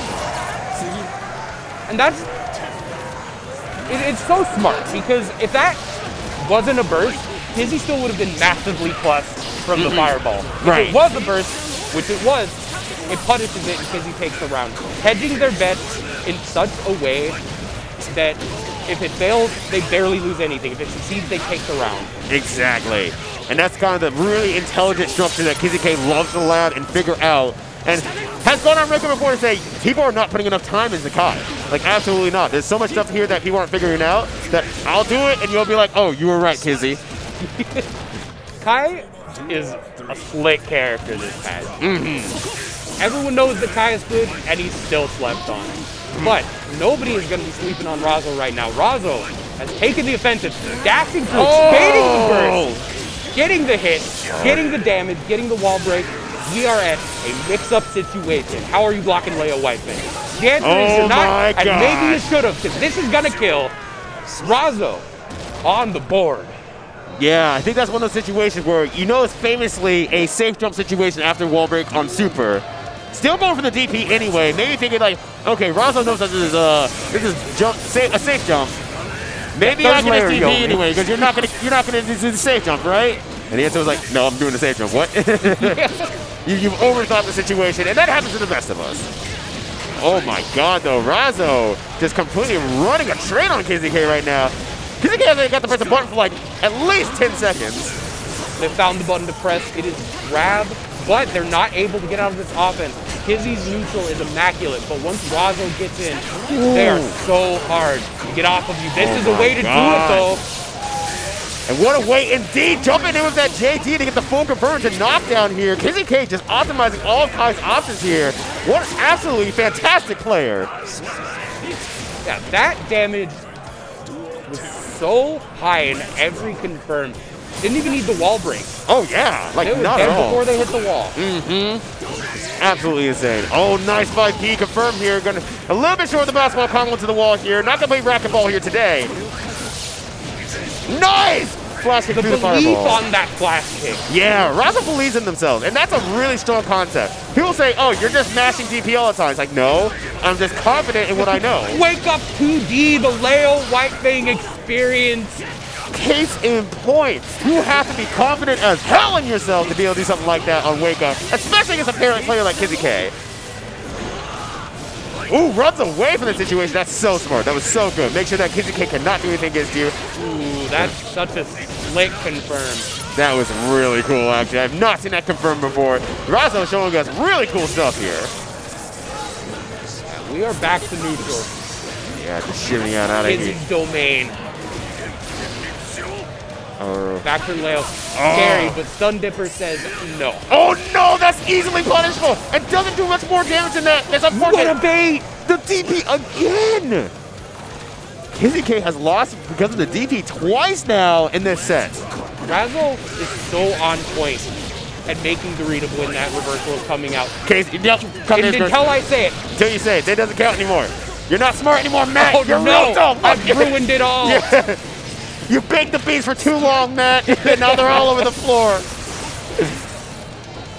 All right, Kai just Kizzy K just keeping the Kai at a link here. Wow, that's the thing with 2P? Absolutely insane. Confident. Kizzy K. Tries to slide on. Gets a nice trade there. Absolutely worthwhile, too. Wow. Oh, that was slick. Not going to kill, but a great situation. Oh, you're not going to trick me that easily. It goes for it again. Trying to use the kick-saving special from earlier, just saying, hey, you DP'd once. Kizzy DP'd twice. Nodding like, yeah, I know. I know. I would have done the same thing, too. And I did, and it worked for me, because I'm Kizzy K. 2-1, Kizzy sitting in a great position. Right. Good punish. Yep, and has the shock state on them, too, so now Razo has a lot more to deal with than normal. Wow, 2H beating it out. Kind of surprised there. Gets to the other side. All right, trying to do a little trap there, but Kizzy K, too patient. Slowing down the neutral. Kizzy K, more than any other player I've ever seen, is able to, nice confirm, is able to slow down the neutral while constantly doing something. Right, right. There's always paradox of Kizzy K. Yeah, there's always a wall in front of Kizzy K, and it's sort of aura that you just cannot surpass all that easily, and that is the specialty of Kizzy K. Wow, what a tech though! And Kizzy K just goes back up and does it again. It's like, no, no, no. You see, that wasn't in the script. Did you not read the script? I wrote it for you last night. Yeah, the script says I'm supposed to be on set point right now, and Kizzy is going to keep this production running smoothly. Oh, great DP again from Kizzy, though. Oh, wow! Nice 60, ready for that situation, ready to bait the DP. Let's go, Razo. Pushing once in the corner here, dude, for the visual mix-up. Gotta get the wall again here. Has 50 meter. They see me rolling. They hate. And Kizzy K definitely hating on Razo right now. Throwing that big collectible plate at him. Yeah. Flash kick, but has the meter to cancel off. Just flops on the ground. And that will do a lot of damage from that. Safe jump situation. No need. Gold bursts it, tries to do BRC, baits it out, tries to protect in the air. They're reading each other like a book. Nobody has meter. Kizzy K might actually get another burst. That's huge. Yeah, Razo needs to kill Kizzy K with the next hit. Oh. They did not. The burst is still there. Able to PRC out. What a punish. Not going to kill though. Oh, and the 2P at the very end there. That was incredible. Dash blocks in, reacts to the fact that Razo did not DP, and 2Ps first. That may not have looked like it. That may have been 1 second, but that was a stare down. Right. Every frame counts. When you see that frame of just like, you didn't do anything, and I can clearly see that you're watching me, congratulations, I have a situation where you cannot react to with just a DP. You're guessing now. You're in a guessing situation to keep yourself alive, or you're in a super patient situation to keep yourself alive. That's scary when you're on the back foot and you're the last hit from dying and getting knocked into losers like that. So, Kizzy hedged his bets, took the 2P, very, very safe, even if it gets blocked, and takes it and moving on into that match. Kizzy's play is just always incredible to watch.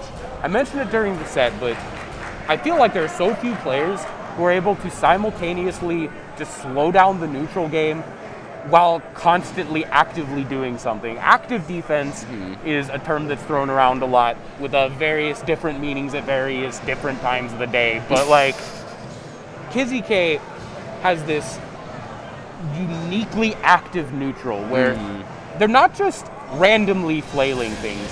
Whenever they're pressing a button that is not intended to hit, it's something like a jab, something with very little recovery that they know, okay, I'm this distance from this character. Right. If I'm this far away and I whip a jab, there's nothing they can do to punish it. If they do something dumb and run into it, great, it's my turn. Right. If they do something else, I can react with whatever I need to. Exactly. And it's just being that heavy lab monster that Kizzy K is just benefits you so well in a tournament scene where you're just so comfortable with everything that comes out. And with that whole lab experience, we have one of the biggest lab monsters in the fighting game community, Lord Knight. Lord Knight. Coming up on the loser's side here against Macho. This is going to be one hell of a match for sure. May versus Milia. Lord Knight, been on that content grind recently, growing their YouTube channel tremendously. Lord Knight putting out a lot of content geared towards helping newer players get into games, helping people specifically look at games through the lens of higher level play. Not just explaining what's good, explaining why it's good and what the mindset is to lead you to believe that it's good. Exactly. And that's just, it's such a good mindset in general to have, just in the back of your head, acknowledging that, okay, there's always a mental working and a mental safe. I don't know why I said May. Once again, I looked at the screen, I was like, May, I know, Macho, I've seen your gameplay. You're really good at Zato. It's just like sort of like keep in the back of your head that's like, if you have every situation in the back of your head, you don't need to panic all that much. You can kind of keep it very, very calm, very, very easy, and you don't have to kind of over-flex to show that you have the knowledge, because the knowledge comes from being more defensive than being completely offensive and trying to hide your weaknesses. And that's the kind of player that Lord Knight is. But Macho is sheer offense, honestly. Macho versus Milia, lore match. Yeah, so this is the thing. Macho is extraordinarily good structured offense player. Likes to do 2Ps, 5Ps to make sure people stay out of his range. And nice bait. All tricks from there. What a conversion too. Macho taking that pressure immediately. Yeah. There it is again. Oh, nice throw from Lord Knight though, dashing in. This is the way Milia works. Once you get that first hit, the set play becomes real. You think this is Strive? We are returning to Zerd set play the moment Milia touches your character. Right, Scary stuff, and nobody has optimized it as much as Lord Knight. But this life deficit is going to be so hard to overcome. And there it is. Opposed, giving that a pseudo super armor effect. Macho taking that first round. Yeah, and a very offensive player like Macho. Oh my God. A very offensive player like Macho will definitely benefit from having kind of that active defense, from having a pose, and then pressing the button afterward to confirm that's like, okay, you press something, here's how I react. I like that delay a lot from Lord Knight after Mirage just kind of saying, you know, press a button, do a bad jump, I'm going to catch you. Exactly. Macho ready to... Oh, there is again. Nice. Lord Knight is just threading the needle between a lot of Macho's movement. Just between Little Eddie and the Frog and everything like that, just being the confident, just dashing to say, I have the knowledge to be, this is how I'm defensive, by not getting touched or hit in the first place. Originally a Smash player, and not getting touched is the way of that, of the Smash player. The way of using that super to make sure that after the wall break, the little man is on deck and ready to rock. Oh, there it is. Pushing the Frog into the corner here. Now, leaping lasagna, what's going to happen next? And Lord Knight saying, no, I'm getting out of this. I'm ready. But Mini Eddie was waiting in the wings. Yeah, and Macho's going to take that first game. Yeah, once again, Macho's just really good about finding the timing to say, okay, you thought you got through my stuff. You thought you made it through my traps, Batman. But have you tried 5P? And it's just working so well from preventing Lord Knight from getting that final closeout on any sort of actions to make it, you know, Lord Knight's favor and to be able to start the mix-up game. And Lord Knight's just not having the opportunity. We'll see what adaptations Lord Knight makes here in order to try to take back momentum in this set. That grab is an excellent start, going for the set play, utilizing the new special cancel on 6K. But Macho able to force their way out of the corner and take back this pressure situation. This is so big for Macho. Little Eddie is currently gone, but back in the action. Macho able to stall just long enough to get Mini Eddie back, and this is a scary situation for LK. But one thing that is going LK's favor is that Macho is trying to bait out the burst and letting out combos just a little bit early, expecting the burst to come. So Lord Knight has sense on that and is not bursting out of these situations until he's confident that it will actually work out for him. I like this a lot. Macho is recognizing their huge life lead, not going in, forcing LK to be the aggressor, and to maybe walk into a move that they don't want to get hit by. Right. And see, Macho just, they're completely fine with just saying, I'm really far away, you have to approach me, and I'm good at keeping people out. This is where my strengths lie as a player. And you can see Lord Knight struggling to make it through. It's tough. Milia, one of her greatest advantages at getting in is her amazing foot speed. And with that barrier of Little Eddie that's holding down the neutral, it's tough. And once again, that 5P is doing so much work! Okay, Mirage through in order to take back the corner. All right, this again, here we go. Lord Knight gonna break the wall for the first time in this set here. Definitely needs it to feel a little bit better about everything that's going on. But there is a pose again into 2H. So much damage. Wait for that burst again. Lord Knight realizing that Macho is just a bit burst hungry and just not bursting at all. That's just good awareness from Lord Knight. Yeah, both of these players are playing so smart with the way they choose to utilize their defensive situations. Maximizing the effectiveness of their resources, using their quick pokes, making sure they're not the one to make a critical mistake and get set played to death by the terrifying mix-up each of these characters represent. All right, so goes again, 2/. Once again, Lord Knight was almost in a position to start that terrifying mix-up play that you were talking about, but misses out on it again. Macho's just really good at it about Abari buttons. Just push out those buttons in between certain gaps or situations that seem like this is a good time to actually do something, and then just takes it away from Lord Knight again, knocking Lord Knight out of the situation and getting advantage afterward. Nice air-to-air. Nice throw from Macho! Both players back and forth getting their hits. This is willitkill.com. Oh my God! The URL is valid. We're heading to the website, and Macho is taking game 2. Yo, that bites for real. Macho is playing so well. There's just no huge gaps for Lord Knight to really approach Macho. And you're seeing that anytime that Lord Knight has really successfully approached Macho has been like, okay, you're going to cast Franck here, and it's going to go over me. I'm going to duck for half a second, dash in, and then do a low to keep my body down. That's terrifying to do. If that's what all you get in that situation, just a small knockdown, it's terrifying. It's really hard to navigate. It's exhausting to navigate. And Macho's just putting all that mental stack onto the Lord Knight. Whoa, what a throat setup. I got scooped every day of my life. Oh my gosh, it's so good. Macho's offense has always been impressive since like the first tournament I've seen Macho in. Macho has some of the most aggressive offense I've seen in so long. The super delayed empty low just when they knew it was right. All right, putting Eddie out there again. Lord Knight gets to jump out between the sandwich shop, but there's no delay on this, and there's no deli in this. Might get sandwiched again once Macho gets little Eddie back out there. Nice 2K. That was really good. Lord Knight needs to do that. Controlling the little Eddie a little bit more, but Macho's fine with walking back, keeping the spacing, and still throwing out a lot of stuff that's really hard to deal with.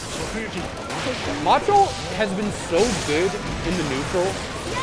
And, well, neutral's not happening right now. Oh, no! Nice burst. And we're returning here. And what we're going to see is Macho is so good at pivoting back and forth between mini Eddie neutral and mini Eddie left neutral. Just making that switch between I have this resource, I have this second character, and I no longer have this advantage. I have to play a little bit more cleanly with my normals, etc., etc. Lord Knight right now getting that big hit, getting the super, taking the damage. Oh, and just keeping it very, very simple there with the close slash. That is really good for Lord Knight. Might be able to get on the board with this one, but Macho is still on match point. Dashes right under the far slash. Oh, this is a big time thing for Lord Knight. Might break the wall here. Oh, decides to go for the reset instead. Nice match out. Nice close slash. Nice close slash. Gonna push to the corner here. Gonna kick it. Oh, damn it. Ping me. Ping me. All right, has a lot of meter to work with too. Uses the 5P to try to keep something safe, but the burst comes out from Macho, and this is a hard situation for Lord Knight. One burst to speak of. We'll get 50 meter before the prospect bonus is gone. Macho, once again, we've seen this quite a bit. Macho loves to sit there at that full screen range, force LK to have to approach in the air to get past little Eddie, and get an insanely good air to air, an insanely good anti-air. Oh something like that. Knight gets the hit. This is gonna kill! What a conversion! LK has labbed those esoteric conversions off of any random Milia hit so extensively. I don't know a single other Milia player that's as good at Lord Knight as using that super to turn just what seems like a scramble hit into an immense amount of damage to seal around. Yeah, exactly. As we were kind of talking about earlier, Mini Matt, between these lab monsters that we've seen on stream so far, Lord Knight is probably the best and most well-known of them, and just has every situation unlocked. Just has the should be and would be of every situation, and it comes in clutch at these moments here. Nice conversion again to the wall here. And lets the reset happen to get the bait. JK! All right. Nice, taking that non-wall break, so smart. Milia, an incredible powerhouse in the wall. LK knew it wouldn't kill, instead takes that reset, and we are on round 2. And we're starting to see a lot of the meta of not breaking the wall and just setting up a reset situation for these set play heavy characters, Milia, and mostly coming from Inos, I would say, as of late. And I think a lot of other players are starting to realize, like, hey, maybe SQ was right. Maybe it is all about, wow, what a throw! Maybe it's all about just resetting in the corner if I'm a set play character at all. Adding a second overhead to JH with Bad Moon. LK is online. LK.exe. Yeah, LK has been downloaded, but it's in LK's files instead of Macho's. The transfer's been complete, but it was a cut and paste, not a copy and paste. Macho doesn't have the data anymore. And now, just like that, in a split second, it's evened up. That's absolutely insane between these two. Like, Lord Knight, as we've seen in previous matches, legacy players, people who have played these Guilty games for quite a while, making huge comebacks after just playing their opponent for 2 matches. It's like, I was on the back foot, but now I'm starting to understand everything, and I'm going to keep up with you now that I feel you out for sure. Ooh, but this is the nightmare scenario. That huge 2H counter hit. However, bursting Macho into the corner, forcing them to use their burst again, and keeping them in the corner here. LK is in a good position. Yeah, Macho had a lot of time there to actually escape the corner if they so desired to, but they did not. They were decided to just try to get the enemy back and keep Lord Knight out, and that might be a huge mistake because Lord Knight is going to be able to use the situation to their advantage. Again, using Mirage to take back the corner. We've seen that several times from LK, sacrificing the mix-up potential for the advantage in positioning. LK is a very strong player with a very strong game plan, wants to set it up whenever possible. Oh my god, just pushing back to the towards the corner again. Macho is familiar with this corner, has been there for most of the match. And we're back, baby. Recognizing that Mini Eddie had run out and that it was Lord Knight's turn, using the situation to their advantage, but Macho is able to get back into that advantageous situation. Little Eddie, what an anti-air! LK about to take him to the corner, might even kill him here. Yeah, dropping out the burst there again. No wall's broken the entire match, but now Lord Knight is the one on match point. Runs in again, recognizing the frog now. This is such a big change for Lord Knight. Macho really needs to change up the game because Lord Knight is handling Little Eddie so freaking well now. Lord Knight has gotten a read on Macho's Mini Eddie pattern. Macho was doing such a good job keeping Lord Knight pinned earlier in the set, but Lord Knight has found the download. They figured out, all right, I've got a feeling for it. I know how to get past it. So you better kill me now, Macho, because if I get back to neutral, things are going to be bad. And Macho is saying, all right, you're right. I'll do it. Yeah. What do you think I am, a coward? No, I'm the Macho Man. Nice air-to-air. Look at that clean conversion. This could be it. Macho doesn't have a burst. Lord Knight gonna get him out of the corner. The hard-to-blockables, the YRC connecting. Macho is able to take that corner situation and start their offense out of range. Air grab tech. And even wastes the 6P on the incoming too. That gave Macho the opportunity to get Little Eddie back, but still, that is the awareness that Lord Knight is sharing right now. Only one hit of Frog, but the 6P is going to connect. We are down to the last round, last game. This is for all the marbles. These matches are going absolutely to the limit though, Matt. They are just, oh my gosh. It was all a mirage. Macho can't see. Also, Zaro can't see. Oh no! Misses the command ground. Now they get critical for that. Okay, using that good burst. Absolutely. That safe jump with the Rose. Oh my god! Backward 6P, what a legend. Yeah, 6P on the other side, acknowledging that you're going to go for the mix-up. Okay, yeah, I got this. And at the very worst, I 5P on the front side, which is also extraordinarily good. Run under, a little bit of patience there from LK, daring Macho to make a mistake. Nice running in, getting the mix-up. This is huge. And gets a side swap too, so one it's more going to get the corner. This could be it. Will we see Bad Moon? That was definitely a TK Bad Moon, but LK still here. Yeah. Oh no! Opposing doing weird stuff. And Mirage is out of the corner. Lord Knight needed that. Like, that was a huge gimmick call right there. The counter hit, Lord Knight's gonna take it. Lord Knight runs it all the way back from a 0-2 back to a 3-2 against Macho, which is no small feat whatsoever. Oh my. Lord Knight. Oh. A small, refined fist pump, but an emotional celebration nonetheless. What a set. Macho kept Lord Knight pinned full screen for the first two games. Had such a good time with their neutral, but Lord Knight was there learning, figuring it out.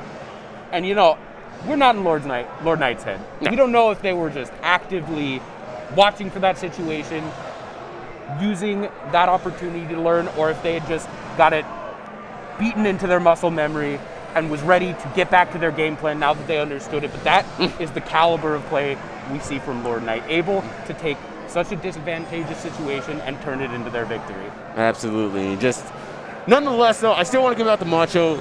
Little Eddie just was like really good, just able to play it out through the entire match and just really had things under control.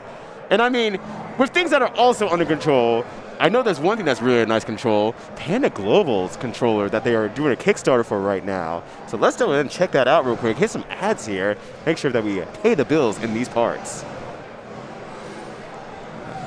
And we're going to pay the bills with Festival of Fights. This is Tong's new tournament coming up in February. $7,000 USD in pot bonuses. You can register at those links in the bottom right. This is going to be a good one. Tong one of the brains behind CEO. Gonna do amazing with this new event. I'm real excited for Festival of Fights in 2022. I'm also excited about the OP bar though. Gluten-free, dairy-free, soy-free. This is something that's gonna give you energy in a healthy way, and we got a promo code, CEO10, for 10% off at overpowered.gg.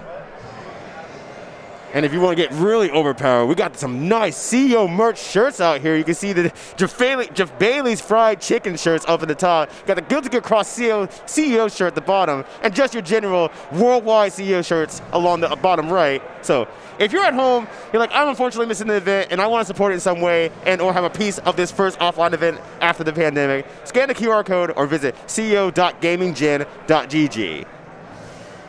And here it is, the Panda Global customizable controller. This thing is crazy. You have so much control over every single aspect of it. It's innately plug and play. It's customizable in pretty much any way you could expect this type of controller to be. A quality product that they are making in response to the demand of the community. It's crazy how good this controller is, how much you are able to do and turn it into the exact sort of thing that you yourself want. And hey, speaking of kind of Anaheim area and more fighting game events, and you want to have these nice controllers to use at, DreamHack is back at it again. Fighting games are back at DreamHack. We have over 15K in prize pools. It's run by your favorite TO, Bailey. That's in the script. I have to say that, otherwise Bailey jumps through the back of the room and kills me. So, it's your favorite TO, Bailey, running these events. We got Guilty Gear Strive, we got Super Smash Bros. Ultimate, we got Melty Blood, and we got Super Smash Bros. Melee. So check it out at smash.gg/DHANA22, and we'll be there February 11th through the 13th.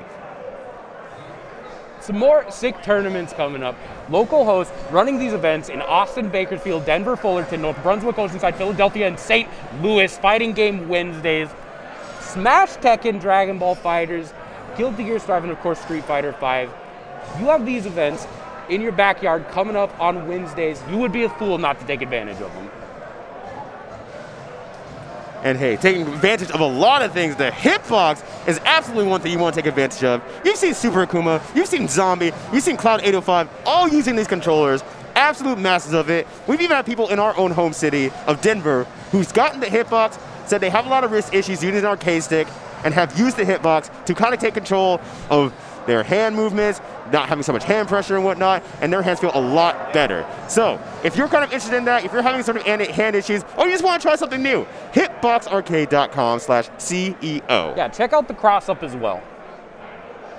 And check out these good-ass Tekken shirts. You want to get a good-ass shirt for a good-ass game? Get a good-ass Tekken shirt from tenno.gg/merch, or you can scan that magic square in the bottom right corner. You don't even have to type anymore. You can get a shirt this good-looking that easily. I want that Cryberry Josie one. That's super good.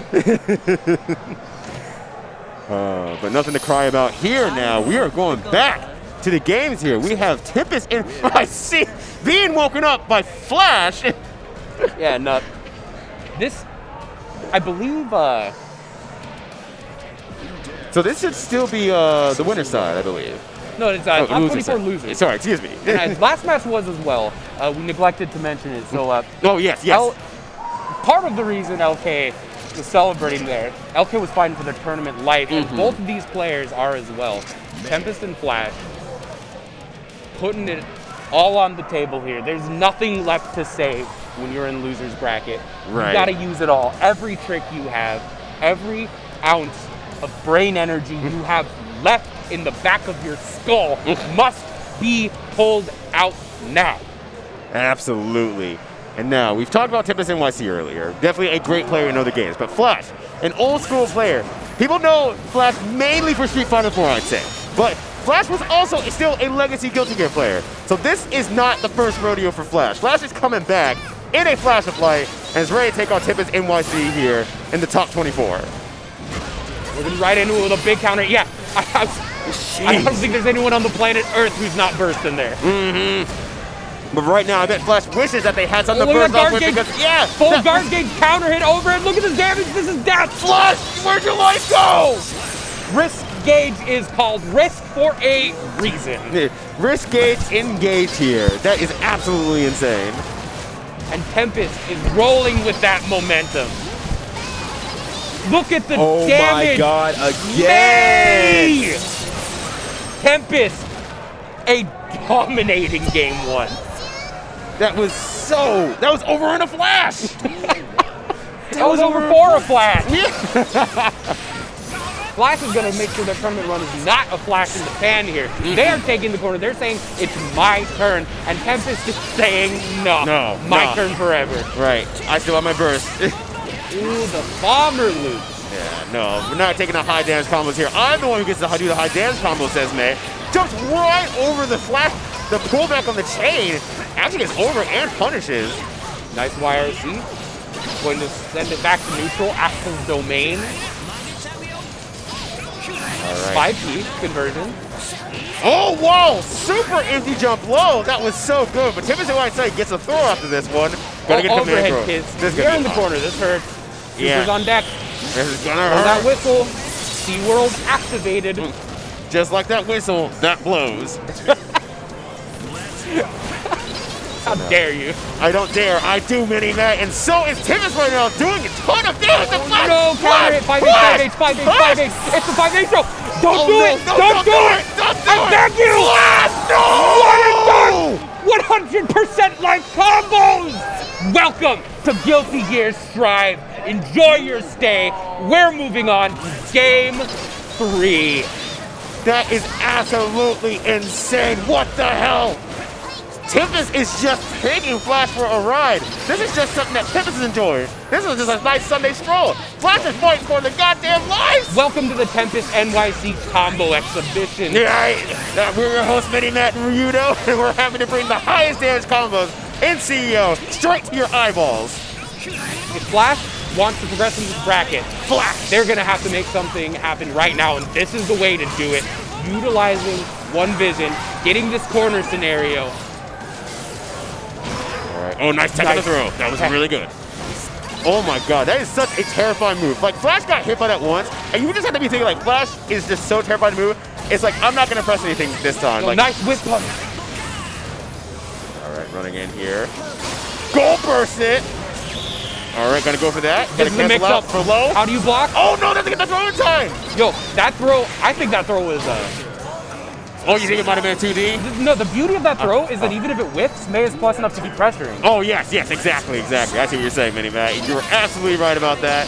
Super good from Tempest, but just unfortunately a little bit early on that throw. It is what it is. These things happen. I think if your name is Flash, you're feeling that that's mad fortunate. Oh no, the counter hit. Okay. Look at the damage of that OTG. Flash is saying, no, I'm not gonna have this happen to me again. No, not today. Just jumps up and grabs it again. Tempest is having so much control over this match. This is gonna kill. And thinks that early wall splat, Flash couldn't blast out of the corner and still has to burst for the next match. Tempest is on patch point. Counter hit, good conversion. Flash starting to get their game going. Yeah, getting their sea legs here just a little bit. Dozengeki. Good movement from Tempest, but a better response from Flash. Able to continue this full screen zoning, not letting Tempest get anywhere near them. Look at the life lead. Right! And now, all the meter that Tempest has gained in this match is going to have to be used for FD just to survive. And now Flash gets on the board here, not letting Tempest NYC go too far with that 100% combo. Flash able to, just like you said, stop the madness. Oh my God. And Flash doing a ton of damage into Flash again. Just really rushing it down. All right. Nice YRC. Yeah, and it was an airborne version too, so May gets pushed quite a far bit away. Exactly what Axel wants. Tempest just... What a throw!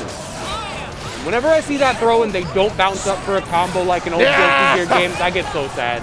I don't. I'm like, that's fine. That's fine. I already made one mistake. Don't make me feel like I made two. And Flash. Flash, yeah, looking real good right now. extremely good. Not deterred by the whole 100% combo. And that's the kind of mindset you have to have in Guilty Gear Strive. Yeah. Sometimes these things happen. Sometimes you do get beat up by like an 80% combo. It is what it is. But you have to worry about the next thing that's coming up. And Flash out here showing that mental fortitude to be able to get 100% life comboed and still be ready to play at their best, getting the reversal, taking back the neutral, and saying, Tempest, you better figure something out or I'm about to even this up. Right. It's like, you better don't finish me off or you better not finish whatsoever. Flash evening it out 2 apiece. Just need a little bit of time to watch what Tempest is doing and is making a great comeback. Once again, Flash, a historically strong player amongst many games and is not a stranger when it comes to the tournament play. I can't believe just like that we're down to 1 game left. This might be one of the fastest 3 out of 5s I've ever seen. Right, and mind you, the score is still 2-2. It has nothing's been a wash so far, but this is still another 2-2 game, and it feels like it could have been 0-3 at the same time. It's ridiculous. But this can only go on for so long. Only one of these 2 players is going to make it out of here alive. And if Tempest has anything to say about it, it's going to be them. They're going to get the wall break. They're going to get this OP situation, or rather back to the neutral situation. One more good hit, and Tempest is going to be at set point. And Tempest NYC getting their NY sync on right now, trying to say it's going to be May, and it's going to be May for sure. Using BRC, going to block the super. Jump forward, punish. There it is. All right, Tempest is ready, but Flash is still playing extraordinarily well. It's not over for Flash yet. There's still huge signs of life right now. Jump in, counter hit. Oh, no! It gets baited. This is going to do so much. They go the wrong way. Flash gets to live for a little bit longer, but will it be enough? All right, burst the end of the chain. Keeping momentum. It's still my turn, they say. All right. Nice punish. Nice XP. All right, trying to chase down a little bit, but I got to find their backs in the corner here, and 1R OTG will do it. Tempest moves on against Flash. You know, there's some matches where you watch them and you see a story. You see the beginning, a middle, and end, a saga, a fable, character arcs, and you see some matches and you are watching violence. You are watching 2 competitors throwing hands with 1 left in the ring. And this time it was Tempest NYC. Both of those players maximizing every opportunity, pumping the aggression, dealing as much damage as possible. We had bomber loops, we had 100% life May combos. That is a match that lowers your lifespan. Yeah, exactly. I mean, you know, I wasn't planning to live for all that long, so tomorrow might be my last day, so it's been a pleasure working with you, Mini Man. Yeah, we've had a good run, buddy. We had a pretty good run, yeah. Thank you for that match. I appreciate it. I'm going to go lay down for ever. I'm going to go sleep for 100years.com. All right, hold on a sec. Wait, is that Hotashi? Hotashi's back? All right, I'm back. Okay, I'm back from the dead, baby. We're going to commentate this next match. It's going to be Hotashi versus Iro Secrecy. And you saw Hotashi earlier coming back from a massive 0-2 deficit to win out the match. And that is just absolutely insane. Hotashi's just playing super, or excuse me, sorry, losing out the match, but almost came back from the 3-0 deficit. Apologies about that. And just now he's on the loser side of things, but still a big win for K7 show off. But still in the tournament here, and this is still top 16. Hotashi has still played really, really well. Both of them now fighting for their tournament life here. Absolutely. Getting set up here, just doing the little pre-show talking as they do. Hotashi is one of the most social players out there when it comes to being on stage with their opponent. Hotashi could be fighting a Bengal tiger and be laughing with them in the arena before the match starts. Yeah, you know, it's one of the things I think about it. I'm like, yeah, Hotashi probably would literally do that. But Hotashi still, see, case in point. Hey, thanks, buddy. Your run to protection, great. Keep up the good work. Hey, high five. Give me a high five. Yeah, you good? All right, yeah.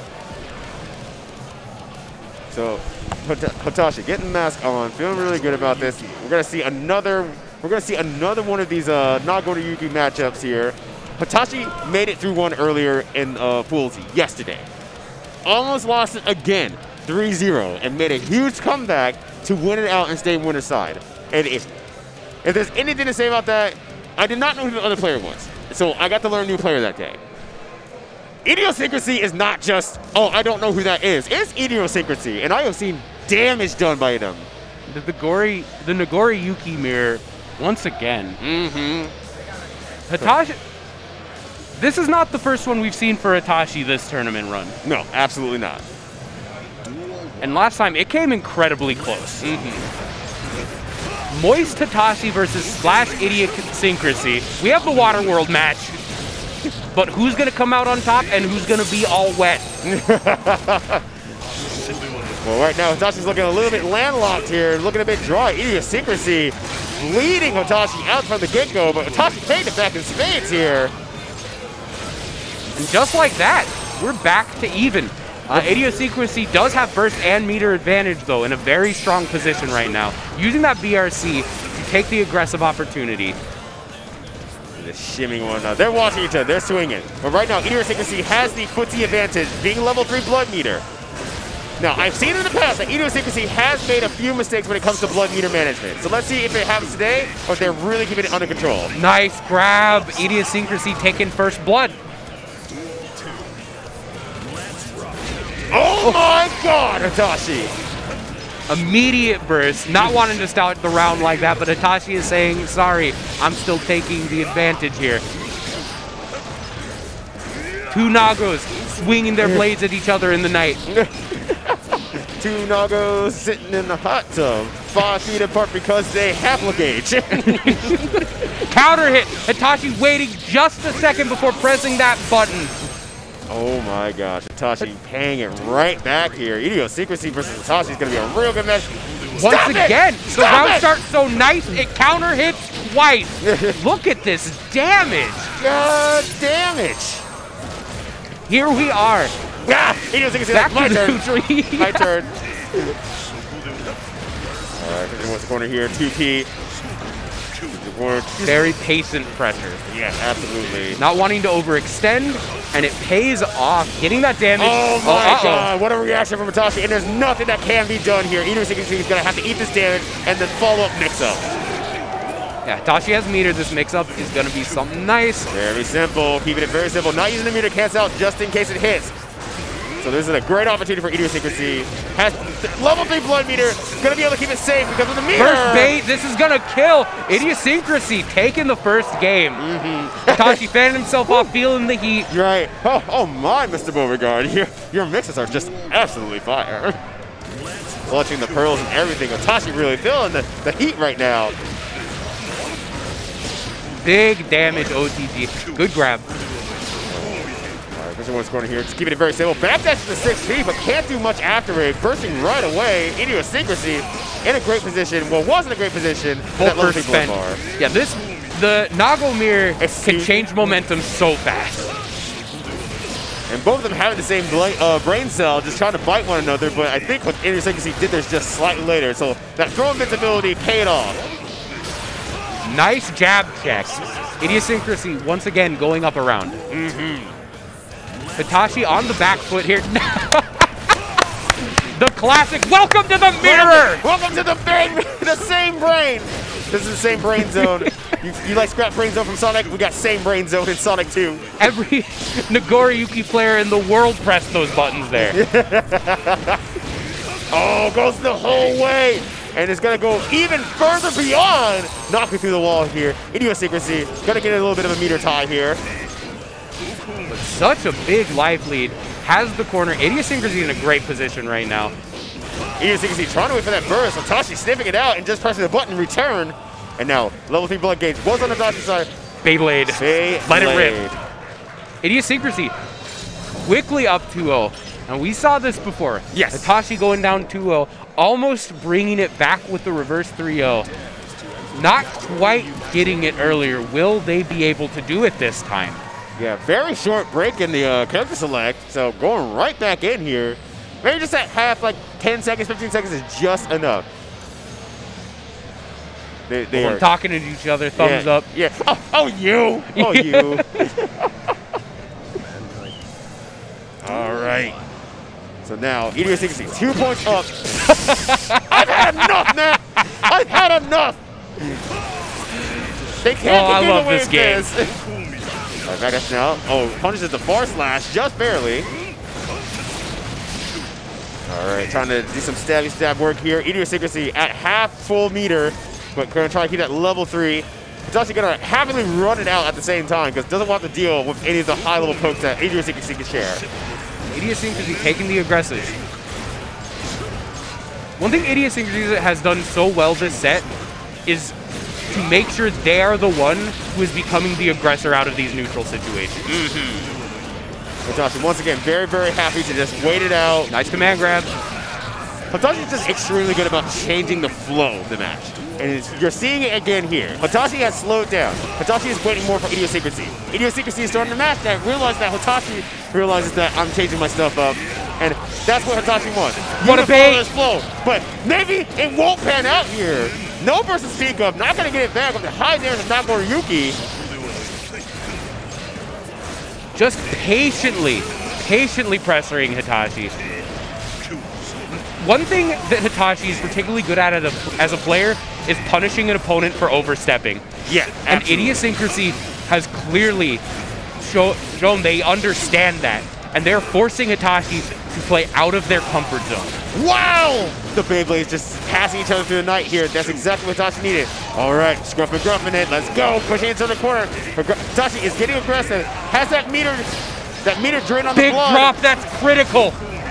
Backs it out and just slashes! Idiosyncrasy on set point. That was so good from Idiosyncrasy. Paying attention to the opponent's blood meter. Oh, they both go for it, but Idiosyncrasy gets it first! All right, this is the exact same situation. Can Hitachi get out of it? Absolutely. Abso-freaking-lutely. The moment Idiosyncrasy overextended, Hitachi was ready. But Idiosyncrasy, again, is able to take the position of the aggressor. And throws as a punish? Wild! And that's going to be it. No OGG, not enough, but a little bit of blood drain and a little bit of damage from the chick. That was amazing from Idiosyncrasy. Played it super, super well, cleaning it up the entire time. Good stuff to Hitachi, but that will be the end of Hitachi's run at top 16. A dominating performance by Idiosyncrasy. Hitachi, back to you, buddy. Yeah, you did good, fam. A great run. This one's for you, bud. You've done really, really good this tournament. Played very, very well. And also, being a streamer and bringing in a new generation of players. We've seen your streams. We've seen all the work we've done. You're having a great time with everyone. And it's good to have a paragon like you in the scene. Just thinking back on that set, if somebody made a threat and said, "You better tell me what just happened there, mister," what I would tell them is, Hitachi is very used to being the one who figures out their opponent and makes their opponent be the one to react to playing against someone who gets them. But in this match, Hitachi was very known. Idiosyncrasy was showing they understood Hitachi as a player. They get how Hitachi likes to play, what they like to do, what their comfort zone is, and they kept them out of it the entire match. They did not extend. Right. They were in positions where they were at such a huge life lead, in a great position to just get in there and try to seal it, but they didn't. They sat at that maximum effective range. They pressed 2S. They put out safe pokes. They did not give Hitachi the opportunities to punish an overextension, take the round, and shift the momentum to their favor. And just through clean play, wire to wire, they controlled the pace of the set and knocked Hitachi out of CEO 2021. Yeah, and we saw it heavily in that final match in that set, with Idiosyncrasy just sitting in the corner, not trying to really break the wall or anything like that, just going for poke situations, managing the blood meter because Hitachi wasn't moving, so you had a lot of opportunities to just say, okay, I'm going to hit you with this, I'm going to manage the blood meter with this. I don't need to go for many bites either, because that's overextending myself, and so I keep it risk-free, and I just keep poking here and there, moving in and out, and make you have to make the mistakes, and for the most part, Hitachi was not able to get out of the corner without a very big life fee to pay. Just such a dominant set wire to wire. Absolutely. So now, next up, we see on screen here, Razo, the return of Razo, the return of the king, Leo, versus Diaphone, a recent breakout star. Definitely Diaphone has been around, don't get me wrong. Very good Unis player. The community is super happy to see Diaphone's successes. But recently at Red Bull, yeah, let's go. Let's go. I just gotta say, I love this day and age in the FGC. Back in my day, says the old man yelling at a cloud. Yeah. The scenes were in a lot of ways somewhat separate, at least at our local scene. You know, Street Fighter players played Street Fighter. Guilty Gear players played Guilty Gear. Tekken players played Tekken. KOF players played KOF. We had games at the same events, but there wasn't a lot of overlap. In this day and age, we see players playing everything. We see people so good at so many games, sharing tech, bringing scenes together. Just the collective unity of the FGC these days is just such a beautiful thing to see. Yeah, I love this community. Yeah, like the FGC, we're putting a community back in the FGC, honestly. A lot of folks are coming from different games and different backgrounds to be able to play Guilty Gear, and that includes, you know, not just other game backgrounds, but also, hey, I was a speedrunner at one point. Let me give this a try. Hey, I just never played a fighting game before. Let me give this a try. And the accessibility of online and the accessibility of the game system itself makes it very, very viable for everyone to play. But we don't have time to wax nostalgic anymore because we're getting right into this match. Wow, there's the flash kick special from Razo yet again. All right, so victory here. Diaphone going right in. All right, Big City gonna have to burst out of that one, but Diaphone has no burst left for the rest of this match here. But maybe doesn't need it. Going to note mix-ups here. Say, you're the one who needs to know. Oh my God! 50 meter gonna burst through the wall here. What a throw! Good throw punish. And here it is, the Leo Whitefang experience. You know, a character without a meterless reversal, once Leo turns his back, it's tough. Absolutely. BRC getting the punish. Oh, a no. little bit. Oh, no. They had the hit, but the BRC slowdown was a little more than they were expecting in the combo drops. Oh, that's so unfortunate. When you do everything right and just like, oh, you just funneled the since that's supposed to make things easier, right? But they didn't let it crack them at all. Their mental strength, immaculate. Yes. They're super hitting. The damage is there, and they are ready to try and take this round. Nice. Having a meter to close it out here. Getting a perfect. Razo, not Raz, by the last match there. We got going back into here. Dash 5K, the classic. All right. Back to full screen. Good burst. Diaphone able to take the offensive here. All right, jumping out of the stroke a big tree here. Just trying to make it very, very hard for Diaphone to anti-air Razo. Nice offense. Pressing that 2H. Oh, no! Yeah, Razo recognizing that Diaphone was trying to bait them into overextending a button and getting counter hit, and so they just jumped out. Yeah, absolutely. Good read on the situation, and it pays off. They are able to take the game. And Razo playing really, really well right now. Just the good thing we saw about Razo in the last matchup is that Razo is good about staying in weird positions that makes it very hard for the opponent to just say A to B, like, okay, you're jumping at me, I'm gonna 6P. Likes to neutral jump, likes to jump from very far away, likes to throw those weird situations out that makes the opponent second guess themselves, and that makes the long game super hard against Razo. Yeah, Diaphone is going to have to pull out all the stops if they want to trick Razo into making a mistake like that. Oh, nice counter poke. Yeah, super good. It might be what Diaphone needs to do a little bit so that Razo just doesn't get the play. Command grab, 0 frame after the flash. This is going to do so much damage. Are we close enough to the wall? Oh no, we're a bit short. Nice stuff. One thing Eno has that's very, very strong against Leo is the ability to force Leo to commit to blocking a note and then do an overhead to make Leo lose their charge on their reversal. Yeah, yeah. And that's a good point knowledge to have against any charge character. If you can make them stand up for some sort of block, suddenly they lose their reversal, make that work.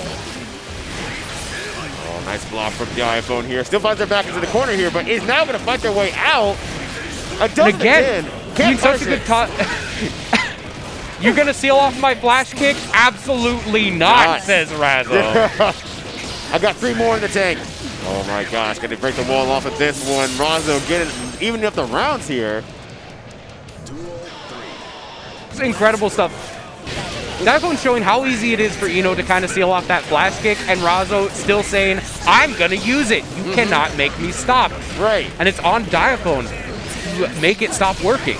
Yeah, Diaphone has been struggling a little bit, figuring out, sussing out where exactly the flash kicks are gonna be coming in here. Ooh, nice conversion. Yeah, that was able to get sick. the Oki situation. All right, goes right under the fireball. Got the There flash it kick baited. Long have we waited. Flash kick baited. Great stuff from Diaphone. 2H initiated. And round wins have been traded. Yeah. We are at 1-1 here.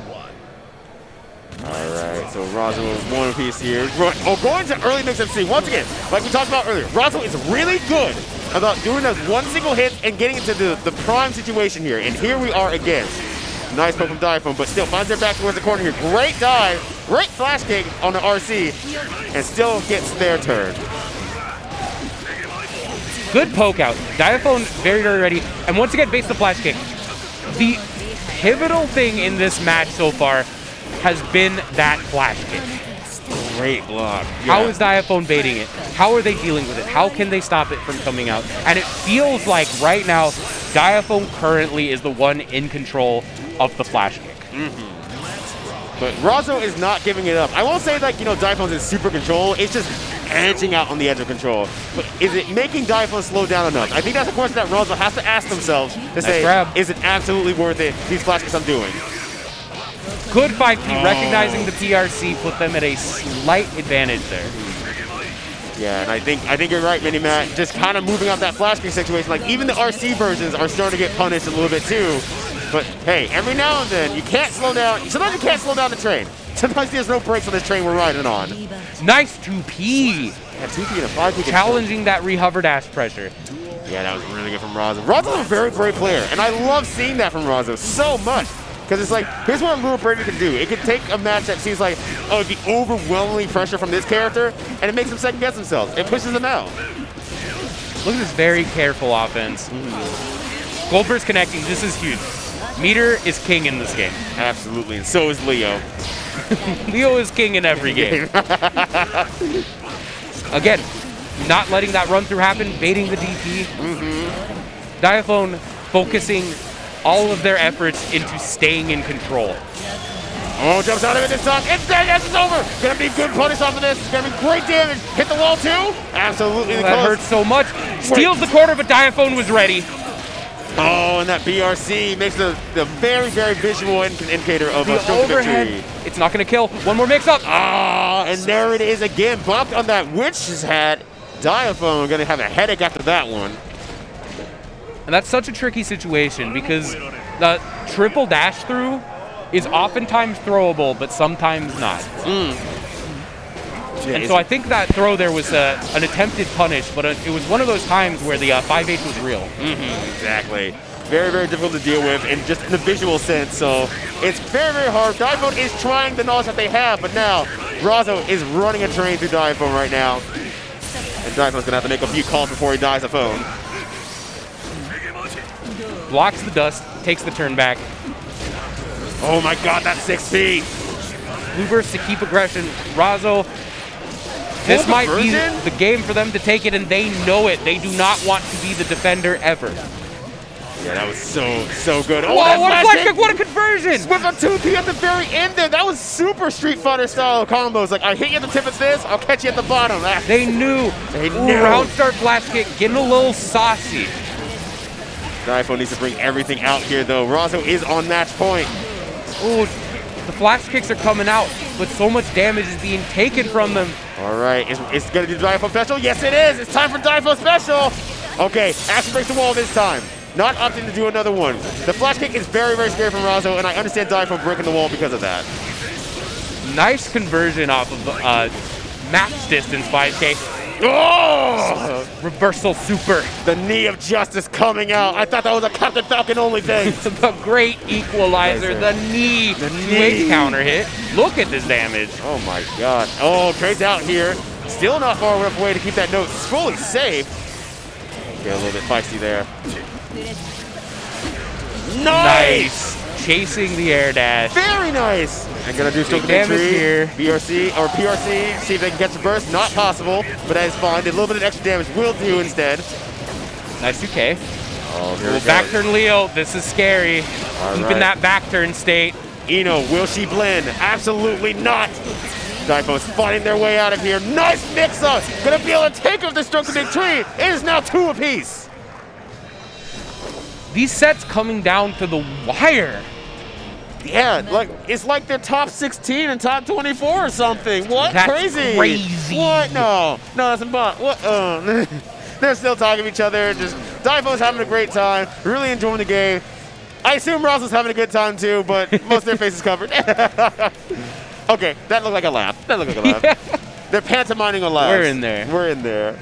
I'm glad they're having a great time. Happy the kids are playing safe. I think safety is the last thing on either of their minds coming into this last game. Yeah, they both want to just hit the violence button and move on to the tournament here. They are still in the loser side of this tournament too, so they are fighting. They are fighting. And it's going to come down to the management of that flash kick. Absolutely so. Or, you know, the normal kick. All right, into the corner here. Triple low mix. That's the big risk of stealing the corner with that dash through. You can get bursted into the corner, but it doesn't matter. Razo takes the corner back immediately. Flash kick is baited. RC comes out, though. All right, looking to grade it right now, though. Just a little bit out of range. Diaphone having so much trouble getting out of this corner situation here. What will Diaphone do? Got a back ash out here. Just poking their way out. I like it.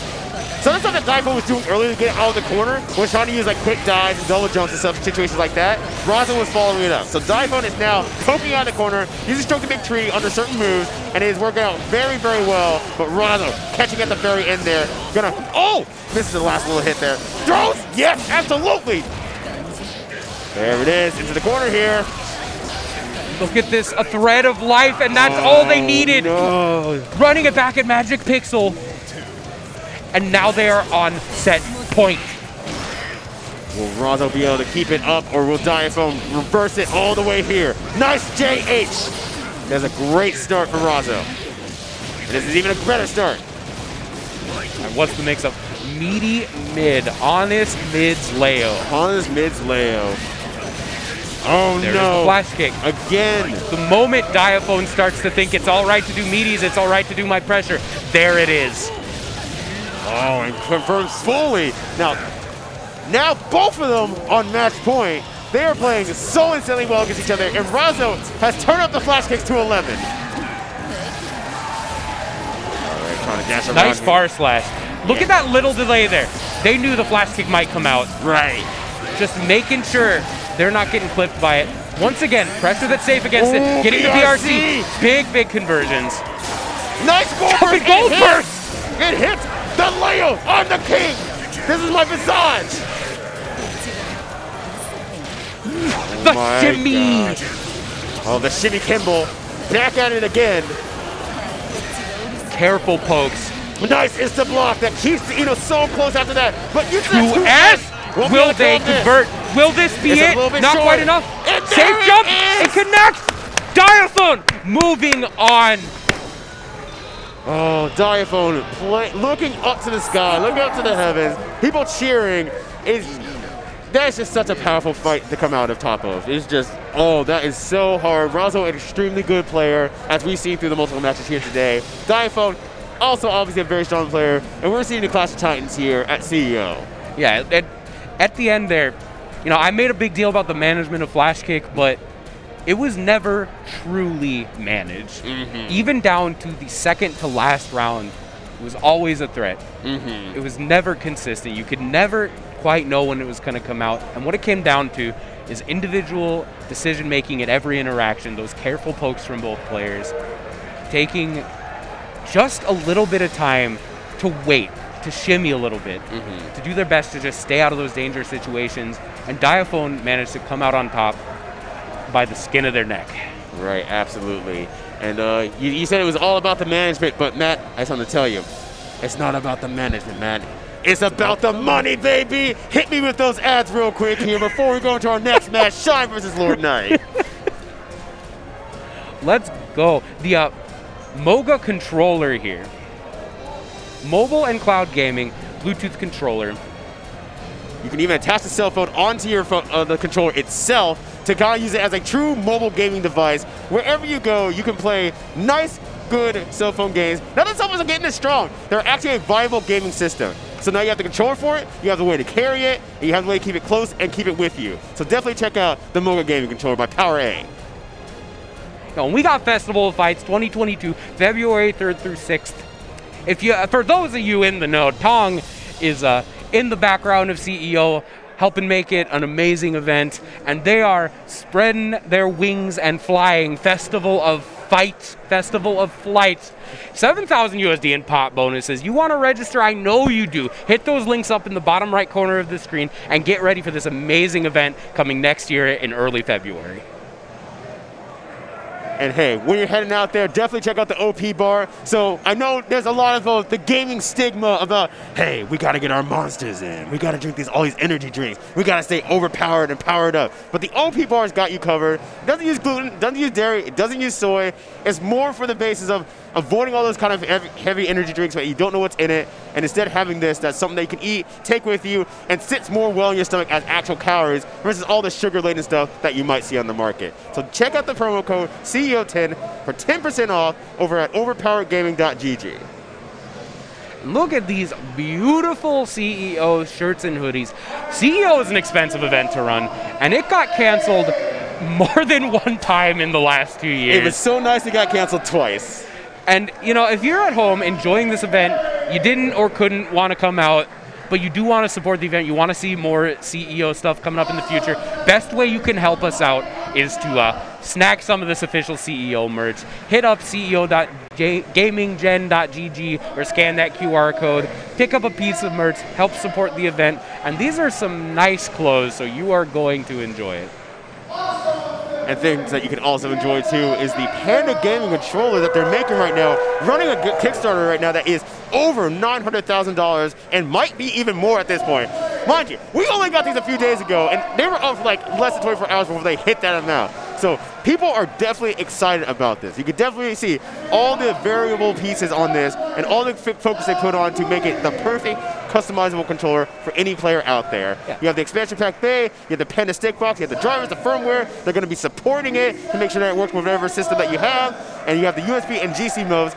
You're not a GameCube player? That's fine. Not a Smash player? That's fine. Use it on your computer for other stuff. I won't say what, but panda.gg/CTRL for control, and definitely support it because we might get an arcade stick version eventually in the future. Please support it. Yo, and of course, we have these local host Fighting Game Wednesdays events. You live in Austin, Bakersfield, Denver, Fullerton, North Brunswick, Oceanside, Philadelphia, or St. Louis, you gotta hit them up. We've got Tekken 7, we've got Dragon Ball, Street Fighter, Guilty Gear, Smash. These are some nice events, possibly in your own backyard. If you are in one of these places, one of those words I just said, you're gonna wanna hit these up. And hey, taking control again here. Once again, I just want to really stress the point of I've heard a lot more players getting to their older ages and realizing that, hey, my hands aren't feeling as good. They're feeling a little bit rough. Holding the control stick's a little bit harder. Holding the controllers in my hand is a little bit more awful. And these work great. We've seen a lot of success around these. A lot of cross-up players, speaking of on the cross-up side of things, we had Diaphone, who also uses this controller too. You can see success literally on your own screen. You know these things work, so check them out on hitboxarcade.com/CEO. And of course, we got the 10o.gg sticker packs. Look at these emotes. You want to put a Yes Chef on your stick? You want to put a funny eggplant on your controller? You want to put a bottle of questionably labeled alcohol on your hitbox? Then you have to scan this QR code or visit 10o.gg/merch. And now everyone's getting loaded up here. We have the celebration on to the left side of the screen there. Don't worry about them because we're here with the final match of the night here. It's going to be... It's just going to be Shine. It's just going to be Shine. Shine's here. He's telling you to love yourself. Make sure you love yourself out there, Streamland, because that is important. Okay. Shine versus Lure Knight. We're heading back to the Zerd days. A matchup of players we've seen many times before. Potemkin versus Milia. You want to talk about damage. Oh, yeah. Milia players have been getting Potemkin bustered and going from 100% life to danger status for 20-something years at this point. It is a Guilty Gear tradition to get your glass cannon character pop bustered and question why you woke up this morning. So if anyone is ready for this matchup, it's LK.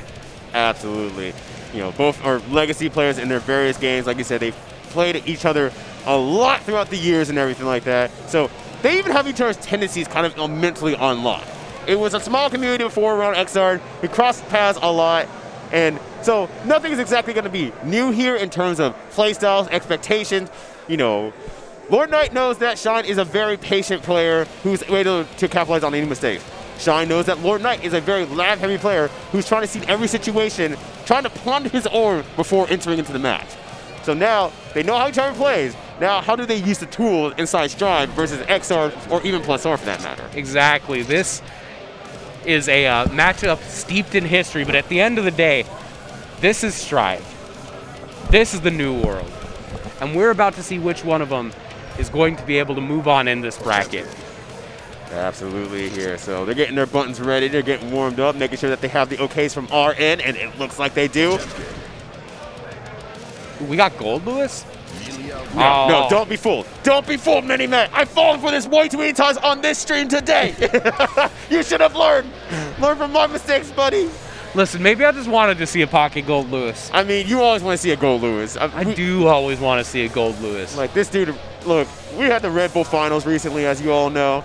This guy was going ham on social media after Gobo was just going mad with Gold Lewis. Gold Lewis. I couldn't sleep that night. We got a match. We got a button check. I get to talk about Gold Lewis more. Let me tell you about the Church of Gold Lewis Dickinson. No, fist my check, fist my check. God help me. So once upon a time, Gold Lewis had a Gatling gun, and it was really slow. And you'd press it, and it would lose to other projectiles. Now it's really fast. And it beats those projectiles before they get to you. You get your hard knockdown. You get to run up on them and do stuff. Are we done? Yeah, I'm done. Okay, cool. All right, getting warmed up here. They seem to be ready. All the buttons are checked. The water is being drank. Let's get that ready to go. They're fighting for their tournament lives here. Absolutely. It is. We're feeling it too. It's late out here. Right. And that matters a lot for matches like this. If we're feeling it here in the booth, you know they're feeling it out there on the sticks. Right. There's a lot of big difference between just talking about the games and just perceiving the game versus being in the middle of the action, playing for your life, and then like sitting down for like 10 minutes. Yeah. It's like, yeah, I guess I could have died there. Well, time to do it again. Let's go. Our go. final match of the night in top 16. Mankind knew they could not change society, so instead of reflecting on themselves, they went to CEO. Heaven or hell. Look at those biceps. I want to be like that. I want to be like him. Hell, I want to be like Milia too. I want to be pretty. I'll make this painless. Commencing a mission. And now we lead into the last match of the night here, letting it all play out right to the right song. Nonetheless, on top of everything else, let's go. Oofa! Oh no, here it goes. There's the Half-Life we all know and love from Potemkin. Ooh, tries to read out, but Lord Knight not eating it up quite yet. Feeling yourself a little bit too much there, Sean, but I understand. You have to make these reads. Lord Knight able to take the offensive here. But Shine fighting their way out of the corner. Ooh, nice J-Ace. It's going to do so much damage in the trade there against Lord Knight. Lord Knight cannot make any more mistakes here. One more throw will do it. Whether it's the anti-air and there's that backwards Mega Fist. Oh. So a very big thing in this matchup is backwards Mega Fist. Not to get too into the weeds, but to make a long story short, there are many situations where backwards Mega Fist works as a very strong reversal against Milia in particular, just due to how her Gatlings and special cancels and specials hitboxes work. So Lord Knight is going to have to be constantly paying attention to the threat of backwards Mega Fist. Yeah, absolutely. And I'm sure Lord Knight has an idea of like, okay, backwards Mega Fist was a problem from beta days. So Lord Knight, that's probably one of the first things Lord Knight started to get into, the backwards Mega Fist. And not going to let that happen more than like just a few times in this whole set, I'm sure. Oh, Terrible no. connects. The damage is going to be so huge. Jeez. Garuda. Oh! This is just death. Yeah, grab Ruda. And how rude of Shine putting hands on him. Look, we have these badges here. You can't see them right now, but we have these badges, and we have like different levels of comfort of touching each other. And Lord Knight's not wearing his, so I don't think you're gonna grab Shine. I think that was really rude of you, bud. Grappler, you are grappler levels of comfortable, right? Right. No. Lord Knight, you sure? The Potemkin Buster. Yeah. Slap, slap, slap. All right, going for the P. Garuda grabs there again. It is. It's such a scary matchup for a character like Millia. One mistake, and that could be it. And Shine is finding those opportunities and taking that damage every time. Against a player like Shine, you know that if you do make that one mistake, give them that one opportunity, or even if it's not a mistake, even if it's just an RPS that you lose, the damage is going to be there. Right. And it's really hard for a character like Millia in this matchup, because Millia wants to be close to you, wants to do his mix-ups. Oh my days. Lord Knight has not gotten opened up once and is at 75% life. Right. But yeah, just being right next to a character like Potemkin is just a high risk, and Shine's fine with that. Shine wants to be right next to them, so that's what makes this matchup a lot harder for a player like or a character like Millia. Oh, nice. Oh, the FD extended the block stun, making the Potemkin Buster whiff. Just barely. Oh, nice 6P there. All right, back with Mega Fist again. Lord Knight blocking this time, though. Ooh, gonna get a nice confirm off this one. Going to take the wall break, take that extra meter. And now gonna be able to see some tricksy stuff. Can actually get in and be a little bit more safe. But Shine, not even let it happen in the first place. Acknowledging that Lord Knight wants to make the approach. Won't be enough damage here. Just making sure the big guts in the life of... Oh, it connects! Oh, no. It was still active at the very end. Lord Knight fooling Shine into unblocking, thinking that, hey, I'm going to be vulnerable. Watch this. And Shine watched. Lord Knight saying April Fools. April Fools. And it's here December. we are round 3. April Fools, it's December. Patience at neutral here. Nice block from Shine. That was kind of a surprise attack from Lord Knight. Something that Lord Knight does not really do often in these matches. And baited it out nonetheless. That is going to take the burst from Lord Knight, and that will probably be it for the rest of this round here. Yeah, that burst isn't coming back. These bursts don't grow on trees, Lord Knight. You can't just be using them. Multiple slide heads. Lord Knight saying no. Absolutely. Do that as long as you want. Oh no! It connects, and there's meter. Is this actually going to kill? Oh no! I don't know if that was intentional. I don't know if Shine meant to go backwards. There's Garud. Sorry, there's the shield. Yeah, the big wall. Lord Knight navigating around it expertly. Oh, he gets the mix-up too. Can't get the run under. No need. Just gonna get the knockdown here. Safe jump in. Nice block from Shine, though. Gonna block that too. Blocks that too. Tricky. The defense on Shine. Oh my days. That's definitely where Shine shines. What is the mix-up doing? The meaty counter hit. 5P. Slap. All right, this is gonna be huge. Chip damage, Garuda. Oh, it just makes for a quick overhead. Smart. Potemkin's dust also hits particularly high in the air. It's the type of thing where if LK had chosen to fuzzy jump, it may very well have caught it. Right. A very strong option at that particular point in the match. Very quick overhead if you don't block it. It keeps you locked down if you jump. Just hedges a lot of bets. And one of them was correct. Shine will go up. I believe it's 2-0 right now, right? Yeah, it is 2-0 right now. And Lord Knight's thinking. Lord Knight is thinking. He's having a ponder. All right, back into there. Took the time. Will Lord Knight be able to construct a plan strong enough to compete with Shine? Because once again, Shine has been playing Potemkin for so many years, whether through the good and the bad. And now this is a good Potemkin. This is a very good Potemkin. Gets the block on Bad Moon. Gonna take the damage. Look at this. One hit. Is it gonna be a pop-up? No! It is! Lord Knight! Good night to Lord Knight. Now Shine on a very quick match point here. All right, very good. Get damage you can. If this is working, keep it up. Nice conversion. Holy crap. Even in this, the most stressful of possible situations, Lord Knight has the mental fortitude to get that conversion on trade. And Lord Knight slowing things down on top of everything else here, just playing it very patiently, making Shine make a mistake, and watch Lord Knight is making Shine watch him, and instead of Shine making their own actions of their own autonomy, is watching Lord Knight to make a mistake, and that is slowing things down so far. Lord Knight now has a life lead. Nice counter hit, wheeling and dealing, and just gets the overhead. So that throw immune 6K. Very good for Lord Knight, just changing the pacing of the matching here. Sometimes the answer is not to go fully in, but to change how the match is perceived. There we go. Forces the burst. This is really, really good for Shine. Might be able to get one burst back before the end of the round, but it may be unlikely depending on how much damage Lord Knight does. Just, again, very patient neutral from Lord Knight. Knows how good Shine is and taking those opportunities. Nice! There it is, the call out on the backwards Mega Fist. Oh, and I saw the super start coming out there from a Shine, but uses the YRC or the PRC to cancel it out. Nice conversion into the wall here. All right, blocks it, techs it, tech, jumps it. This mix-up could be everything. YRC's it. Lord Knight ready. One more mix-up. What's it gonna be? Nice block from Shine. Good poke out, Shine. Oh no! Oh no! Anti-FIP! Shine was ready for all of it. Oh no! Shine obviously very happy about the outcome, but you definitely could see that is not what Lord Knight wanted at the very end of that. Just unfortunately falling a little bit short, wanted a different technique to come out, and unfortunately that leaves Lord Knight out at top 16, and that will be Shine moving on for tomorrow. Just a matchup where, at the end of the day, Milia does not have a lot of mistakes to make.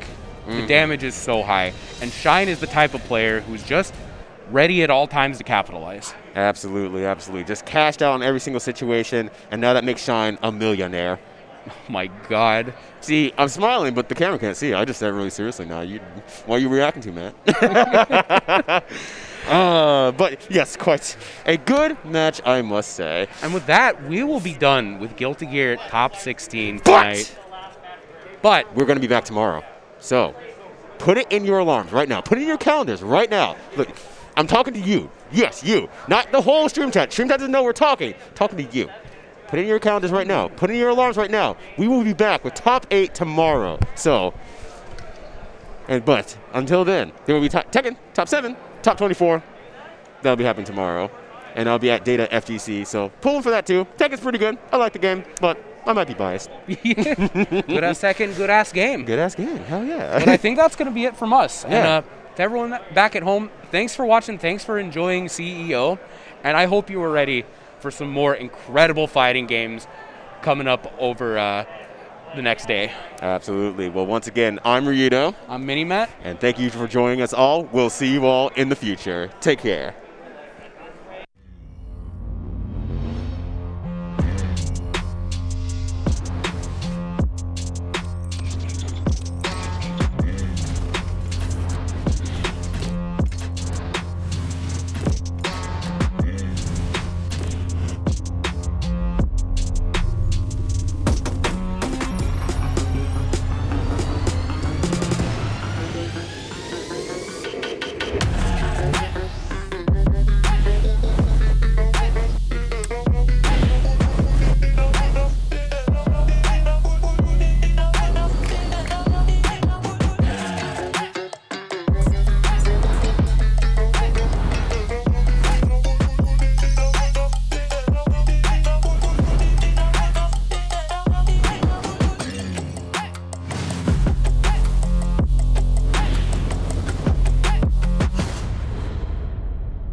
most important thing for me is drama.